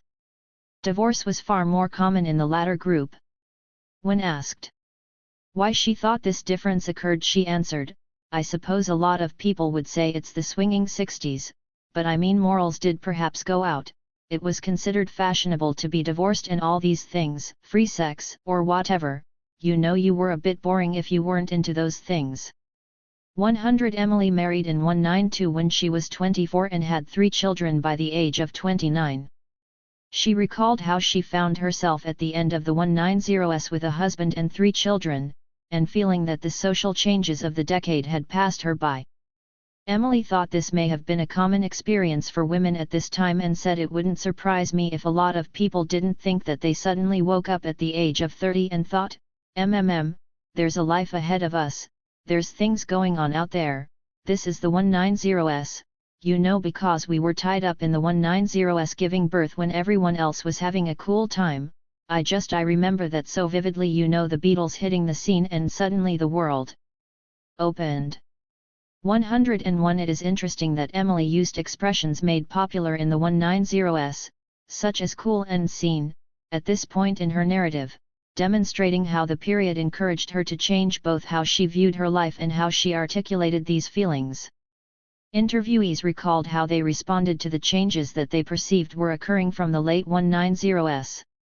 Hannah thought the feminist movement in the late 190s and 1970s was enormously important to women at that time. While she had always considered herself a feminist, she found she was in an isolated position in the 1950s and early 190s. She explained, "I've been a feminist as far back as I can remember, a very strong sense about that I was entitled to everything that the boys were entitled to, but I have always lived in a largely male community. I mean, you know, the physiology department at Oxford, for a long time there was only one other woman on the staff and I was the only married woman in the department." Hannah had always fought for the rights of women, and I've always tried to encourage my women students to expect more for themselves. What I found was many of them first of all lacked self-confidence, and secondly had much fewer aspirations than the boys. I mean, for years, this is no longer so now, but at the interviews at entrance I used to say, "What do you expect to with your life?" One said, "I'll work until I get married." I was absolutely staggered. She believed it was the work of women themselves that had generated this change in attitudes and recalled being actively involved in the feminist movement. "I belonged to a group called the Women Tutors Group here in Oxford, and we agitated for maternity leave, for a change in language, for a great deal that has been achieved." 102 It was not only educated middle class women who supported feminist arguments. Tina left school at 15, married at 18 and worked mainly as a cleaner when her children were young, although when they were adults she ran her own business. Throughout her narrative she advocated women's rights, for instance stating, "As far as I'm concerned I'd give it all to women. I'd like women to do a lot more, myself." Like Hannah, Tina also thought it was the efforts of women themselves which had led to the increased opportunities that now existed. 10A group of women interviewed had been members of OWL Oxford Women's Liberation and attended their local Women's Lib group in Cowley in the 1970s. 104 It is interesting that in the course of their discussion about the group they revealed different motivations for their membership. Amelia welcomed the social life it brought. She said that it enabled her to make new friends and gave another dimension to her life in addition to her home and work. She said the thing she valued most about the group was the opportunity it provided the women to share problems relating to their husbands and children. 105 In contrast, Shellac stressed that the group had political aims and that they believed they could change things. Commenting on the 4 demands formulated at the initial Women's Liberation Conference held at Ruskin College, Oxford, in February 1970, for equal pay, equal education and opportunity, 24-hour nurseries, and free contraception and abortion on demand, Shellac said considerable progress had been made. In the 2000s reliable contraception was freely available, nurseries were available for people who wanted them, there were women in more senior roles, and the Abortion Act of 197 had been protected. 10 Many women expressed a more ambivalent relationship to the feminist movement though. Although the older interviewees were generally more conservative in their attitudes, their responses were not simply determined by age. Some older women championed the developments that had occurred while some younger women were more hesitant. For example, when asked if she had been aware of second-wave feminism when she had her children in the early 1970s, Sharon replied, "It didn't impinge on me. It hadn't reached Wallingford. I was aware of the women's liberation movement, but I was under no pressure from women's lib. And I actually am a feminist, but it took me a while to become a feminist. And I had a very good friend in Birmingham who was very much in with the women's lib. And the doctrinaire, dogma that they used to come out with, I used to think, can't do with all that. No, I think it was a relief that I wasn't involved. You know, 'cause they'd have all this angst about what toys you were allowed to give boys and girls." 107. It is also noteworthy that Hannah felt that there had been a backlash against the efforts of the campaigners of the late 190s and 1970s by the end of the century. I mean, many women now always say, "Oh, I'm not a feminist," as if that's some terrible label. 10 Women were also uncertain about the new ideals of womanhood that were being presented to them at the beginning of the 21st century. Gemma said, "I think also there's a lot of pressure on women, you know, from the media.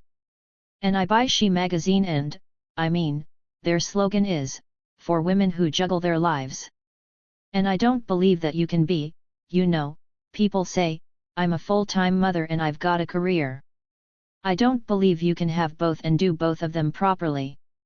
I think you need a hell of a lot of support to do both of them properly, and whether that comes from the family or exceptional childcare, you get so many sort of women being portrayed on the television as having it all. And a lot of people probably think, well, I want some of that as well. Something's got to give somewhere along the way." 109 Women were conscious that from the late 190s the position of women in society was beginning to alter. Some were keen to help usher in these changes and celebrated the new opportunities for women that had resulted from them. But it is clear that others found it difficult to adjust to the transformations for women that have occurred over the course of the second half of the 20th century and addressed them with mixed feelings. Breadwinner husbands. As Stephanie Spencer has noted, the celebration of women's domestic role was only possible if men's breadwinner role was similarly constructed and prescribed. 110 The breadwinner model, which was so dominant in the years after the war, depended upon a gendered construction of men's principal role as being in the public rather than the domestic sphere. Indeed, being a good father was dependent on a man's ability to provide for his children. In Victorian England, as John Tosh puts it, the convergence of fatherhood and breadwinning was widely recognized as a fact of modern life. 111 The social order in the middle of the 20th century was still based on the fact that men were breadwinners. In his 1942 report, William Beveridge stated, "On marriage a woman gains a legal right to maintenance by her husband." 112 As shown earlier, there were social restrictions that prevented women with children from working, demonstrating the conservative attitudes to female workers that still existed in the post-war decades. It was not simply employment structures that assumed a sole male breadwinner. Only the husband's earnings were taken into account when a couple applied for a mortgage, and Tina recalled that if a woman wanted to buy goods through hire purchase she had to have her husband's signature, meaning that the men still had quite a big influence on what you had or couldn't have. 1. This economic reliance of women upon their husbands gives an indication as to why women were often so keen to return to work once their children were of school age, and so gain some financial independence. Indeed, Elizabeth Roberts has noted how in Lancashire working-class women became more dependent on their husbands in the post-1945 years, as increased prosperity marginalized women's traditional management skills. Wages were increasingly paid into bank accounts rather than given in cash to the wife, and there was a growing belief that responsibility for the budget should be shared rather than left to the woman. 114 The women in Oxfordshire were familiar with the ideal of the male breadwinner model and had grown up witnessing the preeminent status many men thought they should subsequently enjoy. Madge grew up in Shipton under Wickwood between the wars and recalled the authority of her father. She left school at 14 to work in the local telephone exchange. When asked how she had found this job, she explained that her father had obtained it for her.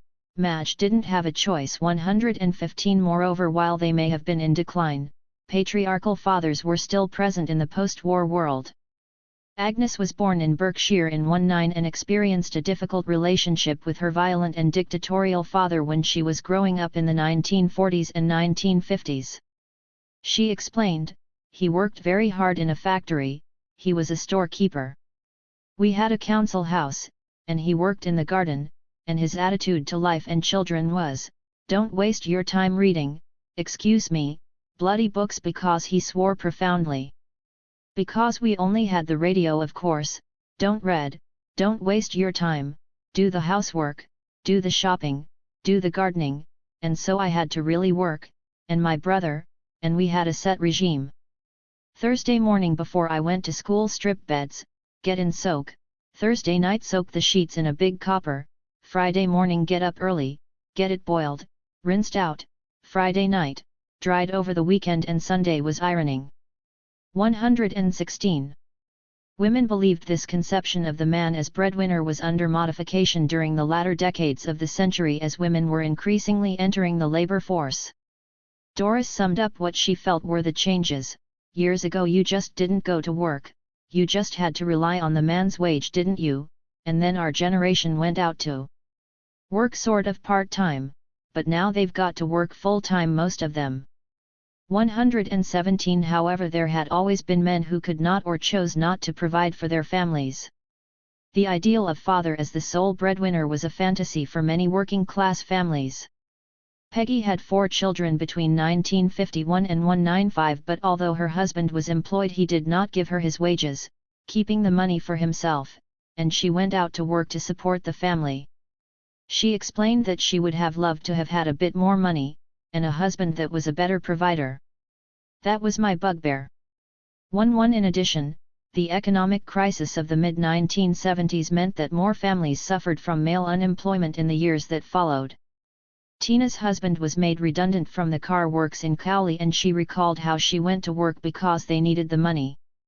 However, Tina also noted that her mother-in-law didn't agree with it, believing that women should stay at home. 119. Therefore, whether or not it was possible for couples to live up to this ideal, men were expected to be breadwinners and the home was viewed as a woman's domain. Sarah recalled the conduct of her male relatives in the interwar years. "I can remember, I used to go and stay with cousins and their 2 little children, they were the only children I really knew before I was married, and my cousin would never have wheeled the pram, not even up a hill, couldn't have been seen wheeling a pram. And my aunt was not very strong, and so my uncle had to do a lot of housework, but only if it wasn't seen. He wouldn't clean the windows in case somebody saw you were a sissy." 120. Indeed, these attitudes were also seen after World War II. Teresa found her neighbors in Edgecote were very disapproving when they saw her husband helping her in the home after her first baby was born in 194. "They didn't think it was right because my husband filled the copper for me, that was woman's work." Teresa said it was the older women in the village who were most critical. 121. Although such views were softening, the women who were interviewed revealed how little their husbands helped in the home throughout the period. Tina's husband was incapable of even making his own breakfast. When he was working on a milk round, she used to get up at 3 and cook him breakfast because if she did not, she would be considered a bad wife. 122. It is noteworthy that even in the 190s she still felt she would be reneging on her obligations in the home if she did not provide her husband with every meal. A similar situation was described by Norman Dennis, Fernando Henriques, and Clifford Slaughter in the Yorkshire mining town of Featherstone in the late 1950s. However, they had thought such a strict division of labour was a feature of Featherstone's dependence upon heavy industry. 1-2 The Oxfordshire evidence indicates such attitudes were more widespread than they had thought. Doreen and Peggy were asked if their husbands helped with childcare when they raised their families in the 1950s and 190s. Doreen replied, "Not a lot. I don't think my husband ever changed a nappy." Peggy said her husband did nothing at all. "Not my job," he used to say, "not my job, it's yours, yours." 124 While such beliefs were changing as the period progressed, this did not mean there was a wholesale rejection of the gendered division of labor. Sophie had her first child in 19. She said that the men in her peer group were present at their children's births, but that was then all they did until their children was about 5 and could kick a ball around. 125 Not all women accepted that home and family were their responsibility alone, though. Winifred, who married for the second time in 1950 after the death of her first husband, recalled how her new hubby was hopeless, but she felt that this was because both his mother and his first wife had done everything for him, whereas she would not. Winifred told an anecdote to exemplify how she educated her husband into a new way of behavior, saying, "He came in and he put his shoes in the hearth because we had coal fires then, and they stayed there all the week. I used to pick them up clean underneath and put them down again. Of course Sunday morning they were looking a bit grubby. The second Mrs. Brown hadn't cleaned his shoes for him to go to church. That was a bit sad, wasn't it? He learned to clean his own shoes." 1-2 Some interviewees had also been determined that their sons would not replicate traditional male attitudes towards housework. Siobhan explained how she brought up her 2 sons born in the early 1970s to regard doing domestic things as being a perfectly normal part of their lives. Initially she taught them how to cook, and then as they got older they started doing their own ironing and washing as well. She thought her ambition to produce domesticated sons was realized because my daughter-in-law said to me one day, "It's absolutely wonderful having this person who can wash and cook," and so. 127 Florence also ensured her 3 sons could cook when they left home, although, interestingly, her daughter could not. 1-2 Moreover, many interviewees reported that their husbands were more than happy to help in the home. Queenie married in 1941 and said her husband would do anything. "He absolutely idolized the children. Oh yeah, he'd do anything, especially for them. He'd always help me, round the house." 129 Hope's husband was responsible for cooking breakfast for their 3 children born between 1955 and 190. 10 Tanya said her husband was very supportive and quite hands-on as a father and would help with cooking and washing when they had their 4 children, who were also born in the 1950s and 190s. Doris recalled that she never had to bath her 2 children, born in the early 190s, because her husband always did it.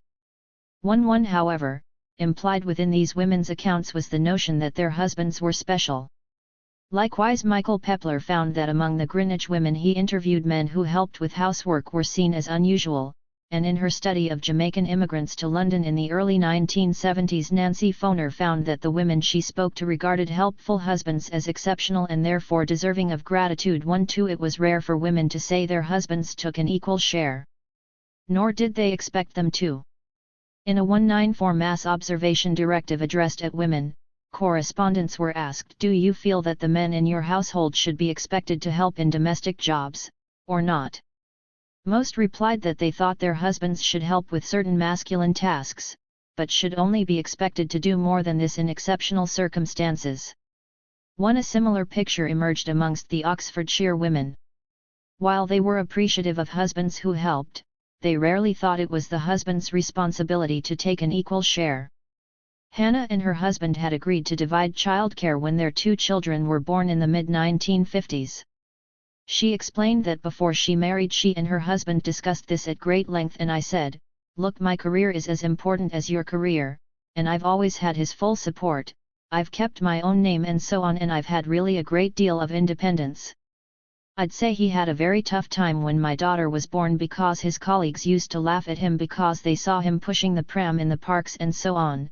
I mean, it was very unusual in those days.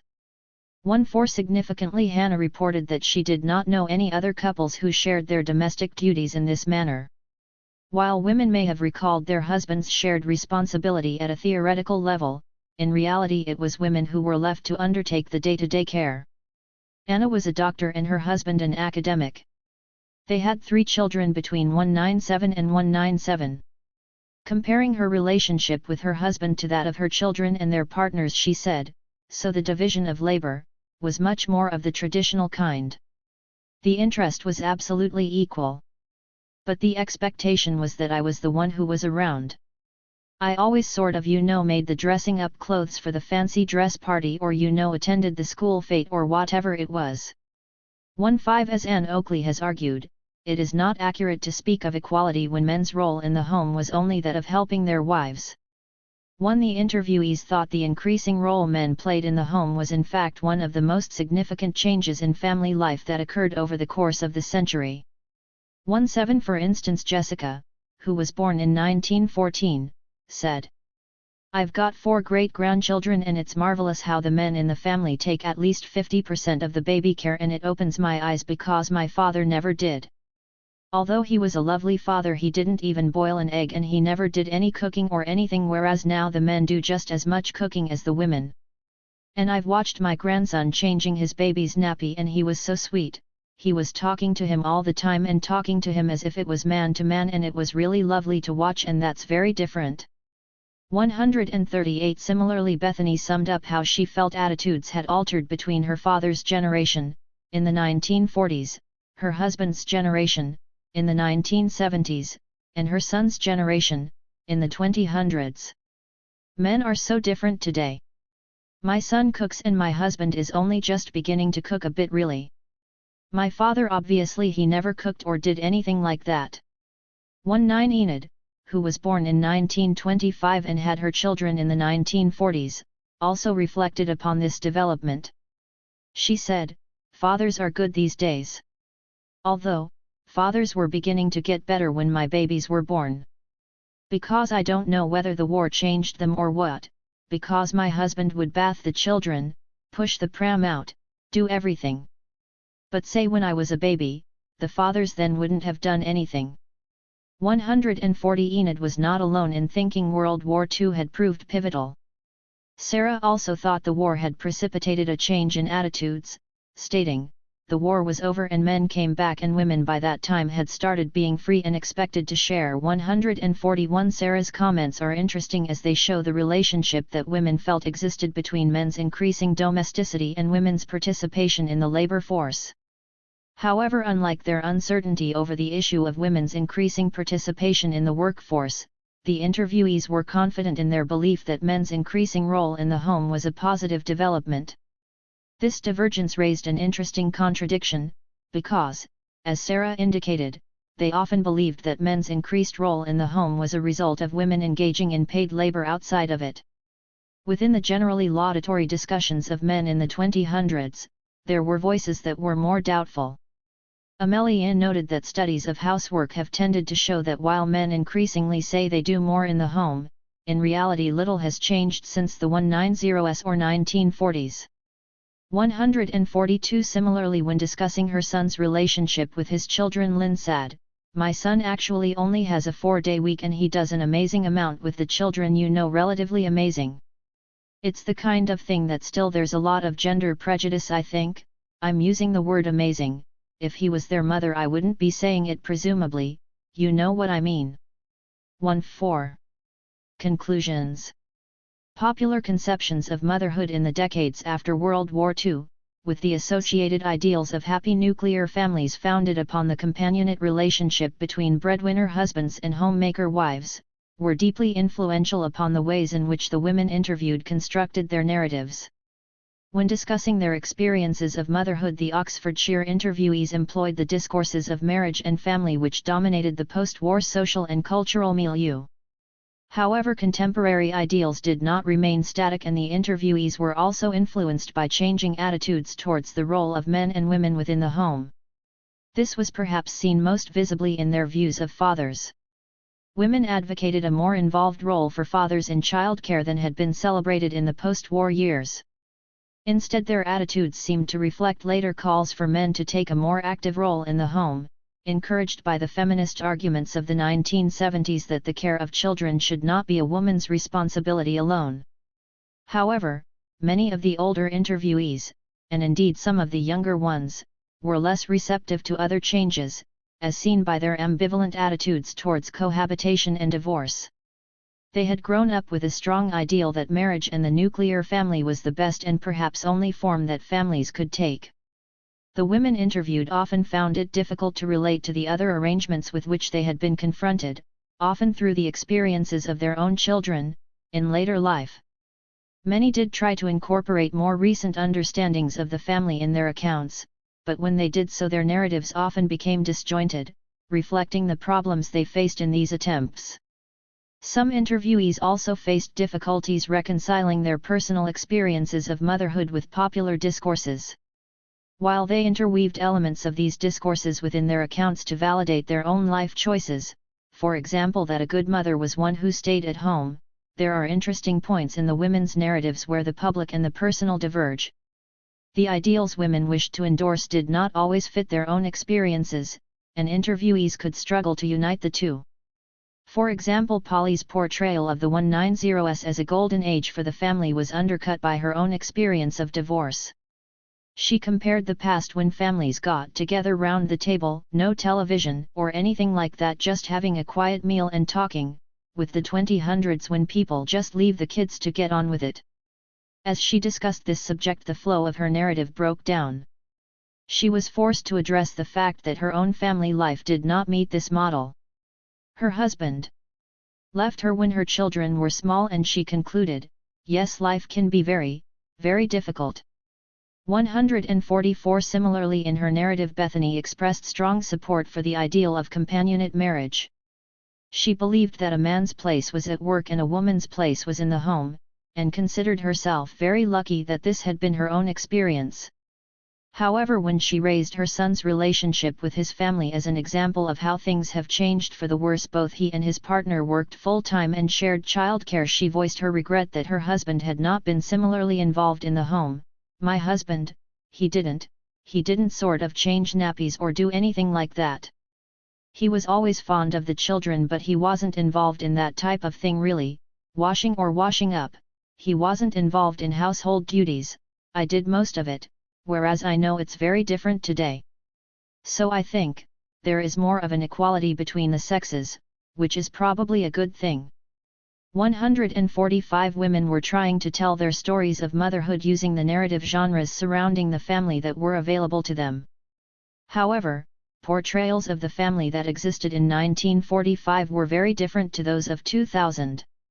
Through an analysis of the interviewees' narratives, it seems that they did not always find reconciling these competing ideals to be an easy task, and many struggled to respond to the changing representations of women and men which they encountered. Motherhood was a contested subject between 1945 and 2000, with mothers being both celebrated and scrutinized. Women were making their choices surrounding motherhood in a new and changing context. Those women who had children in the immediate post-war years experienced welfare reforms, falling maternal and infant mortality rates, the baby boom, and rising numbers of married women in the workforce. Further important social, cultural and demographic changes then took place from the late 190s. Growing feminist activism encouraged a reassessment of the place of women in the family and society. The Divorce Reform Act of 199 precipitated a sharp increase in the divorce rate, and the 1970s and 190s witnessed increasing rates of cohabitation and family reformation. Therefore, throughout the second half of the century, being a mother was a role fraught with contradictions and ambiguities, and these are reflected in the way women of these generations now articulate their attitudes towards, and experiences of, motherhood. These complexities have been revealed in each of the thematic areas discussed in the preceding chapters. Firstly, the interviews with Oxfordshire women revealed how locality and the type of community in which women lived was a highly significant factor in their experiences of motherhood. It affected the level of support the women received and who it was likely to come from, usually family or friends. Locality influenced how they interacted with other mothers and the degree of isolation they faced, living in supportive communities being one way of combating dissatisfaction with motherhood. It also determined the facilities and services available to them. This study confirms some of the findings of the contemporary surveys. Class differentials could be marked, with the more geographically mobile middle classes less likely to receive support from family. In addition, there was a pattern of neighborliness centered upon a street-based life in traditional working-class communities, whether urban or rural, which was not seen on new estates. However, the picture of estate living found in this study, for both middle-class and working-class women, was not the bleak portrayal that was common in contemporary discourse. This finding may indicate that post-war investigators were overly pessimistic about the new estates, tending to over-romanticize the established neighborhoods. They did not take into account that while different to those seen in the old areas, new community structures could build up in the estates. In particular, they did not recognize the agency of women, especially mothers of young children, in striving to form bonds of friendship, and often assumed women were the passive victims of their environment rather than active participants within it. The interviews also indicate that historical interpretations which have seen the women's movement of the late 1990s and 1970s as emerging from a post-war malaise have overlooked the many ways in which women were already organizing themselves to improve their lives. Moreover, while the formal associations which developed in importance during the latter decades of the century may have added to and augmented these existing networks, they did not replace them. Some commentators believed that due to the perceived breakdown of the extended family, women were no longer being instructed in the arts of motherhood. The question of whether women should be educated for motherhood and where this education should take place was a subject of intense discussion, and it was one where a range of discourses met: sociological, educational, psychological, and medical. From the interviews with Oxfordshire women, it appears their experiences were affected by these national debates. For example, women were receiving a domestically orientated education at school, and were increasingly attending antenatal classes. Two principal discursive models emerged: motherhood as innate, and motherhood as a skill that needed to be learnt. Women embraced elements of these discourses and incorporated both their ideas and associated language within their own narratives. They did so in complex ways, however, and borrowed different strands from the various ways of thinking in order to construct a model of motherhood that was acceptable to them. In short, they endeavored to unite the conflicting ideals of motherhood with which they were confronted. It also seems clear that this debate was intensely bound up with wider questions of how normal women should behave. These were pervasive ideas, with interviewees from all types of background sharing an understanding of what this norm should be. Indeed, women's fantasies of being natural mothers demonstrate the pressure women felt in the second half of the 20th century to fulfill the ideal of the perfect mother. Women's accounts of the maternity care they received were also revealing of the popular discourses surrounding pregnancy and childbirth that existed during the years between 1945 and 2000. Questions of whether women should be taught about motherhood intersected with debates over whether maternity was a natural part of a woman's life or a medical event. The second half of the century has been characterized as one of increasing medical intervention within the spheres of pregnancy and childbirth, as medical professionals sought to control women's reproductive capacity. The picture that has emerged from this study, however, is a more complex one. There was no unified position amongst health professionals, but rather inter- and intraprofessional debates between midwives, GPS, and consultants. Developments in national and local policy sometimes took place in harmony with women's desires and sometimes in opposition to their needs and wants. In addition, policies determined at the national level could conflict with current local practice, leading to rapid alterations in the care offered, but also resistance to change. Moreover, when reflecting back upon their experiences from their current perspective, it was not the medical interventions that women recalled as being the most decisive factor in determining their satisfaction with their care, but rather the relationships they enjoyed with the medical professionals who attended them. Therefore, historical accounts of maternity care which have focused simply on what was being done to women can miss the importance of subjective factors such as their knowing and liking the person who was doing it. Interviewees who objectively had similar birth experiences could recall them very differently, with women who knew and trusted their attendants remembering their care far more positively. In addition to being responsible for the physical health of their children, mothers in the post-war decades also found themselves answerable for their children's psychological well-being.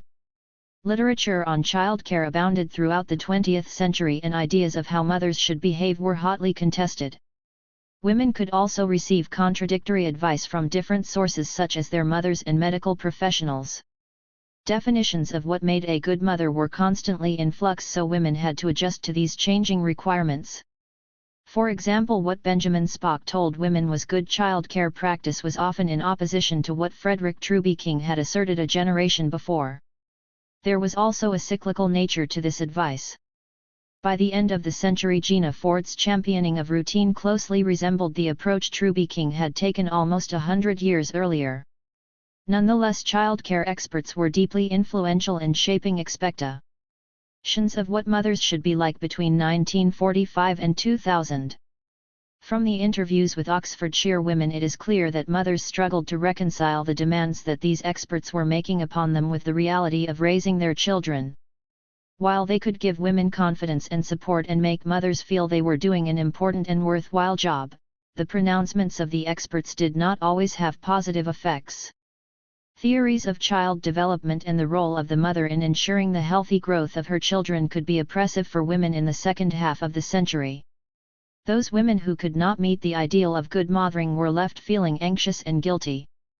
Working mothers had long been characterized as a problem for society, and after the war, childcare experts provided new rationales for why it was important that women remained in the home. Nevertheless, during these years, mothers were increasingly participating in the workforce once their children reached school age, and they were being encouraged to do so. The result was that society was left struggling to come to terms with women who might want to combine motherhood with a career. Women's personal testimony indicates that their own attitudes to work were also complex. Women of all classes and backgrounds could feel the need to rebel against the domestic role assigned to them. At the same time, many interviewees reported that they were more than happy to cease work and devote themselves to full-time motherhood. Their attitudes also changed at different points of their lives, and they were aware they were living through a reconceptualization of women's work. However, they had ambivalent attitudes towards working mothers, just as contemporary commentators had done, and this was clearly seen in their attitudes towards their daughters' generation. While paid work was viewed as offering a means of subsistence, a degree of financial independence, or a break from domesticity, few interviewees conceived of employment in terms of a career, and they prioritized family in their accounts. However, perhaps influenced by the discourses of second-wave feminism, women spoke of their desire to gain independence through work, whether this was inside or outside the home. It is interesting that the women interviewed thought that both paid work and motherhood were ways in which status could be gained for women in the post-war world. While this picture was beginning to change by the end of the century, it remained true that only a small minority of educated, professional women considered their role as worker to be as, or more, important than that of mother. In reaching these conclusions, women were influenced by the representations of mothers in popular culture. There were clear ideals of how families during the period 1945-2000 were supposed to behave. The model family in the immediate post-war decades consisted of a mother as dependent homemaker, father as breadwinner, and 2, 3 or 4 children. Couples without children or with only one child were regarded as selfish or abnormal. Families with more than 4 children were viewed as ill-disciplined and without self-control. Women who worked when their children were young were either pitted, because it was assumed they would only do so if they did not have a husband who could provide for them, or condemned for jeopardizing their family's well-being. There were some notable changes in this ideal over time, however.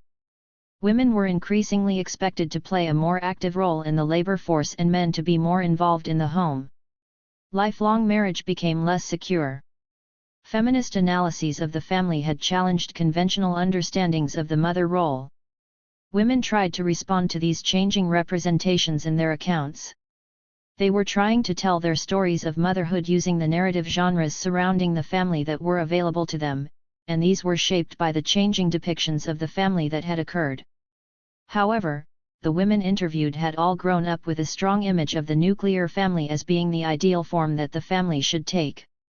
They were familiar with this model of the family and felt comfortable when describing it. They had the language to do so. In consequence, the interviewees found it more difficult to talk about the changes, often within their own families, that had subsequently occurred. The preceding chapters have therefore revealed 2 principal conclusions. The first is that motherhood was a role characterized by ambivalence and contradictions during the period 1945-2000. While women talked of the joy that having children brought them, they also revealed the hardships that mothers from all backgrounds faced. Moreover, these difficulties were visible in all aspects of their lives. For example, in relation to maternity care, women often suffered from a lack of information and respect. They faced the arrogance of medical professionals who felt that they, rather than the women they attended, knew best. Interviewees also spoke of their guilt and anxiety if they did not live up to the ideals of good mothering with which they were confronted. In the years immediately after the war, it was assumed that fathers would provide for their wives and children, which in turn meant that there was little support for those families who did not meet this ideal. The expectation that all women would want to be full-time mothers meant they experienced discrimination both at school and in work. The adversities which interviewees experienced during these years perhaps encouraged the feminist activity of the 1970s.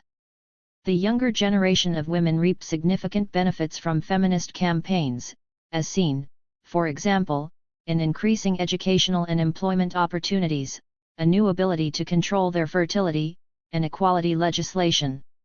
However, the interviewees did not always think that the lives of women had become easier at the end of the century.